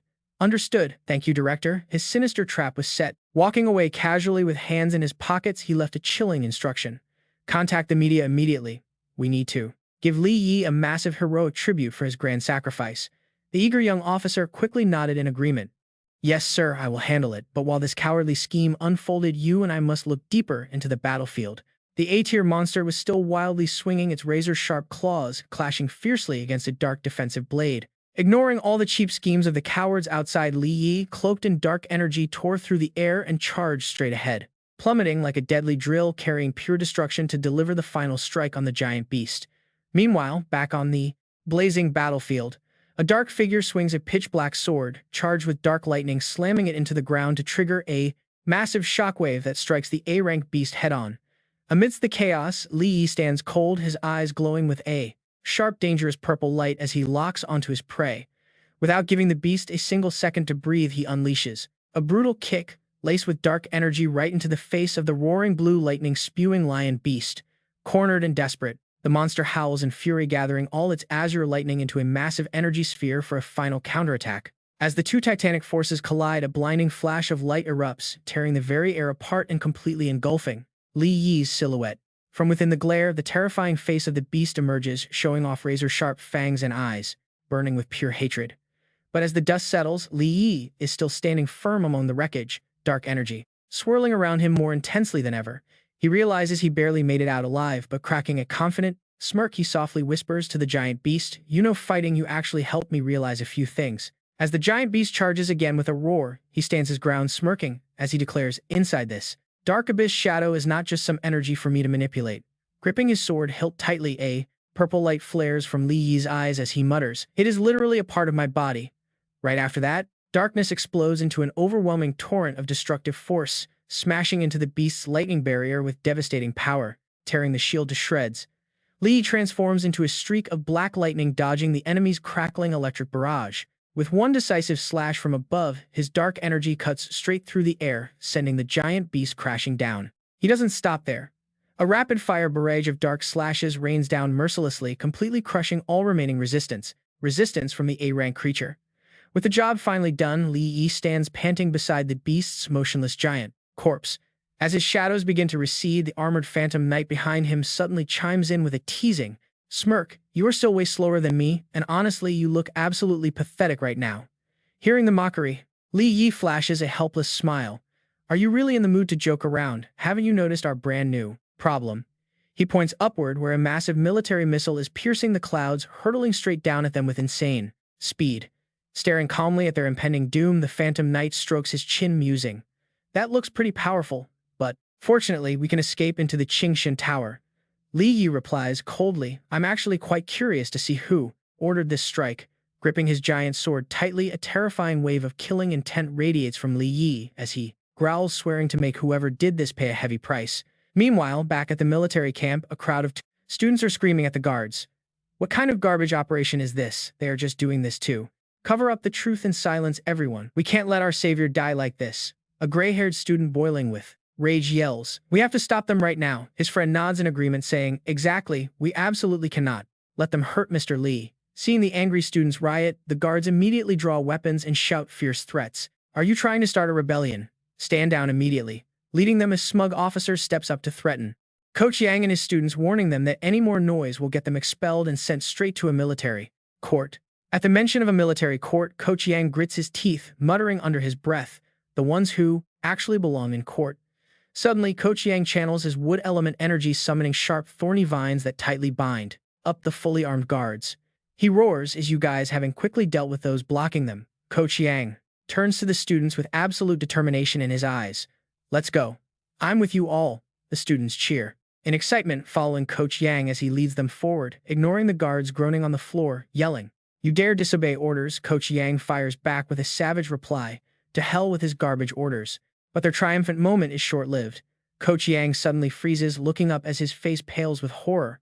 As they rush back toward the city, they stare in absolute shock at the massive missile trail cutting through the air. Coach Yang screams, "How is this happening so fast? Doesn't a missile strike require approval from every level of command?" Then a colossal explosion rocks the earth. Blazing flames shoot into the sky, forming a giant mushroom cloud that swallows everything. Watching from afar, the group cries out in horror. Mr. Lee cut to a field press conference where cameras flash relentlessly as a henchman flatters the mastermind, whispering that the director has incredible connections since ordering a massive missile strike took only fire now, nose high in the air. Director Wu smirks, playing his hypocritical hero card. Sometimes to clear out any potential threats, he calling in a few special favors is just business as usual. Smelling a massive scoop, a sharp female reporter immediately shoves her microphone forward to press him. Director Wu, word has it that when the military academy was invaded, you too stepped up and saved over 10 cadets yourself. Could you give us some details? Clearing his throat with fake modesty, the director spins a bold-faced lie.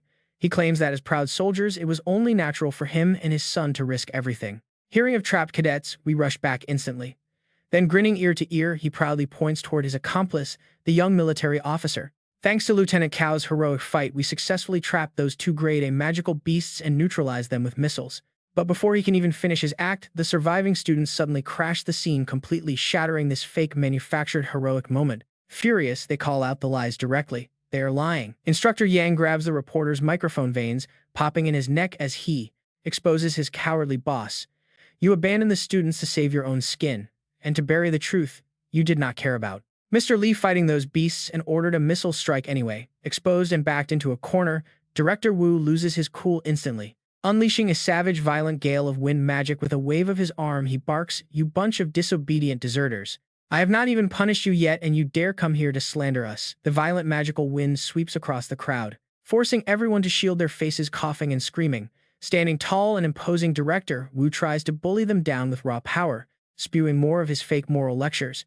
"Do you even respect our military flag?" Suddenly, a freezing, deadly voice echoes through the area. "Director Wu, you really have a lot of nerve." Hearing this, the director's face turns pale as a ghost, completely drained of blood. Out of the swirling dust and smoke, Li Yi calmly steps forward like a grim reaper returning from the underworld. He delivers a sharp, mocking blow. "Actually, my bad. You just have extremely thick skin." Seeing their savior alive and well, the cadets erupt in joy. "Mr. Lee, you are completely fine." "Thank goodness, Li." Yi simply flashes a confident smile, turning back to reassure them with a calm nod. "Relax, leave the rest to me." Seeing a dead man walking, Director Wu stumbles backward in absolute panic, breaking out in a cold sweat. He stammers, Li Yi, how are you still alive?" Hands in his pockets, Li Yi steps forward, casually wearing a cold, mocking smirk. He stares down the traitor. "What is wrong?" Disappointed that things did not go exactly as you hoped.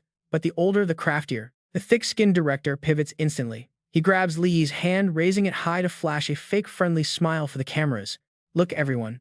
This is the young hero I was about to introduce to you all.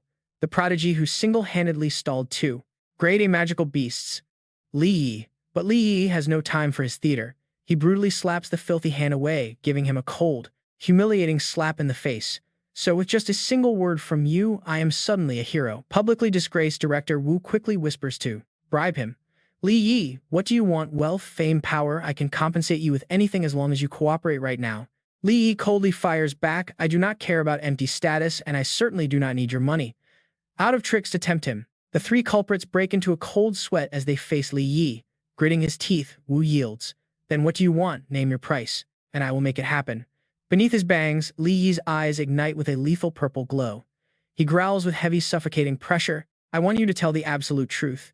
No sooner said than done. With a light stomp and ominous black energy laced with purple, lightning slithers across the floor like venomous vipers targeting Wu and his lackeys. As the dark aura tightly wraps around their ankles, young officer goes pale, desperately trying to bluff.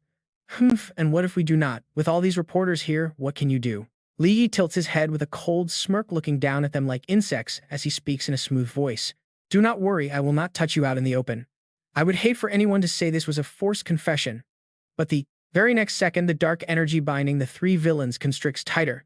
Li Yi drops a bone-chilling threat, "But I do have a laugh. Clever little trick that can completely crush the bones and internal organs of both you and your son." Flashing a truly demonic grin, dark energy erupts wildly around Li Yi. He casually drops a terrifying detail, and the best part, not a single scratch will show on the surface. boldly torturing them in broad daylight, hands still resting in his pockets. Li Yi looks down at the shivering trio, calmly asking, "How is it, feeling like your heart is being squeezed by an iron grip?" As excruciating pain pierces straight to his bones, spoiled son whines and whimpers. "Dad, help me." Director Wu grits his teeth, sweating buckets, as he desperately asks in utter confusion, "When did you even make your move?" Seizing this golden opportunity, the reporters crowd around, shoving their mics directly toward the main character. "Mr. Li, there seems to be a major hidden truth behind this entire rescue mission. Could you share the details with us?" Like a master director pulling the strings, Li turns toward the microphones with a sarcastic smirk. "Well, that entirely depends on whether they actually want to tell the truth or not."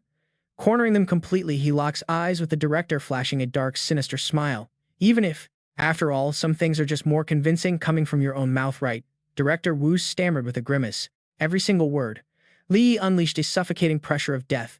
Dark energy surged from him like a tidal wave as he issued a chilling warning. "My patience has limits, and your heart cannot bear this pain." The once arrogant lieutenant completely broke down, screaming in agony, "I will talk, I will talk." This made the panicked director frantically try to stop him, yelling, "Shut your mouth." But ignoring his superior officer's threats, the lieutenant shoved him away, discarding all responsibility to save his own life. "Director, this has nothing to do with me. I do not want to die." Right before dozens of flashing camera lenses, the officer fell to his knees and confessed everything. It was Director Wu. He used the academy students as bait to distract the beasts while fleeing with his son and a few command course students. With his mask brutally stripped away, Director Wu's face twisted in sheer terror, drenched in sweat. The officer kept exposing him, revealing how he even used connections to launch missiles under the guise of eliminating a rank, a beast trying to silence him. The director angrily gnashed his teeth with rage. The shocking scandal broke, and the reporters, like sharks smelling blood, frantically began taking notes. Nobody expected such a massive plot twist. This scoop was massive, far more exciting than anything before. The spearhead of public outrage immediately slammed down with camera flashes, blinding the guilty man. Reporters bombarded him with questions. "Director Wu, is what this lieutenant says really true? You were just a combat training director, so how exactly did you get the military connections to deploy tactical missiles? Please explain yourself." Director Wu, struggling in vain, the corrupt director shielded his face from the lenses, stubbornly trying to cover up his crimes. "None of this is true. Do not listen to their nonsense." But karma always catches up. The very moment those lies escaped his mouth, a sharp, excruciating pain shot straight into his chest. An image of a glowing red heart being violently squeezed appeared, signaling a brutal and agonizing end. Under Li Yi's cold, glowing purple gaze, Director Wu and his son both grimaced in agony, clutching their chests as a sudden, intense, heart-squeezing pain struck them. Unable to endure this invisible torture, Wu's son collapsed to his knees, begging and crying as he pulled his father's sleeve. "Dad, just tell the truth.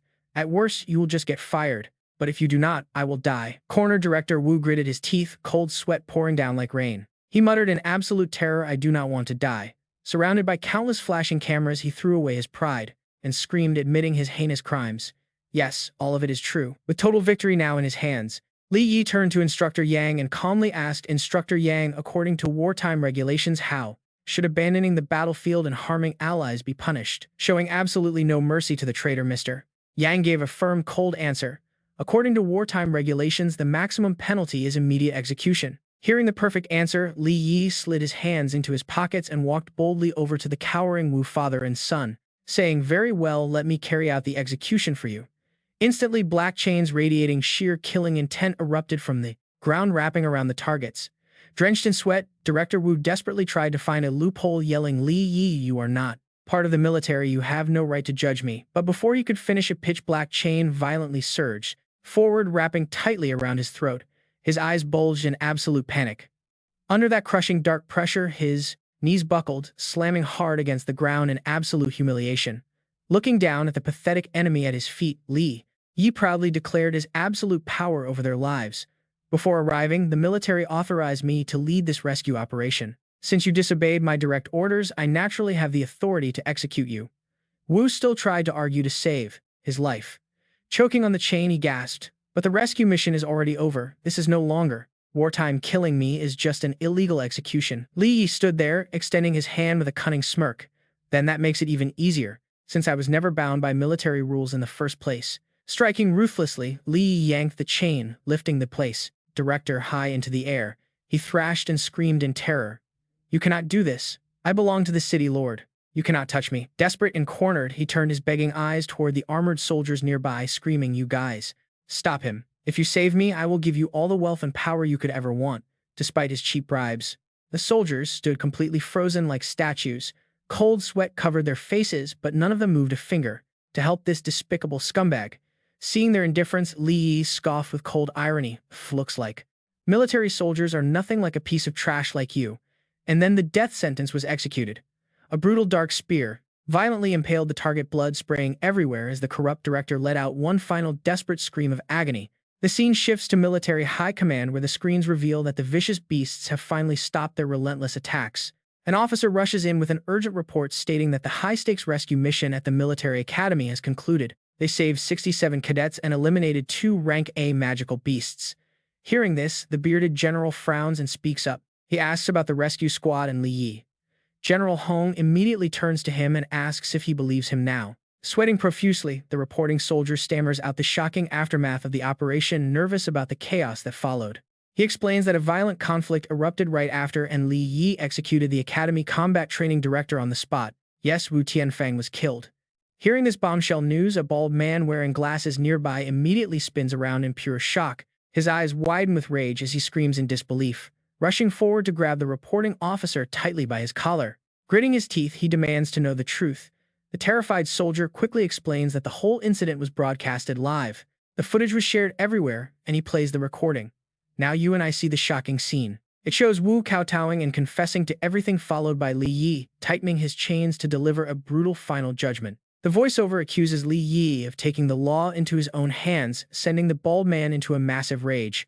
Veins pop on his forehead as he releases the officer and screams that this is outright murder, his eyes gleaming with fury. With a twisted expression, he roars an order to arrest the boy immediately, vowing to deal with him personally.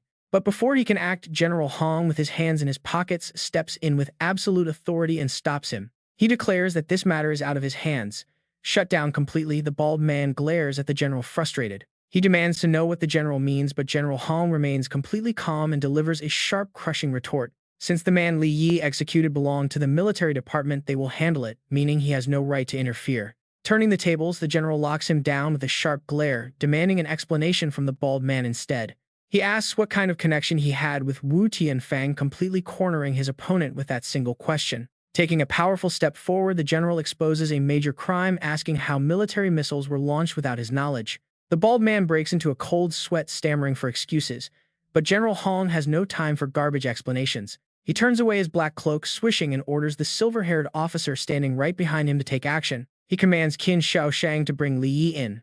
The officer bows respectfully, and the scene shifts to a secure military tent. After the bloody purge, we see Li Yi sitting comfortably, drinking water. Let us look closely at his quiet confidence. The guard politely asks Mr. Li to bear with the situation and wait until the military department sends their official response. Li Yi remains quiet, prompting the guard to explain that even though they supported Wu Tianfang's execution rules are rules. Before the guard can even finish his sentence, Li Yi calmly cuts him off, saying he completely understands. Right then the curtain lifts and the silver-haired officer Qin Shaoshang enters, delivering a half-joking comment to him. He teases that the kid really knows how to cause trouble before dismissing the guards with a quick hand gesture. He announces he is there on General Hong's orders to escort the kid, and the soldiers immediately fall back. On their way to headquarters, Li Yi glances back with a smirk, holding his water bottle with absolute confidence. He remarks that General Hong clearly has no intention of punishing him, making Qin Shaoshang scoff with amusement. Qin asks how he can be so sure they are not bringing him in for severe punishment, but Li Yi knows political games. He calmly replies that if the general wanted him punished, he would have let the city lord's men do it. He is highly impressed by the young man's sharp wit, although he still offers a mild warning about his recklessness. Praising his quick mind, the silver-haired officer asks why he could not just hand Wu over to the military department. Suddenly, Li Yi's eyes flash with a deep blue light, radiating an intense pressure from his dark energy. He coldly states that he executed Wu Tianfang specifically to test the military's true stance. That dominant aura. Qin Shaoshang feels highly amused, realizing he completely underestimated him. He then leads the young man to a ruined fortress. Standing before a powerful back profile, Qin Shaoshang respectfully reports that he has brought the brat Li Yi. Without even turning around, the bearded general in his grand cloak waves his hand to issue a direct order. He commands Qin Shaoshang to leave while keeping Li Yi there. The subordinate salutes and departs, leaving them alone. Looking down at the battlefield littered with dead beasts, General Hong solemnly notes that 3,675 soldiers died. That was their daily loss fighting the beasts. Without Qin Shaoshang City, Lord Wu, and the others, it would be worse. If NG Group's evolved ones get wiped out, this body count is going to skyrocket. Slipping his hands into his pockets, Li Yi walks alongside the general. Raising an eyebrow, Li Yi exposes the man's underlying meaning. Are you blaming me for offending City Lord Wu at a time like this? City Lord. But surprisingly, General Hong just turns with a light laugh, completely shrugging off the responsibility. If you are the one who offended him, then what does that have to do with me? If he wants to vent, he will target you. Li Yi frowns in confusion, asking what General Hong actually means by that. Regaining his serious expression, General Hong gets straight to the core issue of how Wu Tianfeng was able to deploy those missiles. He tells Li Yi that he cannot give him a satisfying explanation right now, as it is still not the right time to fully investigate the matter. To fight off this massive beast wave, the military still needs the City Lord's forces, so it all comes down to wartime politics and mutual interests. Li Yi smiles dismissively, showing he does not really care. He is no politician, nor is he some starry-eyed idealist who wants to save everyone. As long as others do not actively mess with him, he will not strike first. Hearing this reassuring final statement, General Hong lets out a sigh of relief, nodding with satisfaction. He admits he was worried Li Yi would hold a grudge and let it affect the critical mission ahead. Li Yi pauses, repeating the word mission. Feeling like something is way off, he frowns and bluntly questions the general, asking him to wait since he is not part of the military. Why is he being assigned a mission? Knowing his prey's weak point, General Hong smiles mysteriously and adds that Li Yi will definitely find this mission interesting. Although the beasts have temporarily stopped their onslaught, their total numbers are still constantly growing. Looking towards the distant mountain, where a massive leader beast is glowing with an eerie green light roaring amidst a pack of frenzied wolves, the general analyzes that they are highly likely gathering their forces to prepare for a devastating final all-out offensive against the base. To prevent this, they must locate the level 2 portal and shut it down. Bringing up a tactical map displaying a flashing red dot, the general explains that according to their latest military intelligence, this level 2 portal is located right at the entrance of the abandoned dimensional Gate 16 in Yinsha City. Struck like lightning, Li Yi mutters in a low, heavy voice. Gate 16 is where his parents met their tragic end. Delivering a final verbal blow, General Hong adds that the last place Kui Shihao was spotted was right there. Li Yi's eyes turn dead serious, cold suspicion filling his gaze. Could that Kui Shihao experiment from years ago be connected to this level 2 portal? The general immediately nods, saying it is highly likely, which is why he needs to deploy someone to investigate. Unable to refuse this deeply personal lead, Li Yi decisively accepts the mission while standing near the base's defense cannon. Fine, I will take this mission. Satisfied, General Hong tells him to get moving, noting that Qin Shaoshang will fill him in on the details. Cutting to the military vehicle assembly area, Qin Shaoshang walks alongside Li Yi while laying out the tactical operation. The entry zone around Gate 16 covers 60 square kilometers and is plagued by level 2 portal radiation. Even highly resilient evolved combatants cannot stay exposed to it for very long. To locate the portal quickly, 3 separate squads are deployed, led by City Lord Wu Ning Donghao and Li Yi leading the last. Sliding open the warehouse door, the silver-haired guide gestures toward 5 burly men waiting around inside. They are casually smoking cigarettes. Due to the high-stakes battle nearby, the military could only spare these 5 B-class evolved to assist him on this dangerous mission. But seeing that their new captain is just a young kid, these cocky veterans immediately start mocking him with arrogant smirks. One scoffs, saying he expected some legendary big shot to lead them, not some little brat. Another chimed in with a loud laugh, wondering if the kid still wets his bed. Despite their rude teasing, Li Yi does not get angry at all, only finding them incredibly annoying. Turning on his heel to leave, he bluntly declines the help, telling them to keep these guys back as he prefers to act alone. To make matters worse, he delivers a highly savage insult that hits them right in their pride. Smirking, he remarks that if he takes these 5 burdens, he will just end up having to protect them when danger strikes. Absolutely furious at this blatant disrespect, the 5B class evolved blow a few's eyes bloodshot as they roar. What did you say, you brat? Who do you think you are looking down on? If it were not for direct orders to follow your command, we would have beaten you to a pulp long ago. Accepting the challenge, Li Yi pauses and turns around, his eyes glowing with brilliant blue, magical energy. Extending his hand, he issues a cold, mocking challenge. Oh, really? Then here is my first order. Come at me all together. Standing nearby to defuse the tension, Qin Shaosheng frowns and warns that he highly discourages this, reminding him that these guys are all battle-hardened, seasoned soldiers. Glancing at the 5 smug B-class fighters, Li Yi lets out a tired sigh and bluntly exposes the harsh truth. No matter their skill, soldiers who refuse orders are just heavy baggage. Can you guarantee these guys won't pull a Wu Tianfang and stab me in the back? Right then, a thick, ominous dark energy erupts from Li Yi's body as his stage 1 shadow strengthening is officially activated. Smirking coldly, he notes that this is the perfect opportunity to show off a fraction of his true power, keeping any random fools from thinking they can step all over him. Without another word, Li Yi stomps his foot hard on the ground, blasting forward like a streak of black lightning as he shouts a fierce challenge. If you guys won't move, I will strike first. Seeing the bearded captain immediately activates his rank B defensive buff, roaring in pure rage. He warns his men not to let this cocky brat look down on them. Get him now. Li Yi launches a powerful kick wrapped in dark energy, slamming it directly into the soldier's defensive shield, cracking it instantly. Channeling flame energy into his fist, the soldier strikes back with a smug grin. It looks like this kid actually has some skills to back up his attitude. Too bad for him, it is not nearly enough. Catching the blazing punch with just one bare hand, Li Yi lets his dark energy wrap around it like writhing tentacles. Li Yi raises an eyebrow with a mocking smirk, asking, "Is that so?" With a simple casual flick of his wrist, everything changes. A massive blast of dark energy erupts, sending the heavy captain flying backward as he crashes hard onto the dusty floor. Seeing their leader down, the fire and wind users launch a coordinated strike, firing a barrage of blazing fireballs straight at Li Yi. They yell to lock him down from a distance, but Li Yi does not even bother dodging. He smashes each fireball with his dark energy fists. The fireballs shatter mid-air in loud, deafening explosions. Right through the thick smoke, a blade-wielding attacker sneaks up from behind to strike. But Li Yi detects it instantly, tilting his body to dodge the sharp blade by a hair. Spinning around smoothly, he is already counterattacking. Li Yi delivers a heavy sidekick straight to the assassin's ribs, coldly muttering, "You guys are far too slow." The dark energy explodes on impact, launching the unfortunate guy spinning through the air. In just a matter of seconds, the fight is practically over. This arrogant rank B team of 5 is completely trashed, left bruised and beaten, scattered all over the dusty corners of the old warehouse. Desperate to save face, the captain charges forward, thrusting his sword wildly. Yet Li Yi just stands there perfectly calm as the blade approaches. With absolute ease, he raises a single hand coated in dark energy and firmly grabs the opponent's wrist, completely stopping the attack. His grip tightens as his eyes flash with the deadly icy glare of a true killer.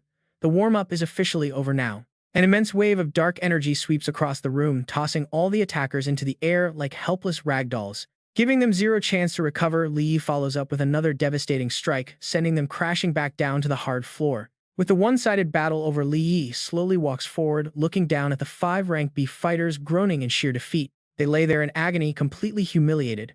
The captain's face contorts and raw anger veins popping on his forehead as he grinds his teeth. Driven mad by the humiliation of being beaten by a mere kid, he screams for a final desperate charge to risk his life. Before he can even take a step, dark chains erupt from the ground like hungry vipers, binding him tightly and freezing him in fear. Watching the entire fight from the sidelines, Qin Xiaoshang is left utterly stunned by the young man's sheer combat prowess.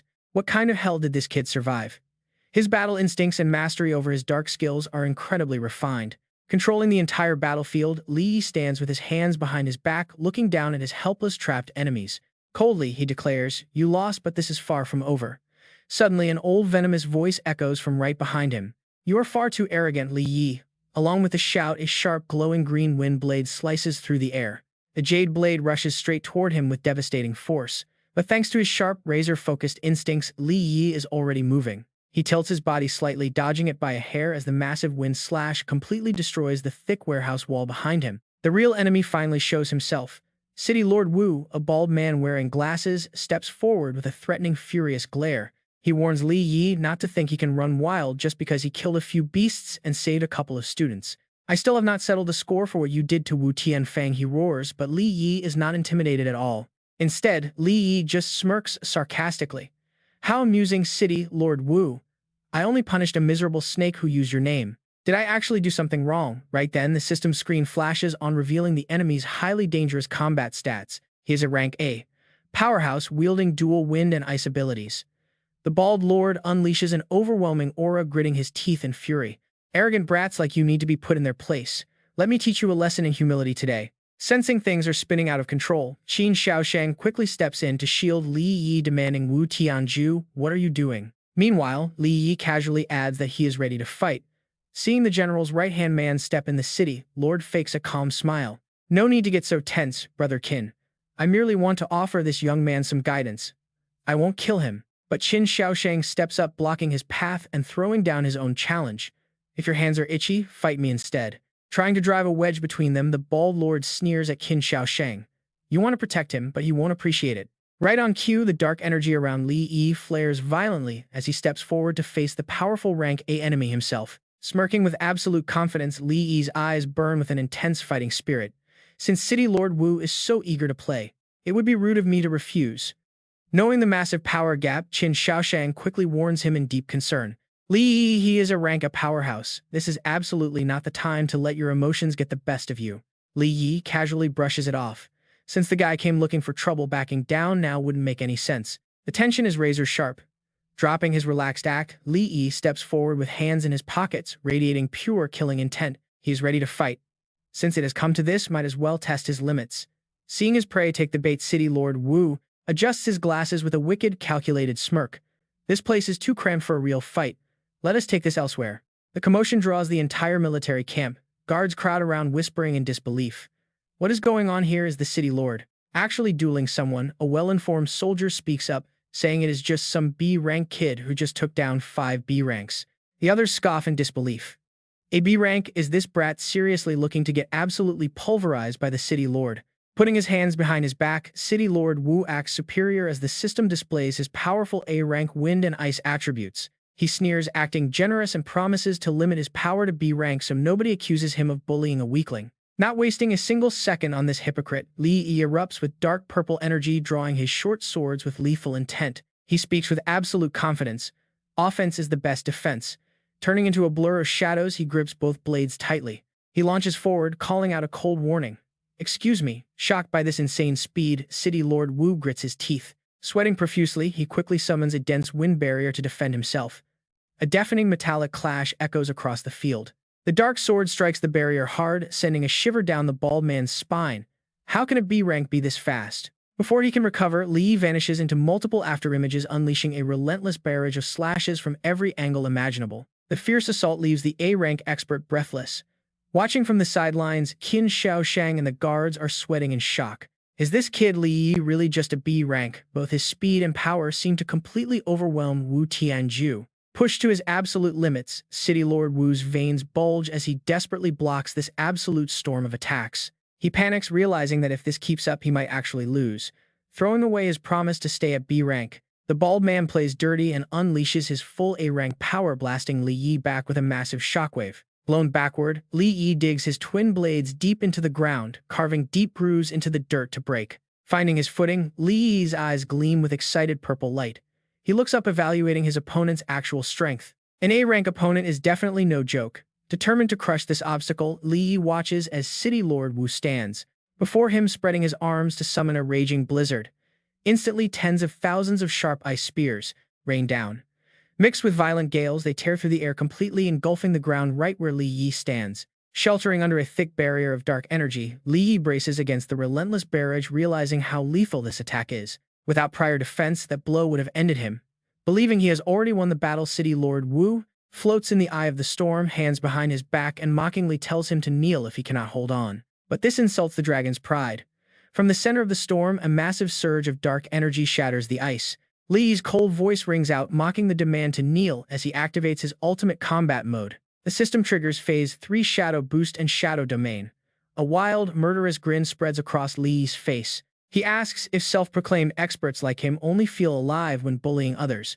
Before the words even settle, massive dark tentacles erupt from the shadows, completely shattering the blizzard and catching City Lord Wu totally off guard. Trapped inside this terrifying dark domain, the bald man breaks into a cold sweat, his eyes wide in utter panic. He frantically wonders if the kid still has trump cards up his sleeve while desperately dodging the incoming tentacles. Li Yi moves like a ghost along the pitch-black walls, instantly appearing right beside him with suffocating killing intent. The old man is rendered speechless. Realizing this duel is about to become a fatal death match, Qin Shaoshang can no longer stand by. Rushing forward, he shouts in alarm that these two are actually trying to kill each other. At the peak of tension, Qin Shaoshang leaps in, summoning a flash of brilliant yellow lightning from above. Seeing this sudden intervention, Li Yi's eyes flare with intense purple light as he pauses.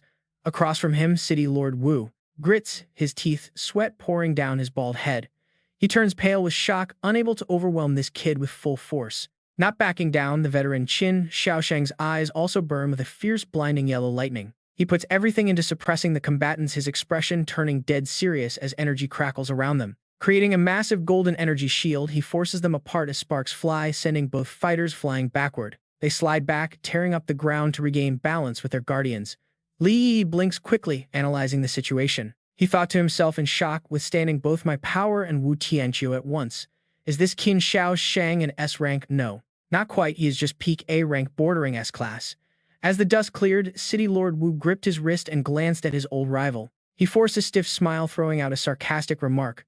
Brother Qin, you hid your strength well. Still trying to look cool, I see. Qin Shaosheng brushed back his silver hair, giving a smug grin as he shot back. Why say I hid it? I never said I was weaker. I never said I was weaker. Qin Shaosheng released a surge of powerful lightning, asserting his dominance. Lord City, Lord, regarding Li Yi, you have taught him enough. Isn't it time we get back to the mission? He walked past, deliberately rubbing it in. Then he delivered a verbal low blow. General Hong specifically mentioned that if you have complaints about Wu Tianfang's case, you can go talk to him directly. This left the bald leader fuming in silence, grinding his teeth in utter frustration, muttering his name. Qin Shaosheng shoved his hands in his pockets, walking away like a boss. He called back, Li Yi, are you waiting for a dinner invite? Move out and start the mission already. Behind him, Li Yi quickly pulled back his dark aura and nodded obediently. Yes, Director Qin. Leaving the training ground, the two took a relaxed stroll through the military staging area packed with armored vehicles and transport trucks. Stopping abruptly, Qin Shaosheng pulled out a rugged heavy-duty smartwatch and handed it over, instructing him, take this with you. It does more than track your vitals. It will also show you the live locations of the other operatives deployed on this mission. Taking the high-tech gadget, Li Yi strapped it onto his wrist with a bright, playful grin, teasing his mentor. You old guys really thought of everything, didn't you? Amidst the roaring wind of a landing helicopter, Qin Shaosheng let out a heavy sigh. Well, who told you to be such a trouble magnet? We did this for your own safety, so do not complain. With this, you can easily steer clear of Wu Tianqiu's squad and Ning Dong's faction. Fixing his hair ruffled by the wind, the silver-haired veteran pointed to the chopper. Go on, they will fly you to the drop zone. Li Yi nodded firmly. Got it. But the next second, the overprotective father-in-law inside him began to panic, arguing with his own thoughts out loud. Should I tell him to call my precious daughter? No way. He might think I approve of them dating and he will get cocky. But if I don't, what if my daughter gets mad at me? What if she loses sleep worrying about this punk? Watching him mumble, Li Yi broke into a cold sweat. He waved it off, saying, all right, I get it. Meanwhile, inside his sleek, modern office, a masked secretary was respectfully reporting to his white-haired young mistress, who was leaning back warily in her chair. Mistress, the situation is finally stable. Please get some rest. The beast horde is wiped out, and the residents are being safely relocated right now. Qin sighed inside, staring into space as she murmured, I wonder how Li Yi is doing right now. Right on cue, her phone buzzed loudly on the desk. Seeing his name flash on the screen, her red eyes lit up instantly, her cheeks flushing pink with joy. She happily picked it up. As Li Yi answered, the young lady immediately bombarded him with questions, wearing a sweet, relieved smile. Li Yi, where are you? Are you all right? Meanwhile, inside the vibrating helicopter cabin, our hero was chilling with his legs crossed. I am fine, he replied casually. General Hong sent me on a special assignment, so I might be gone for a while. She pressed further, what kind of mission is it? Dangerous? He let out a soft chuckle. Don't worry, it's nothing to worry about. Hearing his reassuring voice, Qin Xian's face grew redder, her eyes sparkling with pure affection as she whispered softly, please stay safe. I will be waiting for you. A rare warm smile spread across Li Yi's lips as he muttered a soft, deep acknowledgement. Yeah. But the moment the romance peaked, our cold-hearted protagonist ruthlessly tapped the red button and hung up without hesitation. The call with Qin Xian officially ended. Tucking his phone away, Li Yi leaned forward to look out the window as the pilot's voice crackled through the radio. Shadow 2 has arrived at the designated coordinates, requesting permission to land. Down below, the entire landscape was swallowed by a swirling blood-red storm.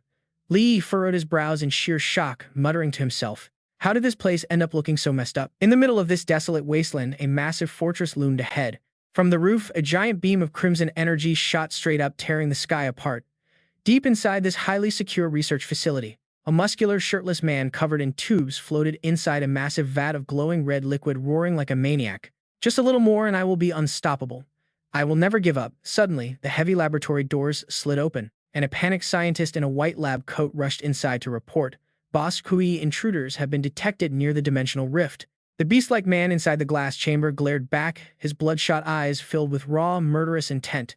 Back in the main lab, the masked doctor clutched his clipboard, looking nervously at his boss. The military forces have finally located us. What should our next move be? Floating in the crimson water, Boss Kui sneered with a deeply sinister, twisted grin. Deploy all our forces immediately. Give them hell and create a massive distraction to buy us some more time. The doctor bows, accepting his orders. Meanwhile, President Choi continues giving instructions from inside the glass cylinder, telling him to pass it on. There is no need for a direct clash, just harass them. Once his subordinate leaves, Choi braces himself, eyes filled with madness. He is consumed by absolute greed. Just a little more energy and he will finally reach S-rank. He glances over toward the closed-eyed figure in the neighboring glass cylinder, sneering with pure arrogance. By then, everyone else will be nothing but mere ants for him to crush at will. But little does he know, inside the bubbling water, that long-haired mystery man suddenly snaps his glowing eyes open. Sensing the sudden anomaly, Choi gasps in absolute shock. Then, in the very next second, a colossal blast of energy shatters the glass tube, forcing the massive man to throw his head back and scream in agony. He roars in pain.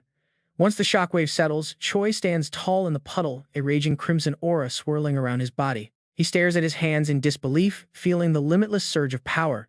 This is it. The legendary S-rank. Tracing the lava-like red veins glowing under his skin, he revels in this absolute power, letting out a series of chilling, satisfied chuckles. His face contorts with sheer twisted ecstasy as he throws his head back, laughing like a maniac. He yells that he has finally broken through. Stepping from the shattered pod, the bearded villain glares at the withered corpse of the long-haired man in the next tube, smirking coldly.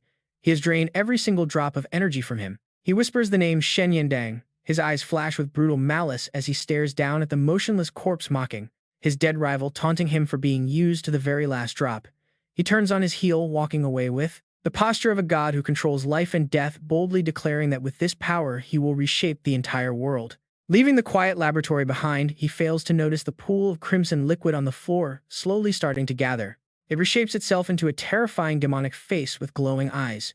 From within that sinister pool of dark blood, a naked crimson figure with long hair slowly rises, standing tall right behind the fool who just boasted about dominating the world. The bloody entity slowly raises its head, revealing a spine-chilling grin and eyes that shine like a demon from the abyss. Meanwhile, the scene shifts to the outer perimeter of the abandoned mine. Number 16 over in Yingsha City. A guide turns to him with deep respect, explaining that since records show he has never dealt with a level 2 channel, he needs to wait here for an upgraded hazard suit. Li Yi raises an eyebrow in curiosity. A chemical protection suit. The soldier nods as he walks away, explaining that the radiation from this channel is absolutely lethal, even for awakeners. Only President Ning and City Lord Wu are immune to it. Since they are veterans of these dangerous channels, they do not need suits. Hearing this, Li Yi strokes his chin. A wild theory crosses his mind. Could their double skills be a result of this radiation? Could he awaken something new too? Just as he wonders, the familiar voice of his shadow system rings clearly inside his mind. The system reassures him that shadow strengthening makes him completely immune to all dungeon radiation. No protective suit required. As he steps into the staging area, a harsh voice from the logistics staff snaps him out of his thoughts. Asking for Li Yi to take his suit, the worker hands it over. Li Yi instantly notices the blinking red battery bar. A massive question mark pops up in his head. He looks up at the pink-haired logistics guy, narrowed eyes demanding answers. He demands to know why he was given used gear, pointing out that it only has 3 hours of power left. The pink-haired punk shrugs, claiming they are all out of new ones. The guide standing nearby immediately raises objections. He insists that a brand new shipment was delivered just this morning. Caught red-handed in his lie, the punk gets defensive. The pink-haired guy shoves the soldier away, yelling shamelessly that when he says it is out, it is out. He argues that the suit still works. Turning to Li Yi, he smirks with absolute contempt, issuing a blatant threat. He tells him to either wear it or stay behind for disobeying orders. Hearing this, Li Yi's eyes narrow dangerously. A cold blue light flashes in his eyes. He smirks, realizing this is a trap where he is doomed either way. Without wasting a single word, Li Yi marches forward, trapping the smug punk flat against the wall with overwhelming pressure. He demands to know if the punk works for Ning Dong or if he is one of Wu Tianju's dogs. Drenched in sweat from the terrifying killing intent, the punk looks away, stuttering in a desperate attempt to play dumb. Claiming it is just a shortage of supplies, he panics. Disgusted by these petty tricks, Li Yi sweeps his coat aside. He walks away, scoffing at their pathetic attempt to hinder him. Behind him, the guide calls out in utter panic. He warns Li Yi that entering without a suit is suicide, but our hero marches straight into the dangerous zone. At the glowing red radiation gate, Li Yi casually tossed back a cocky remark. Don't sweat it, this tiny bit of radiation is absolutely nothing to me. As his arrogant figure vanished into the forbidden zone, the pink-haired logistics guy and the guard stared at each other in utter shock. Could he have actually encountered an evolved master from the Tier 2 channel before? The guard broke into a cold sweat, shaking his head. There was no way. Look at his age, how could he have fought in that legendary battle from 10 years ago, ignoring all? The hypocrites whispering behind his back, Li Yi tilted his head with a sinister smirk playing on his lips. Oh, by the way. Glancing back, he shot a razor-sharp warning straight at the clueless pink-haired lackey. Go tell that master of yours to stop playing these childish little games. Cut to City Lord Wu's squad marching across the barren, dusty lands. A soldier pressed his radio earpiece to report. So Li Yi actually went inside. Excellent, I got it. Keep tracking. Hanging up, the bald boss pushed up his glasses, staring at his screen with a wicked ear-to-ear grin. Li Yi, you brat, you really never fail to surprise me. His eyes flashed with pure malice, narrowing into thin, deadly slits. He smugly plotted, whispering to himself. Honestly, this is perfect. If that kid meets with a little accident, my hands stay clean. No one can blame me. Meanwhile, atop a desolate cliff, Li Yi leaped straight down into the pitch-black abyss below. Echoing in the air was his enemy's curse. A genius who refuses to submit like you is destined for an early grave. Landing as light as a feather, his ghostly shadow guardian followed right behind. Li Yi smirked, his sharp gaze scanning. The ravine. 3 B-class energy signatures. Most likely the attack dogs sent by Wu Tianqiu. Instead of hiding away, he bolted forward. A brilliant plan was already forming. He would use them as bait to lure out the other hidden rats. A perfect double-cross. He knew exactly what was waiting right behind the rocks, more hungry monsters ready to strike. High up on a jutting ledge, 2 suspicious thugs were keeping a very close eye on the target below. The tattooed one turned growing anxious. They seemed to be fighting amongst themselves. Should we strike right now? The bearded thug slowly stroked his chin, grinning. Hold on. Let them tear each other apart first, then we clean up the mess. Down in the abyss, Li Yi dashed. Through the silence, he noticed the eerie, quiet, and thought with a smirk. Wow, they really are playing it safe. Tired of waiting, his eyes suddenly flared with an intense, violent purple light. Time to force their hand. If you won't make a move, I will force you. Boom. The system instantly activated his shadow domain skill. Within a split second, a thick pitch-black fog erupted like a raging dark waterfall, completely swallowing the massive canyon below. Up on the cliff, the 2 thugs stared down at the chaotic darkness and confusion. The tattooed guy frowned. Where did that kid go? The bearded thug crossed his arms, confident. Just an illusion. Keep your eyes on those 3. Meanwhile, deep in the canyon, the 3 masked assassins in camouflage found themselves trapped inside the dense black fog. Panic set in. Boss, why is there suddenly a heavy fog? The masked leader immediately went on high alert, shouting, Stay sharp, everyone. Stand back to back so we don't get ambushed. But his desperate warning was already too late. Out of nowhere, Li Yi materialized right in front of them like a grim reaper. His voice was cold, almost merciful. Leave now, and I might just spare your lives. Infuriated by this sheer disrespect, the assassin leader roared in anger. Quit playing these tricks. If you actually have the guts, face us head-on in a real fight. Show yourself right now. With half his face cloaked in the darkness, Li Yi wore a deadly smile. He raised his pitch-black short sword. As you wish. Instantly, a dark slash tore through the air, hurling forward. The panicked leader spun around, screaming. 6 o'clock, metal clashed violently, sparks flying everywhere. The overwhelmed assassins struggled desperately to defend against the onslaught. 9 o'clock, 12 o'clock too. The leader's eyes widened in sheer horror as an overwhelming mountain-like pressure descended on them. He snapped his head up toward the foggy sky, only to see a massive orb of destructive dark energy. It was hurtling right toward them. He screamed at the top of his lungs, Scatter, it is right above us. Boom. The massive blast shattered the crimson ground, sending all 3 assassins flying, crashing violently in different directions. Watching this completely one-sided beatdown from afar, the 2 thugs broke into a cold sweat. The bearded one panicked. Watch out, Li Yi might have backup here. The tattooed thug asked nervously. His skills are too weird. Can you feel where he is? The bearded thug scanned the area, his eyes wide. No, I can't. But before he could even finish his sentence, Li Yi was already hovering right behind them. A mischievous smirk lit up his face. Since it is so lively down there, why don't you 2 join in? The next second, he delivered a brutal kick that sent them hurtling straight down. The bearded thug spun around in midair, glowing lava-like veins rupturing across his face. He roared in absolute madness, You brat. You're dead meat, kid, the thug roared, unleashing a punch wrapped in swirling red energy. Instantly, Li Yi's subconscious screamed a warning. Li Yi, watch out. That's God's blood, quick as lightning. Li Yi used the wind to propel himself backward, dodging the attack. The bearded thug's punch slammed into the cliffside, instead tearing up the ground into a chaotic mess of flying debris, flying everywhere. Hovering in midair, Li Yi gracefully flipped to dodge a barrage of incoming fists, silently sizing up the situation. This guy is definitely connected to the drug syndicate. Fine by me. Having evaded every single strike, Li Yi stood calmly. He stood there casually, his voice cold as ice. Instead of fighting me, you should probably go save your buddies. Hearing this, the sly bearded thug looked down and yelled to Miss Li the assassins. Boss, this guy is definitely Li Yi's accomplice. Get him together, old Wu back me up. But seeing Li Yi remain still playing them like puppets, the bearded thug grew furious. He grit his teeth and cursed. Damn it, this brat's scheme is too clever. The next second, he charged down the ravine, pointing up at the floating Li Yi and roaring in pure rage. You brat, just you wait. Meanwhile, Li Yi casually hovered, giving a playful teasing reply. No rush, I will be waiting. At the bottom of the ravine, the assassin captain suddenly looked up and gasped in pure terror. He spotted a total stranger radiating a terrifying wave of bloodlust, hurtling straight down toward them. Before the assassins could even react, the bearded thug arrived, swinging his fists like a madman. The captain quickly lunged forward, shouting a warning to his men. Watch your back. The two clashed instantly, gritting his teeth under the heavy pressure. The captain barked orders to his two underlings. Leave this beast to me. Go all out against that brat up there, high above. Li Yi asked Qing Tian, who was radiating a dark purple aura, can someone infected with God's blood adapt to the second-level corridor's radiation? Qing Tian immediately replied inside his mind, yes, absolutely.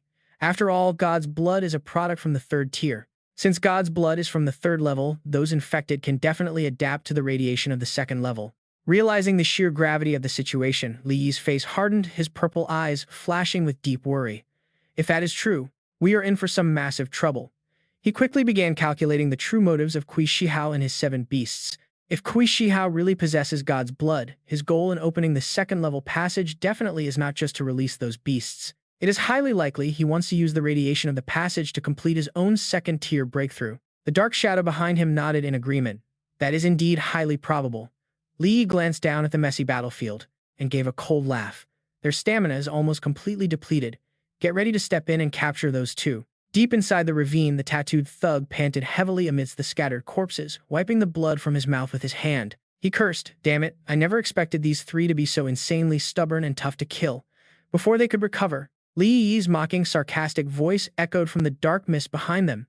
My sincere thanks to you two for the assist. The tattooed thug whipped around his face, turning pale as he screamed a warning, like a bat swooping down from the cliff. Li Yi closed in, wielding twin short swords cloaked in black energy, and mocked them. You both look exhausted, so don't waste your energy struggling in vain. He delivered a deadly strike, condensing the dark energy into a blade, stabbing it deep into the bearded thug's chest and sending him flying back several meters. Despite taking a fatal blow, the thug grinned smugly, his bloodshot eyes filled with cold malice. If I were just an ordinary cultivator, that stab would have sent me straight to the grave. But too bad for you. Crushing red energy suddenly erupted from him, unleashing a sinister force that pushed back Li Yi's blade. He roared boastfully, but too bad for you, because inside my body, the blood of a god is flowing. The next second, his heavy fist smashed directly into Li Yi, forcing the young man to quickly cross his arms in defense against the dark impact that sent him sliding back. Meanwhile, the bearded thug's chest wound began closing up under the regenerative power of his bloodline. He flexed, bragging about his terrifying healing abilities, and roared, I am an immortal god. Witnessing this arrogant display, Li Yi was not intimidated at all. Instead, he flashed an excited grin and charged forward like a hurricane. An immortal body. Then I will beat you so fast you won't even have time to regenerate. The tattooed thug nearby drew his weapon in rage, sneering, Humph, just a weak brat who barely reached B rank. Yet you dare talk so big. He turned to his partner, shouting, let's work together and finish this kid off. As a massive dark blade sliced straight down, Li Yi tilted his head with a cold smirk, spreading absolute dread. Who told you I came here alone? Suddenly, a spine-chilling aura erupted from behind them. The bearded thug gasped in horror, whipping his head around with a frantic cry of terror. Emerging from the pitch-black shadows, a colossal shadow guardian materialized, unleashing a devastating stomp that pinned the tattooed thug deep into the cracked ground. Capitalizing on the moment, Li Yi swung his blades. With a sudden heavy kick, he slams a tattooed thug straight into the shattering ground, then swiftly swings his sword, landing a brutal slash on the goatee guy. He asks with pure contempt how a genuine B-tier evolver, like himself, could ever lose to some trash B-tier junk who popped pills to level up. His shadow blade draws, a deep purple crescent across the ground. As the dust clears, Li Yi waves his hand, sending out a storm of dark chains. With an arrogant smirk, he stops the runner in his tracks as the chains wrap tightly around the goatee guy like a mummy, leaving him glaring in absolute helpless rage. Looking like a total boss, Li Yi steps closer, his voice cold and menacing as he demands to know the location of Kui Shihao's Tier 2 channel. But even though bound like a prisoner, the tough guy still barks back, angrily telling him to go find it himself. Hearing that, Qing Tian flashes a sly, scheming grin, knowing his target just fell right into his clever trap. He mockingly notes how incredibly easy it was to trick him, confirming the channel is indeed linked to Kui Shihao. The goatee guy freezes up, breaking into a cold sweat. Keeping the pressure high, Li Yi points his blade right at the guy's throat, digging for more secrets. He asks how many use the channel's radiation to achieve their power-ups. Realizing he messed up big time, the goatee guy turns his face away, locking his lips shut in stubborn silence. With a curious head tilt, Li Yi simply turns his gaze toward the tattooed thug pinned flat on the ground. He raises an eyebrow, asking if he wants to talk. With his face pressed into the dirt, the tattooed thug sweats heavily but desperately tries to act loyal, shouting that they will never get a single word out of him. Faced with their stubbornness, Li Yi's eyes glow with a creepy purple light. He grins like a classic wicked villain. He laughs mockingly, praising their backbone. Wrapping up the prelude, he raises his hand as pitch-black energy surges. The dark aura explodes violently, setting the stage for a brutal interrogation as he delivers a chilling threat to them. He promises to test their supposed immortality. Wasting no more words, he waves his hand, unleashing a torrent of darkness. Countless dark spikes impale the goatee guy like meat on a skewer. Yet, even with his body completely torn apart, he still acts overconfident, flashing a bloody grin as he cockily claims that his immortal body cannot be killed. Looking at him like he is an absolute idiot, Li Yi calmly and coldly exposes the brutal truth of his power. That so-called divine blood simply burns through your own internal organs to create the illusion of rapid healing and strength. And just as he finishes explaining, the dark spikes embedded in the guy's body begin to deal excruciating damage. The goatee guy screams in agony, his head thrown back. Mocking his opponent's lack of brain cells, Li Yi stands with arms crossed calmly, stating that once their bodies run out of fuel, they will become mindless husks. Immediately, the horrifying side effects kick in, sending the goatee guy into violent, agonizing convulsions as he screams out. With his flesh boiling away, he shrieks, seizing the perfect moment to put him out of his misery. Li Yi raises his dark blade, flashing a friendly smile as he offers to send him off with a brutal slash. The dark energy explodes completely, vaporizing the goatee guy and shattering the black chains into dust. With him gone, Li Yi turns, pointing his massive sword directly at the throat of the terrified tattooed thug still pinned down. He demands to know if he is ready to talk. Pale with terror and sweating buckets, the thug stammers out his confession immediately.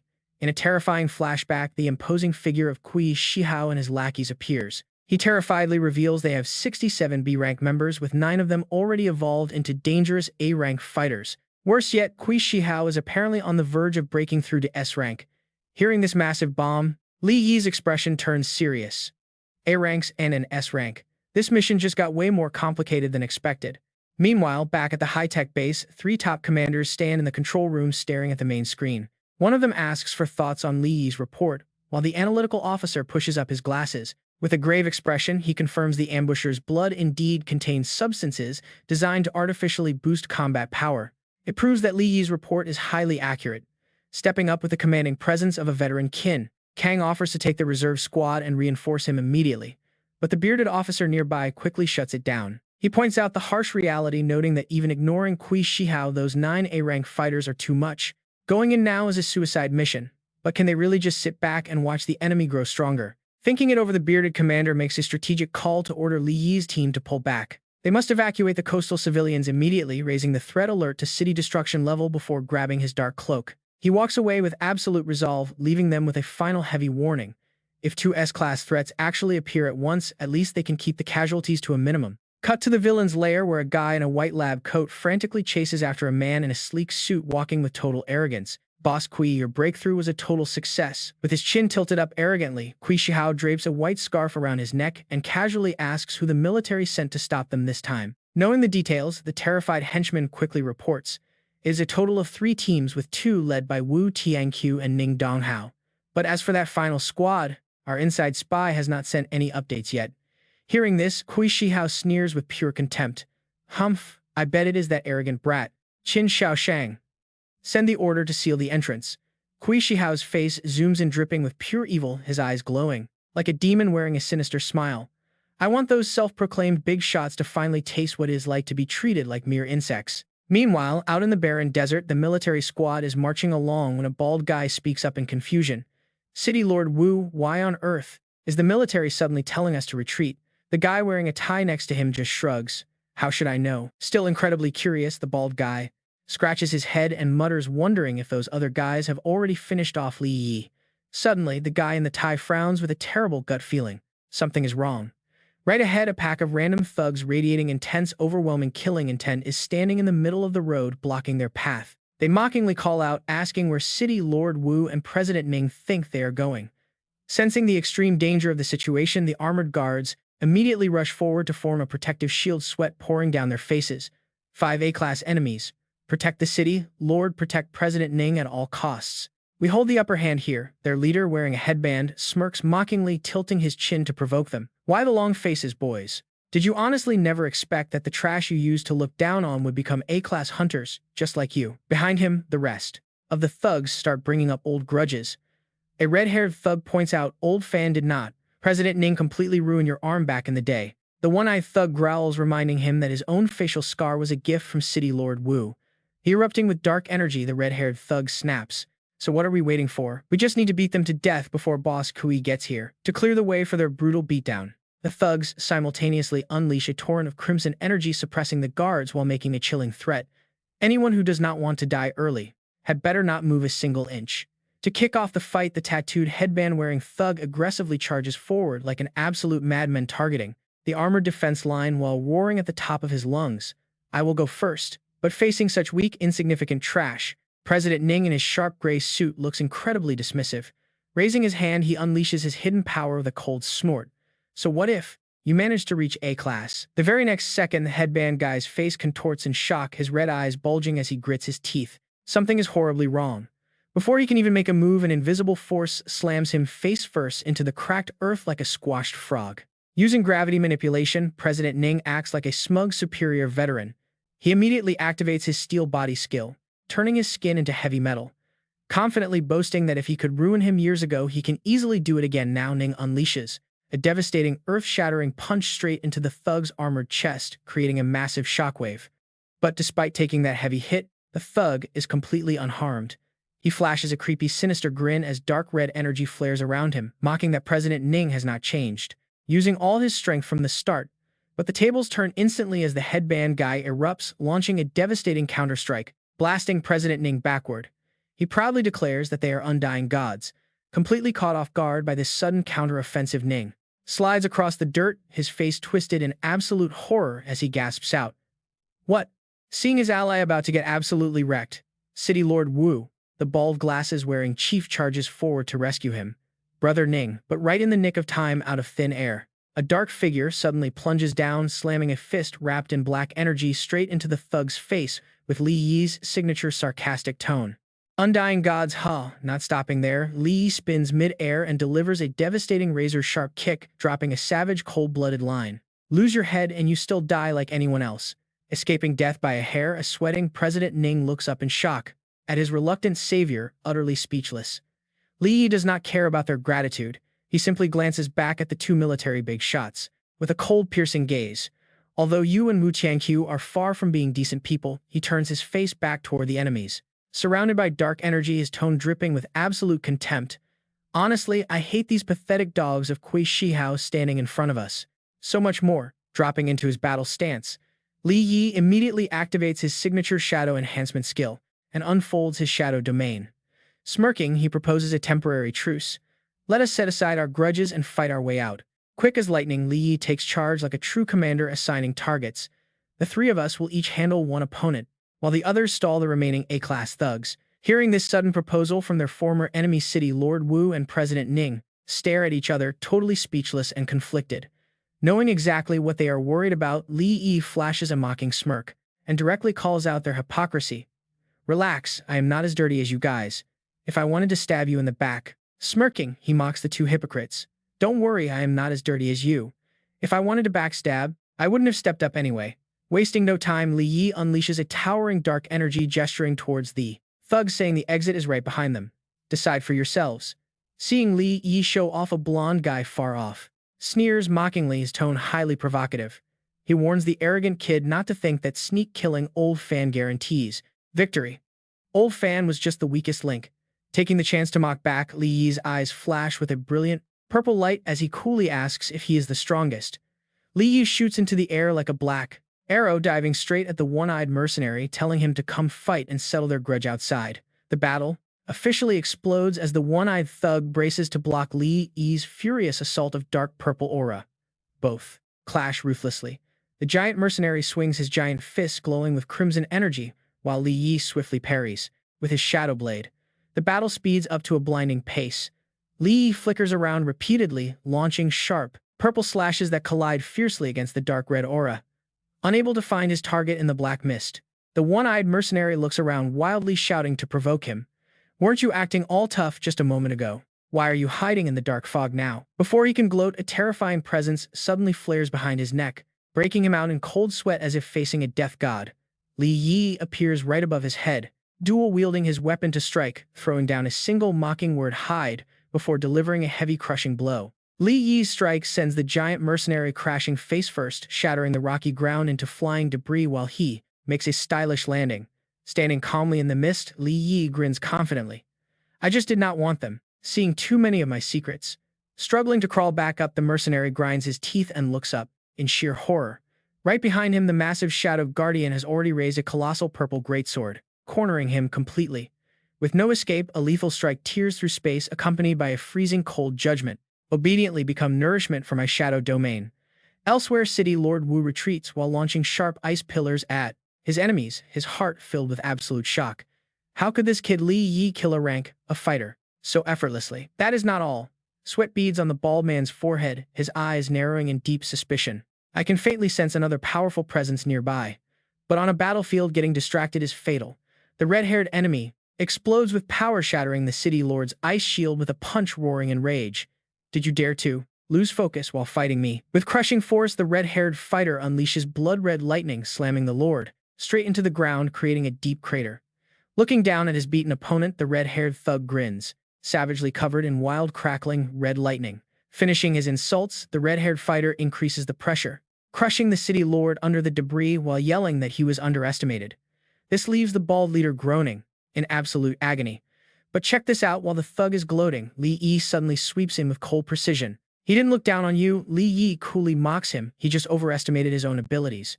The red-haired enemy retreats, clutching his wounds, snarling that Li Yi didn't even let him finish speaking. As he bitterly spits out his complaints, Li Yi delivers a beautiful follow-up slash, dropping a highly practical combat lesson on him. If you can pull off a sneak attack, who would waste time fighting head-on, standing casually amidst the enemies? Li Yi rests his colossal black greatsword on his shoulder. His presence completely dominates the remaining thugs as he challenges them, asking if they still want to guard the exit. Witnessing this absolute gap in power, City Lord Wu crawls out, sweat pouring down his forehead as he gapes in mute terror.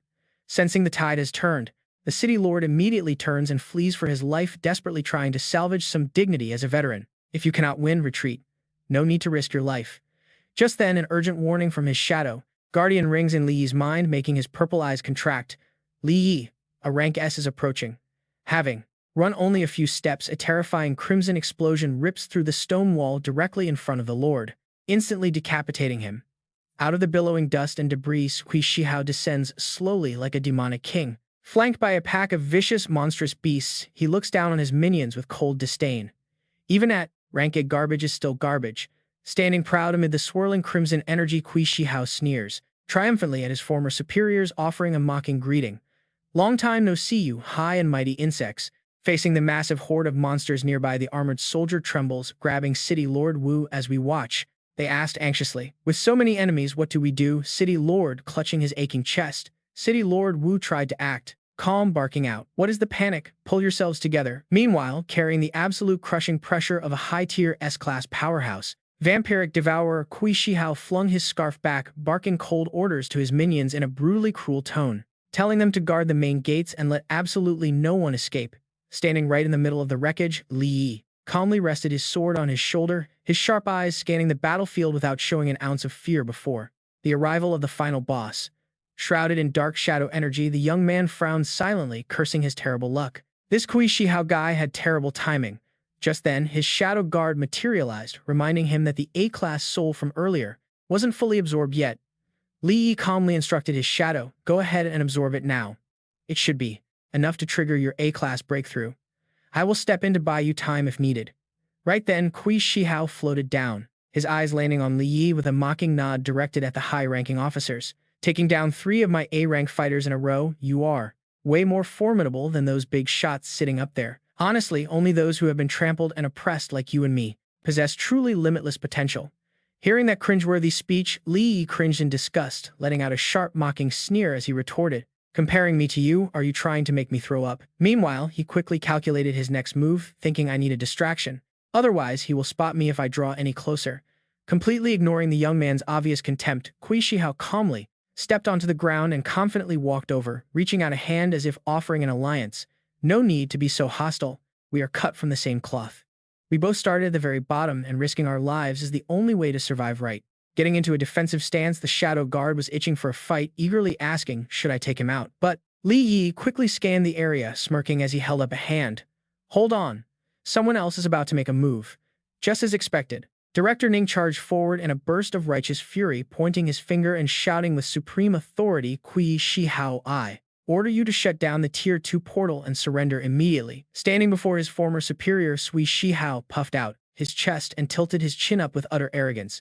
"Surrender, Director Ning. What exactly is my crime?" he smirked, his mustache twitching as he spat out a merciless insult. "And who the hell do you think you are, you piece of trash?" Before he even finished, Kui Shihao unleashed a torrent of crimson killing intent, roaring, "You think you can talk to me like that, high above?" Director Ning instantly froze in mid-air, his smugness evaporating.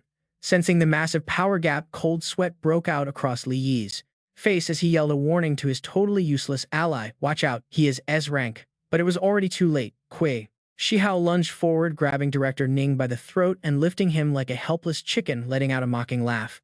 "Director Ning, you are not even half as sharp as Li Yi." With dark crimson energy wrapping around his arm, Kui Shihao's eyes burned with years of pent-up hatred. Hissing through his teeth, he growled, "Did you really think I would always be your little lackey to order around?" Taking a deep breath, Kui Shihao laughed maniacally. "Who knew noble blood like yours would smell so much like rust?" Choking and gasping for air, Director Ning thrashed hopelessly in panic, whimpering, "Kui Shihao, what do you think you are doing?" Without bothering to explain, Kui Shihao simply scoffed, "What am I doing?" as he brutally unleashed a devastating beam of crimson energy, blasting a massive hole straight through Director Ning's chest. Pointing his blood-soaked hand at his fading opponent, he looked absolutely unstoppable. Roaring with pure malice, he yelled, "Let me teach you a lesson." Showing no mercy whatsoever, the villain unleashed a devastating gravity attack that literally warped space, crushing Director Ning's body as he laughed. "This is how you use gravity manipulation." Feeling his internal organs being absolutely crushed, Director Ning threw his head back, letting out a blood-curdling shriek as his eyes rolled back in sheer agony. Satisfied with his brutal masterpiece, Kui Shihao wore a sinister, arrogant smirk, his glowing red eyes practically dripping with sadistic pleasure. "Well, how does it feel to be crushed by your very own skill?" Seeing their high and mighty director flattened inside a massive cracked crater, the surrounding guards and City Lord Wu stood there in sheer horror, screaming his name. Instantly, a bolt of blood-red lightning struck down a guard who dared to make a move. Kui Shihao turned his back, delivering a chilling threat. "I suggest you all behave like Li Yi over there. Stand still and do not even twitch." Shifting his focus to the trembling City Lord, he flashed a wicked smile, throwing out a tempting offer. "City Lord Wu, you have been stuck at A rank for so long. Do you not want to finally obtain S-rank power drenched in cold sweat?" City Lord Wu pushed up his glasses, desperately trying to salvage his pride as he spat back, "Kui Shihao, do not think being S-rank lets you talk so arrogantly. The military has S-ranks of their own. Do you honestly think you will win?" Brushing his coat, Kui Shihao scoffed, completely shattering the City Lord's fragile hope. "City Lord Wu, stop lying to yourself. The military, in such a short time, Hong Hai is the only S-rank who can deploy to Haicheng, but he is currently blocked by an S-rank enemy. The Tiger Wolf King has him pinned down completely." Cockily brushing his hair back, the villain delivers a dark, tempting promise. It sounds like a total scam.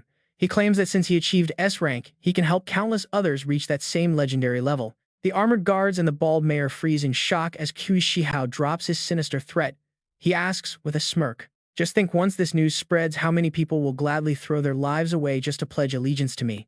At those words, Mayor Wu's pupils shrink in pure terror, sweat pouring down his pale face as the tension rises. While Li Yi calmly watches the drama unfold below, Kui Shihao stands enveloped in crimson energy playing the merciful savior. He mockingly tells them to think it over, promising a second chance to anyone who submits. But seeing no one speak, he grows irritated by their silence. Snatching a soldier up by his collar, he growls, asking if they have nothing to say. His demonic eyes lock onto the poor soldier, leaking absolute bloodlust as he decides to drag the answer out of him. Do you want to die or serve me? Watching from the sidelines, dark energy begins swirling around Li Yi as he waits. He glances over, slightly anxious about his plan. He just needs a little more time, hoping these guys do not fold too quickly. Gathering power in his hand, dark energy silently flares. He grits his teeth, commanding his shadow to buy him some time. Meanwhile, the soldier is burning in blood, fire his face, contorting in pain as he struggles to utter a single word. Kui Shihao completely loses patience, shouting at him. But no miracle happens for the poor guy who can only stare in terror. Veins bulge on his face as he struggles in absolute despair, a crushing grip choking the life right out of him. Draining him dry, the villain unleashes a sudden frantic counterattack. He fires a massive barrage of ice arrows, but this sneak attack is easily blocked by Kui Shihao's energy shield. But in the blink of an eye, the freezing effect spreads, locking the villain completely inside a solid block of ice. Watching the frozen target, Li Yi shakes his head in disbelief, noting how Wu Tianqiu would abandon his family to survive. He abandoned his own blood just to save his skin. Qing Tian immediately urges him to seize this perfect chance. Suddenly, Kui Shihao shatters the ice prison, easily dodging the mayor's incoming strikes. The furious mayor screams, challenging his power. As the ruling mayor, he obviously has a secret trump card.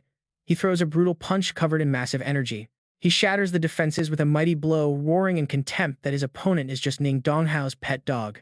How dare you act so arrogant before me? He lands a solid punch, launching Kui Shihao skyward, coated in frost.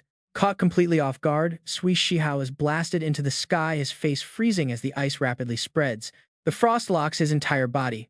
Seizing this golden opportunity, the mayor channels power through a massive erupting ice pillar. The ice traps his opponent.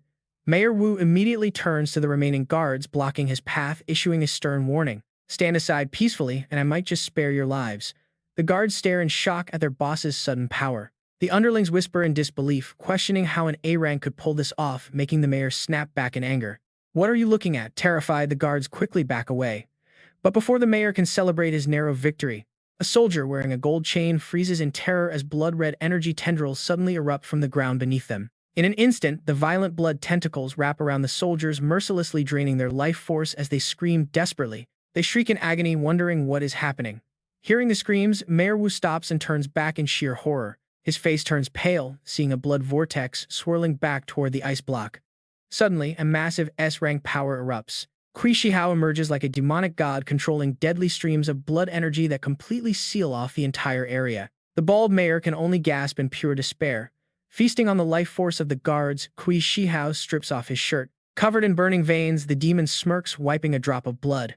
Who knew a full power strike from City Lord Wu would actually sting a bit? Suddenly, the demonic Kui Shihao flexes his muscles, unleashing blood energy like a ticking bomb, releasing a massive wave of absolute terror.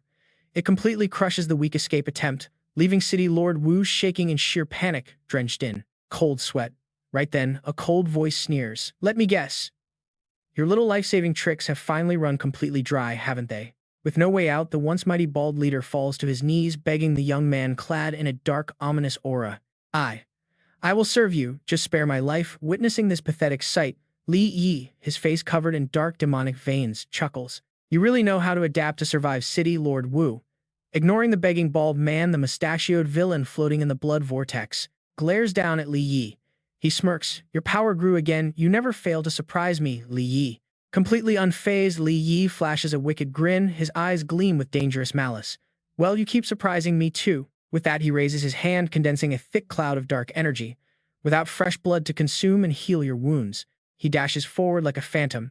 Li Yi swings his dark blade, slicing through the air, throwing a lethal question at him. Let us see if you can still maintain S-rank power once I critically injure you again, ignoring the incoming Kui. Shihao easily dodges to the side with a look of pure disdain. So what if you know my secret? Suddenly, a massive bloodstorm erupts around them. Kui Shihao roars arrogantly. You do not honestly believe you can actually hurt me, do you? With that, he throws a devastating punch wrapped in blood energy, aiming right for Li Yi's face with enough power to rip space. The brutal impact sends Li Yi sliding backward, tearing up the solid rock beneath him. But even after taking that heavy blow, Li Yi is completely unfazed. Instead, he laughs like a maniac, his killing intent flaring. We will just have to find out. Unleashing his true power, Li Yi clasps his hands, summoning a massive shadow war god that towers behind him. Qing Tian, lend me your strength. Clad in the power of this shadow giant, Li Yi transforms into a dark projectile charging straight ahead. Cui Shihao is not backing down either, channeling his energy to prepare a deadly, blood-infused kick. Instantly, the two clash at blinding speeds, trading blows so intense that their dark and red energy tears the sky. Taking a sharp graze to his cheek, Cui Shihao's eyes widen in absolute shock as cold sweat begins to drip. How is this possible? How did this brat get so strong so fast, not giving his foe a second to breathe? Li Yi's shadow avatar channels all its power into one arm, ready to unleash a skull-shattering strike with mountain-splitting force. The titanic blow sends Cui Shihao flying through the air.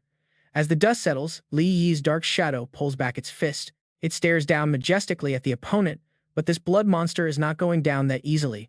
Cui Shihao rebounds at insane speed. Li Yi's eyes narrow as he concentrates a vortex of dark wind around his fist, bracing himself for the impact. The two monstrous forces collide, creating an earth-shattering shockwave that physically distorts the space around them. The blast throws Cui Shihao backward. He crashes heavily, carving a massive crater into the earth amid a cloud of dust.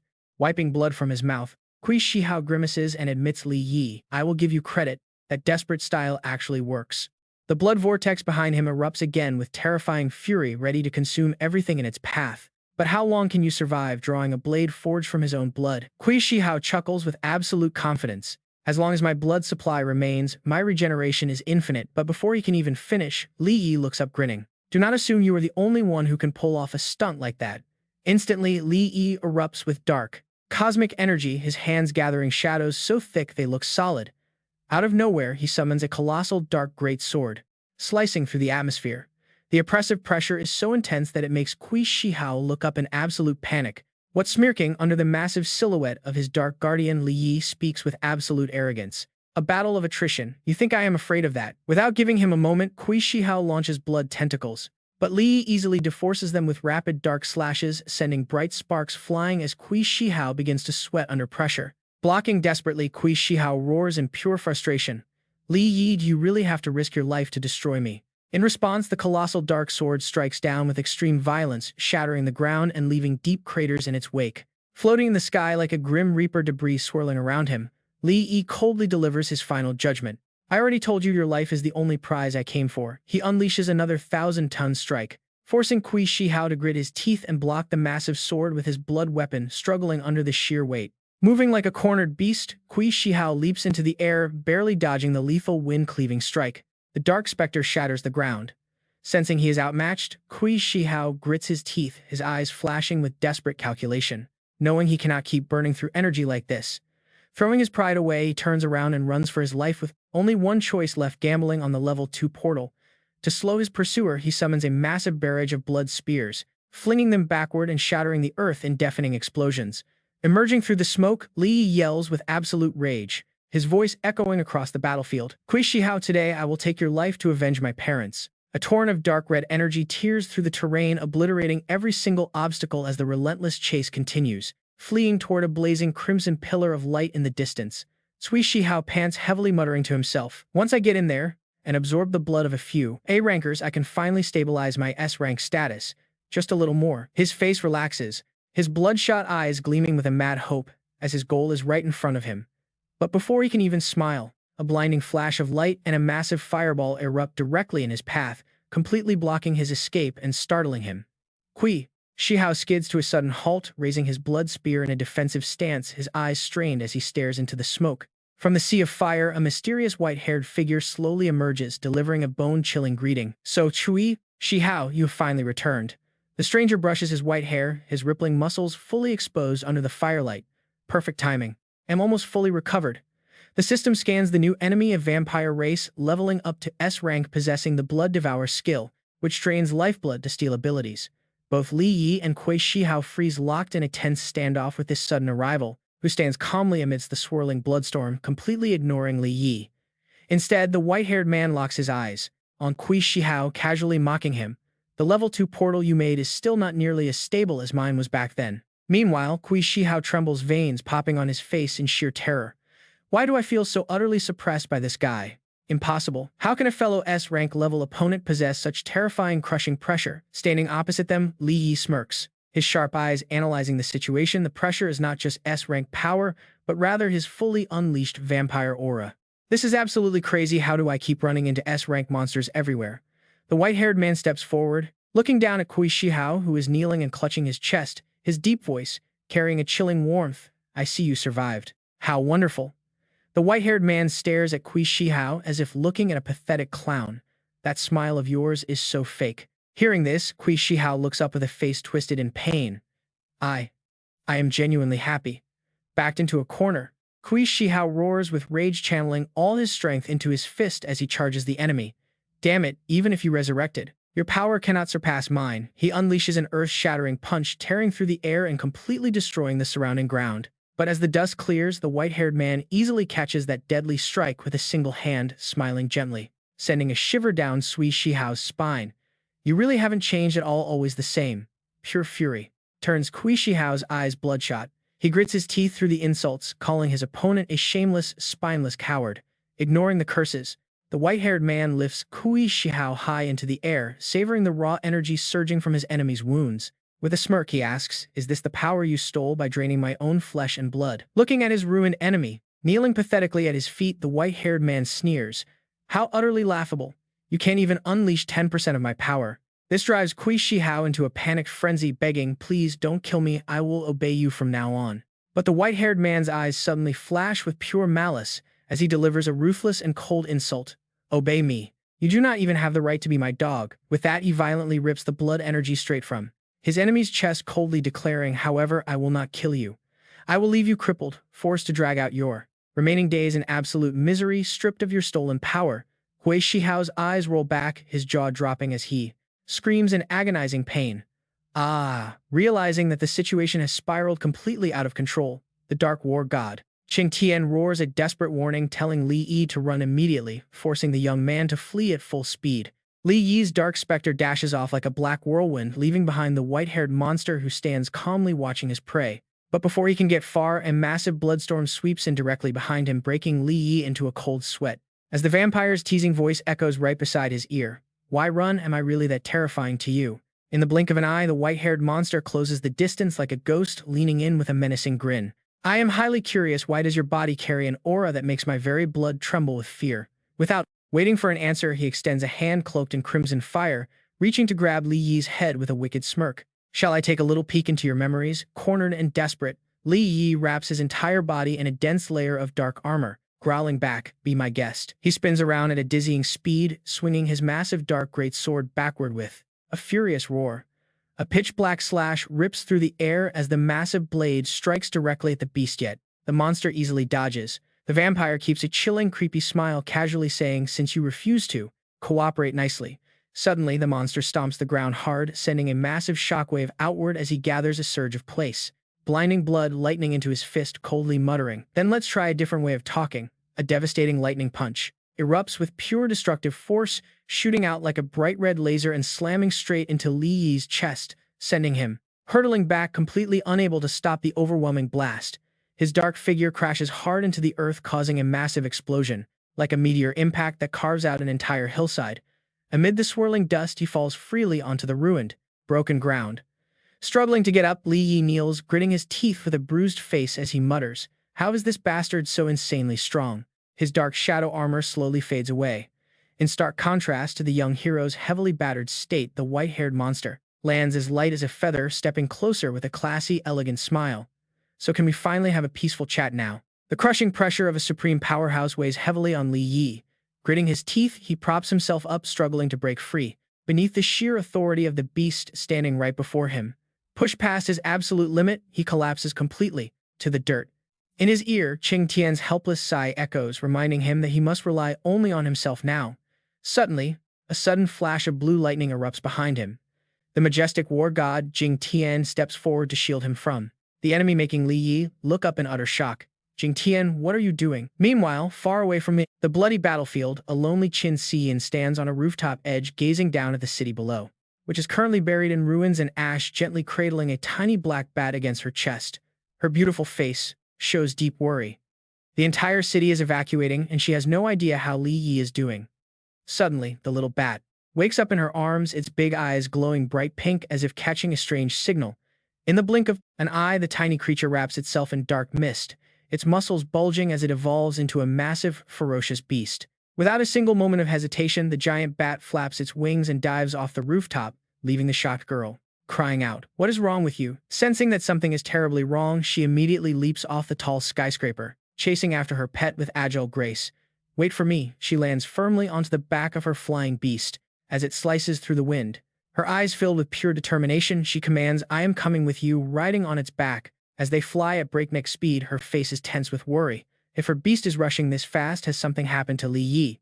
Back on the brutal battlefield, the dark shadow of Qing Tian stands tall, blocking the white-haired monster from his prey. Turning back to tell Li Yi, "I have summoned the flying dragon to take you back to the Qing Tian tower." The heavily injured youth tries to stop him, but Qing Tian firmly pushes him back, saying, "Do not worry. I am only a fading remnant soul." Watching the dark aura around the war god begin to burn, Li Yi reaches out in pain, crying, "Qing Tian." But his master only offers a calm comfort. "Even if I fade, my true self remains." The war god's back slowly fades into mist, leaving behind a legendary promise. "Once you reach the third floor in the future, we will definitely meet again." Watching this emotional parting, the white-haired monster tilts his head, mocking them. "So you were the one whose aura makes my blood shudder. Your actual strength is utterly pathetic." The elegant vampire then condenses a swirling orb of blood-red fire in his hand, sneering, "I truly dislike unnecessary killing." But without warning, he unleashes a powerful kick wrapped in blood-red lightning, shattering the air as it descends. "But I hate letting potential threats live even more." Qing Tian leaps into the fray, unleashing a dark-infused punch to block the devastating strike, roaring, "And I absolutely despise you disgusting, filthy vampires." Instantly, the dark and blood-red energies collide violently in mid-air, unleashing a terrifying pressure that begins warping the very fabric of space. The massive blast triggers a violent tremor, tearing the battlefield below into colossal, giant spiderweb-like cracks. Meanwhile, further away at the outer defense perimeter, the military forces deployed with heavy armored tanks are suddenly shaken violently by the massive shockwaves echoing from afar. Breaking into a cold sweat, the confused soldiers ask, "What on earth is happening?" The commanding officer nervously reports that their instruments detected an insane energy spike in the mines. Before they can even process this, a massive shadow suddenly sweeps over, blocking out the sun and leaving the guards gasping in terror. The squad raises their weapons, staring blankly as the shadow vanishes. What kind of monster just flew by? What just flew past? Spotting a winged shadow soaring through the wind, the soldiers look up in absolute disbelief. It looks like a dragon. Meanwhile, a white-haired girl on a demon bat glides past a glowing red electric barrier. She wonders if the military is hosting a level 2 portal here. As she pushes deeper, sweat covers her face. Clutching her chest, she groans as intense radiation burns her body like crawling insects, yet she ignores the agonizing pain. She drives her bat straight into the violent, swirling energy vortex, whispering to herself, "Li Yi, wait for me. You absolutely cannot die." At the center of the storm, Li Yi kneels, biting his lip until it bleeds, utterly helpless. He screams for his ally, Qing Tian. Before him, violent, bloody explosions burst like horrific fireworks, obliterating the entire area. This is where Qing Tian fights for survival. Up above, an elegant white-haired figure hovers, gazing down at the struggling shadow. The vampire smirks, mocking a mere rank user for holding out so long. Suddenly, he dives downward like a meteor. His blood-red eyes glow with manic excitement as he yells that he is getting very curious about his opponent's identity. Without hesitation, a fiery fist strikes straight down, crushing Qing Tian's defense and burying everything under a mountain of dust. The dust clears. Amazingly, Qing Tian still stands despite his dark aura fading fast. The vampire crosses his arms, impressed. He never expected this human to have such high compatibility with divine blood. Annoyed by his durability, the vampire kicks again. A thunderous strike blasts Qing Tian backward. The villain mocks him, asking if he is just struggling to avoid inevitable death. Forcing himself up, Qing Tian gathers his remaining power into a dark spinning sphere, roaring that vampires do not belong here. His eyes ignite with a blinding white light as deadly energy surges through the cracks of his heavy armor. "Even if my soul is shattered, I will drag you down with me." Suddenly, the sky rips wide open, revealing a pitch-black cosmic rift. The white-haired foe is stunned, muttering, "You can actually summon a beast portal." Instead of fear, a mad grin spreads across the beast's face. He cackles, declaring this is an incredible, exciting surprise. From the dark abyss, a swarm of black chains tipped with razor-sharp spears shoot out like a deadly storm. They fly straight for the vampire, seemingly trapping him, but his massive muscles swell with violent, erupting energy. Unleashing a torrent of burning blood, he tears through the chains like paper and charges down, laughing arrogantly. Did you think this garbage could hold me? Qing Tian looks up, ready to face the blazing, descending threat. Raising a massive energy barrier, he snaps back, I know your cheap vampire tricks better than you ever will. But before the words clear, his lips, a blood-soaked fist, shatters the shield and pierces straight through his chest. The brutal blow tears through the Shadow Warrior as the monster's eyes gleam with a sadistic, bloodthirsty red glow. He savors the kill, but something is off. Turning around, he freezes as the real danger finally shows itself. Countless dark clones of Qing Tian completely surround him. The villain stammers in shock, wait, shadow clones. Dozens of magical chains erupt from the clones, binding the monster tight and dragging him down into the ceiling array. Even pinned to the dirt, the vampire laughs maniacally as he conjures a blazing miniature blood sun in his palms. He screams, asking what clones can do against this. Instantly, massive volcanic pillars of red energy erupt toward the sky. The blast vaporizes every single clone, completely wiping the battlefield clean in a blinding flash of pure destructive light. As the dust settles, shattered pieces of dark chains explode outward as the vampire flexes his terrifying power, breaking free. Refusing to let him gloat, the real Qing Tian spreads massive shadow wings, dragging heavy spiked chains behind him. He dives from the sky, locking the white-haired demon in his sights. Yet facing doom, the monster simply grins. It is a blood-curdling, psychotic smirk. Veins pop on his crazed face as he unleashes a devastating explosive counterattack. His burning blood fist collides with Qing Tian's massive blow, screaming at him to die. The raw, crushing force is absolute madness. That brutal strength easily shatters the dark armor, sending the Dark War god flying backward through the air. Pushed to his absolute limit, Qing Tian's eyes flash purple beneath his mask, his voice filled with grim determination. Come back to the abyss with me. Without hesitation, Qing Tian unleashes his power, transforming into a massive black hole with a terrifying gravitational pull. The swirling vortex swallows the white-haired vampire, catching him completely off guard. Countless dark tendrils crawl up like squirming tentacles, binding him tight. They squeeze the vampire's muscular body, forcing a frustrated scowl from him. What he quickly realizes, this is a deadly threat. Dragged relentlessly toward the black hole, the monster grinds his teeth. Veins bulge on his neck as he desperately struggles to break free. He claws against the absolute weight of spatial energy. Down below, Li Yi watches in horror, reaching out his hand and shouting in despair. Qing Tian. The young man can only watch helplessly as his shadow guardian falls into the chaotic vortex, letting out a gut-wrenching scream. No, in an instant, a massive dark matter explosion completely flattens the battlefield, blasting everything away in a brutal shockwave. The camera cuts to the military headquarters. Red alarms blare violently throughout the base, leaving the commanding officers completely stunned.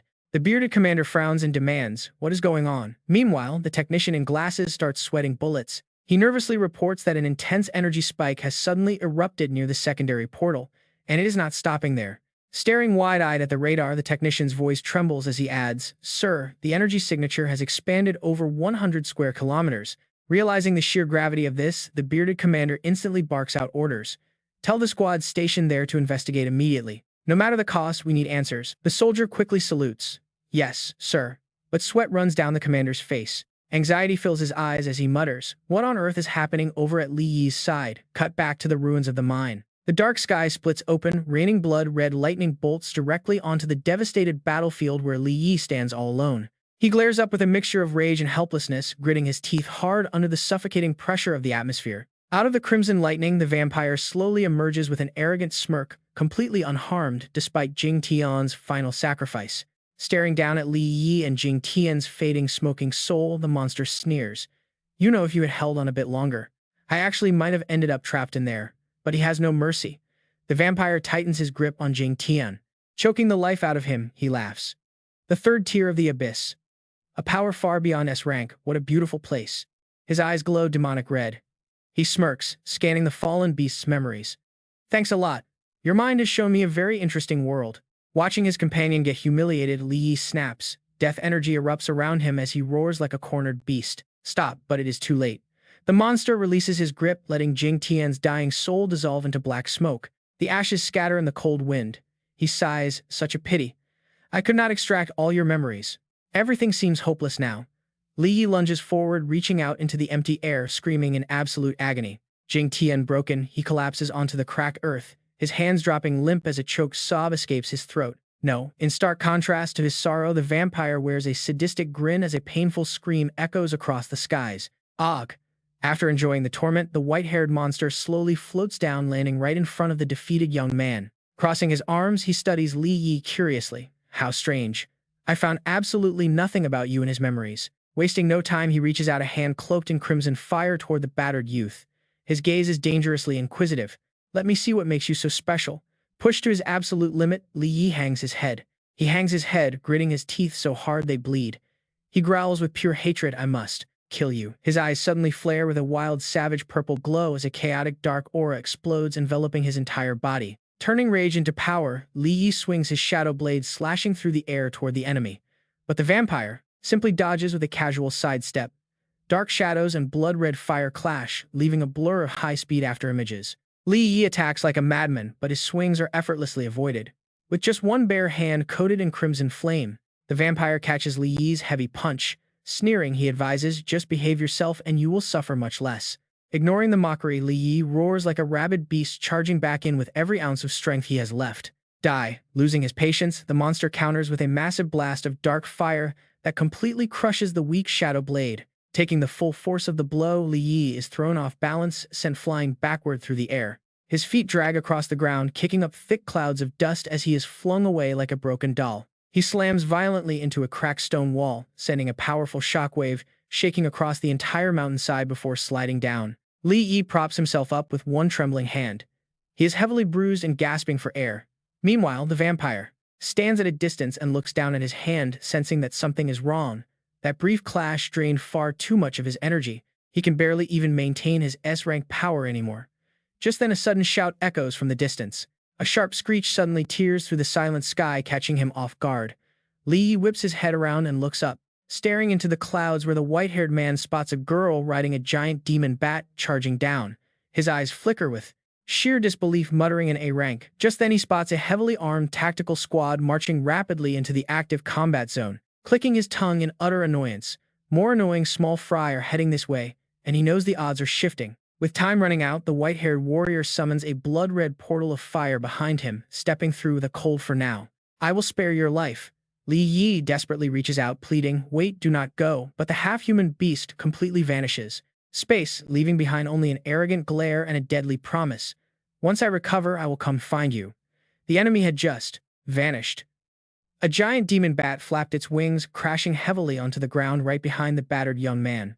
Tu Yin hurriedly jumped down, rushing over to support Li Yi's shoulder with extreme panic on her face. "Are you okay?" Ignoring her anxious questions, Li Yi stumbled, unable to stand steady. Clutched his aching chest with one hand, he blankly mumbled the name of his fallen comrade, Qing Tian. Before he could finish, an intense pain racked his internal organs, making him look up and scream in agony. Gah, his body had pushed far past its absolute limit. Li Yi coughed up a mouthful of blood and collapsed into the arms of the panicked girl who was desperately screaming his name. Li Yi, seeing its master in danger, the demon bat opened its fanged maw. Gathering its energy, it unleashed a dazzling lightning bolt that opened a brilliant blue spatial rift. The white-haired girl wrapped her arms under his shoulders, struggling to lift Li Yi's unconscious body, staring blankly at the strange portal before her. Suddenly, remembering something crucial, she looked back at the demon bat, her eyes lighting up with hope as she urged, "Right, there is healing medicine inside the Qing Tian Tower, take us there quickly." Meanwhile, in another desolate corner, the defeated Qi Shihao, completely stripped of his power, was miserably crawling on the stony ground, gritting his teeth to curse Li Yi and Shen Yantang. His face twisted in mad hatred, his bloodshot eyes filled with a lethal vow. "Just wait until I recover. I will definitely tear you both into 10,000 pieces." While he was heavily cursing, a shiny black leather shoe suddenly stopped right in front of him, making Qi Shihao look up in shock. The newcomer was none other than the bald city Lord Wu, being supported by his subordinates. Looking down at his miserable subordinate, he smirked mockingly. "Qi Shihao, where are you going?" At the man who once knelt and begged for mercy, now standing above him. City Lord Wu clasped his hands behind his back, delivering a biting insult.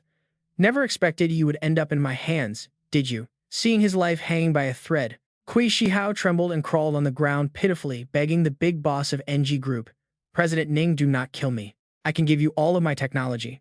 But the big boss, President Ning, only smirked, his blue eyes flashing with a cold, contemptuous light. "You certainly know how to bend and stretch, but unfortunately, it is far too late." Immediately, President Ning raised his hand, gathering energy to finish off the traitor. He coldly declared, "Keeping you alive only brings more trouble for NG Group." Sui Shihao screamed out in absolute despair. No, just as the finger of death was about to fall city, Lord Wu suddenly stepped forward, grabbing President Ning's hand to stop him, causing the big boss to turn around in confusion. Ning looked at his ally with confusion. City Lord Wu, what is the meaning of this? Taking his time, the bald former city Lord slowly walked past the groveling Sui Shihao, smiling slyly. Brother Ning, although Sui Shihao deserves death, keeping him alive might be far more valuable. Hearing this, President Ning frowned and retorted with deep doubt. You want to protect him, he caused such a massive disaster, those Hong Hai people will absolutely never let him go. City Lord Wu sneered, stroking his chin with supreme arrogance. Who cares about Hong Hai? The level 2 passage can rapidly increase our power. If we can control it, the entire world will absolutely go crazy for it.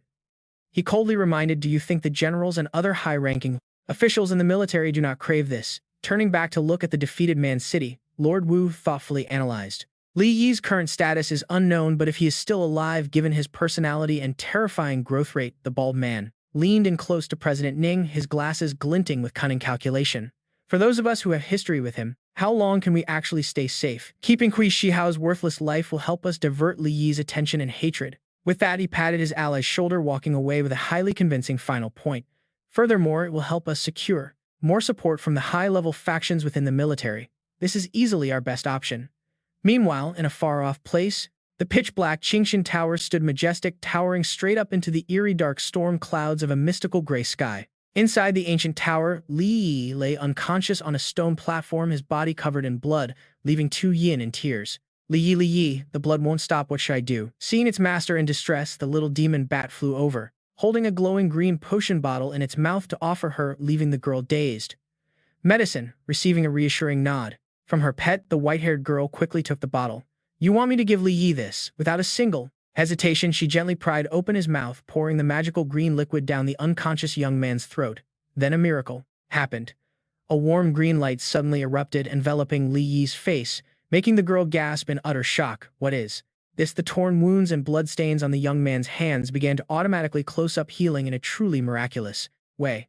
In the blink of an eye, the gentle green aura completely healed his skin, restoring it to a perfect state. Into your hands. Cradling the tiny bat in her arms, the white-haired girl smiled with pure joy, whispering, thank goodness.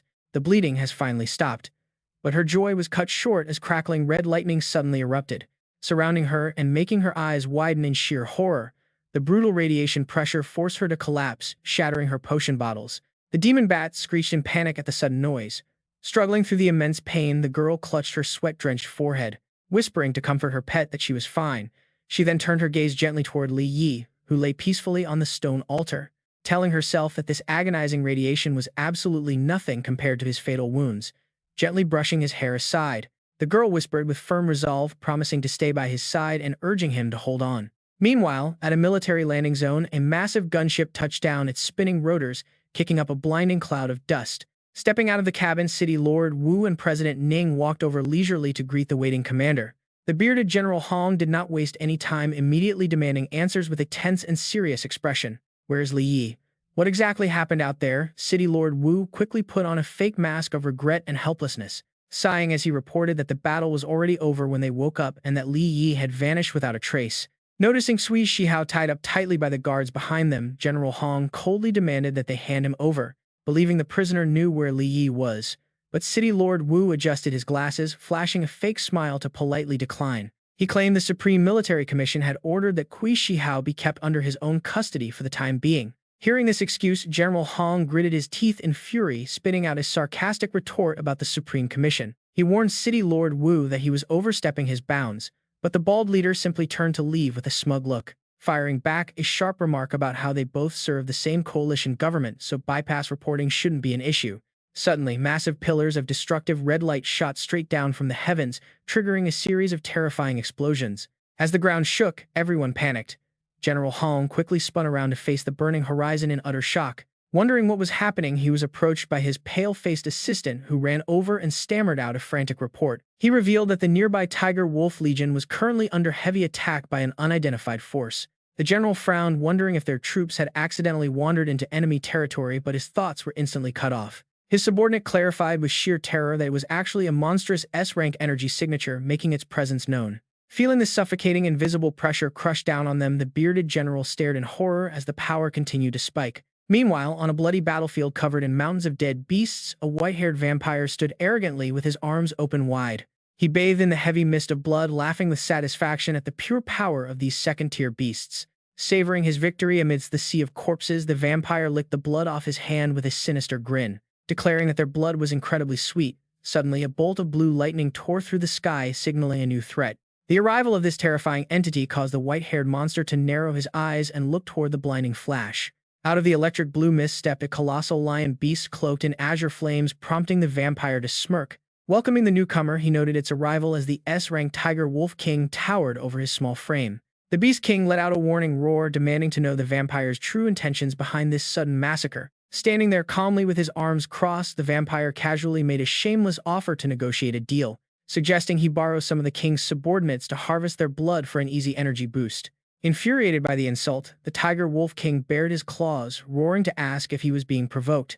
Unfazed, the vampire's crimson eyes flared with absolute malice as he unleashed a freezing aura, telling him to drop the attitude. His overwhelming S-rank pressure instantly froze the beast's giant armored fist midair, paralyzing him with fear. Leaping gracefully into the air, the vampire floated closer to the giant beast, preparing to deliver a harsh truth. He casually revealed that the gateway to the second world was now completely destroyed, leaving the beast stunned. Stroking the beast's giant nose as if it were a pet puppy, he whispered that survival meant absolute obedience. Meanwhile, back at the Strategic Command headquarters, Qing Tian stretched his stiff body, letting out a heavy, exhausted sigh. He was relieved to finally get a break, complaining about how exhausting the last few days had truly been. Sitting at the head of the table, General Hong looked up grimly, asking about the current frontline situation. Adjusting his glasses, the assistant looked down at his tablet to deliver a detailed update on the battlefield. For 2 days now, those vile beasts occupying the area have stopped fighting. In fact, they are clearly showing signs of a full retreat. Sitting nearby, Commander Qin Kang raised an eyebrow in shock, stroking his chin. A retreat? Where could those damn beasts possibly be heading? Staring at the glowing red tactical map, General Hong silently analyzed the beasts' movements. Based on their current route, they are heading straight toward the unknown wildlands. Sensing a once-in-a-lifetime opportunity, the commander grinned with pure excitement, practically laughing with absolute confidence. Those beasts think they can run. Have our other S-class military reinforcements arrived yet? We need to strike now and wipe them out completely. His glasses-wearing assistant shook his head, pushing up his frames with a heavy sigh. The S-class warriors from our nearest sectors are all completely tied up on other missions. There is no way they can reinforce us right now, leaving General Hong to close his eyes in disappointment. Hearing that same old excuse, Commander Qin Kang slammed his fist onto the table in a rage, shouting out his pure frustration. What kind of nonsense mission is that? Those cowards simply do not want to fight. Brushing aside his anger, he rubbed his temples, completely exhausted.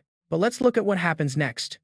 Where is Li Yi? I heard the kid was the one who closed the Tier 2 rift. Where is he hiding out? Hearing this, the assistant's face fell and he bowed his head to deliver some deeply troubling news. He has been missing for 3 days now. Qin Kang's eyes went completely dark as his assistant continued in a heavy, grim voice. We still have 0 leads on him. Meanwhile, inside the desolate Qingqian Tower, Li Yi lay completely motionless on a stone altar. Next to him, Qin Xian had collapsed from sheer exhaustion, sleeping soundly. Suddenly, Li Yi's chest began to rise and fall. He mumbled in his sleep, startling the girl awake. She softly called out his name, but Li Yi was still lost in a nightmare. Qingxian, horrific memories flashed back. Li Yi squeezed his eyes, shut his face, twisted in pure agony as he groaned. Don't do it. In his mind, he saw Qingqian shielding him with his own body, again uttering his final parting words. Forget about me, just run, do not worry. I am just a lingering remnant soul anyway. That heroic figure stood tall in front of him, laughing with tragic bravery. Even if I vanish, my true self remains. If you ever reach the 3rd floor in the future, we will meet. Again. Li Yi bolted upright, gasping for air as he screamed Qingqian's name.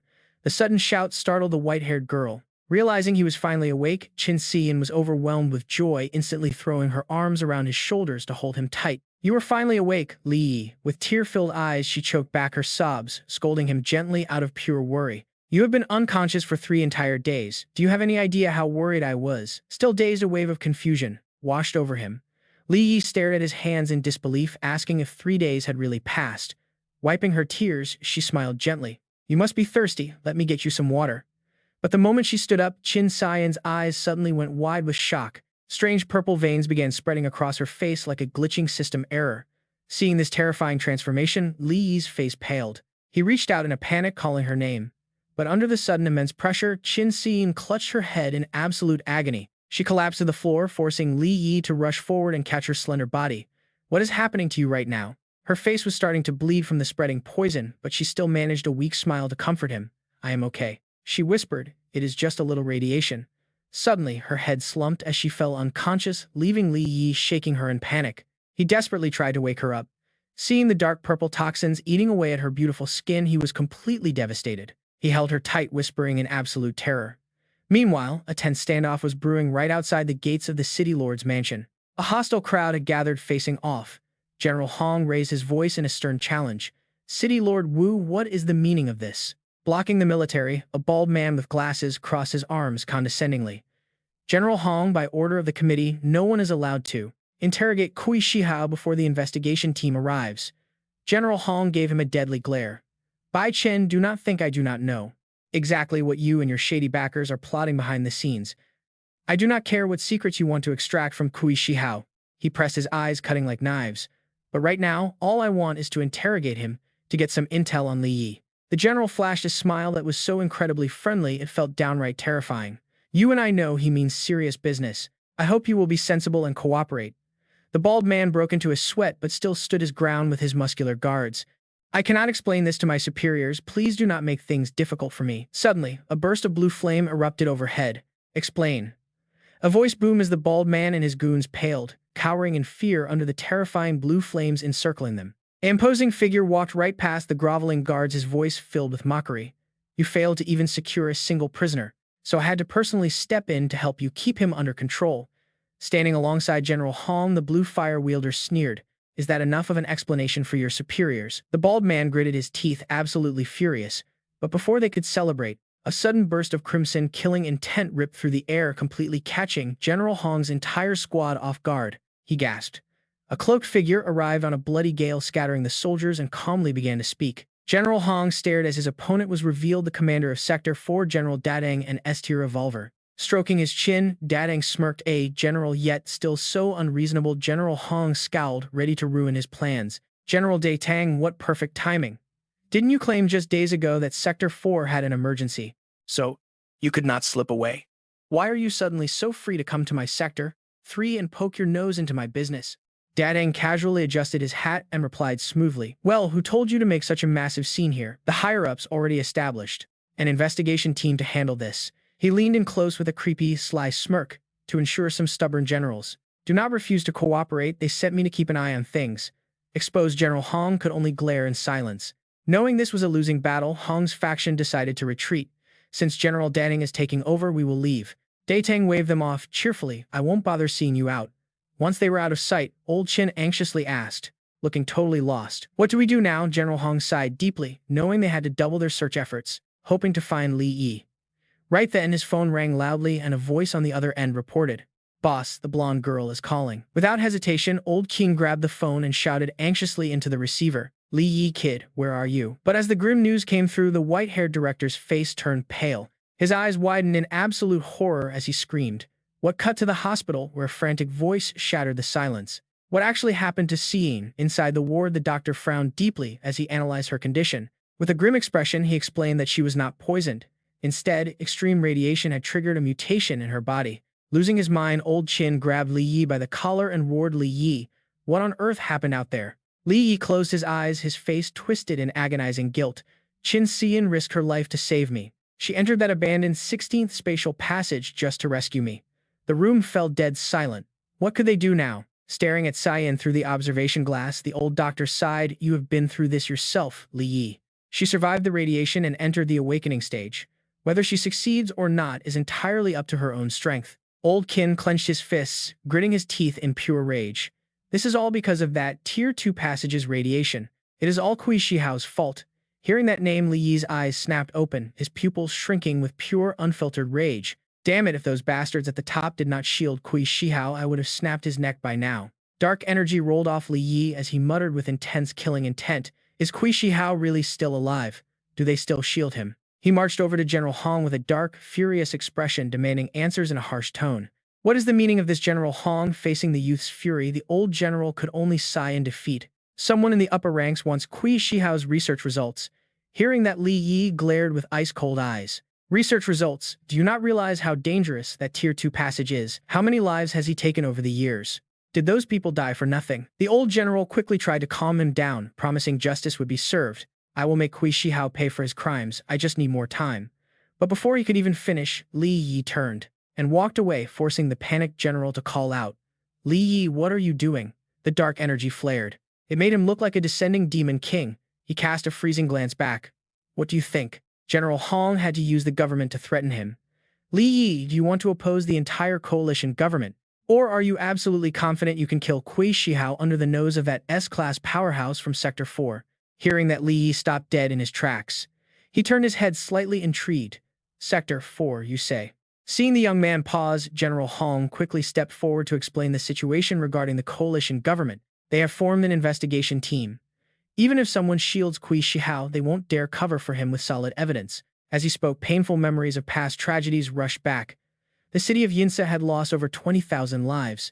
Along with that horrific radiation disaster, images of beasts slaughtering tens of thousands of civilians in Haicheng flashed in his mind. Innocent citizens were butchered when tiger wolf hordes attacked the cities. The blood spilled on the front lines was immense. In those brutal battles against the tiger wolves, nearly 10,000 soldiers and elite evolvers lost their lives. Remembering this heavy blood debt, General Hong grit his teeth in fury. Kui Shihao is not just your enemy. He is a criminal to all of Haicheng. He placed a hand on Li Yi's shoulder, advising him gently. Now tell me everything you know so we can easily find evidence to convict him. Li Yi just remained silent, deep in thought. His eyes showed absolute determination. Trust me, I want to bring Kui Shihao to justice even more than you do, the general said. Meanwhile, at the massive city lord's mansion filled with schemes, General Datang stood with hands behind his back looking down. He gloated over the kneeling figure, repeating the prize, Level 2 Divine Path Blood. Was Shen Yan actually getting a second chance? He glanced at the broken, miserable Kui Shihao struggling on the carpet, throwing a sharp insult. Knowledge truly changes destiny, doesn't it? Datang strolled around his prey, coldly threatening him. If it weren't for the useful things inside that brain of yours, the massive trouble you caused would have been enough to make you die 1,000 deaths. The wicked villain Kui Shihao, now reduced to a pathetic beaten dog, looked up crying. General, please save me. Just spare my crippled life and I'll do anything. Hearing this, a bald man quickly leaned in to whisper to Datang in his subservient voice. General Datang, this matter is serious. Kui Shihao's situation is no small thing. Hey Datang instantly glared sideways. Are you actually doubting my capabilities? The bald man broke out in a cold sweat, waving his hands to backpedal. I wouldn't dare. But what about old Hong Datang? Smirked triumphantly, delivering the good news. Don't worry, the investigation team this time is personally led by Minister Casey. Bald man grinned in delight. Minister Casey is coming in person. Snorting coldly, Datang slammed his heavy military boot down, grinding it into Kui Shihao's head. With the Alliance's defense minister here, a mere commander from the 3rd District is absolutely nothing. He leaned down, revealing a monstrous face with glowing red eyes. Kui Shihao, you have slaughtered tens of thousands of people. Since we are protecting you, you had better prove you are worth the trouble. Crushed under the heavy boot, Kui Shihao screamed in sheer panic, clinging desperately to his life.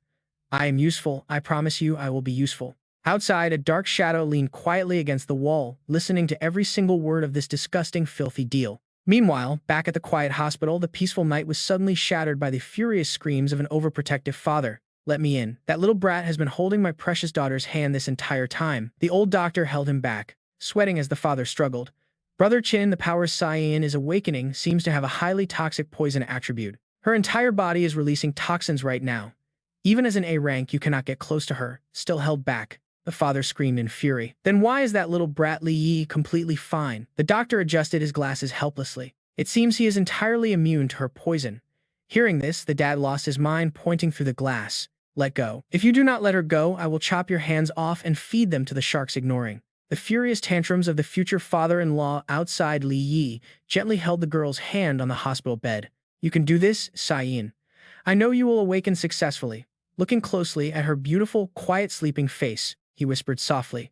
You once said I was your only friend, but honestly, you are my only friend too. His usually sharp eyes were now filled with absolute tenderness. Smiling gently, he whispered, for my sake, you must make it through this. Right as the moment turned romantic, the phone inside Li's pocket suddenly vibrated loudly. He answered it, the sharp cold light instantly returning to Li's glowing eyes as he listened. A booming voice sounded on the other end. Li Yi. He responded coldly, Ning Dong Hao. Recognizing his old enemy, Li Yi could not help but mock him. Director Ning, you are still alive, standing by the window, looking out. Ning Donghao smirked right back. Aren't you still alive too? The schemer turned around, his eyes razor sharp. There are some matters between us that must finally be settled. Hearing this provocative challenge, Li Yi stood up straight, showing absolutely no fear. My thoughts exactly. Name the time and the place. The voice replied. 1 a.m. I will be waiting for you at the NG Group headquarters. Without a second thought, Li Yi tossed his phone aside, a dark aura erupting from his body like a demon ready to hunt.